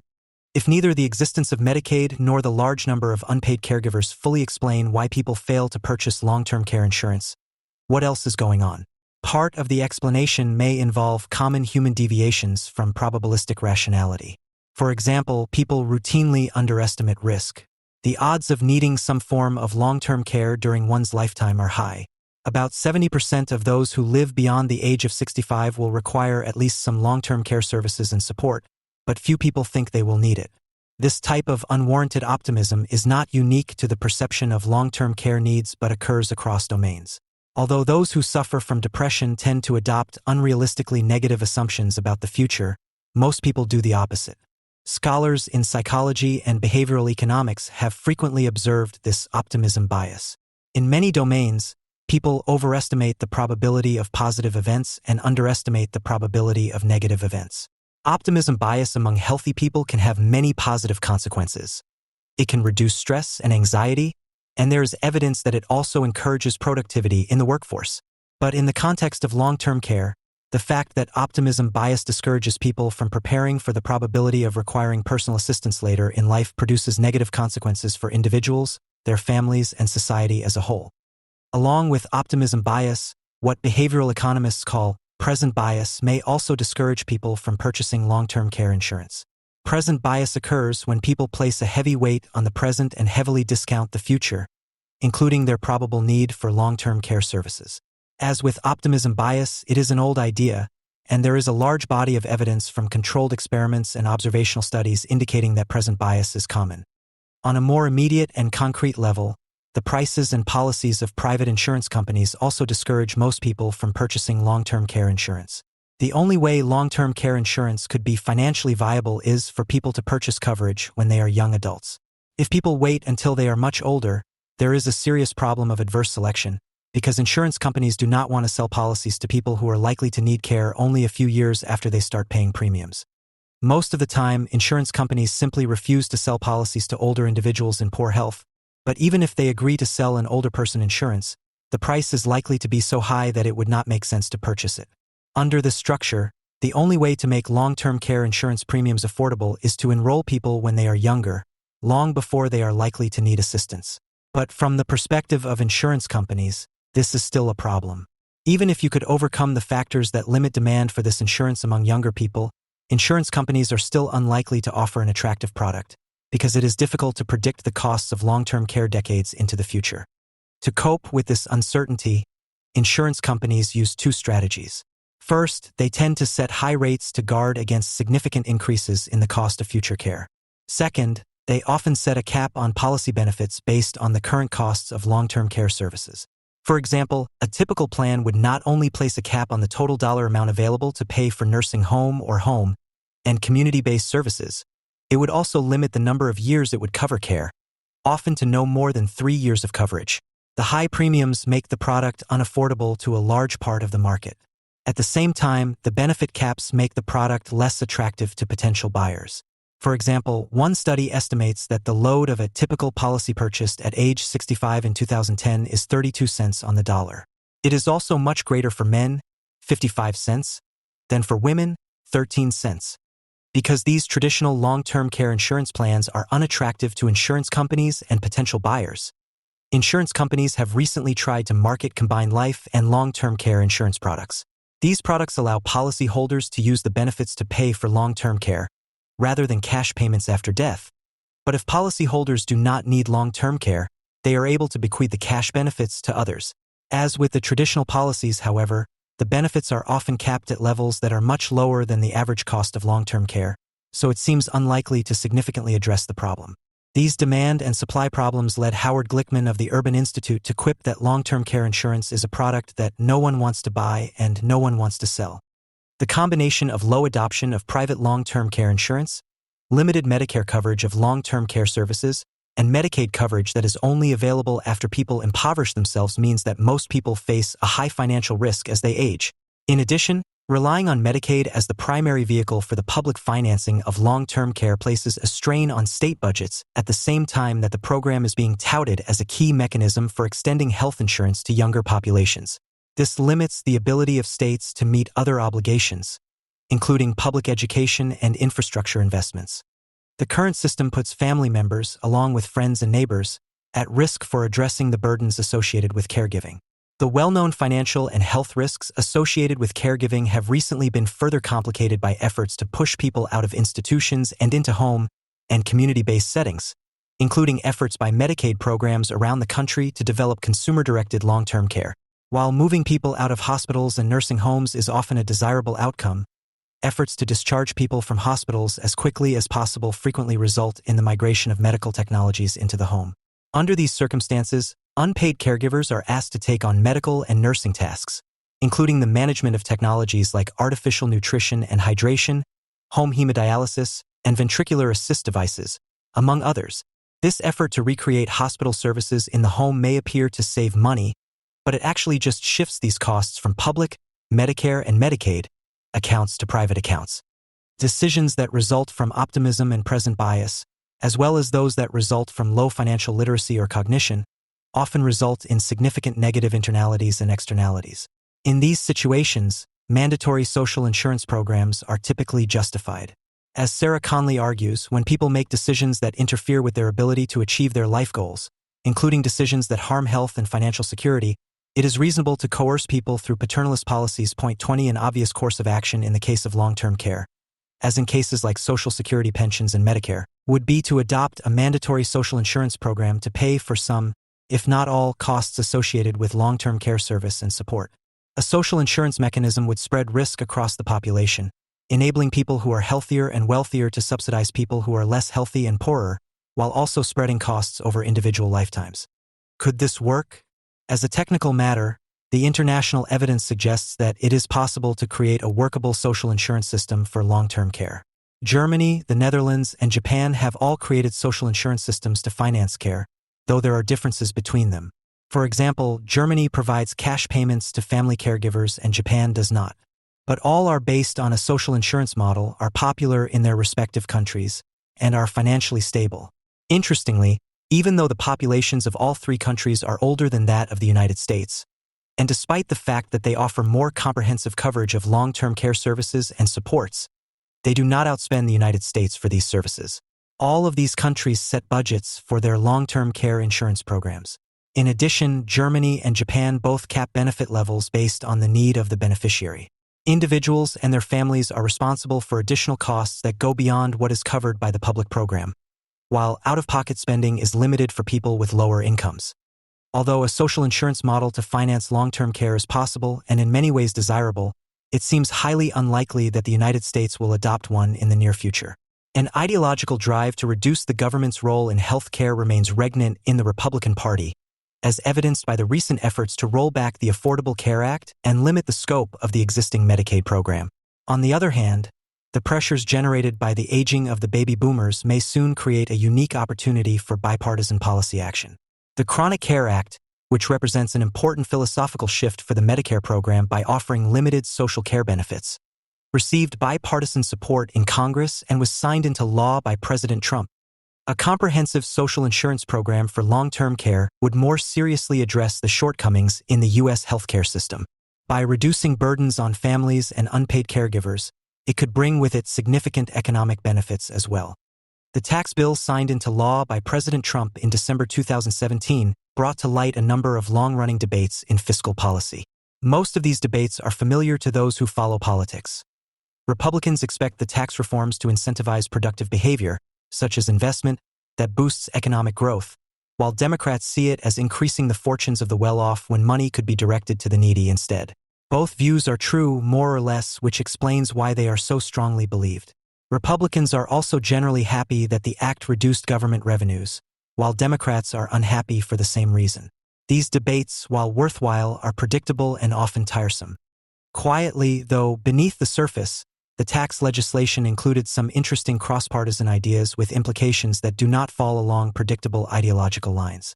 Chief among these was a series of prudent limitations on interest deductibility.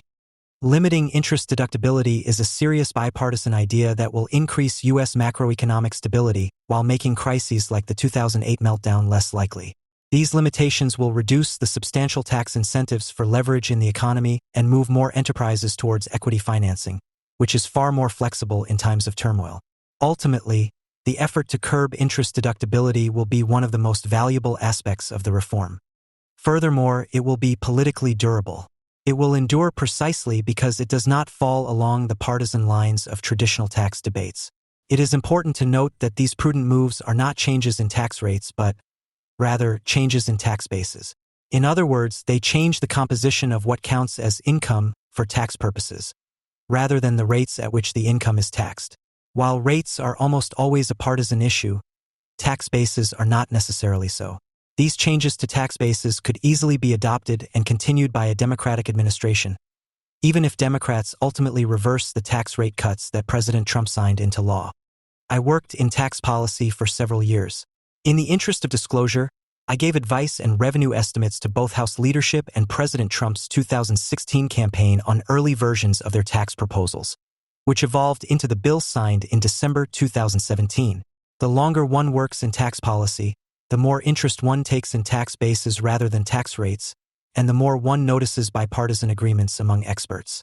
Interest deductibility is one of these issues. Career policy analysts on both sides have long considered limiting it, and it is largely a product of chance that a Republican president ended up signing this change into law. Now that these provisions are law, I expect that they will not be reversed. President Trump will never be popular among the liberal expert class. Even now, however, some members of that class have publicly praised the limitations on interest deductibility in the bill. Even more of them do so sotto voce. Over the long run, as distance from the partisan rancor over the bill fades, Democratic policy experts are likely to defend and entrench this aspect of the tax bill, even as they hope to unwind many others. Ultimately, limiting interest deductibility may become the best and longest-lasting policy legacy of the Trump administration. The recently passed tax legislation limited interest deductibility for both business debt and personal mortgages in 4 main ways. For business debt, the change was relatively simple. Businesses taking a deduction for interest paid may not use it to reduce their earnings by more than 30%. For personal mortgages, the legislation takes a 3-pronged approach. First, mortgage interest is only deductible up to $750,000 of debt principal, as opposed to $1 million prior to the law's enactment. Second, the standard deduction was nearly doubled. Since taxpayers choose between taking the standard deduction or taking a set of itemized deductions, any increase in the value of the standard deduction reduces the implicit value of the itemized deductions. Third, the itemized deduction for state and local taxes paid was substantially reduced. Since this provision works in tandem with the mortgage interest deduction, Weakening it also weakens its partner by making itemization relatively less attractive and the standard deduction relatively more so. In sum, all of these changes point in the same direction, towards reducing the deductibility of interest payments.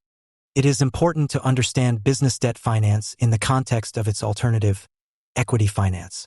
Both debt and equity finance are means of connecting savers to businesses in order to help both parties. The savers provide the business with cash to fund its immediate priorities, and in return they get a claim on the business's future profits. Lenders typically get a fixed claim on just the principal plus interest, while shareholders get a broader residual claim on whatever profit is left after lenders are paid. Debt is lower risk than equity in part because it is a claim on a fixed amount of resources, and in part because it is senior to equity. It is not risk-free, however. Businesses face a choice between debt and equity finance. The optimal mix between these two means of financing is a complex area of study for scholars of corporate finance, with no clear answer. A basic, simplified model of corporate finance pioneered by Franco Modigliani and Merton Miller in 1958 would suggest that the financing mix does not ultimately change the value of the enterprise. In a simple model, this is correct. Shifting between debt and equity finance does not change the underlying business, nor the risks involved in it. It simply reallocates the claims and the risk. Yet this theory relies on some serious simplifications. It assumes no bankruptcy costs, no taxes, and efficient markets with no agency problems or asymmetric information.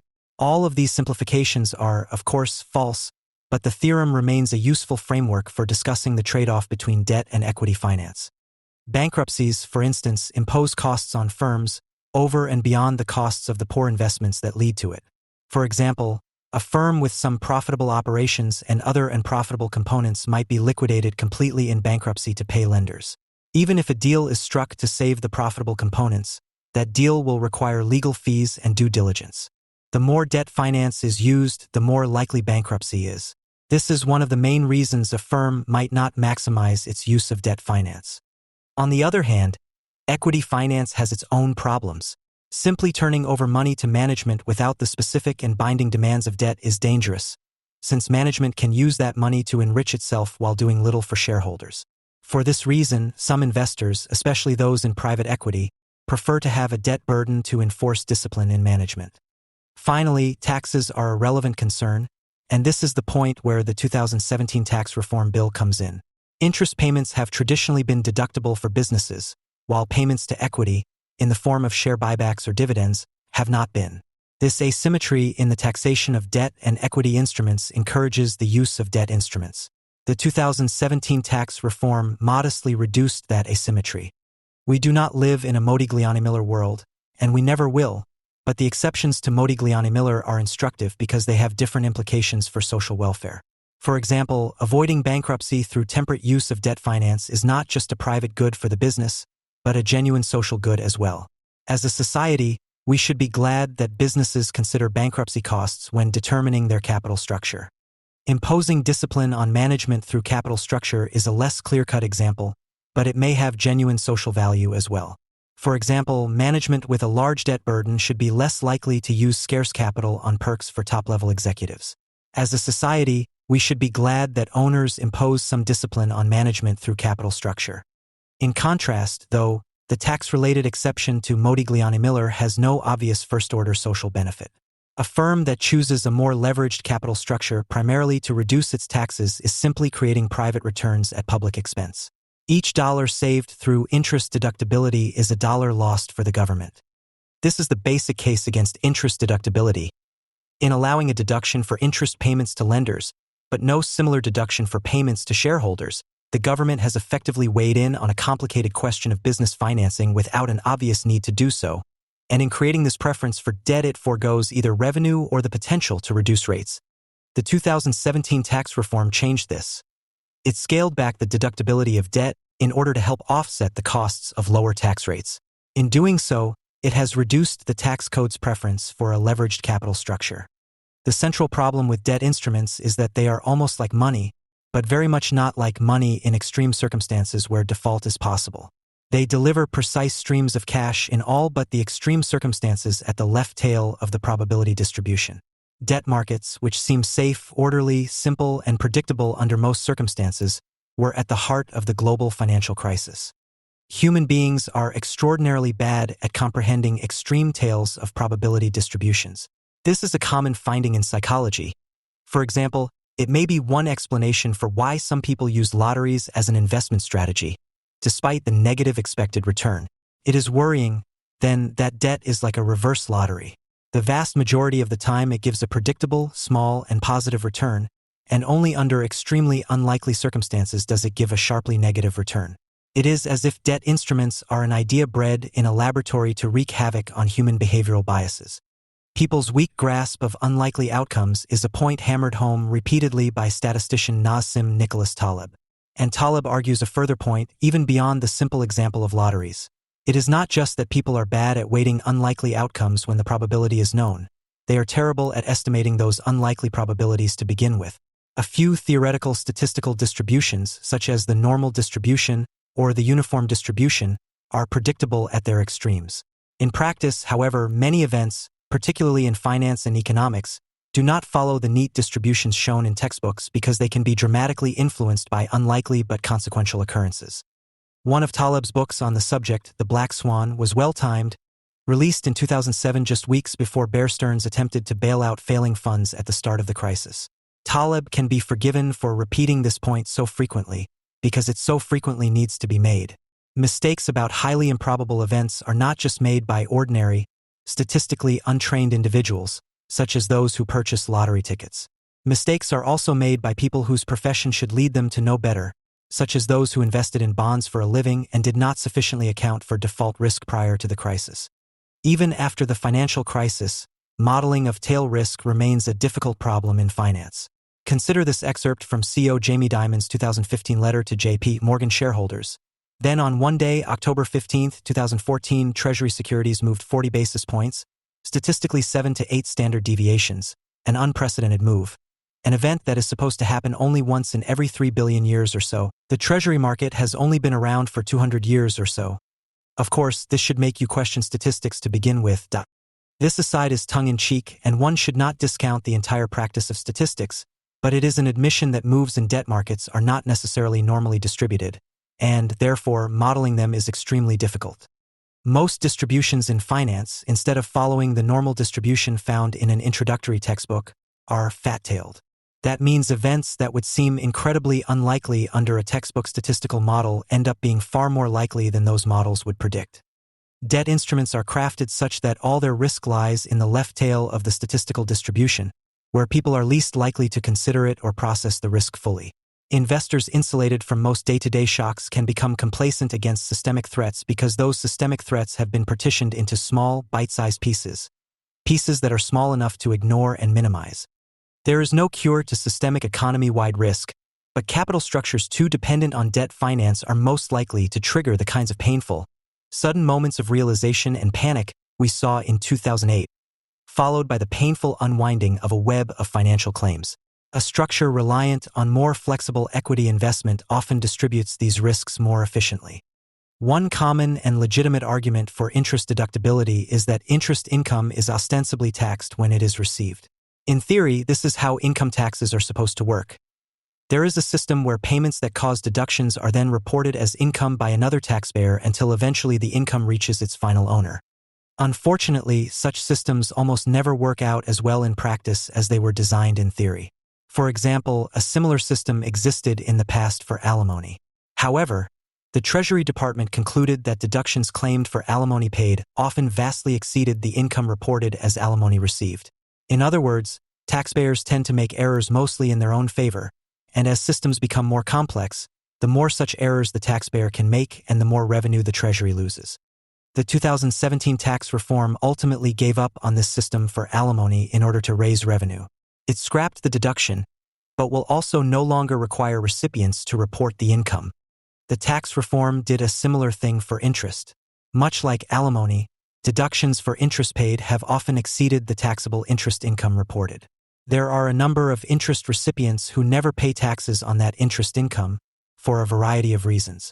For example, they may be non-taxable retirement plans or nonprofit endowments or foreigners not subject to U.S. income tax. Even if people do pay taxes on interest received, they may not pay it at the same tax rate against which a corporation deducts its interest paid. For example, in the past, corporations often deducted their interest against a 35% tax rate, while the interest was received by taxpayers whose personal rates were significantly below 35%. Calculations by the Congressional Budget Office in 2014 attempted to quantify this issue and found that 33% of corporate debt was held in tax-free accounts of some kind. While most businesses had and most financing activities generated positive effective tax rates, the effective tax rate on debt-financed corporate investment was actually -6%. This is, put bluntly, as horrifying a conclusion as one can find in tax policy. It means that a firm has an incentive to do something that would be unprofitable and unwelcome in a tax-free world, simply so that it can reduce its tax burden. Not only does the provision create inefficient outcomes in the real economy, but it also distributes money away from the Treasury and towards businesses, which, given the needs of the government, means that the money must be made up from other taxpayers. To be clear, not all businesses deducting interest are benefiting from this hole in the income tax. Many of them are using the system in the spirit in which it was designed. They deduct payments to taxable investors, and the investors pay income tax. Increasing the tax burden on these arrangements, as the tax reform bill did, genuinely distorts the incentive to engage in real, productive business activity. To the extent that the GOP bill does this, it is a legitimate drawback. But it is important to consider this drawback as compared to the alternatives. The government is revenue constrained, and virtually every kind of major tax used by governments creates incentives against productive activity. Under these circumstances, it is worth closing a hole in the income tax even if some legitimate activity is caught in the crossfire. A related cost to interest deductibility is the difficulty it creates for international tax systems in a globalized world. The same basic principles described above, in which it is useful to deduct interest payments against a high rate and then pay interest taxes at a low or zero rate, applies to the international tax system. It is one of many strategies for profit shifting, the phenomenon by which businesses use financial engineering to report their income in places with low taxes. Corporations can benefit by borrowing in the higher tax jurisdictions and then lending through subsidiaries in lower tax jurisdictions. After interest-related tax provisions are taken into account, corporations end up with comparatively low taxable incomes in high-tax jurisdictions. Analysts have quantified this effect, showing that it exists in practice as well as in theory. While the United States is no longer one of the highest-rate jurisdictions after the passage of tax reform, it will likely never be one of the lowest-rate jurisdictions. Even at the 2017 tax reform's new lower rate, the U.S. still trails traditional tax havens such as Ireland. The IRS will still need to combat profit-shifting strategies. The tax legislation's modest limitations on interest deductibility will help the IRS with this somewhat, though unfortunately not as much as earnest tax reformers would have hoped. A previous version of the GOP tax bill, proposed by House leadership in 2016, would have eliminated interest deductibility entirely. Furthermore, the proposal would have aggressively ended other profit-shifting strategies. Its border adjustment provision would have meant the tax system could no longer consider cross-border transactions. Under this regime, companies could not buy overpriced imports and sell underpriced exports to foreign subsidiaries and expect the mispricing to result in a tax windfall. This scheme is technically illegal and it can be stopped in egregious cases, but the IRS cannot investigate or uncover every case of mispricing. Ultimately, these proposals were too radical to implement and the bill was substantially watered down, but some limitation on interest deductibility was preserved. House Republicans, led by Ways and Means Chairman Kevin Brady, were courageous enough to look at long-standing provisions of the income tax that seemed to cause trouble and ask the legitimate question, what if we have been doing it wrong this whole time? For that they deserve praise, even if their vision to solve these problems was not totally realized. Changes to interest deductibility will be a lasting policy legacy of the Trump administration. Many policy priorities of the major parties, like the top marginal income tax rate or net neutrality, tend to ping-pong back and forth as the Republicans and Democrats seek to undo each other's work. One should not expect the same for all aspects of tax reform. Democrats are under tremendous pressure to raise tax revenues in order to pay for spending programs. Unfortunately, tax increases are extremely unpopular. Democrats may therefore see some of the tax increases in the Republican legislation as a gift, an increase they did not have to work for. This should be especially true for interest deductibility. Policy specialists of all types, not just Republicans, tend to harbor a healthy skepticism of the extent of both the mortgage interest deduction and interest deductions for business. For example, As Republicans were preparing to pass the tax bill, William Gale, a liberal-leaning economist at the Tax Policy Center, offered full-throated praise for limiting the mortgage interest deduction. Furthermore, he suggested the only problem with the proposal was that the bill did not go far enough. This is certainly not a representative sample of how liberal-leaning experts talk about the Republican tax bill as a whole. Liberal praise for the Republican bill has been relatively scarce, and it will likely remain so for quite some time.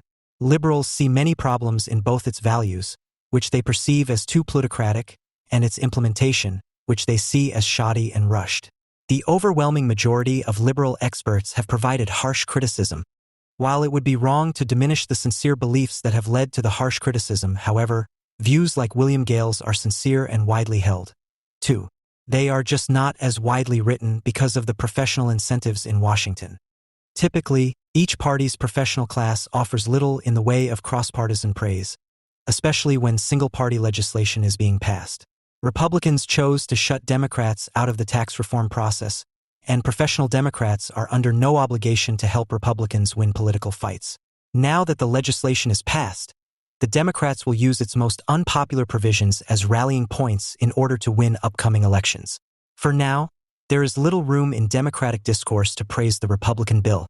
However, when the Democrats once again find themselves in the position to shape fiscal policy, one should expect Gale's view to be repeated both more loudly and more often.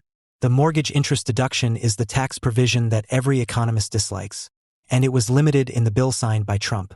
Furthermore, serious academics like Harvard Business School's Robert Posen had long bandied about ideas to limit interest deductibility, for reasons similar to the ones outlined in this piece. While President Trump will never be beloved by earnest policy wonks, he has delivered a serious item on their tax wish list. In the end, they will elect to keep it. A reason for optimism?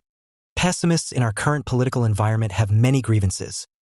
They argue serious policy has taken a back seat to media feuds, or that there is no room for bipartisanship anymore, or that expertise has been ignored.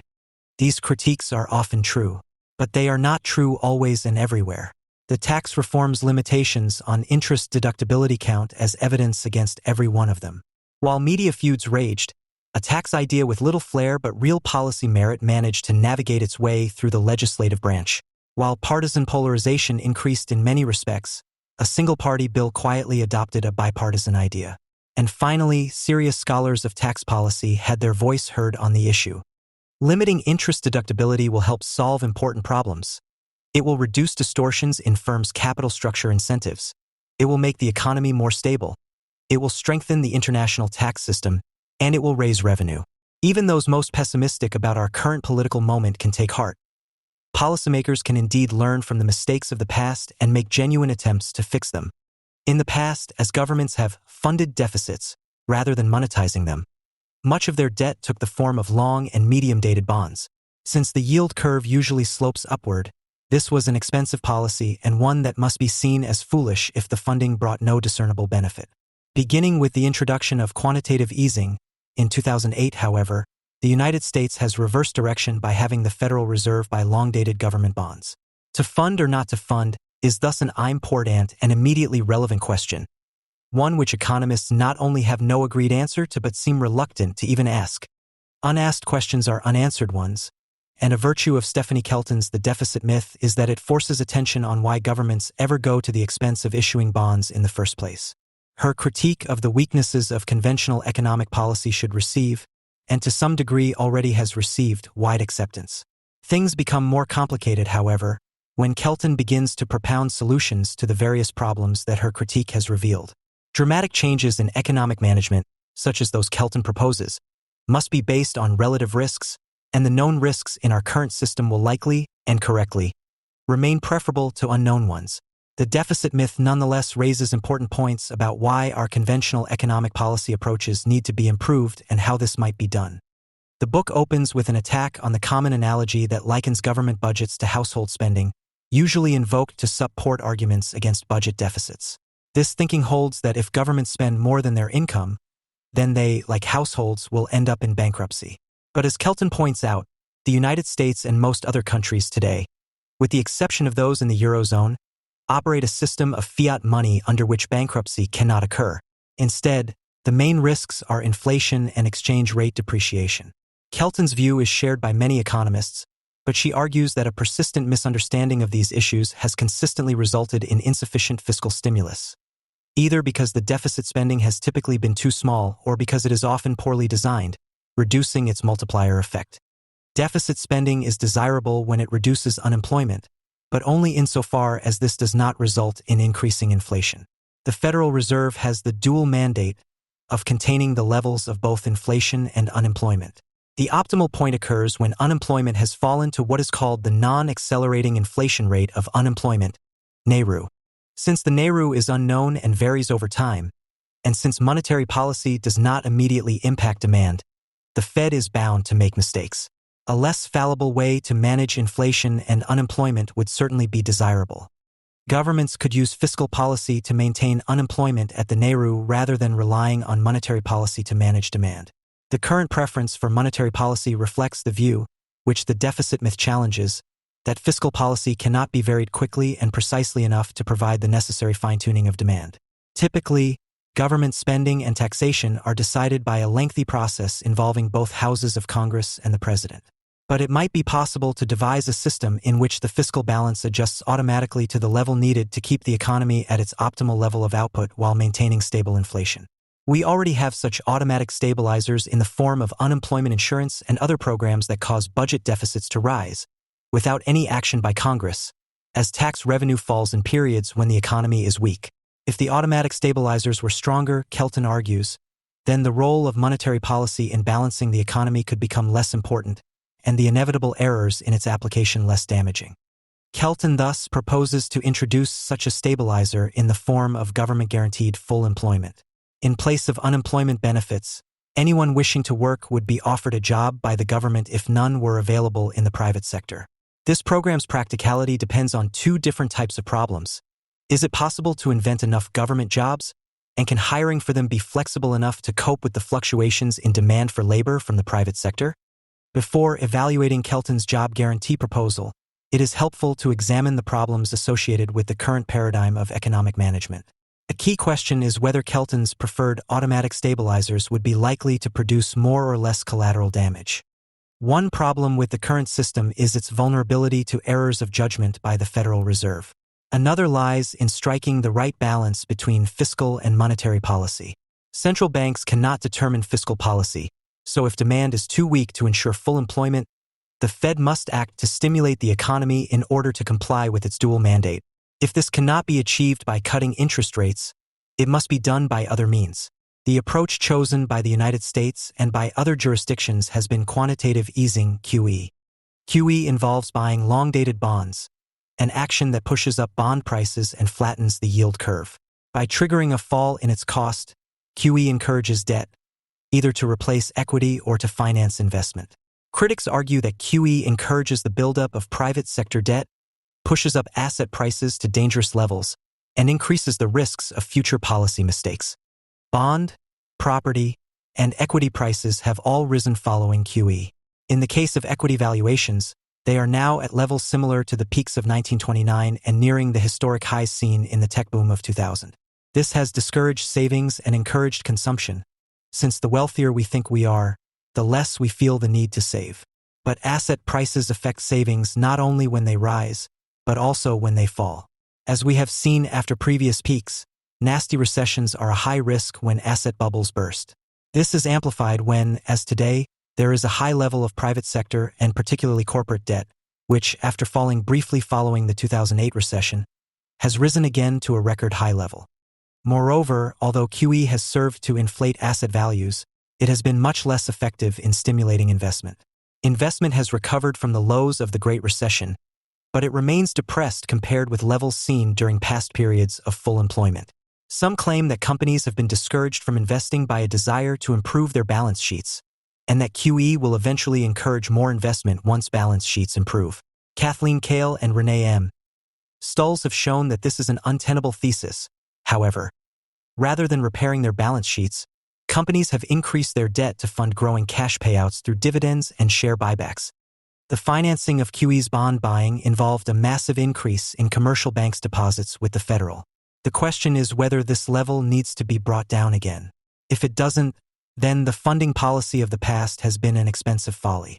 If it does, then the Fed will need to decide how fast to sell its holdings of government debt, as well as the appropriate level of short-term interest rates, and the opportunities for policy error will have shot up, especially since the Fed is now said to be in uncharted territory, with no agreed-upon theory governing its actions. QE thus seems guilty as charged. It has increased the risk of another financial crisis by encouraging debt and boosting asset prices. It has also raised the risks of future Fed policy mistakes.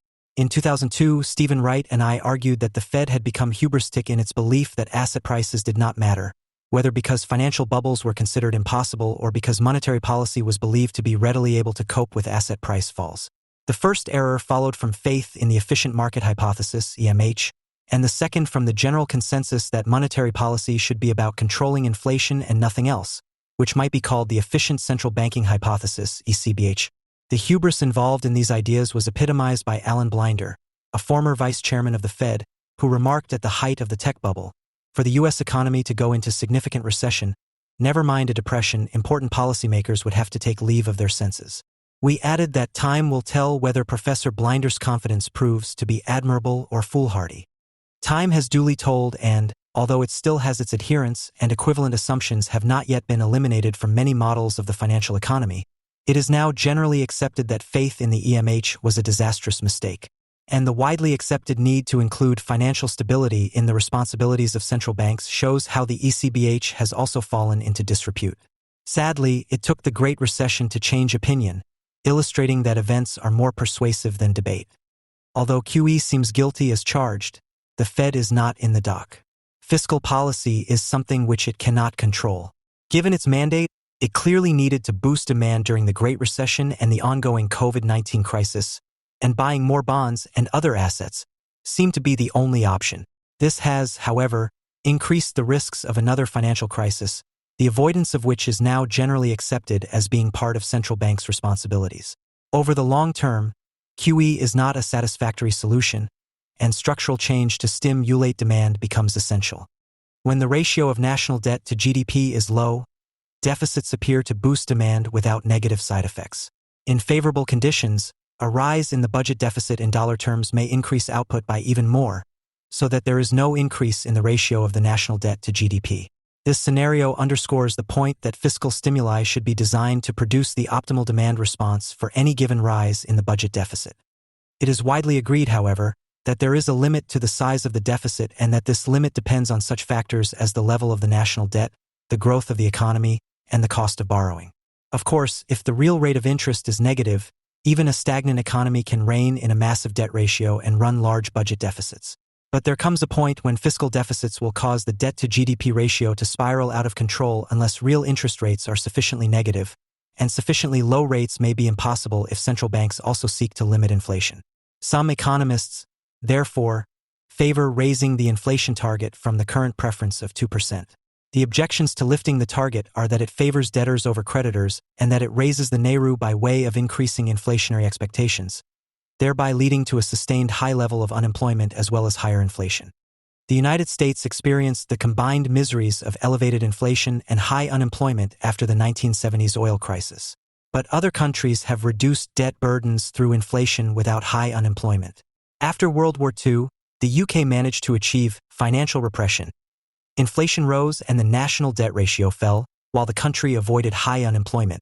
During this period, the UK brought down its debt-to-GDP ratio from 229% at the end of World War II to under 100% by the 1960s. The Chancellor of the Exchequer from 1945 to 1947, Hugh Dalton, issued irredeemable debt with a 2.5% coupon at a time of rising inflation, thus earning him his sobriquet as the man who put the U in gilt-edged. Inflationary expectations in this case, however, were kept in check by rationing, which continued well into the 1950s, and by limiting any falls in the international price of sterling through exchange controls. Neither of these appear to be politically feasible options today. The problem disappears, however, if government debt is not funded, and the short-term nominal risk-free interest rate is kept at zero, as Kelton proposes. With this history in mind, we can now return to Kelton's main questions and proposals. Why do governments fund? Should we rely more on fiscal rather than monetary stimulus? Would stronger automatic stabilizers reduce the risk of policy misjudgment? If so, is the replacement of unemployment benefits by government employment a promising approach? These are all clearly important issues, even if largely avoided by economists. I have listed the questions asked in the book as if they are separate, but in practice they relate to each other. We need to understand why governments fund in order to consider how fiscal and monetary stimuli differ, and to determine whether we should put more emphasis on fiscal policy, as Kelton argues. Have governments been foolish to fund their debt? More likely, the considerable expense they have incurred has been well rewarded insofar as it has reduced the frequency of damaging levels of inflation. This is a significant benefit as inflation is expensive in terms of future lost output and tax revenue. Higher inflation does not just push up prices in the short term, it raises expectations about its future rate and with them the NAIRU. A higher NAIRU reduces the equilibrium level of output. Not only is it expensive so long as it persists, it requires the shock treatment of even higher unemployment to bring it down again. Kelton, however, favors the exclusive use of fiscal policy. She assumes that if the government were to provide guaranteed jobs for everyone, cyclical fluctuations in private sector employment would be matched by the public sector, so that the economy would have permanent full employment without unacceptable levels of inflation. Under this job guarantee proposal, government spending would fluctuate with changes in government employment, with both rising during downturns. Meanwhile, in more prosperous times, a shift from public to private employment would cause revenue to rise and vice versa. As wages would be higher in the private sector, labor incomes would rise when the private sector was hiring, and as some of this extra income would be spent, demand would also rise. Provided there was spare capacity, output would rise with it without generating inflation. The fiscal deficit would therefore rise and fall in a countercyclical way, and the automatic stabilizers would, in theory, balance the economy without the need for other changes in fiscal or monetary policy. In Kelton's plan, the risk-free short-term interest rate would be set permanently at zero, the government would not issue interest-bearing debt, and any expenditure incurred in excess of tax revenue would be financed by the Fed through changes in the balances held there by commercial banks. The long and short-term interest rates paid by private sector borrowers would be set by negotiations, via bond markets and the intermediation of banks with private sector lenders. The average level of the fiscal deficit would control the growth of the monetary base, though additional adjustments could be made if manipulation of base to broad money ratios became necessary. In theory, the economy should be able to operate on autopilot with low inflation and low unemployment. But what are the implications and consequences of such a policy of full employment? For private employment to rise when companies wish to employ more people, government jobs would have to pay less than the lowest private sector ones, and thus less than the minimum wage, which seems likely to pose a political problem. The greater the difference between public and private sector wages, the more movement there would be in employment between the two sectors. There would be no movement without a gap, and, at least in theory, everyone would move if the gap were very large. R. H. Coase claimed that, in a regime of zero transaction costs, an assumption of standard economic theory, negotiations between the parties would lead to those arrangements being made which would maximize wealth, and this irrespective of the initial assignment of rights. Government and central bank decisions, both those currently required for fiscal and monetary policy and those that would be needed under a different system, arise because transaction costs are significant. It also remains true that, as Coase remarked in his Nobel laureate acceptance speech in 1991, the concept of transaction costs has not been incorporated into a general theory, which, he added, would be very difficult. There is no reason to believe that transaction costs would be low enough under Kelton's proposed system to dispense with the need for government decisions. We also have no basis to argue that errors in setting the average level of the fiscal deficit and the government wage would have only trifling consequences, or that they could somehow self-adjust to avoid regular decisions being called for. As such, Kelton's automatic stabilizers may prove neither automatic nor stabilizing. Because our information is, to put it mildly, imperfect, and because we have experience of our past errors under existing arrangements but none for any alternative, the obstacles to the proposed change seem to me to be overwhelming. Until economic theory has taken a large jump, the devil we know must be preferred to the demon on offer. In the absence of a better alternative, we need to improve the current system rather than replace it, and Kelton's criticisms remain valid. It is clear that both QE and conventional fiscal stimulus create long-term problems by encouraging debt in the private and public sectors, respectively. Even if sovereign bankruptcy is not a serious threat for countries like the United States, the record high debt levels indicate a deep economic imbalance. We should therefore address the cause of the problem, which is generally agreed to be the surplus of intentions to save over those to invest in the private sector. This is a structural and not a cyclical problem, and one that will not end with the arrival of full employment. We have an ex-ante savings surplus in the private sector. To cure this, we need structural changes in either private sector savings or investment. It would be better if the problem were called an investment dearth rather than the conventionally preferred savings surplus, as the terminology has resulted in public discussion honing in on the need to reduce savings rather than on the need to boost investment. This is a defeatist approach that treats weak growth as the result of inevitable secular decline. The deficit myth takes a sharply contrary view and convincingly claims that the typical working American has no money put away for retirement. We need, therefore, to boost private sector investment rather than discourage savings. The decline in business investment is a secular problem that does not result from a slowdown in the rate at which technology is advancing, the assumption preferred by those arguing for secular decline. It rather stems from the disincentive to invest that followed a dramatic change in how corporate management is paid. The bonus culture introduced in the 1990s raised the hurdle rate, or the minimum expected return on equity needed to justify new capital spending. This is the best place to start the work of addressing the present economy's shortcomings. It is a major reason why QE has failed to produce more investment and overall growth. And unless it is addressed, programs such as Kelton's are unlikely to succeed, either. For most of the 20th century, the neoclassical synthesis in economics was generally believed to provide a solid basis for public policy. There were, nonetheless, significant dissenters. Hyman Minsky, for instance, wrote that modern orthodox economics is not and cannot be a basis for a serious approach to economic policy. In the wake of the financial crisis and the Great Recession of 2008, such questioning became even more vociferous, and criticisms like Minsky's are now increasingly accepted. The failure to incorporate finance is the most obvious lacuna of the neoclassical consensus. A greater understanding of how financial markets impact the economy is needed, but financial macroeconomists who seek to address the deficiency are rare, even at the highest levels. A decade ago, I was invited by Andrew Haldane to give an address about asset valuation at the Bank of England, where he is now chief economist. Approximately 30 to 40 people attended this seminar, and afterward I remarked to Haldane that I was surprised he had been able to find so many financial macroeconomists. "I couldn't find any," he replied. "So I hired some financial economists and some macroeconomists and put them together." Thus a work like The Rise of Carey, in which experienced professionals with a sound understanding of the underlying issues assess an important aspect of financial macroeconomics, is a welcome addition to the literature. The rise of Carey here refers primarily to the growth of the market in volatility, in which traders can hedge the stock market exposure of their individual portfolios by buying options on a volatility index. This strategy has grown dramatically in recent years and now has a significant potential to amplify systemic risks. Coupled with the misaligned compensation incentives of various financial markets participants, the rise of Carey could have profound implications for market behavior as well as for macroeconomic policy. The prices of financial assets have two key characteristics: the long-term return they provide and their volatility, which is the extent to which that return fluctuates. Carey traders deal in market volatility.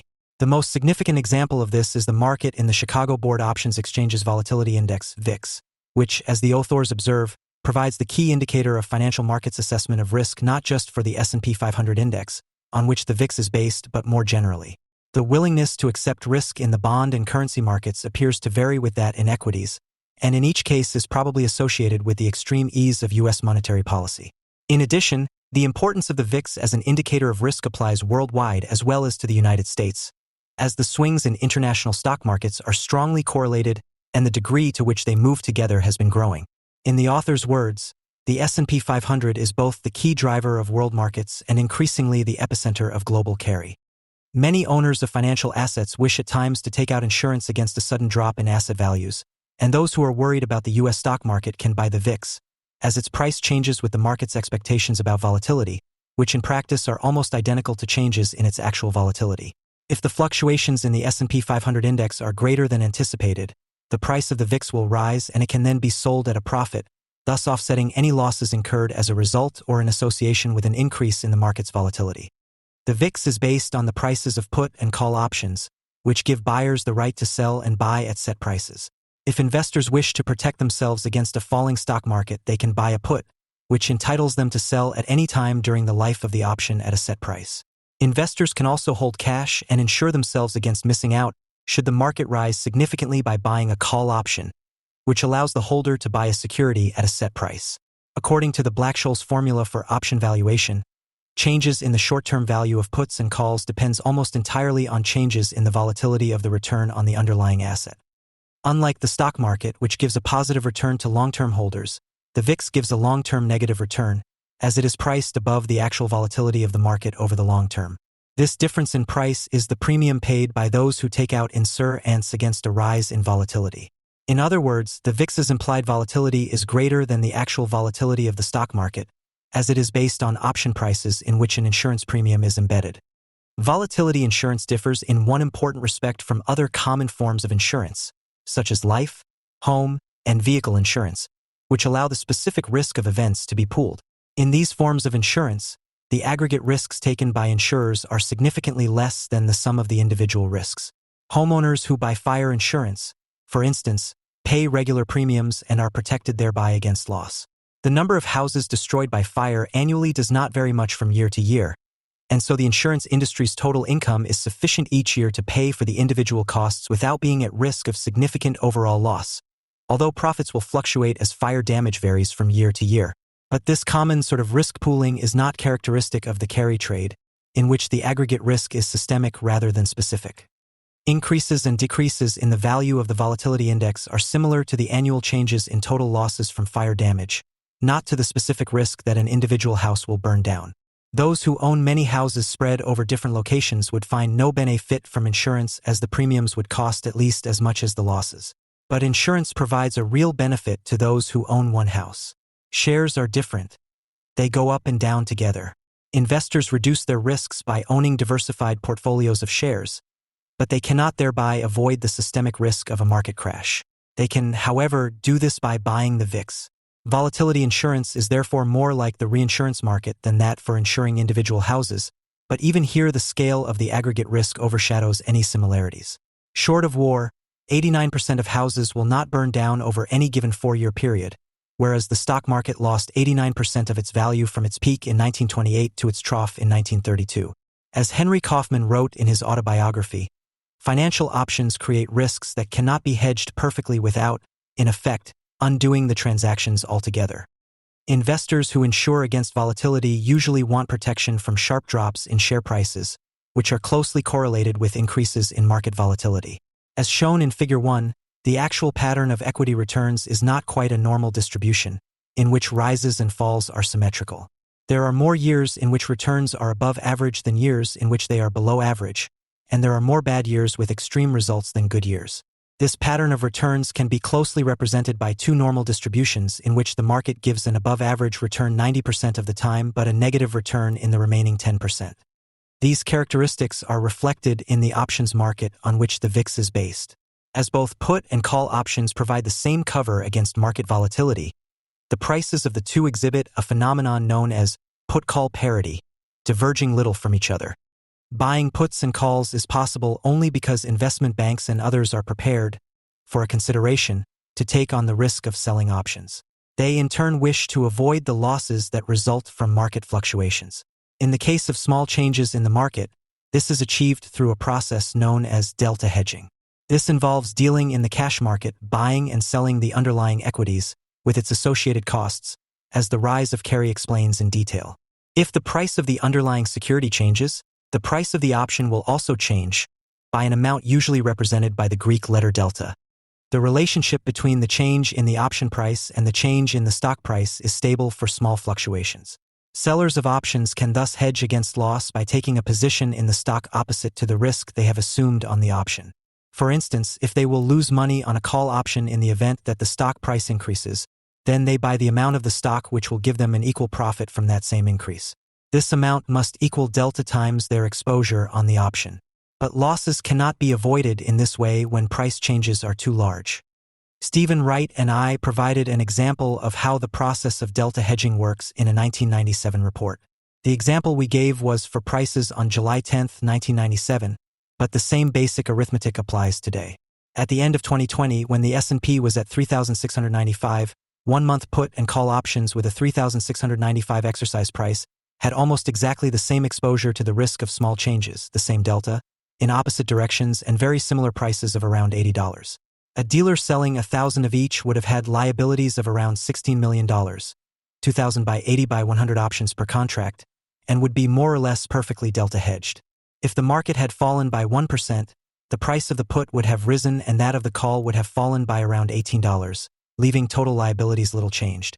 In the case of larger movements, the situation would have been very different, however. If, for example, the market had fallen by 10%, the call would have become essentially worthless, while the put would have been worth around $360, roughly the difference between the exercise price and the new stock price. The liabilities of the option dealer would therefore have increased from $16 million to $36 million, 1,000 by 360 by 100. Thus, options traders have gamma exposure, which is the risk that volatility will increase. But the VIX market provides a counterbalance.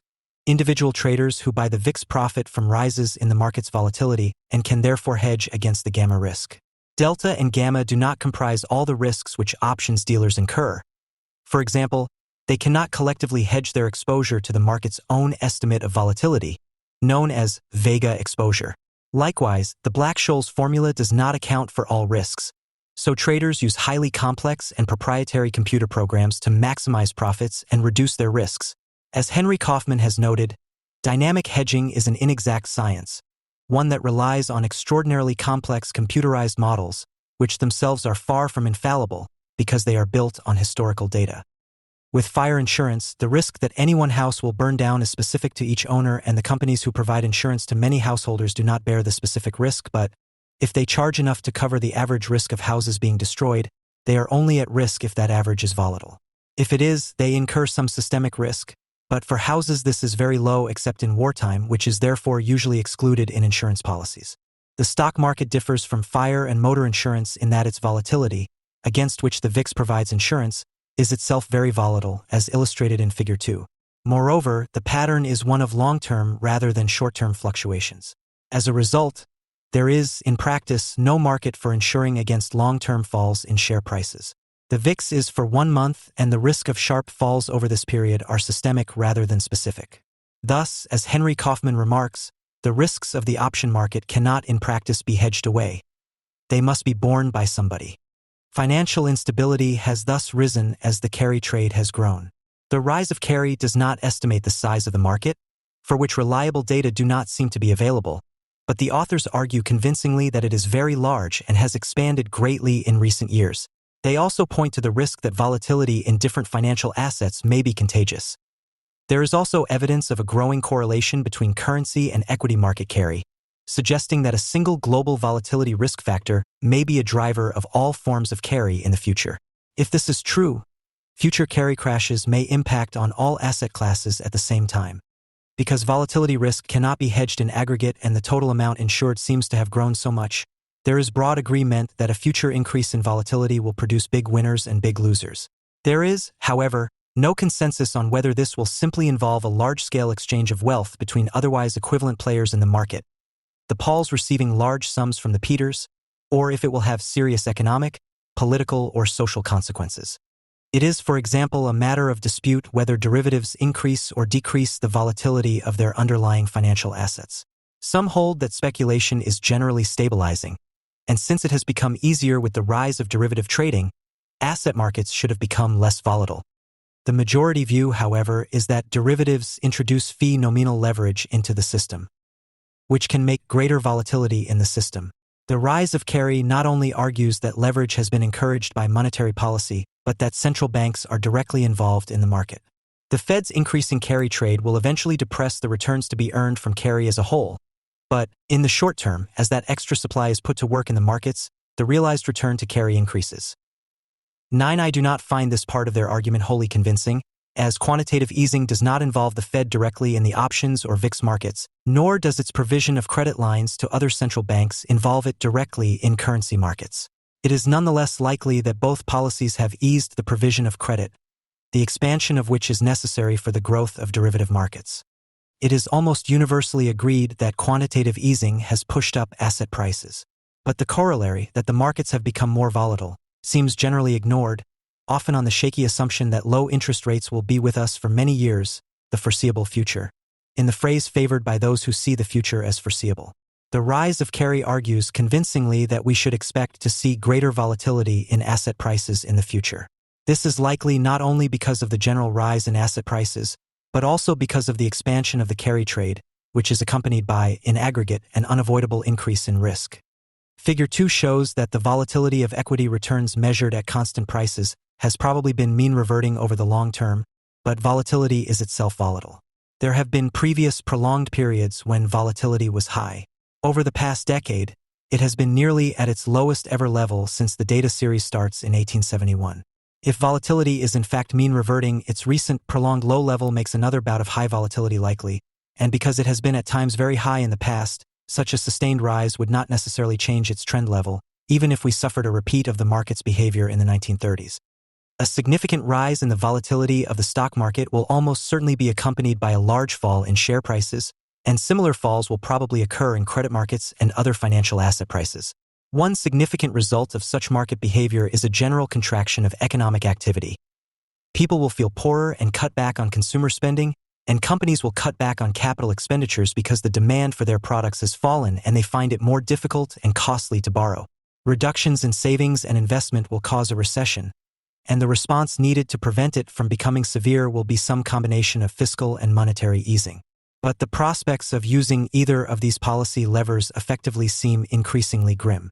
Unless interest rates rise significantly from present levels, there will be little scope for them to be cut. If they have risen enough to provide scope for meaningful declines, it will probably be in response to an increase in inflationary expectations.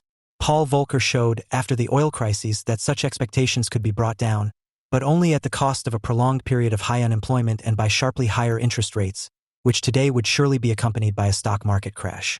Meanwhile, the size of the Biden administration's fiscal stimulus is so great that it has met heavy criticism even from Democratic economists like Larry Summers, so a further increase in the government's deficit will be difficult. Thus, neither fiscal nor monetary policy will be ready at hand to cope with a severe recession, and the outcome of such a recession will be even more uncertain than usual. Higher volatility will also result in large insurance payouts to those who have bought the VIX or have a long position in volatility by other means. Notably, market makers who provide liquidity will reap the long-delayed benefit from their insurance. For instance, Jane Street, one of the world's largest, traded more than $17 trillion worth of securities in 2020 and spends $50 million to $75 million a year on put options. Holding a short position in volatility, by contrast, produces steady profits at the expense of occasional large losses. In the event of higher volatility, those who provide insurance against such an increase have a high risk of going bankrupt, a risk that is amplified if, as seems most often to be the case, they are leveraged. Thus, a rise in volatility has the potential to set off a vicious cycle. When volatility rises, the cost of insuring against both gamma and vega risks will likewise rise. As a result of this increased cost, the market will become less liquid, and the decline in liquidity is itself likely to enhance volatility. When short positions were largely confined to investment banks who sold put and call options, these institutions were the only ones seriously exposed to this risk and the ones most likely to suffer bankruptcy. But as the authors of The Rise of Carry note, since the implementation of the Volcker Rule in 2014, the scale of investment bank proprietary trading has been reduced. Anecdotal evidence suggests that many proprietary trading groups have simply joined hedge funds. Hedge funds, which take a percentage of profits in good years, but which do not pay back fees in bad ones, also have a strong incentive to be short volatility and are often highly leveraged. The Rise of Carry rightly points out the moral hazard this involves. While their liability profile argues against carry, their compensation structure creates a strong incentive in the opposite direction. It is therefore likely that the risk of large losses arising from a rise in market volatility has shifted from loan losses for banks and insurance companies to the stock market as hedge funds are forced to unwind their positions. In the 2008 financial crisis, taxpayers underwrote much of the losses which successfully cushioned the economy, but a collapse in the carry trade is likely to exacerbate stock market falls. This might induce central banks to follow Japan's example and buy shares. One of the assumptions of the Black-Scholes formula is that prices follow a random walk. Price changes are independent of one another, and it is no more likely that a fall will be followed by a rise than that it will be followed by a further decline. But the rise of carry argues that since 1987 this has not been the case for daily price changes. Instead, these have shown a negative serial correlation. A rise is more likely to be followed by a fall than by a further rise.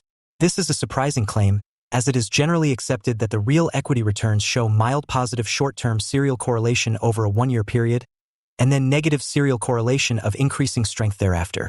See the tiny initial rise followed by the subsequent large decline in Figure 3. The positive serial correlation of returns is also shown by the success of momentum investing. This investment strategy, which assumes that shares which have recently performed well are more likely than others to continue to perform well, seems to have become increasingly popular among fund managers. I therefore questioned the authors about the validity of their claim, and they helpfully sent me their data on daily prices for the S&P 500 since the end of 1927. I show the results in Figure 4. These data show that daily price changes of U.S. equities followed a random walk when measured over the whole span from 1927 to 2020. The actual variance over periods of 1 to 32 days is almost exactly the same as that implied by the daily variance. Variance, the square of the standard deviation, is a measure of volatility. Price changes do not, however, show a consistent pattern when measured over shorter time periods. Since 1945, there has been a sharp positive serial correlation for one-day changes measured over periods of 1 to 11 years, but steady negative serial correlation thereafter. Yet, the authors are correct in claiming that daily price changes have shown a negative serial correlation since 1987. A market that exhibits negative serial correlation is less risky than one that follows a random walk. The risk of providing short-term insurance against market volatility has thus been less since 1987 than it was over the longer term. The rise of carry demonstrates that selling volatility has therefore been more profitable over the past 33 years than over the past 93 years, and this profitability has likely contributed to its growing popularity. Negative serial correlation also encourages investors to buy the dip, because the market is more likely to rise after a fall than to fall further. The longer-term historic instability illustrated in Figure 4 indicates that it would be unwise to expect the recent pattern of negative serial correlation in daily price changes to continue. The rise of carry, however, seems to suggest that it will. The evidence suggests a persistent positive return for a strategy that bets on mean reversion of the S&P 500 since October 1987. It is unclear whether the modern mean reverting behavior of the S&P 500 truly began in 1982 with the advent of index futures trading, or in 1987 following the stock market crash of that year. My own view is that the more likely explanation for the reduction in volatility since 1987 is the change in corporate payout policy. Over time, the trend return on shares, i.e., the return which excludes short-term price volatility, is the sum of the next year's dividend yield and the growth of the dividend, as set out in the Gordon growth model. The dividend-to-payout ratio has fallen since 1987, as a result of the simultaneous rise in corporate leverage. Dividends are much more stable than share prices. Thus, the higher the proportion of a return that comes from dividends, the greater must be the volatility of share prices. Before 1987, companies were net issuers of shares, but since then they have been net buyers. Buybacks and debt finance takeovers have assumed greater importance than dividends as a means of distributing cash to shareholders. This has had a non-trivial impact on the volatility of share prices, which as a consequence has been lower since 1987 than in earlier years. This analysis is confirmed by a positive correlation, R2 equals 0.368, between the variance of one-day price changes measured over 10 years and the dividend payout ratio of the S&P 500 index. The negative serial correlation of daily price changes has boosted returns on selling volatility. For it to continue, though, there will have to be further falls in payout ratios. This is possible, but without a significant increase in the growth rate of the U.S. economy, it will require a continued rise in corporate leverage. Financial instability is thus likely to be amplified either by an end to the negative serial correlation of price changes or by a rise in companies' debt ratios, which, as the rise of carry observes, are already high. Equity valuations are extremely high, and the volatility of equity returns has been exceptionally low over the past decade. Each of these trends is likely to be mean reverting, and thus the risks of rising volatility and negative returns to shareholders are high. The economy as a whole does not always tank when the stock market falls. As Paul Samuelson famously joked, the stock market has predicted 9 out of the past 5 recessions. But the severity of recessions is associated with large drops in share prices. Both the extremely high level of the equity market, which currently matches the previous peaks of 1929 and 2000, 18, and the low level of volatility over the past decade indicate that we face a high risk of a major bear market. The rise of carry provides a timely description of how this situation has arisen and an urgent warning of dangers ahead. America is in the grips of a speculative frenzy. Investment bankers, private investment firms, and even a few dozen recently graduated MBAs labeling themselves searchers are calling, emailing, whining, and dining small business owners. Their goal is to translate prosaic small businesses into the poetry of private equity. The great post-crisis private equity gold rush is on, fueled by cheap debt and enthusiastic investors. A lawn care chain might get half a dozen calls and emails a week from business brokers and searchers. A regional bank auctioning off a business with $15 million in profits might pitch 200 prospects, receive 50 letters of intent, and take 12 separate private equity firms to management meetings, ending in a sale price which the majority of bidders considers crazy.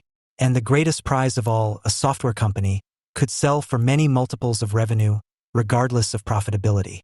As with the mortgage-backed securities bubble, experts are the promoters and pioneers of an asset class that they claim will offer high returns with low risk, guided by the sage wisdom of elite managers.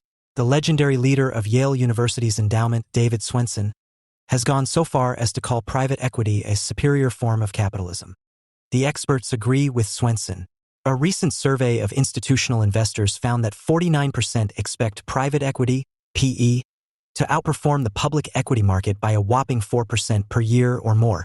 Another 45% believe PE will outperform by 2 to 4% per year. Only 6% think returns will be comparable. The survey did not even bother to ask if investors thought PE might underperform.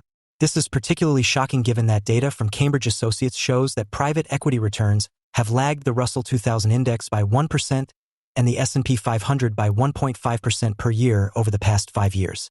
This consensus has led institutional investors to flood private markets with capital, about $200 billion per year of new commitments. The result is soaring prices for private companies of all shapes and sizes.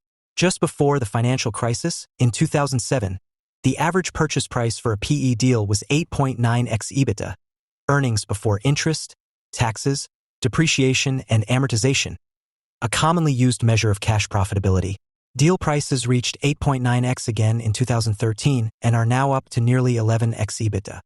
But asset prices are going up everywhere. What makes private equity dangerous is the use of debt and the use of phony accounting to conceal the riskiness of these leveraged bets. The average PE deal is 65% debt financed, and whereas the valuations of public equities are determined by transparent, liquid public markets, PE firms determine the valuations of their own portfolio companies. Unsurprisingly, they report far lower volatility than public markets. This appraisal accounting also encourages lenders to take risks. After the financial crisis, the Federal Reserve warned banks that most companies could not bear debt above 6x EBITDA. Lenders now tend to stop at 6x EBITDA in keeping with that rule, but they allow PE firms to play with the definition of EBITDA. Whereas regulators require public companies to use GAAP financials, lenders allow PE firms to remove various one-time costs to get to pro forma EBITDA or to take a particularly positive recent quarter and extrapolate from that short time period to an optimistic run rate calculation. Such optimistic metrics are at their most extreme in software, where lenders will finance companies based on neologisms like annual recurring revenue and cash EBITDA, which, having no fixed definition, allow debt levels to be picked from the air. In 2007, private equity debt levels reached 5.2x EBITDA. Today, they are at 5.8x EBITDA, and they have been above 5.2x every year since 2013. The 2007 vintage deals did not end well for investors. Today's higher-priced and more leveraged deals could end even worse. These levels of leverage leave companies with no margin of safety. Most companies' cash flows are too volatile and unpredictable to sustain high debt levels for long. In addition, the recent tax reform caps interest deductibility at 30% of EBITDA, which for most firms translates to about 5x EBITDA of debt. This will be particularly problematic for highly leveraged firms, especially in any downturn when EBITDA declines. Those that are lucky enough to grow will be fine, but companies with large interest payments and looming debt maturities cannot invest for growth. The history of financial markets echoes with a warning. Beware markets where investors are not only bullish but also borrowers. Yet there is always a logic behind each bubble, a set of ideas that form the foundation of the consensus thinking. And there are three premises that underlie the private equity boom. First, the experts believe that PE firms make money by improving the companies they buy. Second, the experts believe that PE is less volatile and less risky than public equity. Third, the experts believe that PE will significantly outperform every other investment. There is near complete consensus on these 3 points among academics, investors, and PE firms. Private equity assets today exceed $2 trillion, and PE firms have $700 billion of dry powder capital just sitting there, waiting to be invested. The market is so flooded with investors and valuations are so high that even the truest believers have not found a way to invest it. There is a huge amount of money betting that this consensus is right, and the voices arguing that the consensus is wrong are marginal relative to the chorus of those who agree. But what does the data show? Is there evidence supporting these three core hypotheses? Or could some of the world's best and brightest all be betting on the same hollow assumptions? Let's investigate each of these hypotheses in turn. At the peak of the private equity boom in early 2007, Cerberus Capital Management announced that it was buying Chrysler from Daimler Chrysler for $7.4 billion. The New York Times described Cerberus as a private equity firm that specializes in restructuring troubled companies. As a private company, Chrysler will be better positioned to focus on its long-term plan for recovery, rather than just short-term results. Chrysler's chief executive, Thomas W. Lasorda, told the Times, "Conventional wisdom had it that the sharp businessmen at Cerberus could slash costs and return Chrysler to growth. After taking the company private, they could then take the difficult steps necessary to transform it." A mere 2 years later, however, the company filed for Chapter 11 bankruptcy. The turnaround had failed. The financial crisis had sent the company into a tailspin, and Cerberus was derided for its very public failure. Many critics of PE tell stories like this to demonstrate the rapaciousness of PE capitalism. The hubris before the fall, the stripping of assets, the inevitable bankruptcy. But what is more interesting is what it reveals about the narrative of operational improvement. The Chrysler deal is one obvious case study that points to the fact that private equity's operational savvy is not always as impressive as claimed in marketing materials. PE firms relentlessly promote the idea that they can restructure companies and orient them toward long-term growth rather than short-term results. Blackstone, the PE giant, advertises on its website that it makes money by investing in great businesses where our capital, strategic insight, global relationships, and operational support can drive transformation and realize the company's potential. The resulting improvements in growth and global competitiveness benefit not only investors, but also workers, communities, and all stakeholders. And at some level, this makes sense. Why would Blackstone buy the entire company instead of just a minority stake? Presumably because they think they can run the business better than the current management team. But do PE firms truly improve growth and competitiveness? What impact do these firms really have on the businesses in which they invest? This might seem like an unanswerable question. After all, PE firms take their companies private, hiding their financials from the public. The industry would have us believe that the proof is in the pudding. Their return outperformance proves they are better managers who drive superior growth and produce superior outcomes. But there is actually a way to answer this question. As it turns out, many PE firms issue debt to finance acquisitions and, in those cases, the firms are required to provide investors with the company's financials. These financials can be used to compare a company's pre- and post-acquisition performance to determine exactly what the PE firms achieve. My firm, Verdad, took that information and compiled a comprehensive database of 390 deals, accounting for over $700 billion in enterprise value, EV. A substantial set of data representing the majority of the largest deals ever done. We then analyzed it to understand what has actually been going on in the PE industry. We wanted to put each of the industry's core claims to the test. Firms like Blackstone often claim that their portfolio companies will achieve accelerated growth and more efficient operations because of a superior capital structure and PE managers' ability to make long-term investment decisions that public companies may not be able to make.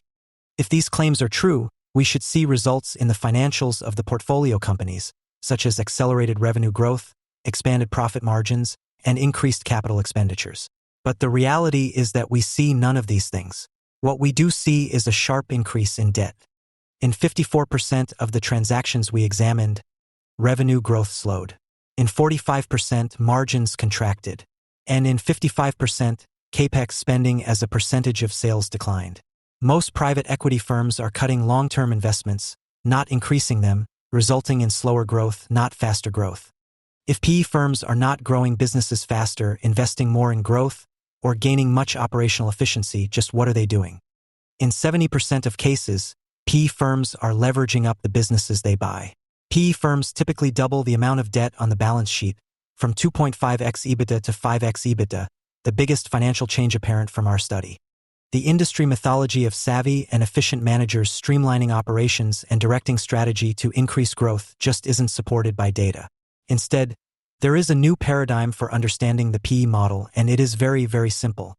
As an industry, PE firms take control of businesses to increase debt and redirect spending from capital expenditures and other forms of investment toward paying down that debt. As a result, or in tandem, the growth of the business slows. That is a simple structural change, not a grand shift in strategy or a change that really requires any expertise in management. That is not to say that debt is always bad, or that rerouting capital to debt paydown is necessarily a negative thing. There is an optimal capital structure for every company that maximizes the value of the interest tax shield while minimizing the risks of financial distress. Many companies have too little leverage. The effective use of leverage was key to private equity's historical success. In the 1980s and early 1990s, private equity firms helped rein in the impulses of would-be empire builders and bad capital allocators. Japan today could probably use a healthy dose of this, for example.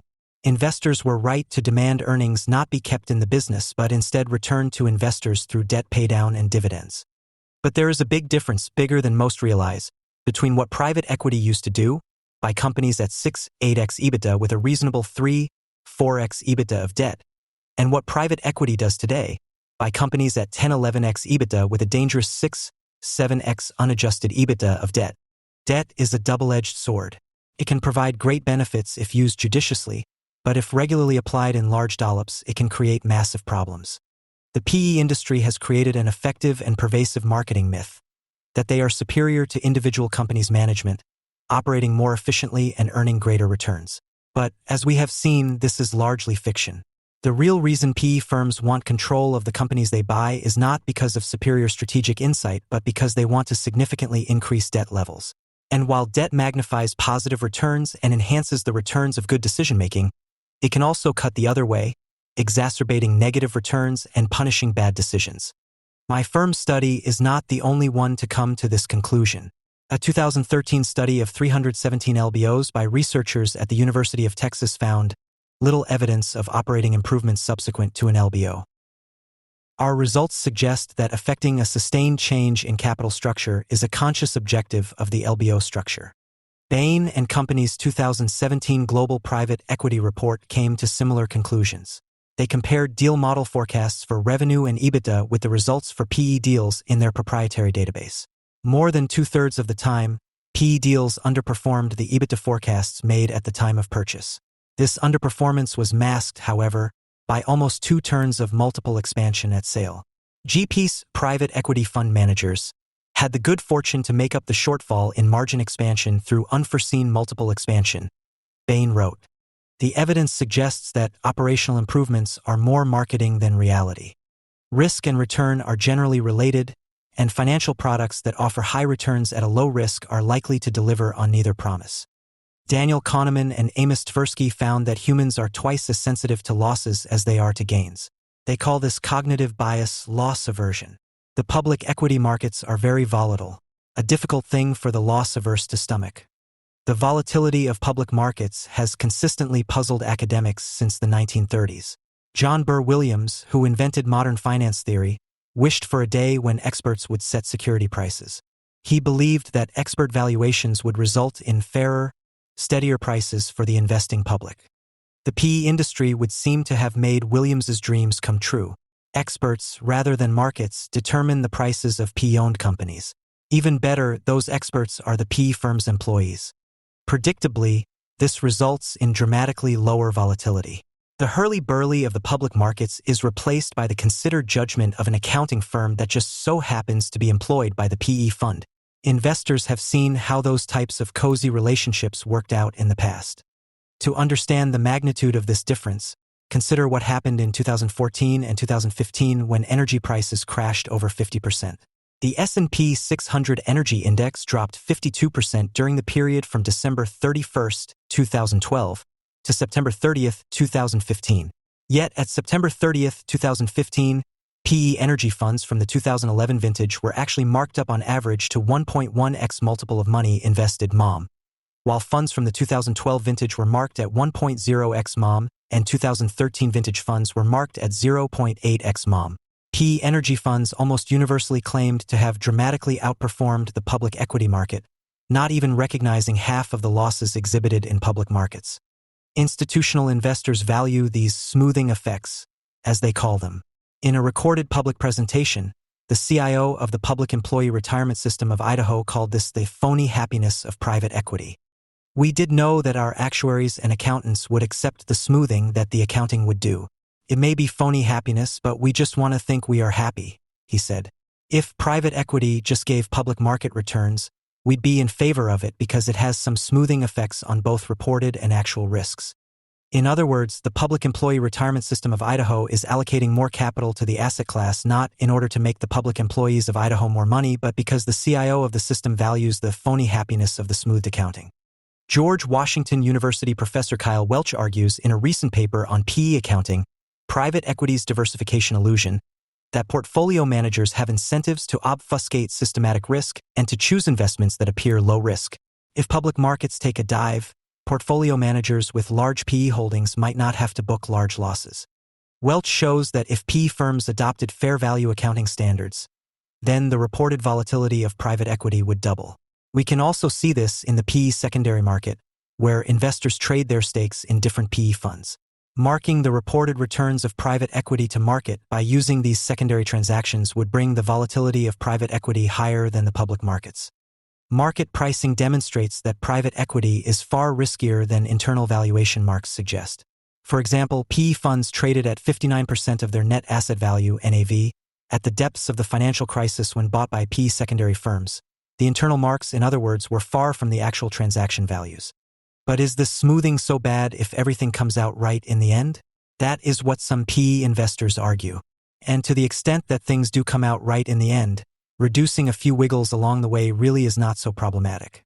But not seeing the wiggles can also encourage complacency, allowing valuations and leverage levels to climb and climb because the consequences of those decisions have not yet been felt.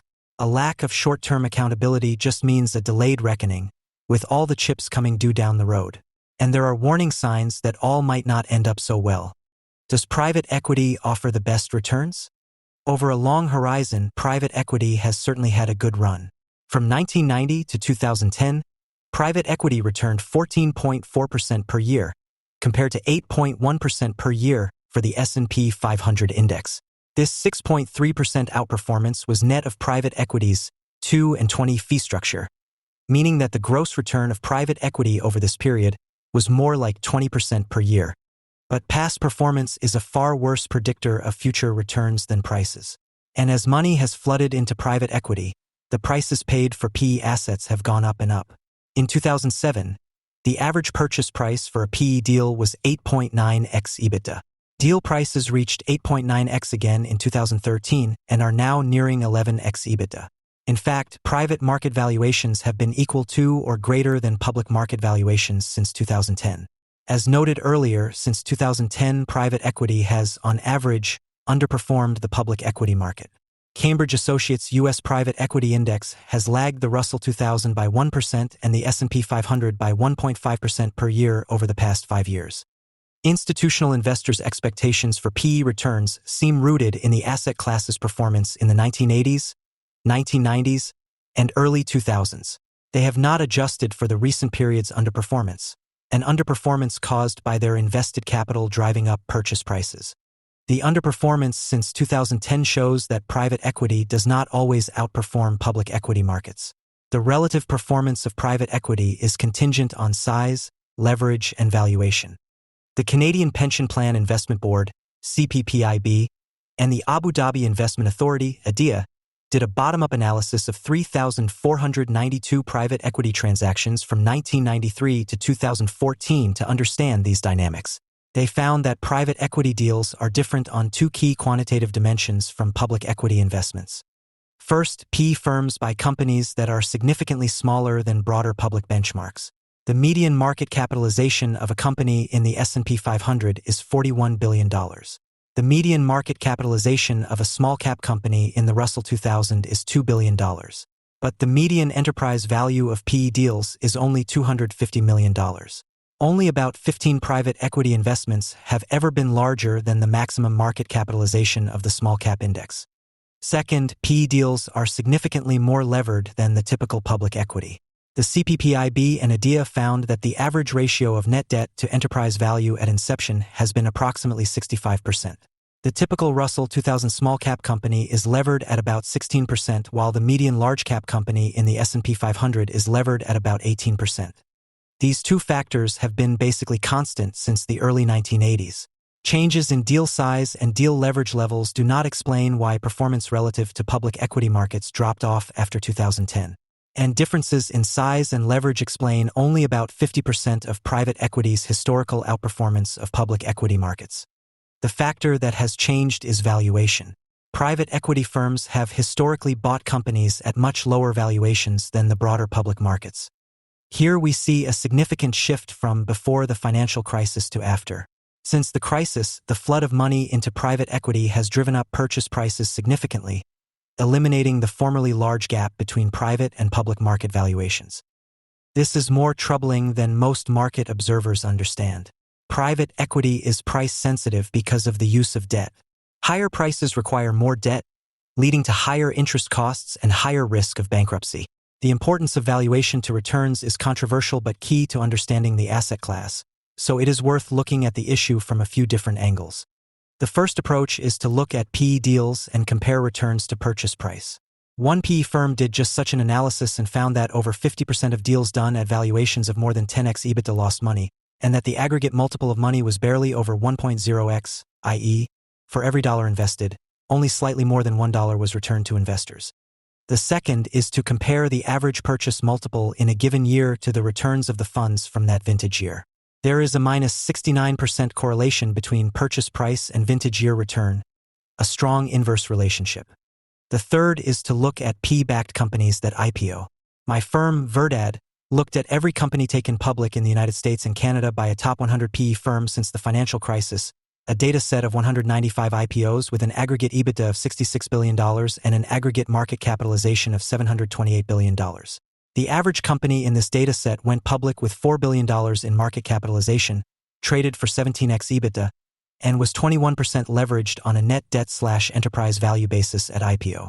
We segmented these IPOs by valuation at IPO. We divided the universe into 3 buckets.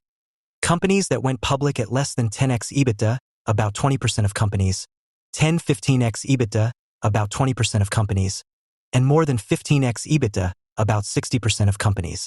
According to our research, the cheaper IPOs dramatically outperformed the Russell 2000, the moderately priced IPOs matched the Russell 2000's return, and the expensive IPOs underperformed.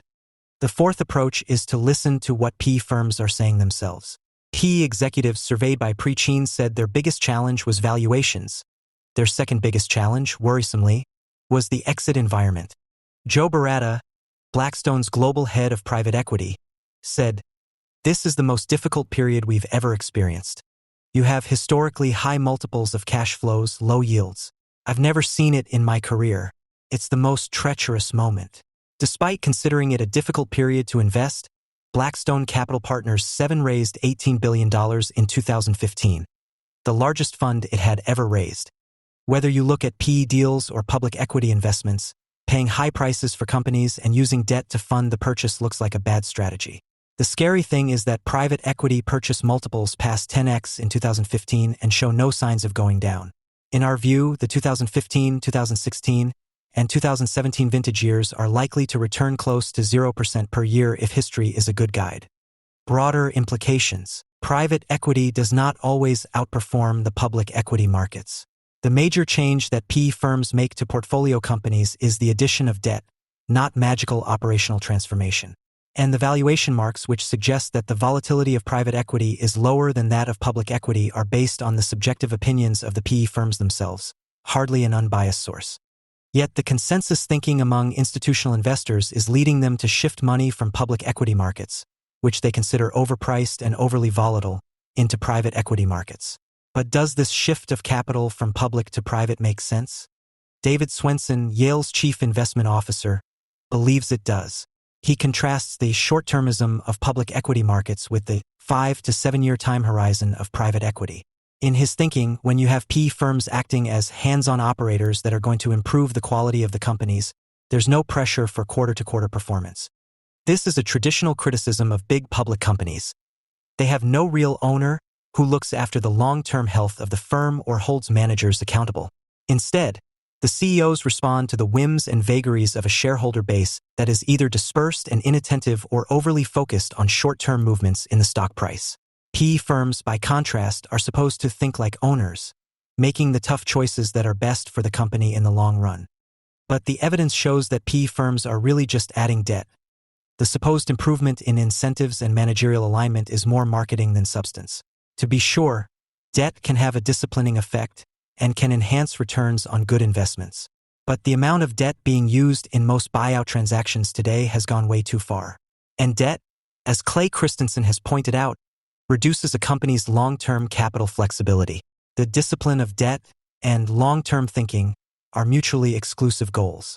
And it is of course ironic that the same PE firms making these arguments, Blackstone, KKR, Apollo, have themselves gone public. When institutional investors criticize the short-termism of public equity markets, perhaps they are really critiquing the transparency of market valuations. The internet and big data have made the inability of most investors to beat the public equity index much more obvious, leading to the rise of passive, low-cost index investing. Perhaps it is no surprise then that highly paid investment managers prefer to move money into private markets, where the numbers are fuzzier and where it takes years rather than minutes for the consequences of bad decisions to be realized. So PE firms end up adding debt in hopes of enhancing returns and using phony accounting to conceal volatility. And the institutional investors that have flooded private equity with capital prefer this phony happiness because it reduces career risk and the hard work of having to explain the volatility of public markets to stakeholders. The California gold rush of 1849 was led by individual speculators who dreamed of newfound wealth. The great private equity gold rush of the post-crisis era, like the subprime bubble before it, is led by managers and consultants whose spreadsheets are well formatted and precisely wrong. The California gold rush of 1849 was based on the discovery of actual gold in streams and mountains.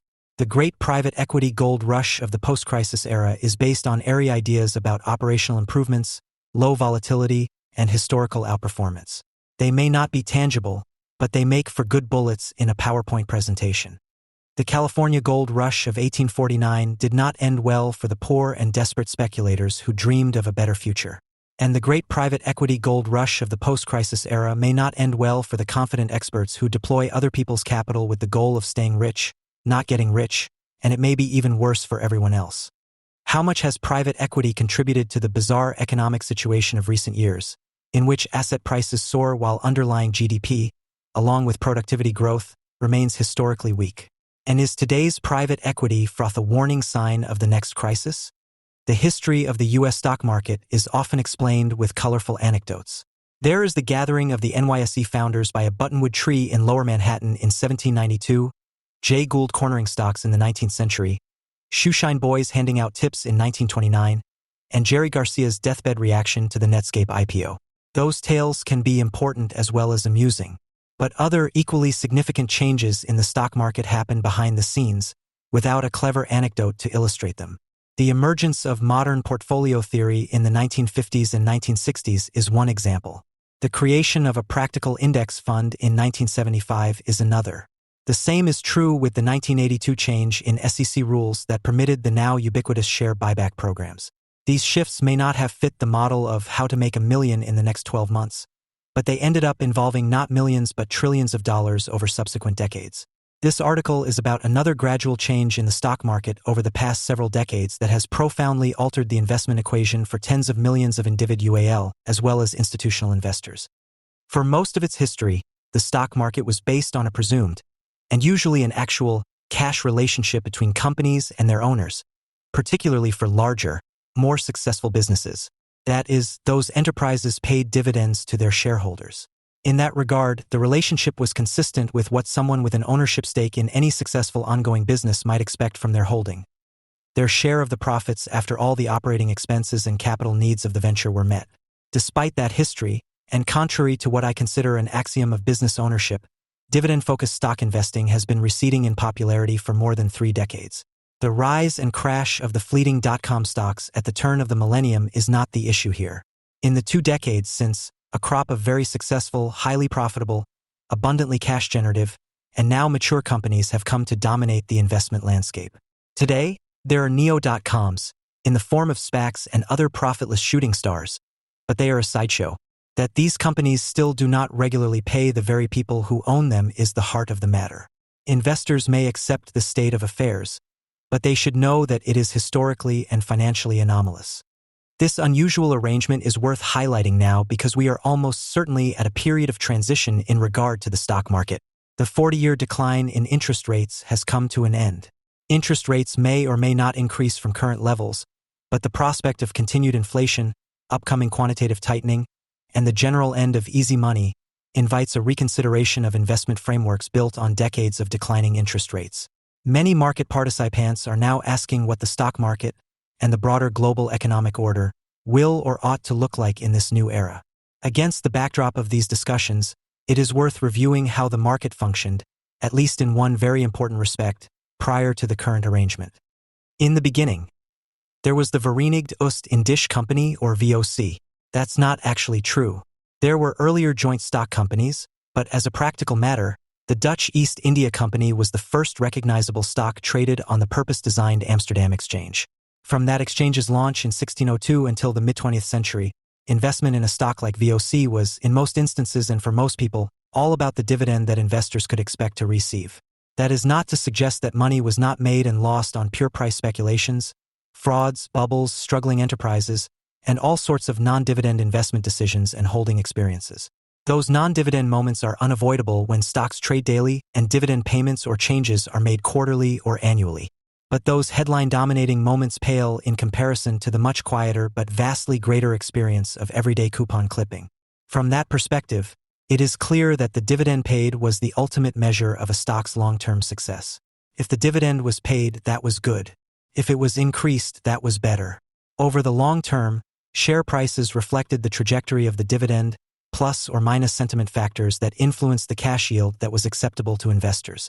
Real returns, those adjusted for inflation, show that the cash dividend received in any given period accounted for much, if not all, of the real return for that period, because inflation and dividend growth would largely offset one another. In addition, for almost all of this period until well into the 20th century, the dividend was also usually the only public informat ion beyond the share price that one might be able to get about a traded company. Income statements and balance sheet information were spotty at best. For the U.S. market, it is not particularly hard to see the relevance of dividends to stock investing for most of the past 2 centuries. Make your way to your local library. Review its copy of Moody's Manual of Corporation Securities, the subsequent Moody's Analysis of Investments, the long-running Commercial and Financial Chronicle, CFC, and others of their ilk from the late 19th and early 20th centuries, and you will observe the same thing. That's not to mention the more obviously named Moody's Dividend Record, a publication started in 1930 that continues to this day as the Mergent Annual Dividend Record. Apparently, stock dividends were important enough to investors to have their own publications. During most of modern market history, for companies that were publicly traded, the dividend was sine qua non unless the company was in trouble or very small. Most importantly, from our perspective, is that while all major publicly traded corporations not in distress paid dividends, those cash payments differed from what we are used to seeing. Preferred shares were far more frequently encountered then than they are now, often representing 50% or more of a company's capital stack. As the name suggests, dividends on preferred shares came first, ahead of those paid on common equity. And many companies had both types, preferred equity and common stock, outstanding. They would pay on the preferred and might or might not pay on the common. And they could pay at one rate on the former and a different rate on the latter. This capital structure reflected the boom and bust contours of the 19th century business and investment cycle. By the end of the century, investors wanted a de jure guarantee before putting up more capital to companies, especially railroads. In addition, dividends were quoted quite differently. They were listed as a percent of par value of the stock. The latter was usually $100 per share. In that case, a quoted 6% dividend would equate to $6 per share, often paid semi-annually in $2–3 increments. Investors considering a purchase had to do the math of the actual yield based on the purchase price. For instance, if the shares in question were then trading at $80, the actual annual yield was 7.5%. At $120 per share, the yield was 5%. Because a par value of $100 was so common, it made it somewhat easier for investors to get a sense of whether a company was trading well above $100 or not so well below $100. Today, enormous tech stocks dominate the investment landscape, representing a cashless or nearly cashless quarter of the U.S. stock market by capitalization. The leading issues of the cash age could not have been more different. Railroads dominated the exchanges throughout the 19th century and well into the 20th. And unlike today's market leaders, these companies maintained a rigorously cash-based relationship with their owners. They paid dividends. If they wanted to keep investors happy and the capital flowing, they had to. Unlike today's tech giants, railroads required capital and lots of it. For all the cash put in, investors expected cash in return. As a result, a railroad not paying its preferred dividends was a busted road. In contrast, a railroad paying cash on its preferred and its common was a successful one. The CFC's annual railroad supplement would open each issue by listing the trailing 7 years and later 10 years of dividends for each railroad listed. The railroad section of Moody's Analyses of Investments even calculated a dividend available per mile of road. Yes, a dividend per mile of railroad. Moody's stock ratings at the time used a simple formula that included profit coverage of the dividend. Due to the paucity of standardized data, empirical analysis of the pre-1929 stock market has been difficult. In recent decades, however, a diligent group of historically oriented finance professors, most recently Edward F. McQuarrie from Santa Clara University, have overseen a Herculean effort to systematize the scattered sources for the 19th and early 20th centuries. That effort has produced a database of prices and dividends for the period before more reliable and better-known data is available. In the description of the financial archaeology that was involved in getting a clear picture of the early U.S. stock market, it is abundantly clear that dividends were as crucial as share prices for the archaeologists. Indeed, taking an aggregate view of the 19th century, a period in which stock prices were often flat for long intervals, reveals that the dividend return constituted much, if not all, of the total return to investors from stocks for extended periods. The database of Yale's Robert Shiller makes a similar point. It is aggregate data drawn from a variety of sources, but it shows that dividends mattered, with yields between 4 and 6% and payout ratios between 50 and 70% for the period when his data begins in 1871, up until the past few decades. The Compustat database provides granular, company-level data starting in the early 1960s. Through the late 1970s, when the database includes 4,000 entries per year, including many smaller, earlier-stage businesses, the dividend-paying ratio stays in the 60 to 70% range. The ubiquity of dividends in all but the most recent period is not to suggest a simplistic black and white, dividend or no dividend, on or off investing climate. There were numerous other important variables that could influence the nature of dividends and their value as a measure of a company's success. For instance, the tax environment differed radically. After the introduction of the federal income tax in 1913, dividends were exempt from taxation for decades. For the 50 years following the introduction of dividend income taxation in 1954, the rate varied but was often similar to the levy on normal income. That did have an impact on the academic perception of businesses paying dividends, but seemingly little impact on investor practices, at least until the 1990s when other factors came into play. A notable irony is that for the past 20 years, starting in 2003, dividends have been taxed at a favorable rate, lower than ordinary income for high earners and similar to the rate for capital gains. So when not taxed at all, the first period, dividends define the market. When highly taxed, the second period, they were still omnipresent until the world went topsy-turvy in the 1990s. And then when they were less taxed versus the prior decades, the third period, they essentially disappeared and have remained a minor component of our current investing climate. While taxation may be an important factor in the investment equation for many market participants, it does not appear to have been, nor should it be, a structural one in regard to the relationship between owners of companies and the companies themselves. Stock buybacks offer another telling contrast. Although securities were redeemed and retired as part of the periodic recapitalization of companies, buybacks as a supposed means of rewarding company owners made no sense until the most recent decades. For the first 2 centuries of the U.S. market, companies were raising capital, not retiring it. That stands in stark contrast to the current paradigm that treats buybacks as normal and similar to a dividend.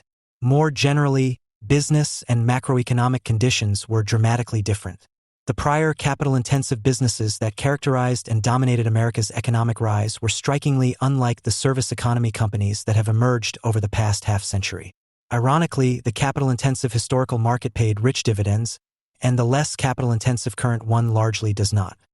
I have described the structure of the stock market and investor expectations vis-a-vis dividends from more than a century ago through the 1980s not because I expect a simple return to the past.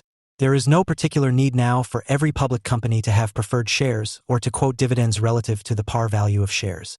Dividends per mile of railroad is a fascinating idea, but it is not relevant to today's investors. Those are superficial, time-specific manifestations of an underlying business relationship between investors and companies. This history tour is simply to highlight that all leading companies, and even moderately successful ones, for most of the first 2 centuries of the U.S. stock market maintained a cash relationship with their owners necessarily and logically. Notwithstanding this history, over the past 30 years, dividends have been pushed to the stock market's background and have disappeared entirely from parts of the landscape.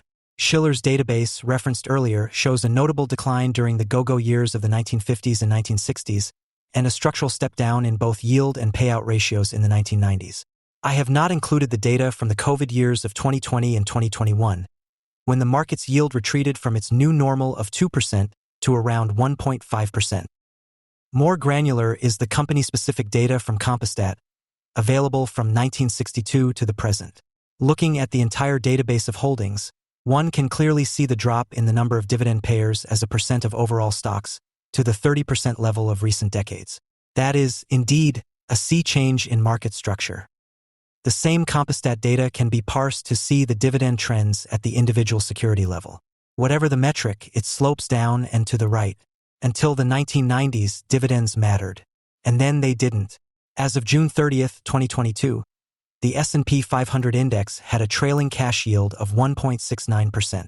That's nonsensical from a cash investment or business investment perspective, but such nonsense has been tolerated for years by investors and company executives alike. The stock market's cash yield is now lower than it has been since the modern U.S. stock market started in the early 19th century, other than at the very peak of the tech bubble in March 2000. At that time, the S&P 500 index hit a trailing 12-month yield of 1.1%. Even after the most recent sell-off, we are still not very far away from that all-time low number. So, how did we get to the current state of affairs, that is, to a situation in which share prices matter above all else and dividends don't? The movement away from a cash-based relationship occurred in parallel in the halls of academe and on the floor of the stock exchange. Before the academics bolted in the second half of the 20th century valuation exercises around discounted cash flows and, by extension, dividend payments from publicly traded companies to minority shareholders, were established as the explicit cornerstone of valuation work. Irving Fisher outlined the logic in 1906, The Nature of Capital and Income. Benjamin Graham explained dividend investing in practical terms in 1934, Security Analysis. And John Burr Williams worked out the specific math of discounted cash flow valuation in 1938, The Theory of Investment Value. It's not at all complicated, and to a great extent, the work done by these individuals was just codifying millennia of actual commerce and investment practice whereby a stream of future payments would be equated in some fashion or another to the market value of an asset. Even if your intention was to sell the asset a week or a month or a year later, the buyer was or should be doing the same mental and actual math. What utility, that is, cash flow, would they derive from long-term ownership? To this day, it is still an article of faith in academic finance that the proper value of a project or an investment is associated with the net present value of the discounted future cash flows of said project or investment. This approach graces most written valuation work, from a passing reference in academic finance articles to the obligatory cash flow model at the end of equity analyst reports. It is reflected in the acronyms of the trade: DDM, IRR, DCF, NPV. Paths diverge as to the best form or manifestation, and there is a vast array of calculation options. Although this framework has been largely ignored during the past few decades amid the stock market's anything-goes environment, it still constitutes the agreed-upon general philosophical framework for business valuation. This tradition and framework for valuing companies based on distributable and distributed cash flows creates a striking paradox.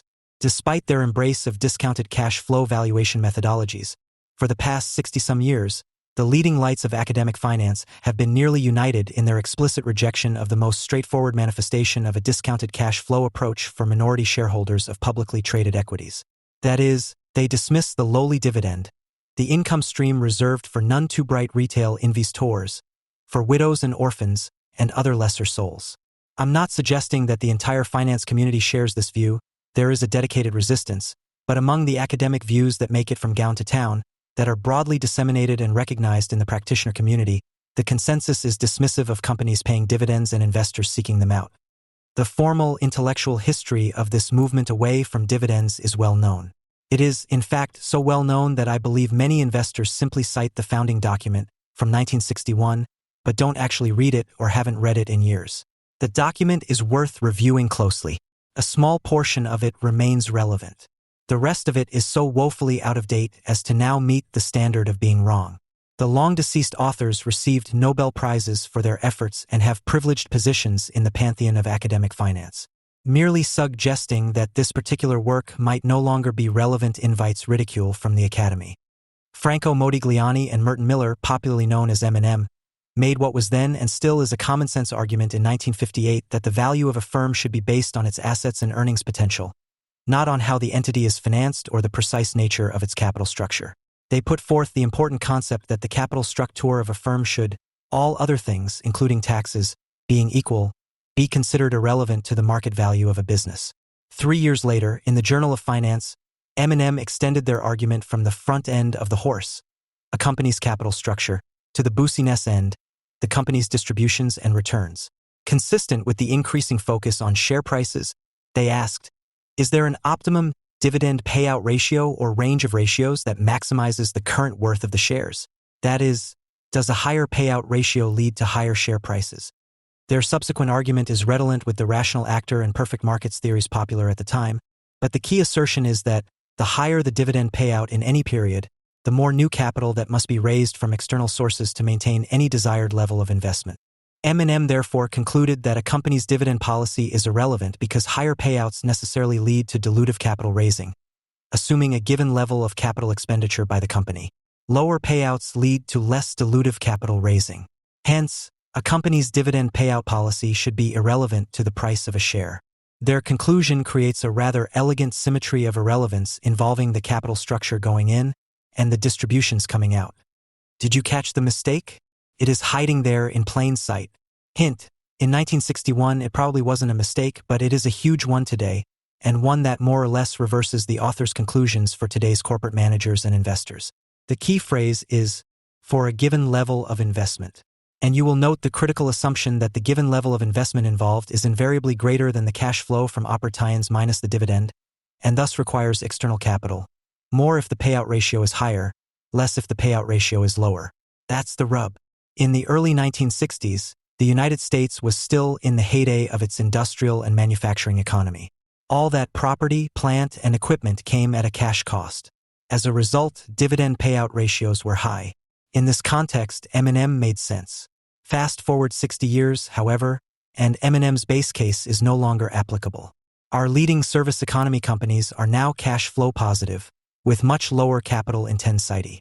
It is true that a small subset of the market, utilities, REITs, and a handful of industrials and others at the bottom of their business cycle, remains in M&M territory. On an ongoing basis, it is perhaps 10% of the S&P 500 index. It can't be much more. We are now a service economy in which the overwhelming majority of S&P 500 companies can fund their growth plans without raising external capital. They thereby fall outside the M&M dividend irrelevancy framework. At the aggregate level, the top 500 companies in the U.S. market have been in that state since the early 1990s, with only 2001 and 2008 periods of crisis as exceptions. In their original argument, M&M presciently acknowledged a scenario in which they would be wrong. They admitted that for internally financed companies, which they call an extreme or special case, dividend policy is indistinguishable from investment policy, and there is an optimal investment policy which does in general depend on the rate of return. M&M do not like the analytical implications of this scenario at all. They go so far as to call it treacherous. In other words, what was once dismissed with some degree of contempt now applies to the vast majority of the U.S. stock market landscape. As a side note, it is worth noting that companies repurchasing their own shares were not a prominent feature of the stock market at the time. so it is not unusual that M&M did not fully integrate buybacks into their analysis. Since the 1990s, however, buybacks have come to dominate the stock market landscape. When buybacks are financed from debt, the original 1958 M&M propositions would apply, as it just represents a recapitalizing of a company with a different mix of debt and equity. If the share repurchases are financed from retained earnings, however, then we have the same flaw that the original 1961 M&M propositions have. The dividend or buyback policy counts as an alternative to an investment decision. It may be good, bad, or neutral, but it cannot be irrelevant. It is critically important to step back from the details and acknowledge the difference between what M&M wrote 60 years ago and how their article is used by market participants in the present. Today, M&M is mostly just a shorthand for the general dismissal of dividend payments by corporations, often in favor of share buybacks, and the general dismissal of cash-paying business ownership by stock investors in favor of finding the next Nasdaq darling. But M&M didn't say that dividends were irrelevant. They said that, under their extremely narrow conditions, dividend payout ratios should be irrelevant to the overall value of the firm. That is a specific finance claim, not a generalized disregard for dividend payments. My point is that it is not what M&M said. It's what people now think they said. There's a big difference. That is not the main flaw, however, of M&M's dividend irrelevancy theorem. The real issue is equating a harvested capital gain to a dividend payment. Mathematically, the two are identical. That's the view from academic finance. Money is fungible, particularly in academic exercises involving perfect markets. In 1961, M&M treated the matter casually. Investors always prefer more wealth to less and are indifferent as to whether a given increment to their wealth takes the form of cash payments or an increase in the market value of their holdings of shares. Almost all subsequent academic writing on the topic agrees with that assertion, either explicitly or implicitly, by trying to prove which approach leads to a greater total return. From a business ownership perspective, however, they are not the same, not even remotely in the same league. And the logic of business ownership, particularly for minority shareholders of publicly traded companies, makes a cash distribution from profits, not going into the marketplace to harvest potential capital gains, the most natural mechanism for sharing in the success of an enterprise. A dollar may be fungible. How it is generated is not. The academic conflation of the two forms of return continued 15 years after M&M when, in 1976, MIT professor Fisher Black pondered why dividends existed at all. In a brief essay in the Journal of Portfolio Management, Black admitted that he was not able to figure out why companies paid dividends or why investors sought them out. It was, for him, a puzzle with pieces that just don't fit together. After rehashing the basic M&M propositions, Black listed ways for companies to return cash to shareholders other than dividends. The most obvious was share buybacks, which were not as fashionable then as they would become. His main argument against dividends, however, involved taxes. At that time, they were higher on dividends than on capital gains, and harvesting capital gains can be timed by the shareholder while dividends cannot. And from a corporate tax perspective, dividend payments are not deductible, unlike interest payments on bonds. Black sums up the problem. With taxes, investors and corporations are no longer indifferent to the level of dividends. They prefer smaller dividends or no dividends at all. Like M&M, Black acknowledges that companies with investment programs below their operating cash flow, he uses different words, might have reason to pay a dividend. And like M&M 15 years earlier, Black considers these to be special cases that are relatively rare. 14 years later, in 1990, Black reiterated his view in a brief statement in the Financial Analyst's Journal. With a flourish, he ended by forecasting that taxable dividends will gradually vanish. Black's line of thought came to dominate the academic narrative about, or shall we say against, dividend payments. Assistant professor after assistant professor has tried to figure out the puzzle, as famed financial journalist Peter Bernstein titled his 1996 contribution to the argument. Bernstein sided with academic finance in writing that money is money, whether we dress it up in the costume of income or the costume of principle, and he ends, as Black does, without an explanation for the persistence of dividends. The academic narrative against dividends has evolved over the years. In recent decades, the initial orthodox finance approach, where the tax differential loomed large, has given way to a behavioral finance framework. But in many ways, the behavioral finance take on dividend investing is just the flip side of the prior approach. Rather than assuming investors are consistently rational and all-knowing, and should avoid dividends for the previously relevant tax reasons, the behavioralists highlight the 1,000 natural shocks that flesh is heir to when it comes to investing. Instead of being perfect at decision-making, it turns out that we are often biased, which makes us rather bad at it. From this perspective, investing for dividends is a fallacy, a deficiency that is typical of investors who make a myriad of little but important mistakes. A recent summary of the academic literature in the Journal of Finance concluded that retail investors are more naive in regard to dividends than academic finance has generally assumed. Try as they might, the most visible and vocal finance professors still cannot find a logic to the most natural and logical form of rewarding minority stake investments.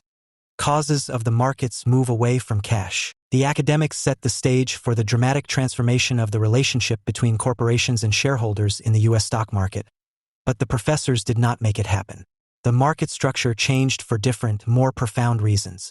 The first and most important is the drop in interest rates that occurred from 1981 until 2021.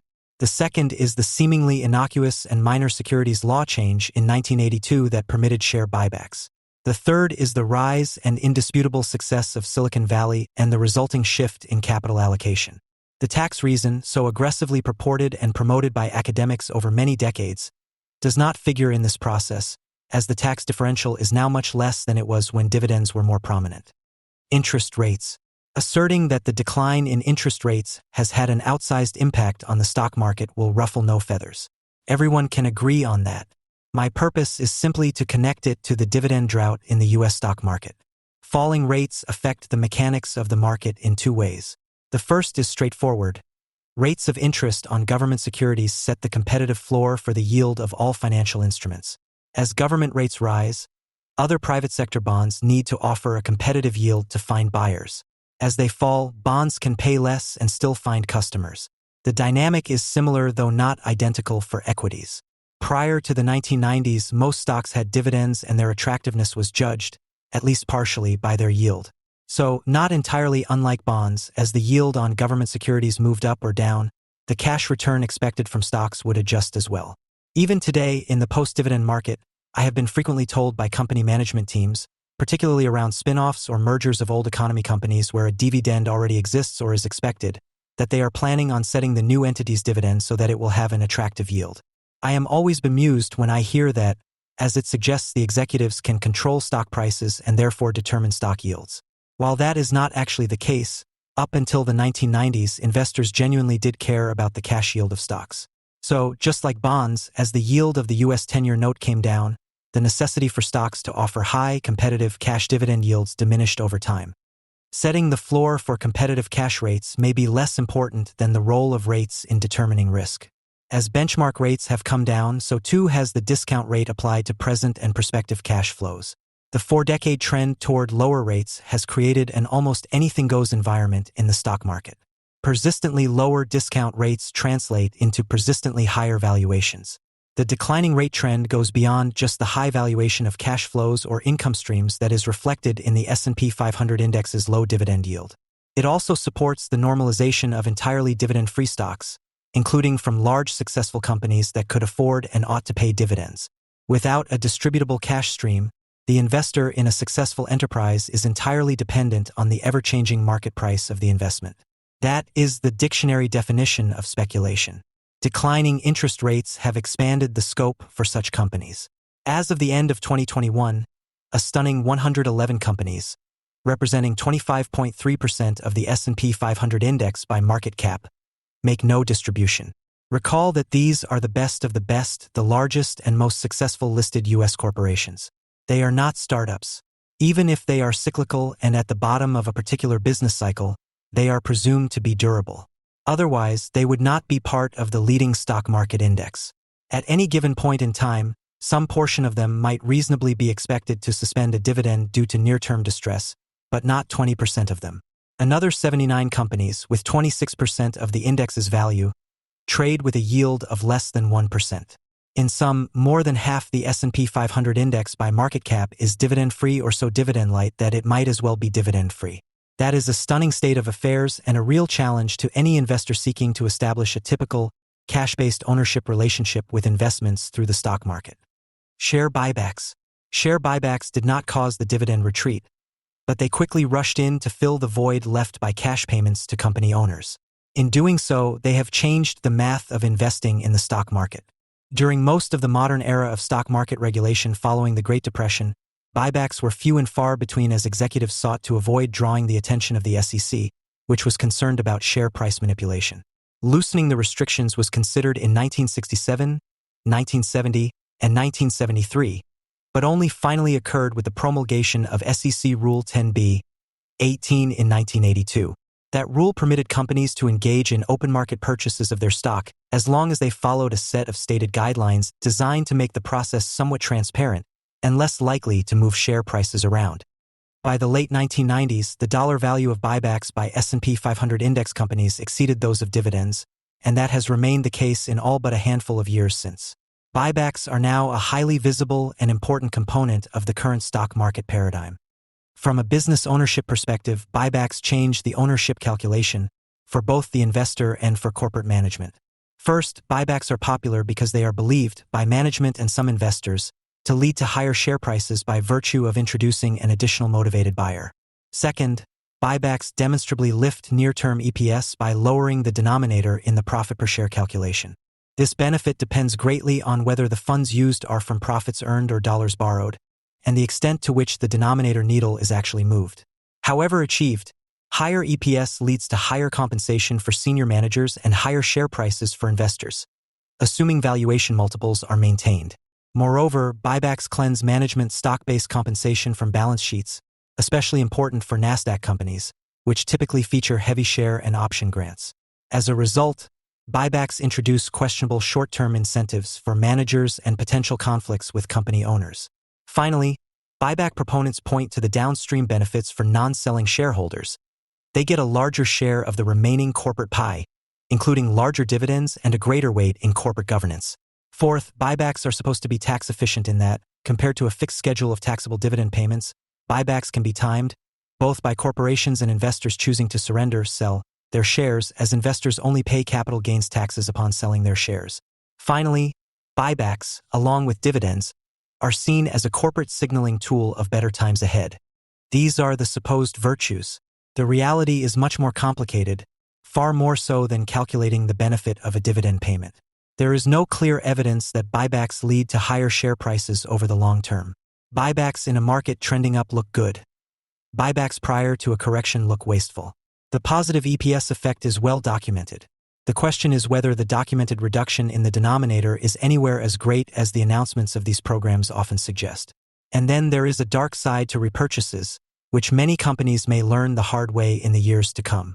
Share repurchases financed from debt have been popular as interest rates have fallen over the decades. Indeed, the math of corporations borrowing cheaply to buy back their own shares can appear irresistible. With rates no longer declining, however, it's not clear that that benefit will remain. More insidiously, the rise of buybacks has contributed greatly to the shift in the definition of market success from a distributions-based model, the dividends paid, to a nearly exclusive focus on the share price. It also redefines a company's relationship to the capital markets. Rather than having the capital markets reflect the value of the company, the collective wisdom of investors, share repurchase programs turn companies into market participants, and for several years companies repurchasing shares have been the largest single source of demand. That is above and beyond their supposed core competence of widget making. There may be nothing wrong with that, but investors should be aware of how the investment process, the supposed valuation mechanism of the stock market, has been altered in the process. Other critics have pointed out that buybacks further the financialization of the capital markets by changing the investment optics of a company without actually changing its productive capacity.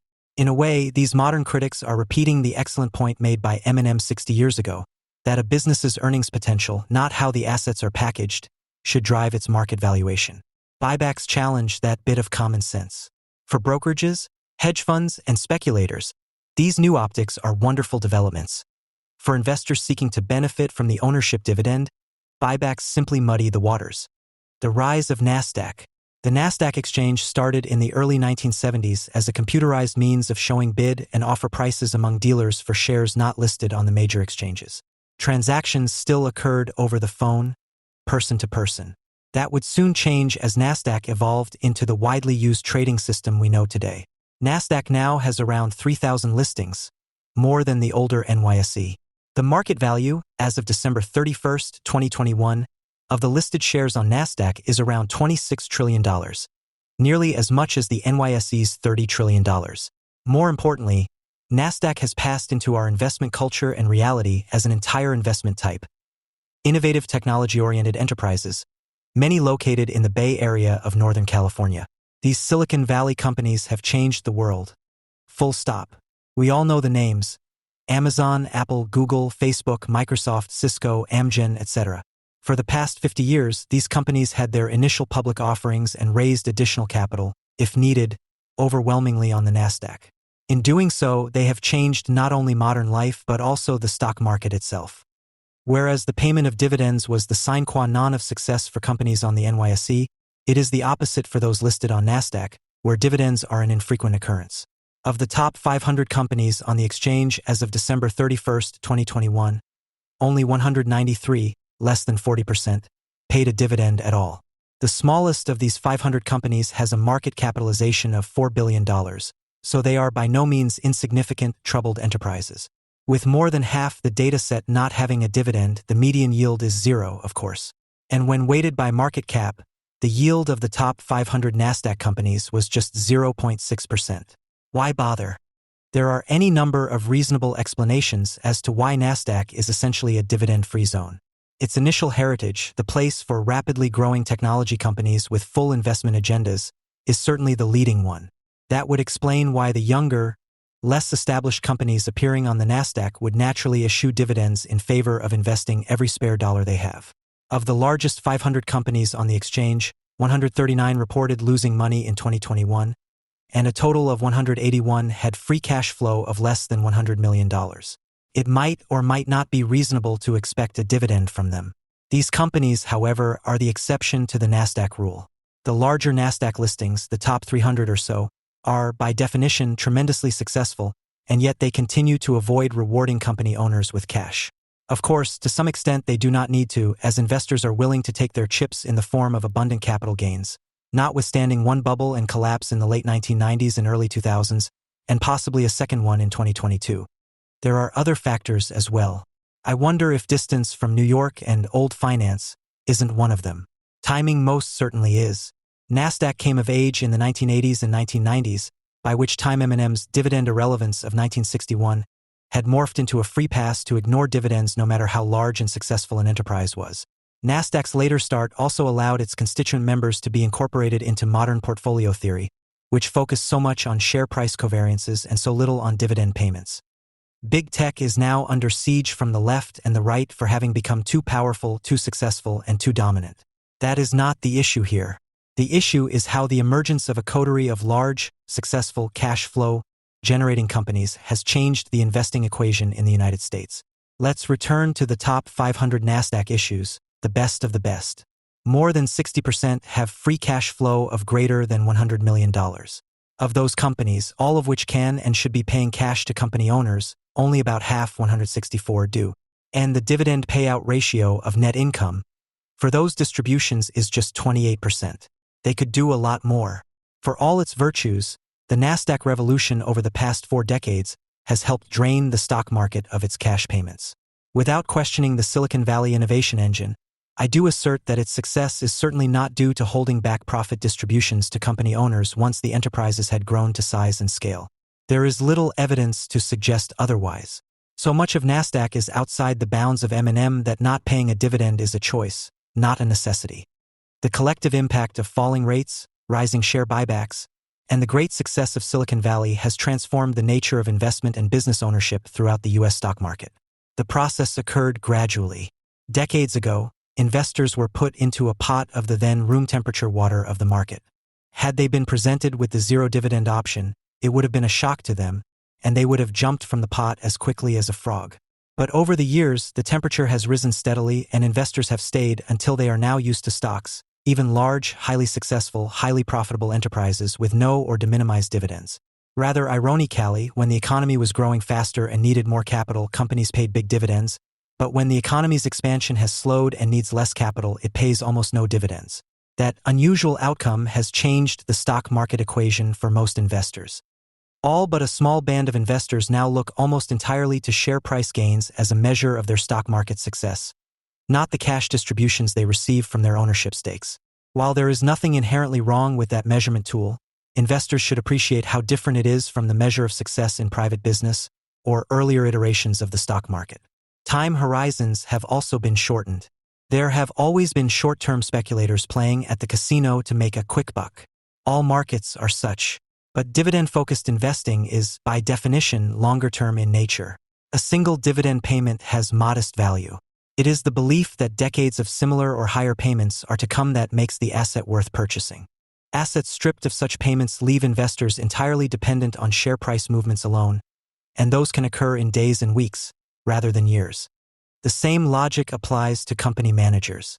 Long-term cash flows come from long-term investments.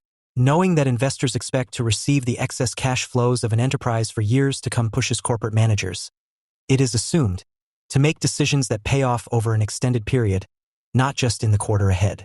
While dividend payments can compete with capital that could be reinvested, both are long-duration financial commitments that, to a great extent, complement one another. In that sense, counterintuitive as it may seem, a dividend obligation should encourage long-term investment. A real-time example is Intel. It is facing a nearly $90 billion incremental investment program over the next decade as it tries to catch up with its peers after years of outsourcing and skimping on investment. To some extent, Intel is a poster child for American industry in the neoliberal period. Now facing a new set of geopolitical realities, Intel needs to catch up. The chip giant generates around $30 to $35 billion per year in cash flow from operations. Normal capital expenditures have run at $15 to $20 billion annually the past few years, leaving plenty of cash for the $6 billion dividend commitment. The rest has been spent on share repurchases that amounted to $14 billion in 2019 and 2020. Intel's new guidance has been for much greater investment over the next 5 years and significantly lower buybacks. In that context, the dividend commitment is relatively minor and is a way of keeping faith with long-term owners while the company builds back better. As of June 30th, Intel yields nearly 4%. Dividend payments also dampen total return volatility of individual investments because a portion of a stock's annual total return appears steadily and more or less predictably. The absence of those regular payments leaves investors entirely dependent on the whims of the market and other investors.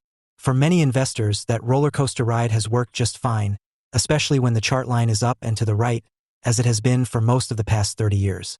There are times, however, such as the first half of 2022, when the chart is downward sloping, quite sharply for many of the darlings of the prior 5 years. This is not to suggest that dividend-paying stocks can't sell off dramatically, but the non-paying companies do seem more prone to hitting big air pockets. Traders and hedge funds will prefer the wild ride of the market darlings. Business owners and long-term investors should, all other factors held equal, prefer the coupon-clipping, coupon-growing experience of strong dividend payers. The prior cash-based market also used to provide a vetting mechanism. By contrast, with no cash obligation to investors, it is much easier to cash out venture capital chips through an IPO than it probably ought to be. Critics will object that the stock market is precisely the right platform for investors to take risk and allocate capital to emerging companies. I have no disagreement there, though the venture capital world has done most of the entrepreneurial heavy lifting the past few decades. The issue for investors in the public markets is helping them distinguish between larger, cash flow, generative companies and their lesser, younger peers. When one can and does pay a dividend, it helps distinguish the two. When neither do, it can be that much harder. I leave it to the ever-so-honest brokers and investment bankers of Wall Street to determine whether too many companies without profits or the prospect of profits have made it to the public markets in recent years. Finally, it is worth observing that nothing in the current arrangement is illegal in an SEC sense, and much of it has been blessed by the share price-focused academy. It is certainly supported enthusiastically by the financial services industry. But I continue to aver that a nearly dividend-free market is an anomalous situation and one that I expect to change significantly in the decade ahead. That need not happen as a result of legislation to tax or ban buybacks or other explicit government interventions.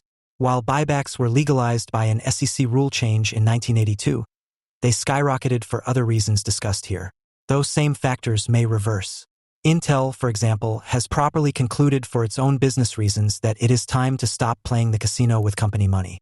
That is a business decision that I expect to see more companies follow in the years ahead. When the rich get richer, they do not spend more, or at least in the right way to stimulate the economy. And low interest rates after the financial crisis benefited the rich disproportionately, keeping the economy sluggish and backfiring as a policy measure. Those are the primary lessons from Gary Stevenson's The Trading Game, an economics course for our time masquerading as an updated mixture of liar's poker and Good Will Hunting. Stevenson traded short-term foreign exchange swaps on a desk that was part of Citigroup's larger fixed-income trading operation in London and Tokyo from 2008 through 2014. Citi itself bought Travelers in 1998, a year after the latter had acquired the then premier bond house, Salomon Brothers. All of that adds to the irony that Stevenson's economic education may have come in the same group that employed Michael Lewis a generation earlier. If Western economies have endured more anemic growth in the decades following the immediate post-war period, memoirs about trading societies' debts have been a booming industry. The two phenomena may be related. But Stevenson's ascent to the City, the financial district of London, whose major buildings loom within sight of his childhood home in working-class Ilford on London's eastern periphery, is an unusual one. Uncommon maths, as the English say, skills catapult him to the London School of Economics despite being expelled from high school for selling £3 worth of cannabis in a misguided outlet for his early entrepreneurial spirit. But Stevenson rallies to ace his entrance exams, overcoming the setback and putting himself back on course. Finally, in a school that can deliver him from his impoverished upbringing by vaulting him into one of the buildings in whose shadows he lived as a child, he finds himself among the children of Russian oligarchs and Chinese Politburo members, sent to study simultaneous equations for a few years, before flying home to take over the running of the mother country, perhaps with a few years of working at Goldman Sachs or Deloitte in between. Undaunted, he sits in the front of each class determined to soak in as much as he can on his way to a high-paying city job. He returns from his successful first year, however, to find everyone skipping class, using acronyms related to the bond market, ABS, CDO, CDS, etc., dressed in suits and spending all their time attending networking events for which he's socially ill-prepared. Second year is internship year. He finally learns from a fellow student from Slovenia. Stevenson is unable to compete on extracurriculars and in personal polish with students who have been prepping for this since they were about 4. By having trekked the Sahara, or led the Junior United Nations, or played the fucking oboe at the Royal Albert Hall. But he plays up his grades and math skills, stumbling into and winning a card game, the trading game, requiring both statistical and psychological skill, including bluffing, that Citi's bankers organize for students. Even here there is an odd obstacle, however. The Citi traders, in the final round held at the bank's offices, can see that Stevenson makes roughly the same mathematical calculations as the others, but bluffs his way to victory. So, in the final hand, they rig the game, dealing his opponent's cards that they'd have an impossibly low probability of getting randomly. Stevenson goes down in flames, but he sticks to his strategy, bluffing the whole way. And that's exactly what the traders want to see. They confess what they've done and promptly award him victory. With that, he secures the internship and then a job at Citi. The work of his desk generally involves borrowing in a currency at a price where one might benefit from a fall in rates, and lending in one where one might benefit from a rise in rates. That makes for 2 highlights in the 6-year period Stevenson spends on the desk. The first was lending US dollars for a month and buying them back on a daily basis during the financial crisis when the world was starved for dollars and a dislocation had occurred between the 30-day and 1-day rates. There's a risk in every trade, Stevenson reminds us. And the risk in that trade was that the global financial system would collapse. The bet, correct, of course, was that political authorities wouldn't let it. Stevenson is floored when his first $10 million in profits for the bank result in a bonus of £395,000. It feels like robbery to him, and although he stays long enough to make himself millions, he leaves a few years later, presumably before insanity and cirrhosis set in as with so many other traders. Before he leaves, the second trade ensues, and this is the one that contains the important economic lesson. When the turbulence from the crisis calms, everyone expects interest rates to rise and the economy to recover. In fact, the trade on Stevenson's desk every year from 2010 onward is for economic growth and rising rates, and it winds up being a loser. Rates, of course, never rose during this period, and the economy never strengthened very much even with, or, as Stevenson argues, because of the incessant application of monetary stimulus. Stevenson's background, and an encounter with the only non-university educated trader in his group who tells him to throw his books away and look at the world around him, renders him primed to understand that nobody in Ilford and many other places is benefiting much from low rates. Economists spend years memorizing representative agent models. But in viewing the economy as a representative person, Stevenson argues, the models fail to account for precisely how money is being distributed or who spends it. Accordingly, Stevenson defies the whole desk, betting on the economy to stay sluggish because he knows middle class and poor people are not only not spending, but are also losing the assets they have. Stevenson even chooses to work closely with a young Italian trader named Fabrizio, who adheres to establishment monetary views. Fabrizio, or Tizzi, as Stevenson calls him, is a graduate of Bocconi, basically just LSE for Italians. Tizzi serves the important role of being the voice of Wall Street, because he always thinks the market is right. In response to Stevenson's assertion that everyone's broke, and that's why the economy is stagnant, Tizzi imitates him mockingly. I don't ava no fucking money, come on. It's a monetary system. It's not possible for no one to have any money. The whole thing has got to add up. And, at bottom, Stevenson accepts this standard monetary view. But he looks around at the millionaires on the trading desk and realizes that they, and other rich people who can borrow and buy assets, are the beneficiaries of low interest rates. We were the balance, he says. In other words, it's true that money is being made available with low interest rates, but only to those rich enough to borrow. And as long as rates were suppressed, inequality would grow and grow until it dominated and killed the economy that contained it. It wasn't temporary, it was terminal. Stevenson finds himself running the Eurodesk after the ECB offers unlimited loans to banks at 1%. And as Stevenson says, if you don't control the quantity, then you don't control the price. The result was that there was no way of knowing exactly what the interest rate would be on any given day, but it would likely be pinned at low levels. But with Tizzi's help staying on top of every daily move, Stevenson is able to ride the roller coaster and become City's most profitable trader. Sparing the reader the financial details, Stevenson's bets are informed by the theory that post-crisis low interest rates would perpetuate themselves, and that here would never be enough spending power in the economy to ever drive prices seriously up. Only asset prices would go up as rich people spent borrowed money at impossibly low rates on homes and financial assets. Stevenson's point is that money isn't a resource. It isn't food, oil, a crop, healthcare, or anything useful by itself. It may be traded for those things, but it isn't intrinsically useful. And that means allowing it to be borrowed for nearly nothing isn't necessarily stimulative because those able to borrow it don't need more of the resources it buys. Stevenson, for his part, now runs a YouTube channel and is a political activist of sorts, agitating for taxing the rich and wealth redistribution. He's also continuing to bet on lackluster economic growth and asset price inflation as he did at Citi. Who knows if and when his political activism will cause him to unwind that trade.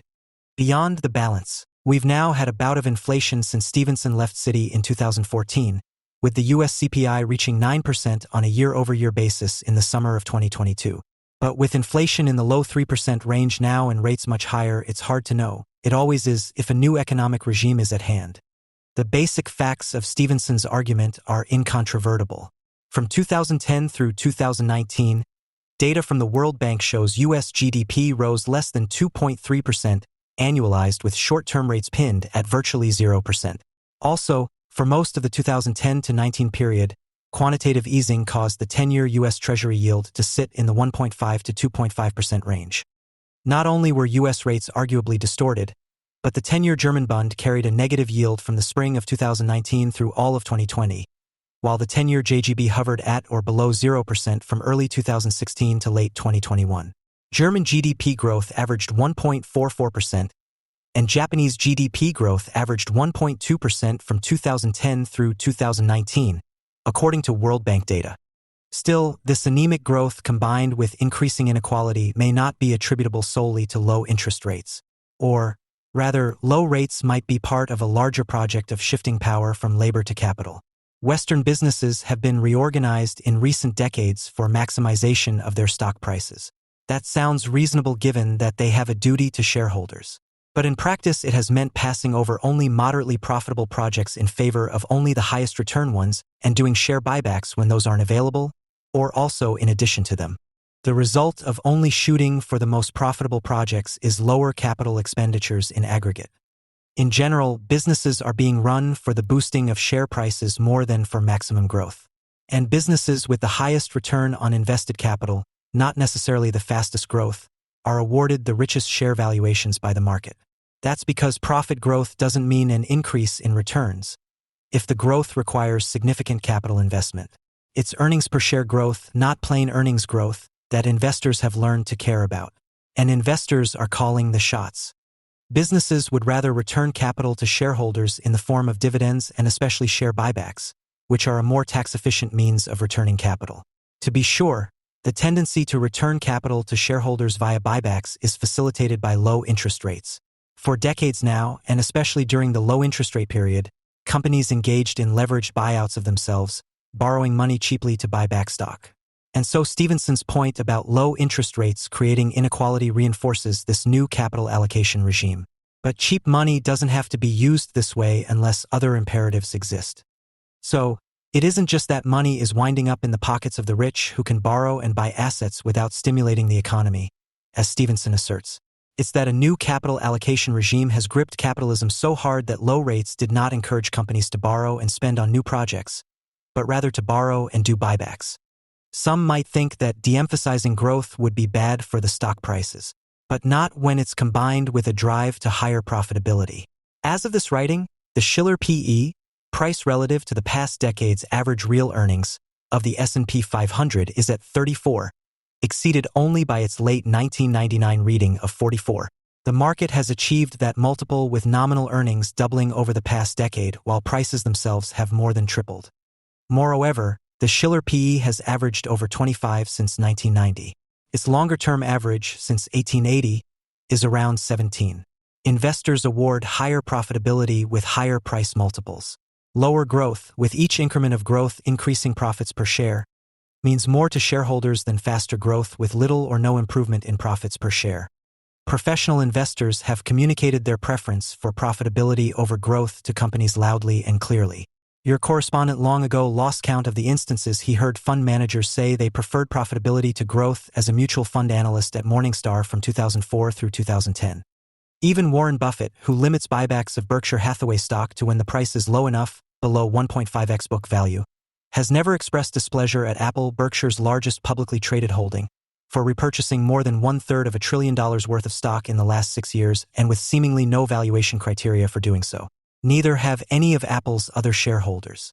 In 2013, activist investor Carl Icahn urged Apple to spend more than $130 billion to buy back its own stock, and that's been the posture of Apple's holders ever since.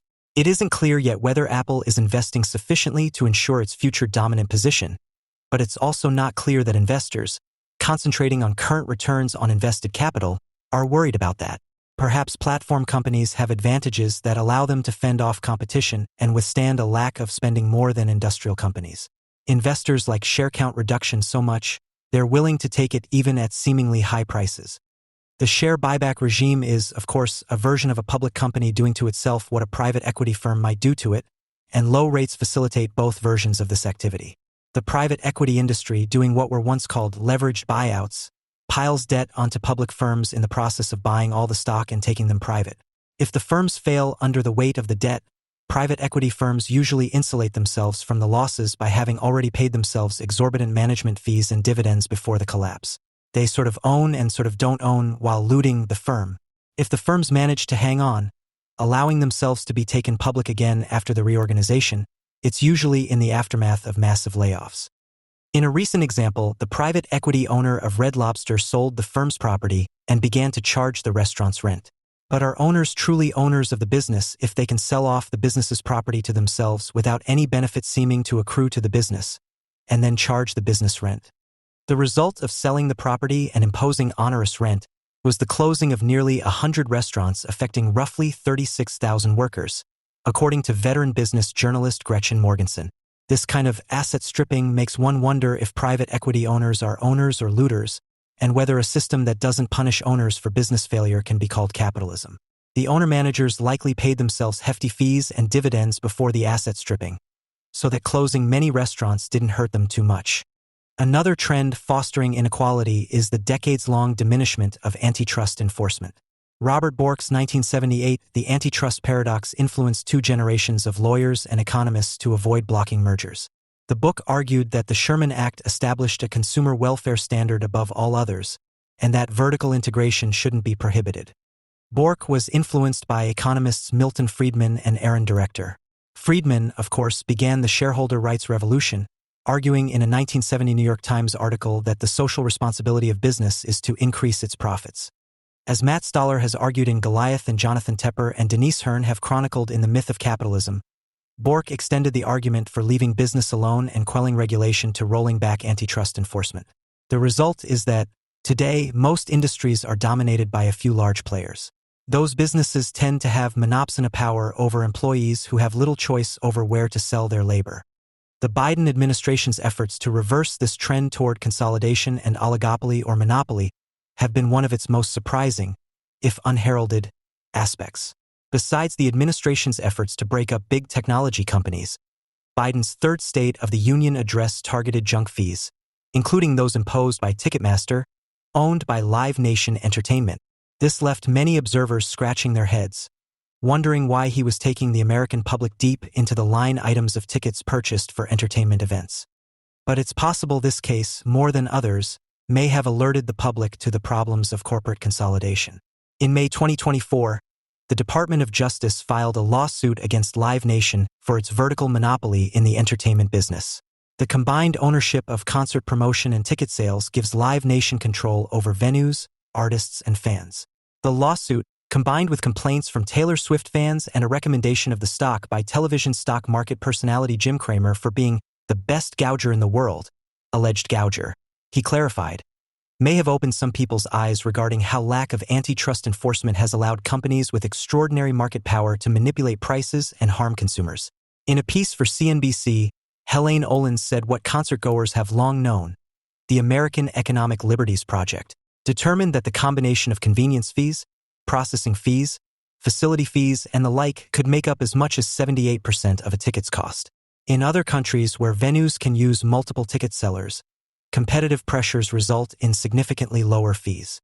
Last, downward pressure on wages and the increase in inequality also result from neoliberal globalization.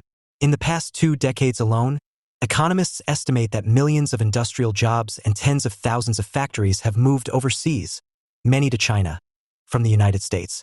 All of this was accomplished at the expense of U.S. workers in an effort to boost corporate profitability.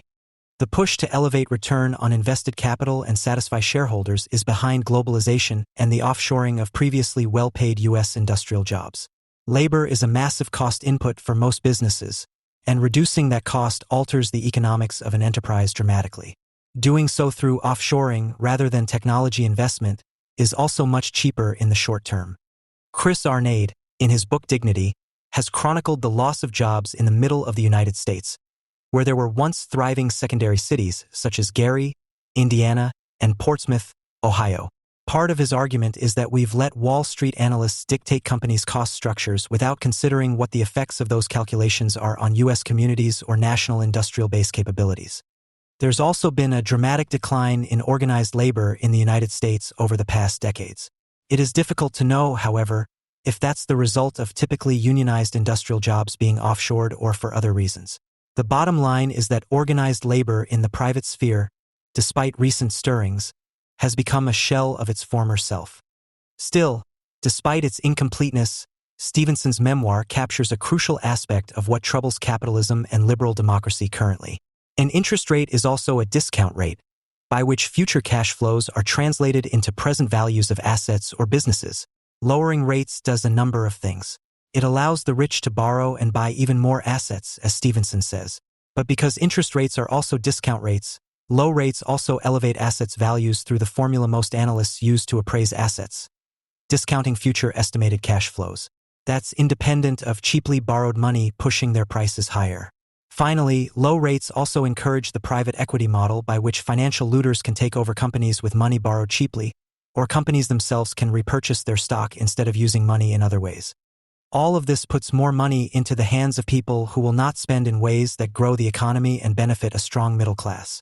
Stevenson's argument, incomplete though it may be, provides a good entryway into understanding how an economic system and interest rate regime benefited the rich at the expense of the liberal democratic social contract.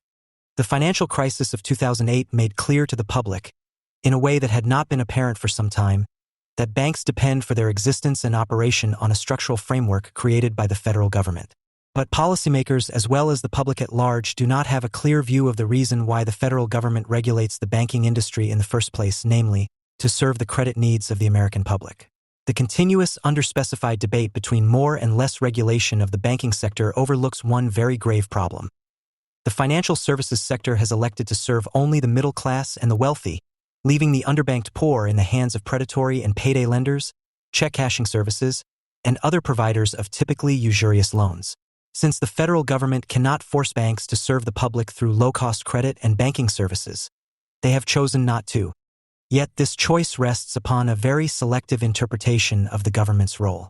In 2008, Bank of America CEO Ken Lewis said, expressing a sentiment echoed by both the Bush and Obama administrations, "We are so intertwined with the U.S. that it's hard to separate what's good for the United States and what's good for Bank of America. They're almost one and the same. It's true they are, and on the question of access to banking, the federal government should act like it. But even while banks sit atop a massive government infrastructure, they send armies of lobbyists to fight even the most minimal regulatory impositions. The close ties between federal policy and banking operation give the government a strong interest in how banks expand access to credit. It is the federal government that enables banks, through low-cost federal deposit insurance, to use other people's money with minimal risk. Banks also have direct access to money held at the Federal Reserve at low interest, not to mention the discount window loans. When a bank, just like an individual, cannot pay all its bills when they are due, the Federal Reserve gives the bank a short-term loan so they can survive without having to sell off valuable assets. Bank assets consist of mortgages, mortgage-backed securities, and derivative CDOs based on bundles of these mortgage loans. These mortgages are also guaranteed by government agencies such as the Federal Housing Administration and the government-sponsored enterprises, GSEs. GSEs also enable the secondary market that further reduces the risk on these loans and makes them more profitable. The Fed has been reaching far into its toolkit to save banks from their own crisis and to nudge them to lend more. Just one of these programs, called the administered rate, gives banks interest payments for holding excess reserves. One estimate calculated $7 billion in interest payments to commercial banks, including more than $100 million to Goldman Sachs and more than $900 million to JP Morgan Chase. All of this is meant to pass through banks and on to the people. It usually doesn't. More fundamentally, money and credit themselves are created by the federal government. Since loans create money, and since mortgage loans and deposits are guaranteed by the federal government, credit policy and money-making are functions of federal government policy combined with bank action. The cost and availability of credit is a policy decision. But, eager to avoid account maintenance costs for low-dollar accounts, banks discourage poor households from using their services. They charge account fees for failing to maintain a minimum balance or for failing to have a job that offers direct deposits. For instance, in January 2018, Bank of America began to charge its lower-income clients a $12 monthly fee for their accounts unless the customer had a direct deposit of $250 or more, or a minimum daily balance of $1,500. This fee would be in addition to overdraft fees, ATM fees, and other fees that add up for poor customers. The FDIC reported in 2016 that 26.9% of U.S. households were either unbanked or underbanked, meaning that they obtained financial services and products outside of the commercial banking system. Without a viable alternative, many poor Americans are left with only volatile and usurious options, such as using payday lenders and check cashers. An empire of payday lenders has emerged to meet this demand.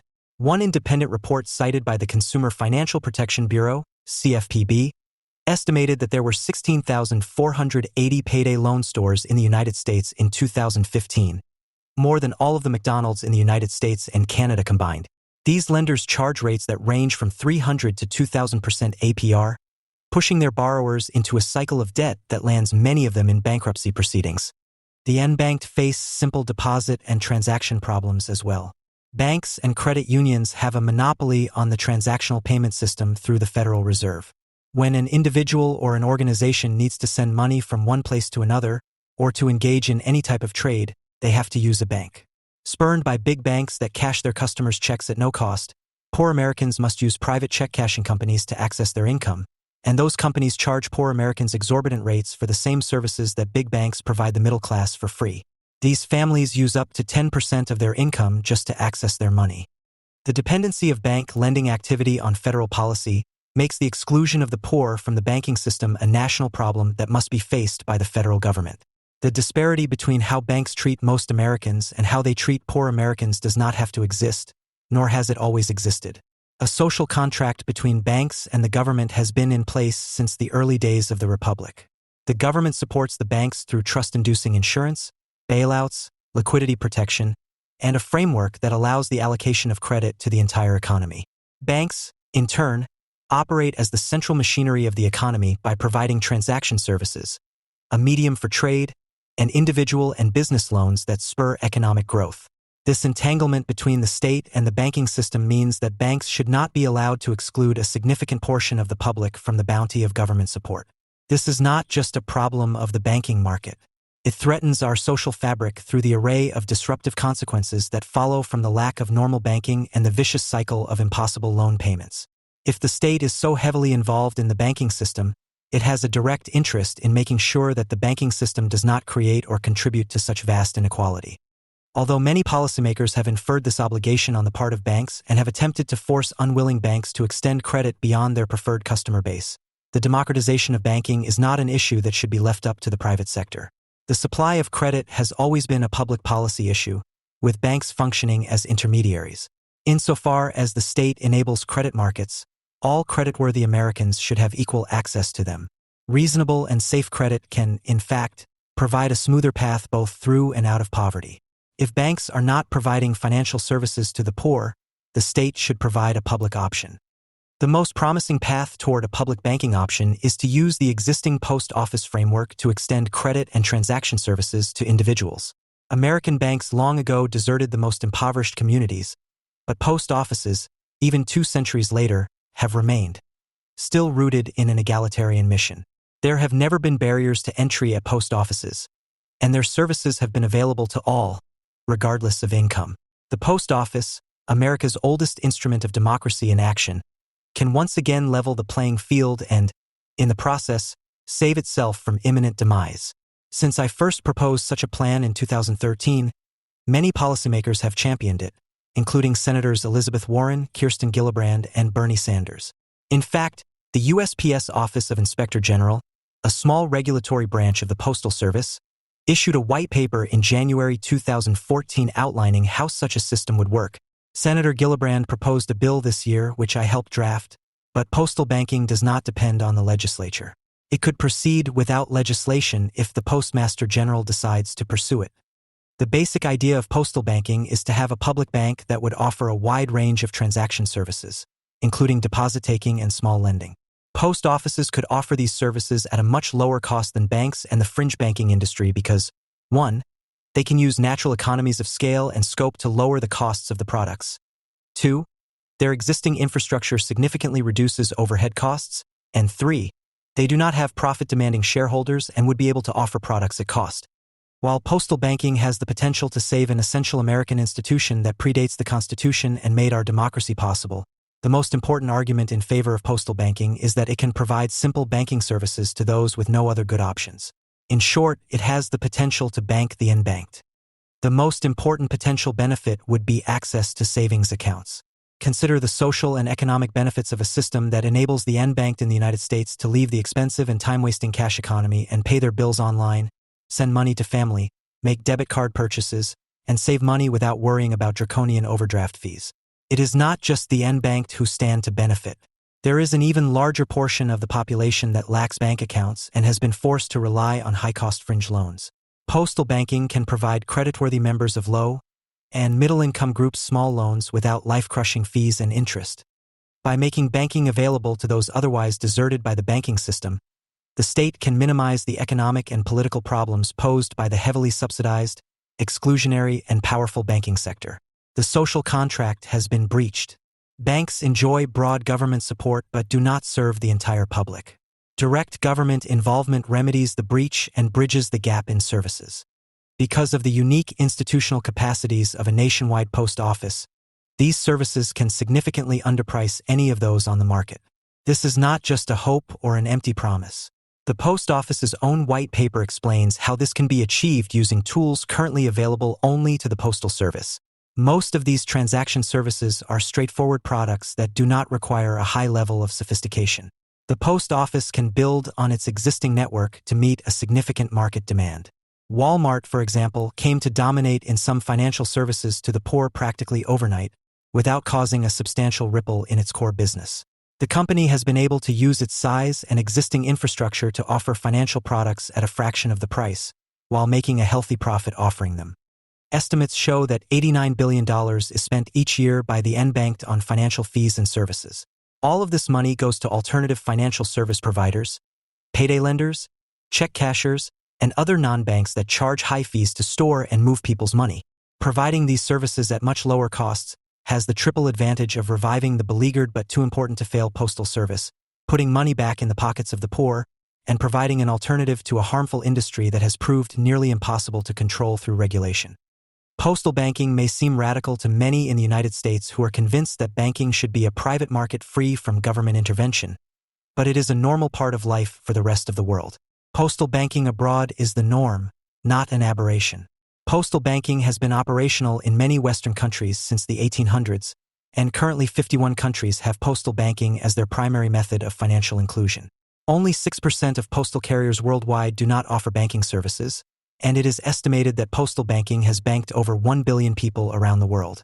There are a variety of models worldwide, some focused on the poor and others that offer postal banking services to the entire population. In fact, the United States is one of the only developed countries in the world without a postal banking network. Yet we do not need to look abroad for a justification or even a model for postal banking when we can refer to our own history. Although it has been largely forgotten, the United States once ran a successful postal banking system. The rebirth of that system can lead to increased saving by the broader public, something earlier American postal banks did for half a century. By offering low-barrier savings accounts, the post office can again become a refuge for the countless small savers in the United States who have been shut out of the banking system because their too small savings accounts are no match for high bank fees. Increased access to low-cost savings accounts can greatly benefit a population living without any financial cushion. Postal savings accounts could potentially provide much-needed financial buffers that could diminish the need for short-term credit. Even having a few $100s stored away can make a significant difference to a moderate-income family who may face an emergency in their lives. Postal savings could also reinvigorate a culture of saving that has been long lost in the United States but retained in Japan and Germany, at least in part because of their strong network of postal banks. For families living month to month with little financial cushion, avoiding the excessive fees normally faced by the unbanked could make a significant difference. It is difficult to measure how many people are not saving in banks because of financial and cultural barriers of entry, but it is possible that, just as in the 1900s, hoarded money from across the country would pour into the postal banks from under mattresses, prepaid cards, or funds otherwise wired abroad.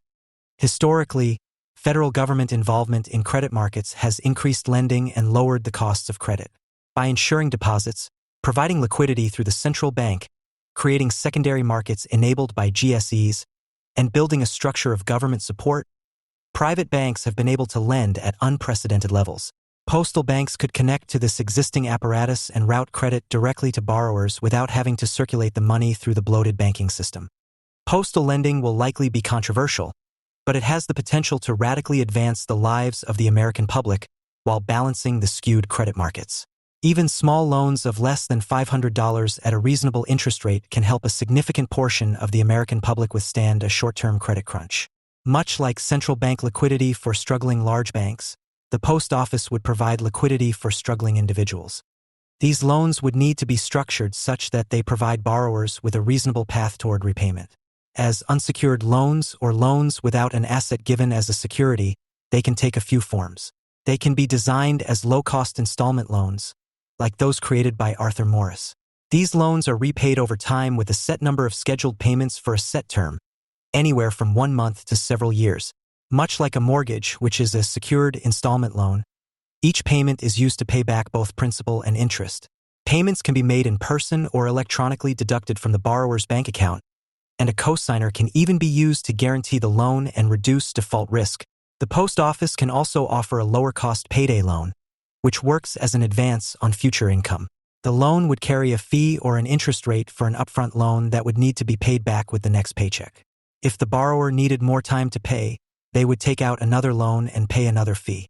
The source of these funds would be the same as the funds from which banks lend: deposits and federal government loans.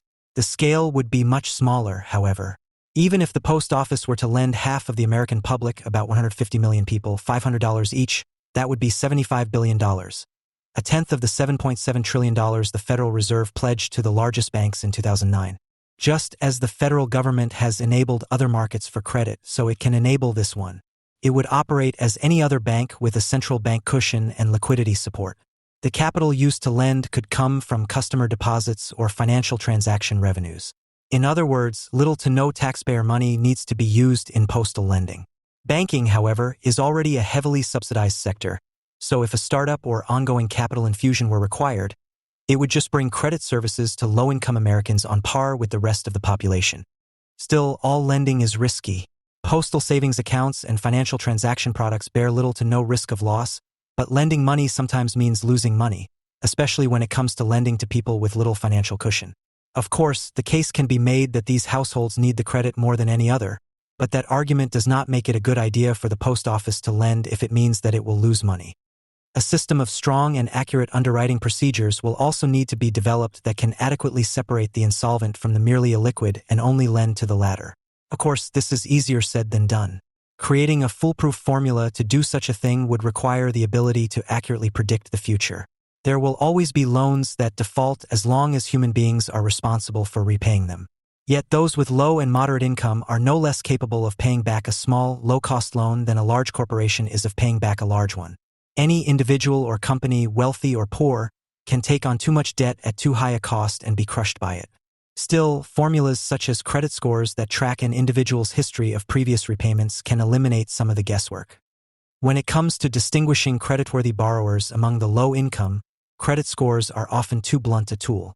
Innovative private lenders have already realized this and are working to develop fine-tuned underwriting formulas based on publicly available borrower data to predict loan default with better results than credit scores.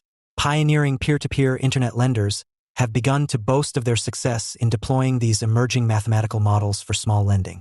The post office can rely on this developed expertise in designing its own underwriting system. The bottom line is that doing any sort of underwriting, even simply using credit scores, would set the post office apart from the payday lending industry, which currently makes no attempt to distinguish between borrowers. The FDIC reports that the prevailing underwriting criteria of most payday lenders require that consumers need proof only of a documented regular income stream, a personal checking account, and valid personal identification to receive a payday loan. The lesson from history's banks with a soul is not to reuse their tools but their approach. The post office need not rely on relational lending for good underwriting today, but must learn to adopt existing modern technology to offer fair, useful, and self-sustaining products to those neglected by mainstream banks. The post office must also account for loan losses through accurate pricing, capital buffers, reserves, and other rules of sound banking so that they do not face a persistent shortfall. If they do face a liquidity shortage, however, any government help aimed at restoring their balance sheets would only level the lending playing field. There are several reasons to believe that the post office is uniquely capable of lending responsibly while reducing the costs of small loans. The most important feature of the post office is that it is not an institution motivated by profit-making, and therefore it will only charge borrowers the actual cost of the loan. This has been the necessary premise behind every successful movement to foster financial inclusion. The S&L, the credit union, and the postal savings banks were successful in achieving their goal of financial inclusion so long as they did not let profits supplant their public duties. The post office is an independent agency connected to the federal government, meaning that all excess profits are forfeited to the Treasury. The post office has no shareholders demanding a return on investment, so it is unlikely that the organization will be motivated to take advantage of its customers for private gain. All gains will be public, as will losses. A board of directors, presumably public representatives chosen by the president, will be tasked with overseeing its activities. Precautions would also need to be taken to maintain the confidentiality of borrowers and provide indebted borrowers with appropriate recourse in the event of error or undue hardship. In this, the government is also uniquely capable. Government agencies can offer much more privacy to customers than any fringe lender or bank. The government has a developed set of norms and laws that govern the behavior of its agency actors, and which ensure that all citizens have a right to contest unfair or arbitrary government action. In contrast, fringe lenders often collect and share customer data and sell defaulting loans to other private buyers, in transactions that are often kept secret. Once you have entered into a contract for a loan with one of these lenders, the right to collect on that loan can be sold to any third party. The post office's collection process, on the other hand, would have to be made public and submitted to agency and legislative review, which would offer more public participation than any other lending and collection mechanisms currently used. The individuals involved would maintain the same, if not higher, privacy protections granted to all other customers of regulated banks. In addition, the post office can naturally reduce the high costs of lending to the poor because of its already existing and large network of branches. Compared to payday lenders, the post office can reduce costs immediately by using its existing branches and staff, thus saving money otherwise spent on advertising, marketing, personnel, and stores. It can add revenue on day one without the expense of starting an operation from scratch. One of the important lessons of banking history is that large and national banking won out against small unit banks, in part because of natural efficiencies. The size and reach of the post office can lead to lower costs of credit. This ability to offer more at a lower cost is the reason large banks now dominate the market. Economies of scale, or control of a large market of a single product, could bring down the costs for financial services and even loans if the post office has many customers. Economies of scope, costs saved when an institution can sell a variety of products, could mean, for example, lower costs on loans because the post office is attracting more deposits, cashing more checks, or wiring more funds. We know economies of scale and scope work. They are the reason banks conglomerate and rush to form banking supermarkets. Finally, because the post office never left the communities deserted by banks and other businesses, it is not only available in all the regions forsaken by banks, but it has developed an ongoing relationship of trust within these communities. Building on my postal banking proposal, social scientists Terry Friedline and Matthew Depard created a database and 5 research reports concerning U.S. households' access to financial services. They determined that 37% of all zip codes in the U.S. lack either a bank or credit union. Further, almost 90% of these banking deserts were in rural areas. They concluded, the good news is that the density of post offices in these deserts is 1.11 per 1,000 people, compared to only 0.27 in non-deserts. This means that post offices are abundantly located in places where financial services are lacking. It is these areas that have suffered the most from the trends toward acute inequality. It is also in these regions where check cashers and payday lenders congregate. In these communities, many unbanked individuals already buy money orders at their local post office. This means that the post office has access to a customer base that is not comfortable in banks. Surveys of the unbanked show that minority groups are significantly more likely to be unbanked than other groups. This is especially true for populations in certain regions of the country, such as blacks in the South, regardless of income or financial status. Certain groups simply do not patronize banks because they do not trust them. But the cultural and class barriers that keep many people away from the mainstream banks do not exist at the local post office. Obstacles and critics. There are, of course, challenges to using the postal service or providing a public option in general. Critics will attack the idea on ideological, anti-competitive, and practical grounds. Just as in the 1800s, the ideological opposition will likely revolve around the idea of too much state intervention in markets, a slide toward socialism, and an overbearing or paternalistic state. But while pitting a public option against a private banking market is a handy rhetorical tool, it's just smoke and mirrors. The banking system exists on a foundation of heavy state intervention, and the post office already engages in some financial services such as money orders. There will also be opposition from banks, which for 2 centuries have reliably and consistently opposed any potential threat to their market share, even before they are certain it will be a threat. Whenever a postal banking proposal has been advanced, banking industry lobbyists have quickly responded not only that they were already meeting the market needs, but also that it was a terrible idea, the worst idea since the Ford Edsel. The credit union lobbyists have also opposed the idea and reasserted that they are meeting these needs. These claims were also made 100 years ago about postal banking, and they were as wrong then as they are now. Banks are no longer interested in small accounts or small loans. Policymakers beholden to payday lenders will also likely oppose postal banking. saying that payday lenders are doing the best they can to meet the needs of a hard-to-bank public. Point 16, while any market share gained by the post office would come directly from the payday lending industry. Payday lending is one industry whose decline should not be lamented. The large and profitable industry serves very little public purpose besides meeting the credit demands of the desperate with interest rates only the desperate would pay. Others will doubt whether an inefficient government agency could manage the complexity of offering financial services to a large sector of the population. Yet postal banking systems already operate in dozens of countries on a daily basis. It is also worth noting that the U.S. Postal Service manages to deliver mail to every mailbox in the country, even in remote U.S. territories that other shippers will not service. Although some claim that postal employees who are trained to sort mail and sell stamps will not be able to manage financial products, these critics underestimate postal employees. Unlike many similarly situated companies, the post office still offers its employees a route to the middle class. As such, they are able to recruit many talented and loyal employees. Not only are postal employees capable individuals, but the provision of simple financial products does not require years of skilled training. Consider the numerous bank tellers or Walmart and Cash America employees who manage this very thing while earning smaller hourly wages and fewer benefits than postal employees.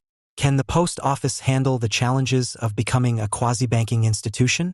There is no indication it cannot, especially with the help of specialized banking and industry experts who would almost certainly be enlisted to help with the transition. The post office even contemplated partnering with banks or credit unions for their servicing and ATM functions. Postal banking alone will not cure poverty, nor can it alone reverse the slide of the middle class. But it is clear that when people do not have a safe place to save, they will not save. Solving this problem is not a matter of partisan dispute but a matter of the common good itself. And if people do not have access to low-cost loans, they will fail in greater numbers and in more serious fashion. When banks are drowning, the government throws them a lifeline through cheap credit so that they can live another day. When the poor are drowning, payday loans are like a millstone of crushing debt around their neck. Postal banking could offer to struggling Americans the same type of government credit already given to banks at a much lower cost, and with a much wider public benefit. Between 2017 and 2018, a single Chinese billionaire bought over 140,000 acres of land next to an American military base in southern Texas, and the government did not even know how many LLCs were initially involved in buying the land. It was not even the federal government that discovered these purchases originally, but a small group of conservationists who first sounded the alarm. How can such a significant foreign investment in the United States escape detection? The incident points to a broader failure to track foreign investment competently, even as foreign ownership has become significantly more controversial in recent years. Senators are concerned about the threat of spying from property bought by Chinese companies next to military bases, the most recent example being the Fufeng Group's purchases in North Dakota. Foreign owners of dating apps have been forced to sell their stakes to Americans due to concerns about data being leaked to the Chinese government. Increasingly, lawmakers want to know where investment is happening and whether it is in the national interest, in contrast to previous decades, when all investment was considered good investment. Unfortunately, the United States is at present unable to answer these questions as effectively as it could. Relying on an inadequate data collection system for foreign investment, we have struggled to identify who owns what in sectors such as agriculture and energy. We are stuck asking basic questions over and over again. It is troubling, for example, that one must send a Freedom of Information Act request to the Department of Agriculture, USDA, to learn how many acres a foreign company owns in agricultural land. This information is not directly available to policymakers. The problems we face collecting data on foreign investment are not new. In the 1970s, concerns about the Organization of Petroleum Exporting Countries, OPEC, prompted the federal government to investigate OPEC countries' U.S. holdings. This episode, and the institutions the U.S. government built as a result, offers lessons for reforming the institutions that collect data on foreign investment today. Before 1974, the federal government did not systematically collect data on foreign investment in the United States. In a 1974 memorandum to President Ford, Senator Daniel Inouye, a Hawaii Democrat, noted that the last time a major survey on foreign investment in the United States occurred was in 1959. The letter was prompted by concern in Congress about a range of potentially harmful foreign investments in the United States, including Japanese investment in the Hawaiian tourism industry and purchases of large parts of American companies by British, Canadian, and other foreign entities. Another concern was that due to the increase in petrol prices, OPEC countries would have excess funds that they could deploy into foreign direct investment, FDI, in the United States. As Senator Inouye stated in his letter, the United States, unlike many other developed countries, had no investment screening mechanism for inbound foreign investment. Recognizing the potential for significant, harmful foreign investments, the 93rd and 94th Congresses responded with a wide-ranging set of measures. Across both Congresses, more than 40 separate bills relating to foreign investment in the United States were introduced, but these were largely messaging, rather than substantive reforms. Only 2 bills dealing with foreign investment were passed. 6 First, the Foreign Investment Study Act of 1974, FISA, directed the Department of Commerce to produce a series of reports on foreign investment in the United States.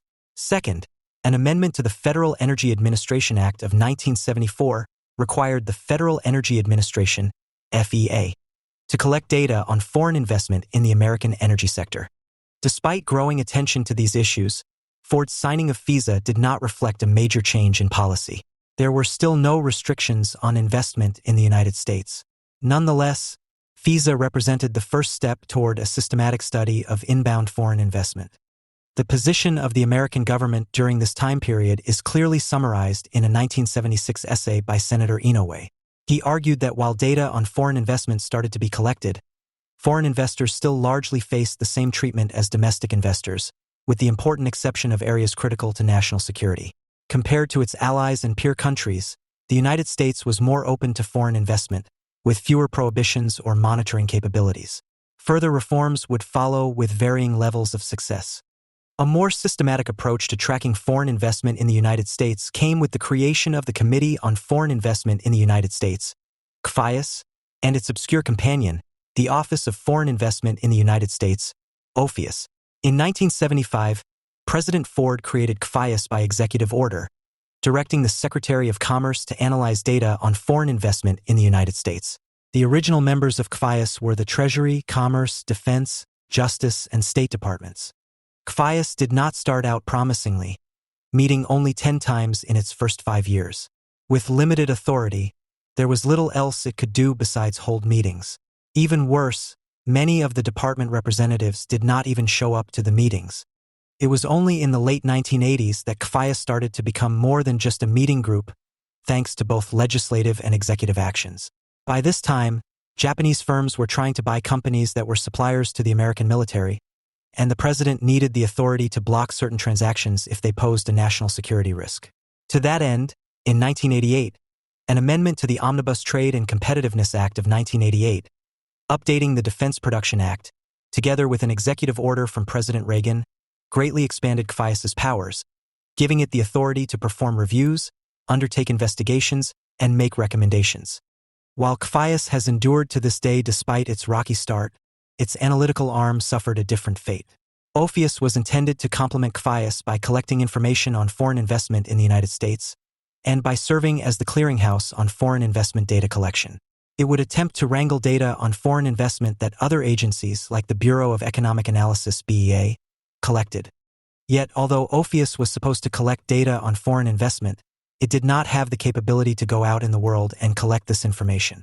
Instead, the BEA, through delegated authority from the president, had this power. Many of OFIUS's problems stemmed from this organizational flaw. For example, OFIUS would ask the BEA for data to analyze, and there would be a multi-month delay between the request for data and receiving the data, limiting OFIUS's ability to do timely analyses. OFIUS did collect some foreign investment data, but it was from methods like reading newspapers and frequently missed foreign investments that were not made public. OFIUS also faced various operational issues, including bureaucratic inertia, frequent reshuffling of staff assignments, and sudden budget cuts. A Government Accounting Office (GAO) report on foreign direct investment in 1976 had other critiques of OFIUS. It did a poor job at collecting studies on foreign direct investment in the United States and maintaining contacts to academics and outside entities studying foreign investment. GAO ultimately suggested that OFIUS should try harder to become a data clearinghouse, yet throughout its existence OFIUS was far from successful at wrangling data from other agencies. It did not become the clearinghouse for FDI data that its creators intended for it to be. OFIUS died a quiet death, subsumed into the Office of Trade and Investment Analysis within the International Trade Administration. The idea of a companion agency for CFIUS disappeared with OPHIUS. Thus, while CFIUS has become more powerful over the years, the loss of OPHIUS meant there would be no single clearinghouse for data on FDI in the United States. This continues to be the case today. Emerging at the same time as CFIUS and OPHIUS were foreign investment data collection programs, in response to concerns about foreign investment in industries including energy and agriculture. The Energy Information Administration, EIA, was one of the various agencies that started a foreign investment data collection program, even though EIA initially was not intended to collect this information. The predecessor to EIA was created in 1974 as part of the Federal Energy Administration Act, which created the FEA to collect data on energy investment. The existence of many similar programs created a bureaucratic mess, as noted in a committee report on the Department of Energy Organization Act. Along with FEA, there was the Energy Research and Development Administration, the Federal Power Commission, and data collection efforts by the Department of the Interior, among other agencies. By 1977, there were over 100 different energy data collection programs across multiple federal agencies. There were various proposals to create an energy industry data collection system. The Senate version of a bill that extended the lifetime of FEA in 1976 included a provision to collect data on the performance of domestic and foreign energy companies. The provision did not survive the conference. FEA itself proposed a system in 1975 in the Federal Register with the goal of doing a comparative analysis of the oil industry. The Department of Energy Organization Act resolved these proposals, rolling all the various energy-related data collection programs into a single agency, the EIA. The goal of this reorganization was to save money and have all these programs under one roof, instead of being scattered across different agencies. Additionally, inspired by previous proposals, EIA was required to send to Congress an annual report on foreign investment in the United States. It was known as the Form EIA 28 Financial Reporting System and produced reports with names like Performance Profiles of Major Energy Producers 1995. The second major foreign investment data collection program was the Foreign Investment Agriculture Data Collection Program, created by the Agriculture Foreign Investment Disclosure Act, AFIDA, in 1978. Before AFIDA, the federal government did not collect data on foreign investment in U.S. agricultural land. In response to Senator Herman E. Talmadge, a Democrat from Georgia and the chairman of the Senate Committee on Agriculture, GAO published a report on the inadequacy of data collected on foreign ownership of U.S. agricultural land. While multiple states had laws that restricted foreign ownership of agriculture at the time, the lack of state-level data made it difficult to assess the situation at a national level. GAO noted that it was difficult to identify foreign owners as the various methods to do so. County land records, corporate registration records, and tax assessor records each had drawbacks. The solution that GAO came up with to solve this problem would be the creation of a federal registration system. In 1979, after the passage of AFIDA, GAO released a report on the data collected at the request of the Senate Committee on Agriculture. Despite Congress's worries that OPEC countries were buying up Amur-Icon farmland, the data showed this was not the case. The largest foreign affiliation was from the Netherlands Antilles, which led to a second and still persistent problem GAO noted. Due to the nature of Netherlands Antilles corporations, it is very difficult to identify the owner of the given corporation. Not giving USDA power to investigate LLCs would lead to problems down the line, but the creators of the program likely thought they had accomplished their mission. The program was meant to track farmland purchases, not to act as an intelligence tool to track malign foreign influence. The largest of the foreign investment data collection programs to come out of this period, however, were located within the BEA. These data collection capabilities were created through the International Investment Survey Act of 1976. The Federal Investment Study Act of 1974 had authorized several studies on foreign investment in the United States, but the authority to do further survey work expired. The 1976 bill provided clear authority for the president to collect this type of information, as at the time it was unclear if the president could collect data on foreign investment. In response, the executive branch delegated certain data collection capabilities to the BEA. This led to 2 BEA surveys: a one-time survey to track new foreign direct investment in the United States, such as when a foreign business establishes a new facility or corporation in the United States, and a survey of all American businesses that are controlled directly or indirectly by foreign entities. Unfortunately, these data collection programs soon suffered from neglect. In one case, a program was completely disbanded. Soon after the creation of the Department of Energy, there were already suggestions for radical restructuring. A 1983 Joint Economic Committee report detailed one of them. That year's energy budget request proposed repealing the data collection and analytical functions that the EIA had. EIA 28 was one of the reports scheduled to be eliminated despite the fact that EIA 28 was established by Section 205H of the Department of Energy Organization Act. This part of the act requires the EIA to submit an annual report to Congress which includes data on foreign energy activities. Getting rid of this report would mean EIA would have been unable to fulfill its legal obligation to submit a report to Congress on this data. Consequently, the EIA 28 form survived for a time. In 1989, the GAO came out with a report surveying all known federal data collection programs on foreign investment. The report identified problems with a variety of these programs. Regarding AFIDA, GAO noted that there were cases of unreported purchases of foreign land in the state GAO audited. GAO also noted that 77% of the parcels of land owned by foreign investors were held by entities domiciled in the Netherlands Antilles, obscuring the actual identity of the beneficial owners. This would be the last time that AFIDA would be audited. The report also mentions the existence of foreign investment data collection by other departments. Point 25 as these programs were left unnamed. It is unknown what the data collected looked like or for what purpose they were collected. It is an open question, for example, why the Department of Interior was collecting data on foreign investment. The largest failure would happen at the Department of Energy. The end of EIA 28 came in 2011 as a consequence of the 2010 budget sequestration, which imposed a $15.2 million cut to EIA's budget. Point 26, one of the reports that was canceled as a result was EIA 28. Thus, since 2011, no data has been collected by EIA on foreign energy investment in the United States. In the most recent year when budget data on the EIA 28 survey was broken out, 2005, the program that EIA 28 was under, EIA Periodic Analysis Products, had a total budget of $1.70 million. Point 27 for such a small budget, large amounts of information on the American energy industry was lost. No longer would the American public have easy access to financial performance and production data of foreign energy companies or data on acquisitions and divestitures. While this information is now available from private companies for a price, it used to be available for free. Although the AFIDA program was not cut, the program suffers from a different set of problems, mainly regarding administration. As a 2017 report from the Midwest Center for Investigative Reporting found, the program faces a crippling lack of staff and resources. In addition, data obtained through my own Freedom of Information Act request shows that the AFIDA program has been much less active in recent years. Over the past 20 years, there have been over 300 fines leveled by USDA, the majority of which occurred before 2010. Only 13 fines happened after 2010, with several multi-year gaps. While the AFIDA program does lack resources, it is unclear why the 2010s had far fewer fines than the start of the century.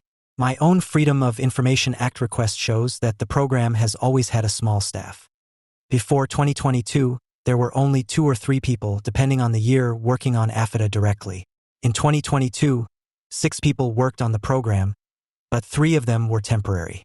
In this period, however, foreign ownership of American agricultural land has gone up from 1% in 2000 to 2.9% in 2020. Foreign investors now own the equivalent of a parcel the size of the state of Georgia, and that is just in land we are certain that they own. The real figure could be higher. There has also been a tendency toward massive fine reductions. For example, in the case of Brazos Highland Properties, the owners were originally fined $21 million in 2021, but the fine was eventually reduced to $120,000, 175 times smaller than the original fine. The fine was imposed because the owners of the property did not even file with AFIDA in the first place. It was reduced because AFIDA regulations allow for downward adjustment of penalties. An explanation for why specifically the penalties were adjusted downward was not provided by the Farm Service Agency. My own analysis of publicly available data also shows how foreign ownership is obscured.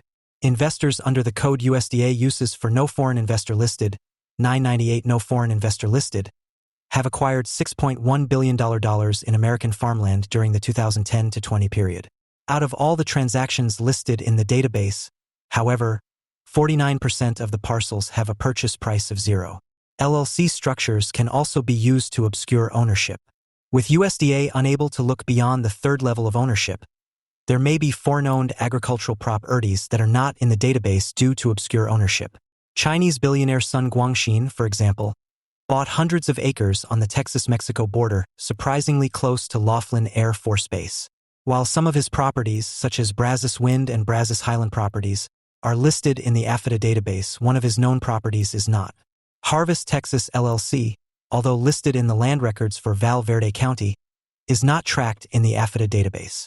In contrast to AFIDA, the BEA's foreign investment information programs have been better managed in terms of data collection, but have faced many problems related to data sharing. Much of the foreign investment data BEA provides, as authorized by the International Investment and Trade Services Survey Act, is aggregate data, and the individual line items are confidential. The confidentiality of BEA 13 data means that while top-line numbers are available, the individual reporters cannot be identified, and BEA is even prohibited from sharing this data with other agencies due to privacy reasons. For example, in the 1980s, BEA violated Congress's right of access to information by refusing to share country-by-country FDI data from OPEC nations. While this was resolved in later years, in 1980, the quality of the publicly available FDI data BEA collected was of even more limited detail than it is now. In an old report on FDI, for example, BEA reported on only 5 industries. As of 2019, there are only 9 industries listed in industry tables, with only manufacturing broken down into more detail. In the cases of AFIDA and EIA, the underlying reports that make up the respective data collection forms can be requested with a Freedom of Information Act request, but with the data collected by BEA 13, this is not the case. In a 1987 court ruling, the underlying reports that make up BEA's surveys were declared to be outside the Freedom of Information Act. More recently, the BEA 13 survey was canceled for the period between January 2009 and November 2014. The cause of the cancellation was budget cuts at the BEA during 2009, but unlike EIA 28, the form got reinstated back in 2014. The United States used to directly track people who collaborated on foreign investment with the BEA 14 form, but this form no longer exists. The BEA 14, according to the Federal Register, last appeared for review in 2006.40 according to Amanda Budney, chief of the new foreign investment section for the BEA. The BEA 14 survey is no longer collected. The same data is now collected as part of the BEA 13 survey. While it is good that the data is still collected, it is rather useless if the data is only available internally within the BEA. If one wanted to identify, say, the key individuals involved with the 2021 Fufeng USA deal for land next to an American military base, it would be difficult without this data. Unfortunately, barring any policy changes, information on who facilitates these deals will continue to remain hidden. The BEA 15 form was originally meant to collect information on foreign real estate investment as well. Unfortunately, the way the form was designed made it nearly useless for tracking this information. Specifically, there was a threshold of 200 or more acres, which would exclude the majority of property bought in urban areas. The types of properties that do not get tracked range from apartment buildings to smaller leases in ports. Given that, like the rest of BEA data collection, the data are private, it is unknown whether BEA analyzes the real estate data that it does have. Out of all these efforts, the one that is faring the best is the CFIUS enforcement mechanism. CFIUS has not suffered from administrative or budget issues, and unlike other programs, it has undergone reforms in recent years to make it more effective at investigating foreign investment. CFIUS's public reports provide detail on what sector of the economy has covered transactions, along with the country and sector in which a covered transaction is being investigated. They have data from 2008 to 2020. CFIUS data, however, do not explicitly name the specific companies investigated. Once it is known that a company is under investigation by CFIUS, as seen with Grindr or Fufeng Group, it tends to make national news. Thus, publicizing who specifically is being investigated is a fraught endeavor that could lead to creating a larger controversy than necessary. CFIUS, of all the programs discussed above, is the only one that has been modernized in recent years. The Foreign Investment Risk Review Modernization Act of 2018, FIRMA, increased funding for CFIUS, required more public information, included certain real estate transactions, and formalized the use of risk-based analysis for transactions. In 2022, an executive order by the Biden administration further broadened CFIUS's power. The order directs CFIUS to look at factors regarding American supply chains, technical leadership, investment trends, cybersecurity risk, and risks to individual personal data. While CFIUS has a budget of $20 million as of FIRMA's passage, the data collection programs run by individual agencies were not that expensive. Although budget summaries often do not provide the budget for these programs, the Office of Management and Budget, through the Office of Information and Regulatory Affairs, collects data on how much these programs cost the federal government. For the data they collect, the EIA, B13, and FSA 153 programs are remarkably inexpensive. Each program only costs a few $100,000 per year. For the programs that still exist, reforms are on the way. In the last week of July, the fiscal year 2023 appropriations bill for agriculture, rural development, food and drug administration, and related agencies included language that would modernize the collection and analysis of data collected under AFIDA. At the same time, Senators Chuck Grassley and Tammy Baldwin introduced a separate bill that would require releasing the parcel database to the public, along with requiring USDA to come up with a report on how foreign ownership in agriculture affects the average American. As for CFIUS, with FIRMA and the latest executive order to broaden CFIUS's scope, CFIUS has been given broader power to investigate foreign investment. The agency is also making efforts to be more transparent. In response to FIRMA, CFIUS released its first ever enforcement and penalty guidelines to provide information to the public on how CFIUS assesses an investment. CFIUS even provides guidelines for voluntary self-disclosure of CFIUS violations, so individuals can work with CFIUS as a violation does not necessarily lead to a penalty. Growing interest in modernizing data collection on foreign investment in the United States is welcome news, but more can be done to ensure these programs do not fall by the wayside, as they have in the past. Mandatory audits. It is very easy for a program like AFIDA to experience mission drift once the program is settled into the bureaucracy. All foreign investment data collection programs should be audited by a watchdog entity, GAO, or a relevant agency's inspector general, to ensure that they are collecting the data they should be collecting and that foreign entities are not finding ways to get around data collection. A select committee on malign foreign investment. A select committee that could author a report on foreign investment in the United States, like the Cox Report did for security concerns with China in the 1990s, could be helpful in fully understanding how foreign investment can be used as a tool to wield influence in the United States. More data access.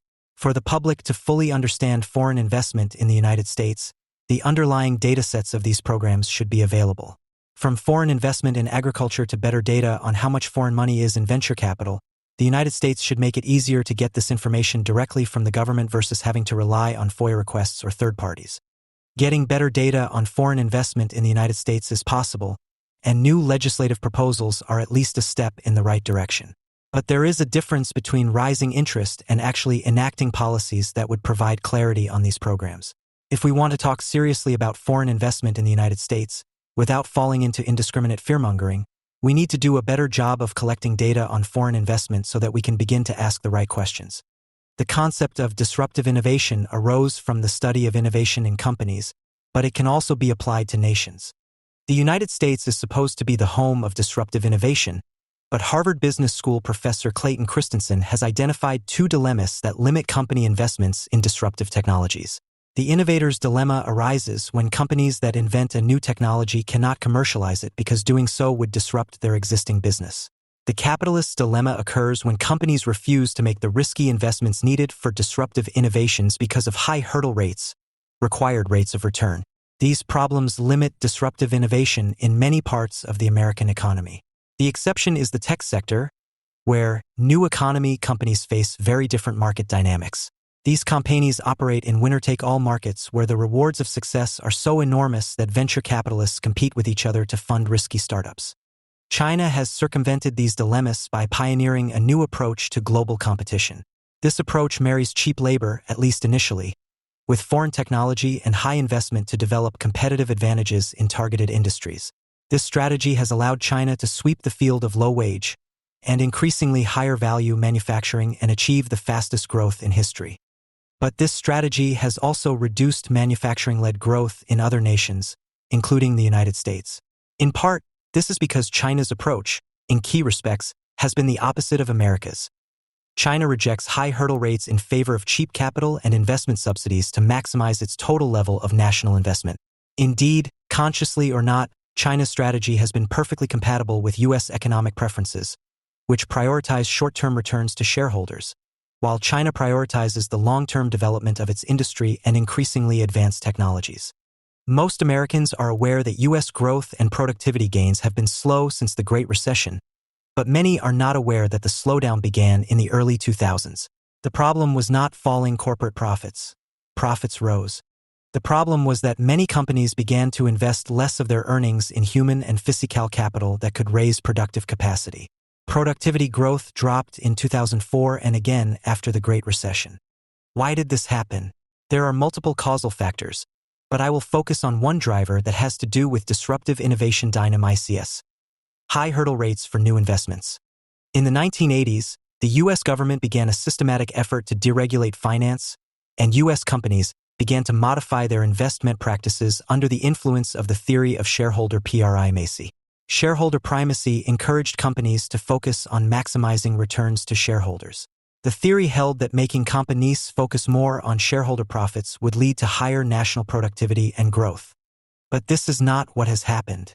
A recent study by the U.S. Senate Project for Strong Labor Markets and National Development, led by Senator Marco Rubio, argues that excessively high corporate hurdle rates have reduced private investment, which has contributed to slower economic growth, stagnant productivity growth, and less pay for workers.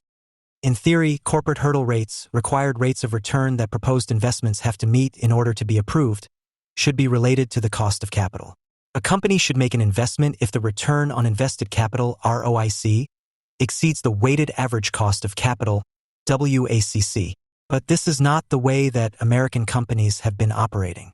The Rubio report quotes studies showing that most large public companies use company hurdle rates between 6.5 and 7.5% above their actual cost of capital. That means that a WACC of 8% could lead to a hurdle rate of 15%.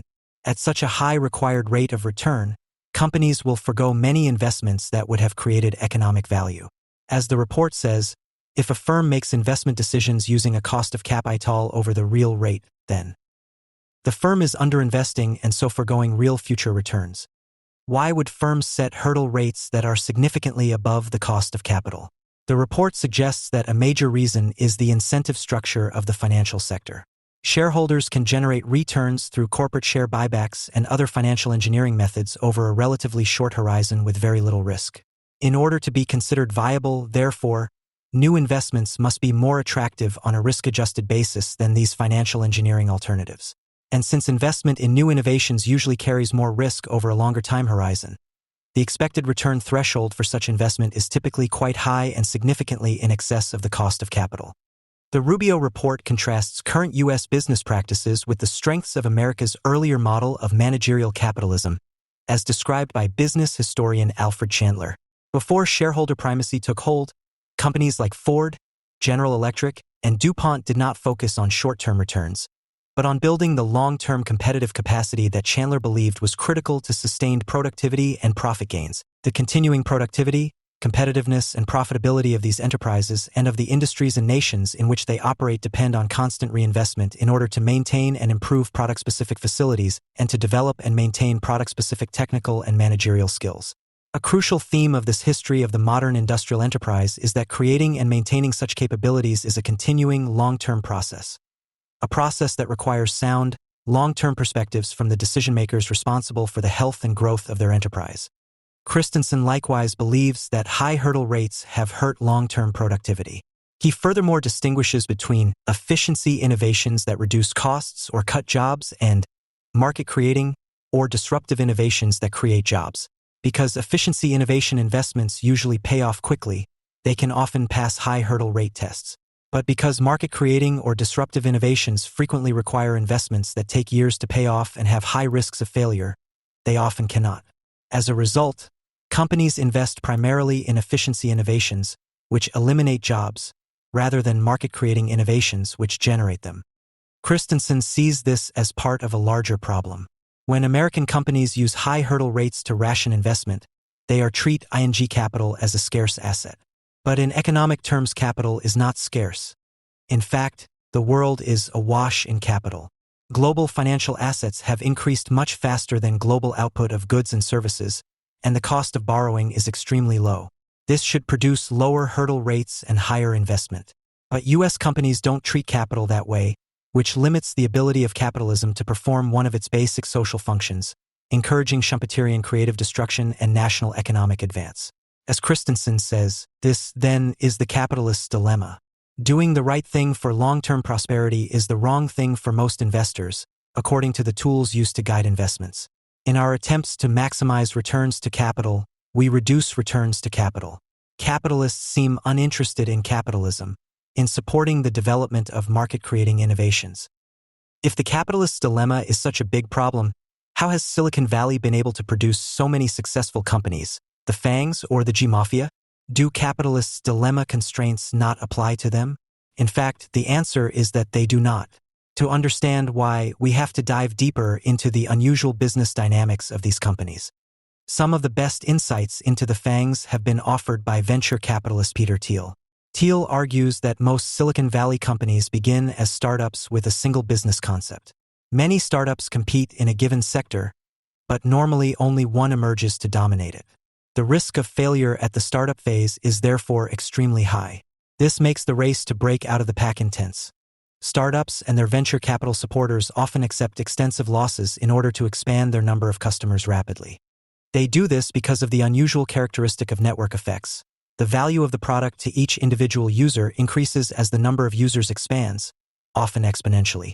The factors drive this phenomenon differ in each case. Microsoft's business software became the industry standard. Google had a superior search engine. Facebook built the preferred social media product. But in each case, one company came to dominate the market and reap winner-take-all rewards. These dynamics are further reinforced by the low marginal cost of expansion for internet and software businesses. Once the initial infrastructure is in place, the cost of adding new users to the network and the time it takes to scale the business is relatively low in contrast to manufacturing businesses which require more capital to expand. Thiel is quite clear that these network effect businesses often acquire substantial monopoly power. He sees this as a good thing. In addition to providing the necessary returns that make venture invest attractive, it helps companies develop new technologies quickly, spread them widely, and invest in further improvements. Moreover, the Silicon Valley model avoids the innovator's dilemma. Established companies often have great difficulties investing in or commercializing disruptive innovations because doing so would cannibalize their existing business lines, require new business methods, or conflict with existing corporate cultures. To address these problems, Christensen recommends that companies put disruptive innovations in separate divisions or start new companies. Silicon Valley startups avoid this problem altogether by starting out as independent enterprises with a desire to disrupt the status quo. Second, startups and their venture capital funders do have to worry about rates of return, expected payback periods, and risks of failure, but these concerns are much more easily met because of winner-take-all effects. The risks of failure are extremely high, but the rewards of winning, the prospect of monopoly returns, are so great that increasing amounts of capital flow to venture investors to chase these opportunities. The economic dominance of the FANGs suggests that the United States is well positioned for future economic and technological competition, as does America's strong record in leading innovation and the strength of our universities. These are real strengths, but the United States also has some weaknesses. First, the technology innovations of the FANGs have not led to broad-based changes in mainline American businesses. As Thiel has observed, we have seen innovation in the world of bits, but not the world of atoms. Integration of digital technologies into non-IT businesses is difficult to do. Deciding what corporate processes can most benefit from artificial intelligence, for example, requires knowledge of both the business and the technology. The challenges involved in this sort of innovation, moreover, have become more difficult because advanced manufacturing industries and skill sets have been offshored, as Harvard Business School professors Gary Pisano and Willy Shih have argued. Second, public funding for basic research is down. One of the keys to American leadership of the IT revolution was the high investment that the U.S. government made in basic research and technical education in the 1950s and 60s.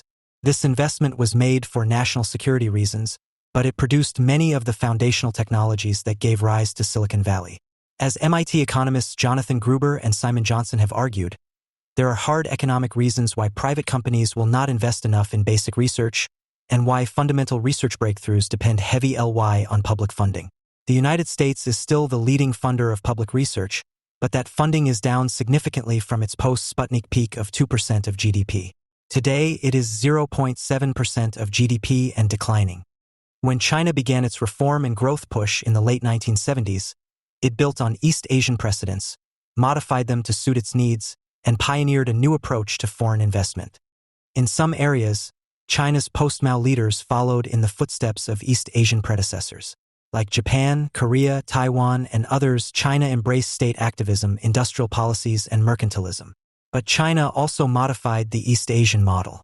First, it relied more heavily on cheap labor as its main source of competitive advantage. Second, it took the East Asian practices of high savings and investment further. Investment levels in most of the Asian tigers were in the range of 25 to 35% of GDP at their peaks, but China's investment reached an incredible 35 to 45% of GDP. These incremental innovations might have allowed China to achieve fairly strong catch-up growth. But the key to China's hypergrowth, the main factor that has put it in a different league, has been its unique approach to foreign technology. China's leaders made a critical decision to welcome foreign investment at the very start of Deng Xiaoping's growth push. This was a major departure from the paths that Japan and Korea had taken. Both had blocked foreign investment. Surprisingly, China's leaders were able to agree on this policy without a great deal of debate. Why? One reason was that it was not a direct challenge to Communist Party ideology. Decisions about domestic economic reforms were contentious, but foreign investment was viewed in more instrumental terms. China had long had an interest in acquiring foreign technology going back to the Soviet period, and foreign investment was one way to do that. China's leaders were also still attracted to Mao's idea of a great leap forward. They saw foreign investment as helping to achieve that, as suggested by the label they adopted, Foreign Leap Forward, sometimes translated as Western Leap Forward. The new model began to produce benefits quickly. Very soon after China opened its borders, investors from Hong Kong and elsewhere in Asia began manufacturing operations in Shenzhen, which allowed the region to make very rapid gains in exports, doubling every year. The benefits grew as regional investment expanded along the coast, driving many of China's gains in manufactured exports. It is hard to say how fast China would have grown without the foreign component. Its reforms in agriculture and township and village enterprises would have brought some growth, but the foreign-assisted export sector was key. It helped China increase the pace at which it moved workers from farms to factories, dramatically increasing productivity. China's growth was strong in the 1980s and 90s, but the vast majority of China's gains in total GDP have come since 2001, when China joined the WTO. American policymakers were quite supportive of China's accession to the WTO and imposed few conditions on U.S. support for it. Because WTO accession would require China to reduce its tariff barriers, many claimed it would produce one-sided gains in favor of the United States.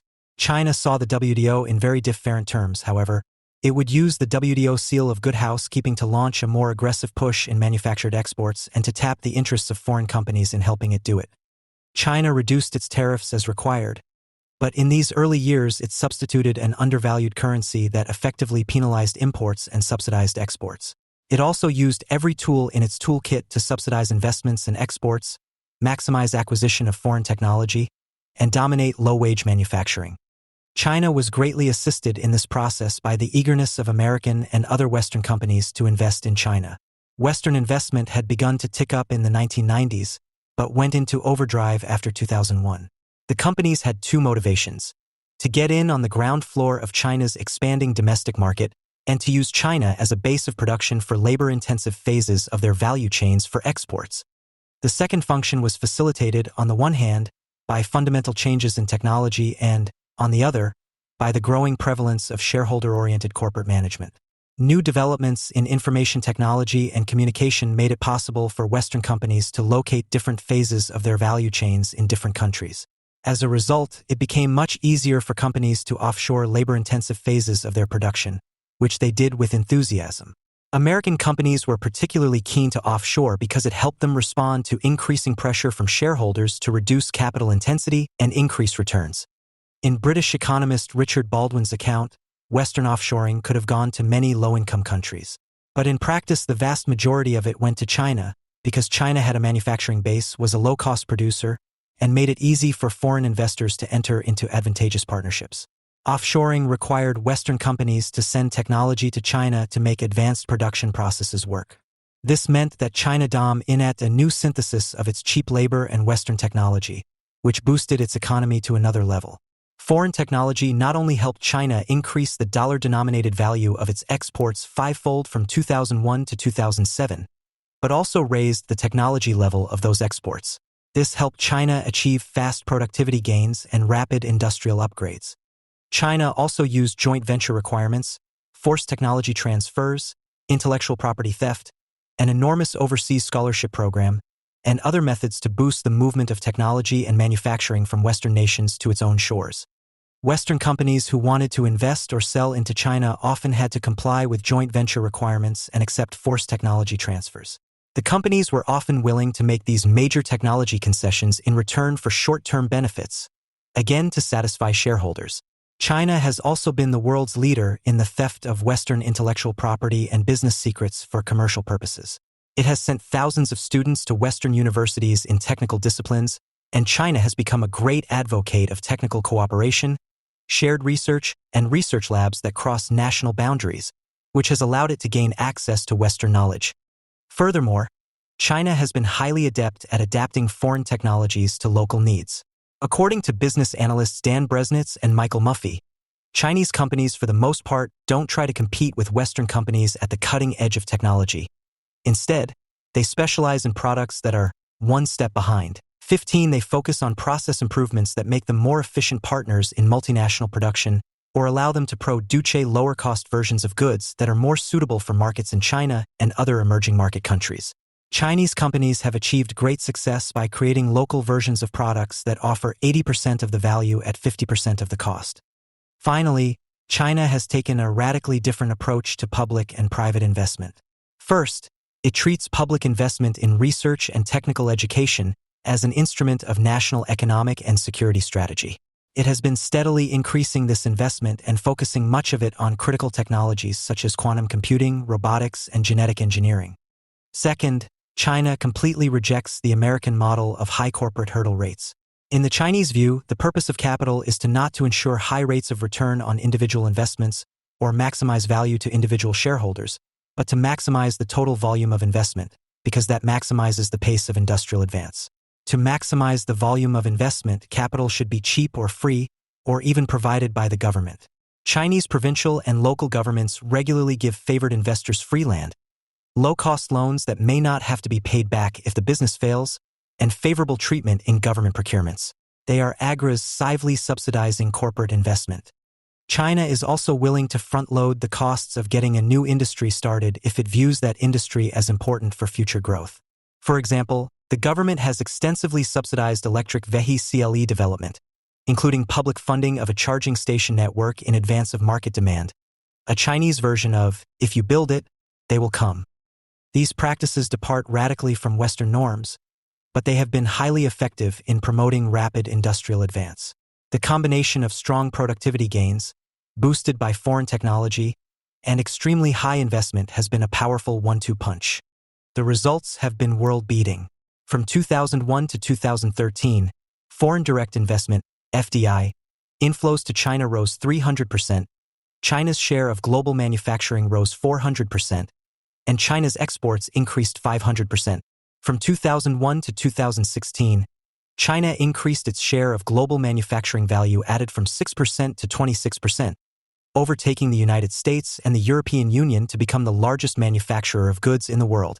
According to investment banker Stuart Patterson, in the first decade of the century, an additional 205 million people moved from the countryside to urban areas. Wages would rise 12-fold over the coming 15 years. Experts believe that foreign investment has been responsible for a large share of China's hypergrowth. For example, business analyst Michael Enright estimates that foreign investors and foreign invested enterprises accounted for 33% of China's GDP and 27% of its employment in 2013. The new model combined China's cheap labor and willingness to invest in a strong manufacturing base with the cutting-edge technology, skills, and marketing of Western companies. China did suffer minor disruptions from this strategy. Letting foreign companies sell in China made it harder for local companies to compete. But China reaped compensating benefits in joint ventures and forced technology transfers that were worth much more. Overall, the strategy has been almost pure gain for China. The same cannot be said for the rest of the world.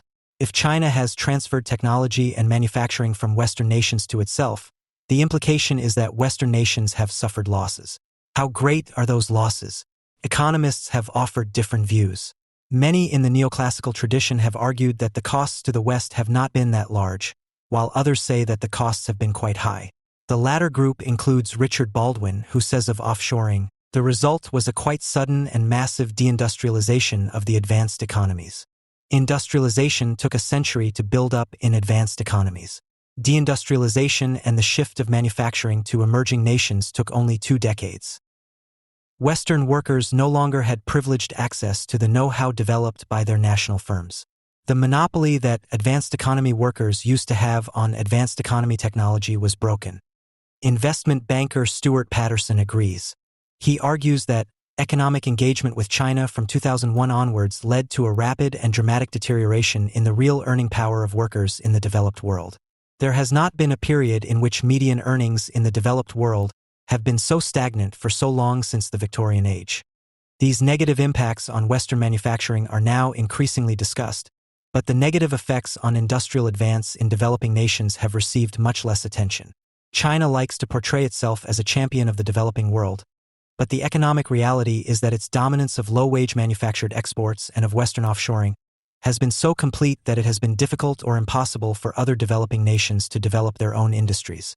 The China price is so low that other producers cannot compete. If manufactured exports are the growth escalator for poor countries wanting to advance, China has crowded other developing nations off the escalator. They have been forced to rely on commodity exports, often to China, which may boost their growth for a while, but which often lead to overvalued currencies when commodity prices are high and to recession when commodity prices fall. These impacts have not been totally of China's making. China made wise choices to encourage investment and acquire foreign technology, but the full power of its strategy came later when its policies were buttressed by external developments. The shift in value chains, the Western decision to admit China to the WTO with few conditions, and the aggressive pursuit of offshoring by Western companies, encouraged by a narrow focus on shareholder value. Where are China and America headed in the future? I will offer 3 predictions. First, China's hypergrowth is likely over. China's growth has slowed since the Great Recession and is likely to decline further because of aging, rising wages, and high corporate debt. China's leaders also know this, however, which further motivates their efforts to achieve homegrown technological dominance, as exemplified by the Made in China 2025 strategy, which calls for developing global champions in key advanced industries. Second, China will continue to benefit from technology flows from America and other Western nations. American companies will continue to want to both sell their products and maintain production in China. Some politicians are rethinking these involvements because of the threats to critical technologies posed by the Made in China 2025 strategy and other tensions, but corporate leaders and shareholders have no interest in a mass exodus. China will also continue to benefit from the openness of Western institutions. Third, the challenges that Chinese companies pose to Western companies, including tech companies, are likely to increase. Chinese companies can be expected to push further with their strategies of producing goods with 80% of the value at 50% of the cost, which will put them in an advantageous position to serve the expanding customer bases of emerging market nations that are expected to lead future global demand. Chinese companies will also likely be the dominant providers of core infrastructure technologies worldwide, such as 5G components, and this will boost their companies further up the value chain. Meanwhile, unless significant reforms are undertaken to alter incentives for U.S. companies and financial institutions, as well as increasing government research, the U.S. will likely continue to underinvest in new innovations and domestic industry. As Christensen has argued, challengers who come up from the low-cost end can be powerful competitors, and incumbents often don't see these new threats coming. America and China have very different views of the role of investment in creating economic growth. In America, we believe in shareholder value. Companies should invest in activities that have high rates of return, which will maximize productivity and growth. The job of government is to get out of the way. China believes the opposite. It values national market shares over rates of return.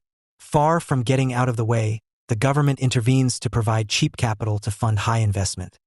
Market fundamentalists tell us that the U.S. system is superior and that China's methods are bound to backfire. But force-fed investment has worked well for China. Since 2001, Its GDP has grown by 250% compared to America's 35%. China has also risen from number 4 to number 1 in the world by a large margin in manufacturing. Have market fundamentalists misunderstood the drivers of investment and growth? That much is suggested in the new book Trade Wars Are Class Wars by business journalist Matthew Klein and finance expert Michael Pettis. Klein and Pettis argue that investment is not limited by the amount of capital available but by national consumption and demand. Supplementing their arguments with earlier work by the recently deceased Harvard Business School professor Clayton Christensen, who argued that financial metrics have caused American corporations to focus too much on cutting wages and offshoring and too little on investment and productivity, makes clear that the sources of investment and growth have been largely misunderstood by many economists and policymakers. Klein and Pettis's primary concerns are trade surpluses and deficits, and how international trade balances are shaped by income inequality within nations. But for our purposes, the author's most important argument is that investment is not constrained by the amount of capital available but by insufficient consumption. Their clearest illustration of this phenomenon is the Hartz reforms in Germany in the early 2000s, which reduced wages and boosted the incomes of owners of capital in an attempt to make Germany more competitive internationally. The expectation was that the resulting higher savings would fuel higher investment and growth, but instead investment fell. Klein and Pettis say this happened because Germany's investment was constrained by domestic demand, which wage cuts reduced. The authors argue that this demand constraint holds generally in advanced economies today. Investment used to be capital constrained, but starting in the late 1970s, global capital supplies grew rapidly and the world became flooded with cheap capital. Klein and Pettis make two related arguments about the United States. The first is that America's stagnant wages have limited demand and investment. The authors quote Mariner Eccles's, FDR's Federal Reserve Chairman, diagnosis of America's economy before the Great Depression. By taking purchasing power out of the hands of mass consumers, the savers denied to themselves the kind of effective demand for their products that would justify a reinvestment of their capital accumulations in new plants. Second, Klein and Pettis argue that the high savings of the wealthy are much less conducive to investment and growth than commonly thought. If investment is limited by the amount of demand in the economy, then any increase in savings that results from giving more income to the wealthy is unlikely to go into investments in the real economy. Instead, it mostly goes toward bidding up financial asset prices or increasing consumer debt. As Pettis put it in an earlier blog post, today, because it is weak demand, not high costs of capital, that restrains business investment, income inequality does not lead to higher investment. On the contrary, it leads to slower growth, more debt, and perhaps even less investment. Clay Christensen agrees that the world is awash in capital, but his analysis goes down a different path. He is concerned with how companies invest. Christensen criticizes the seminarians of new finance, who insist that investment decisions must be based on financial metrics like internal rates of return, IRR, and return on net assets, RONA.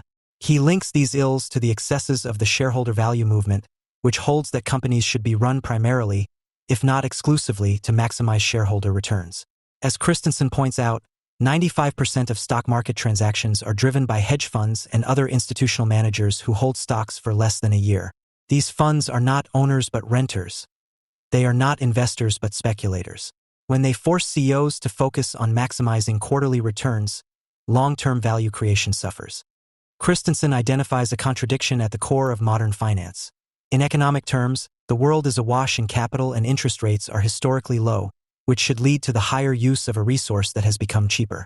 But shareholder value metrics treat capital as the most scarce resource whose use can only be justified by investments with very high rates of return. This has led American companies to impose high hurdle rates on new investments, often 15% or more, which means that investments have to pay for themselves in 5 years. This discourages investment in general and disruptive innovation in particular. Renowned as a theorist of business innovation, Christensen distinguishes between efficiency or sustaining innovations, incremental improvements that lower costs but do not create new markets or jobs, and disruptive innovations, which create new products or services that generate new customers and create jobs. Disruptive innovations are particularly important because they drive the positive side of Schumpeterian creative destruction. But they are hard to achieve. Efficiency innovations are much easier to accomplish, but do not drive strong job creation or growth. Sustaining innovations can often pass hurdle rate tests because they pay back quickly, but disruptive innovations often cannot because the time horizons required are too long. Metrics like RONA are even more perverse. Because they are ratios of earnings to assets, CEOs can improve the ratios either by investing more in order to increase returns, but that puts more assets on the balance sheet, or by cutting jobs, lowering wages, reducing capital equipment, or offshoring, which aim to increase profits without increasing assets or to reduce assets without reducing profits. Companies typically find it easier to maximize RONA by downsizing, cutting wages, or offshoring than by investing for the future. Offshoring has had high costs for U.S. manufacturing and jobs. Christensen tells the story of Dell's interactions with ASUSTeK in Taiwan. Dell starting by offshoring simple circuit boards to ASUSTeK, but then moved on to assembly, other components of the supply chain, and finally product design. At each stage, Dell increased its profits and reduced its assets, but the eventual outcome was that Dell had the brand and ASUSTeK had the jobs. Thus, RONA and corporate short-termism produce what Christensen called the capitalist's dilemma. Doing the right thing for long-term prosperity is the wrong thing for most investors, according to the tools used to guide investments. In our attempts to maximize returns to capital, we reduce returns to capital. Capitalists seem uninterested in capitalism, in supporting the development of market-creating innovations. Taken together, the Klein-Pettis and Christensen arguments are mutually reinforcing and help explain many of the adverse trends that have characterized the U.S. economy in recent decades. First, they help explain the U.S. manufacturing slowdown. Klein and Pettis outline the macro issues arising from Chinese policy and offshoring, while Christensen explains corpo rate unwillingness to make large capital investments and the metric-driven desire to reduce fiscal assets. Second, both help explain why U.S. wages have grown slowly and declined for workers with less education. Offshoring has broken the partnership between American capital and labor. RONA has pushed U.S. companies to pursue offshoring with a vengeance, and high hurdle rates have limited disruptive innovations that create high-paying jobs. Third, they help explain low U.S. investment. If the bottom 50% of the population, which spends most of what it earns, has stagnant incomes, and the top 10%, and especially the top 1 and 0.1%, gets a lot of income but spends less, national demand and therefore investment are held back. Keynes and Eccles would agree. With their high hurdle rates, U.S. companies limit investment even more.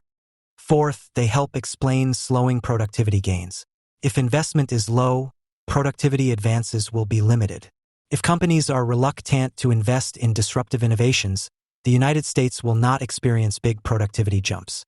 When market fundamentalists began their takeover of U.S. policies and corporate practices in the 1980s, they promised that financial deregulation, tax cuts for the wealthy, and the shareholder value movement would produce increased investment, faster productivity gains, and rising wages.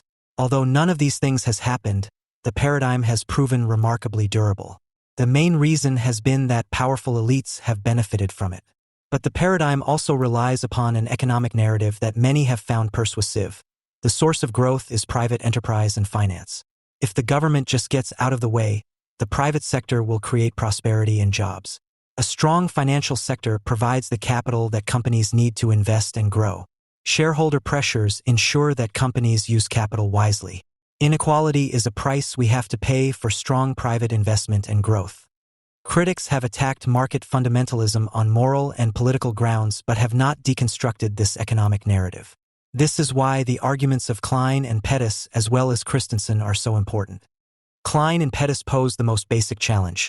If market fundamentalist policies produce stagnant wages and a skewing of income to the top, low demand will limit investment and growth, and the higher savings of the wealthy will not help. The market fundamentalist paradigm gets inequality wrong. Far from being a spur to growth, high inequality is an obstacle to it. Christensen illustrates the reasons for this failure at the level of individual firms. The shareholder value movement has backfired. It has led to high hurdle rates that force individual investments to look profitable, but that systemically reduce total investment and disruptive innovations. These are major indictments, but they don't exhaust the case against market fundamentalism. Two other shortcomings can be briefly noted. First, finance does not support real investment the way its advocates claim. On the contrary, the financial sector's high profits have coincided with low investment in the real economy.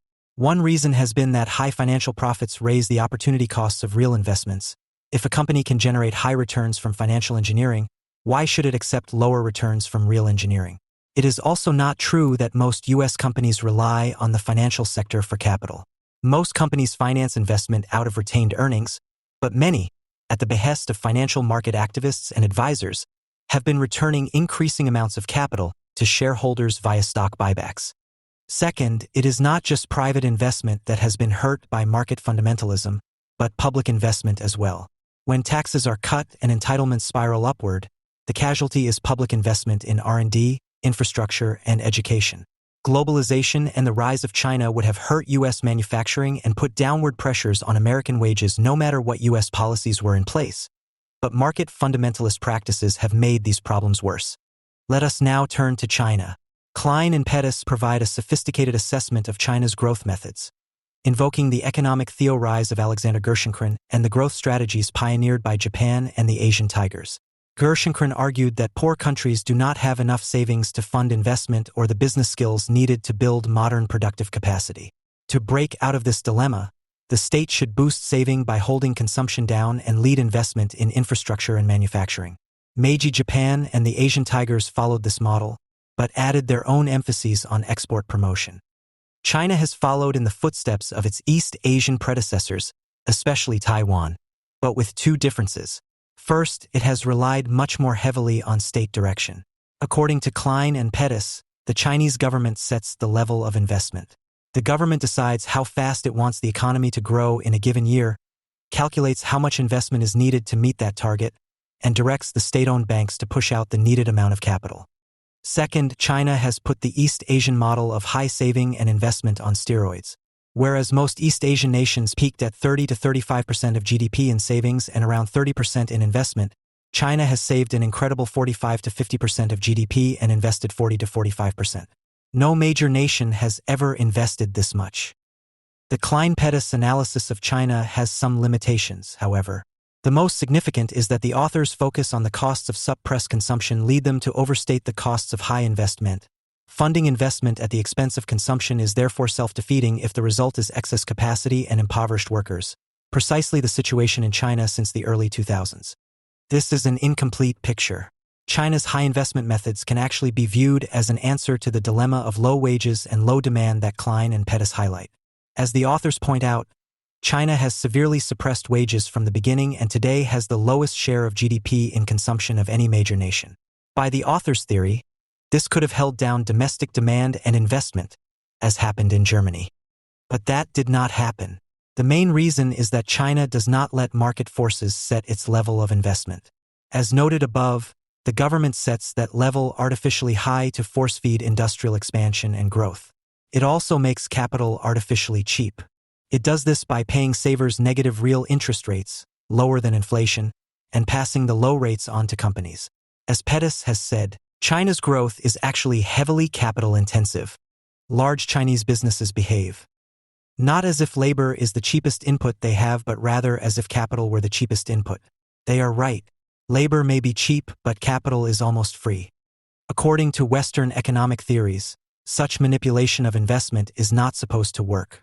Overinvesting and underpricing capital should lead to malinvestment, bad debts, and falling productivity. China has had these problems to a degree, especially since 2010. But in strategic terms, high investment has been a major driver of China's rapid growth. China's investment methods should also be viewed within the context of its broader growth strategy. That strategy is based on China becoming and remaining the most cost-effective producer of manufactured goods, starting low and moving upmarket, and on the acceptance of low profits and even losses in order to expand market shares. This strategy involves two blades of the scissors. The first blade is low costs. China has kept costs low by holding wages down, accepting low or negative profits, enduring severe environmental damage, and so on. Combined with its natural cost advantages, this blade has allowed China to underprice everyone else. The second blade is strong manufacturing capabilities. China has strengthened its capabilities by subsidizing company investments and by making massive public investments in infrastructure. Most Chinese companies don't use hurdle rates. They respond to the incentives offered by local governments, whose officials are judged by their success in expanding factories and jobs. If the companies are in SEC tours that the Communist Party considers critical, they will receive massive subsidies. This is the Gerschenkron strategy on steroids. The government leads investment and provides large subsidies for manufacturing because manufacturing allows steady productivity gains and benefits from expansions of scale and scope, scale through the sheer magnitude of the manufacturing surge, and scope through the development of extensive industrial clusters. When you put extremely low costs together with extremely high investment, you get a world-beating China price that allows China to dominate global manufacturing. China has also benefited from unusually favorable conditions, especially from 2001 to 2008. The one-child policy gave it good dependency ratios. The massive shift of workers from farms to factories drove rapid gains in productivity, and Western companies boosted China's technology and high-end exports. Some of those conditions have moderated since 2009, but China has continued to make rapid gains in manufacturing and GDP. The public myth, promoted by China, is that China's rapid growth has been a boon to the world. It has reduced global poverty, helped other emerging market nations advance, and provided cheap goods to Western consumers. Some of this is true, but some of it is misleading. Most of China's contributions to poverty reduction have been within its own borders. Many other emerging market nations have grown faster and reduced poverty, but most have done so by exporting raw materials and commodities, which has left them vulnerable to the vicissitudes of commodity-led growth. The impacts on Western nations, especially the United States, have been more adverse. Yes, cheap goods have helped consumers, but China's undervalued currency, industrial subsidies, and wage suppression have hit Western workers hard. The problems of China's high trade surpluses and excessive subsidies are well known, but the negative impacts of China's wage suppression have not been well understood. Klein and Pettis explain how this works. When China keeps its wages artificially low, its hyper-competitive exports force other nations to adjust. In Germany, the government lowered wages to try to remain competitive. In other cases, the mechanisms were different but the impacts similar. The result has been a self-reinforcing cycle of cost-cutting, which has hurt global demand and growth. The perverse result is that deepening globalization and rising inequality have reinforced each other. Businesses across the world use international competition as an excuse to push for lower wages. Squeezing ordinary households has, apparently, been much easier than increasing productivity. This is unsustainable, however, because depressing wages must lead to some combination of lower consumption, which reduces total spending in the global economy, and higher indebtedness, which is ultimately self-limiting and self-defeating. The United States has been hit particularly hard due to our market fundamentalist policies. Here, workers are more exposed to global forces than in other nations, and U.S. companies have made wage pressures worse by their obeisance to Rona. The last 20 years have been a golden age for China and 2 lost decades for the United States.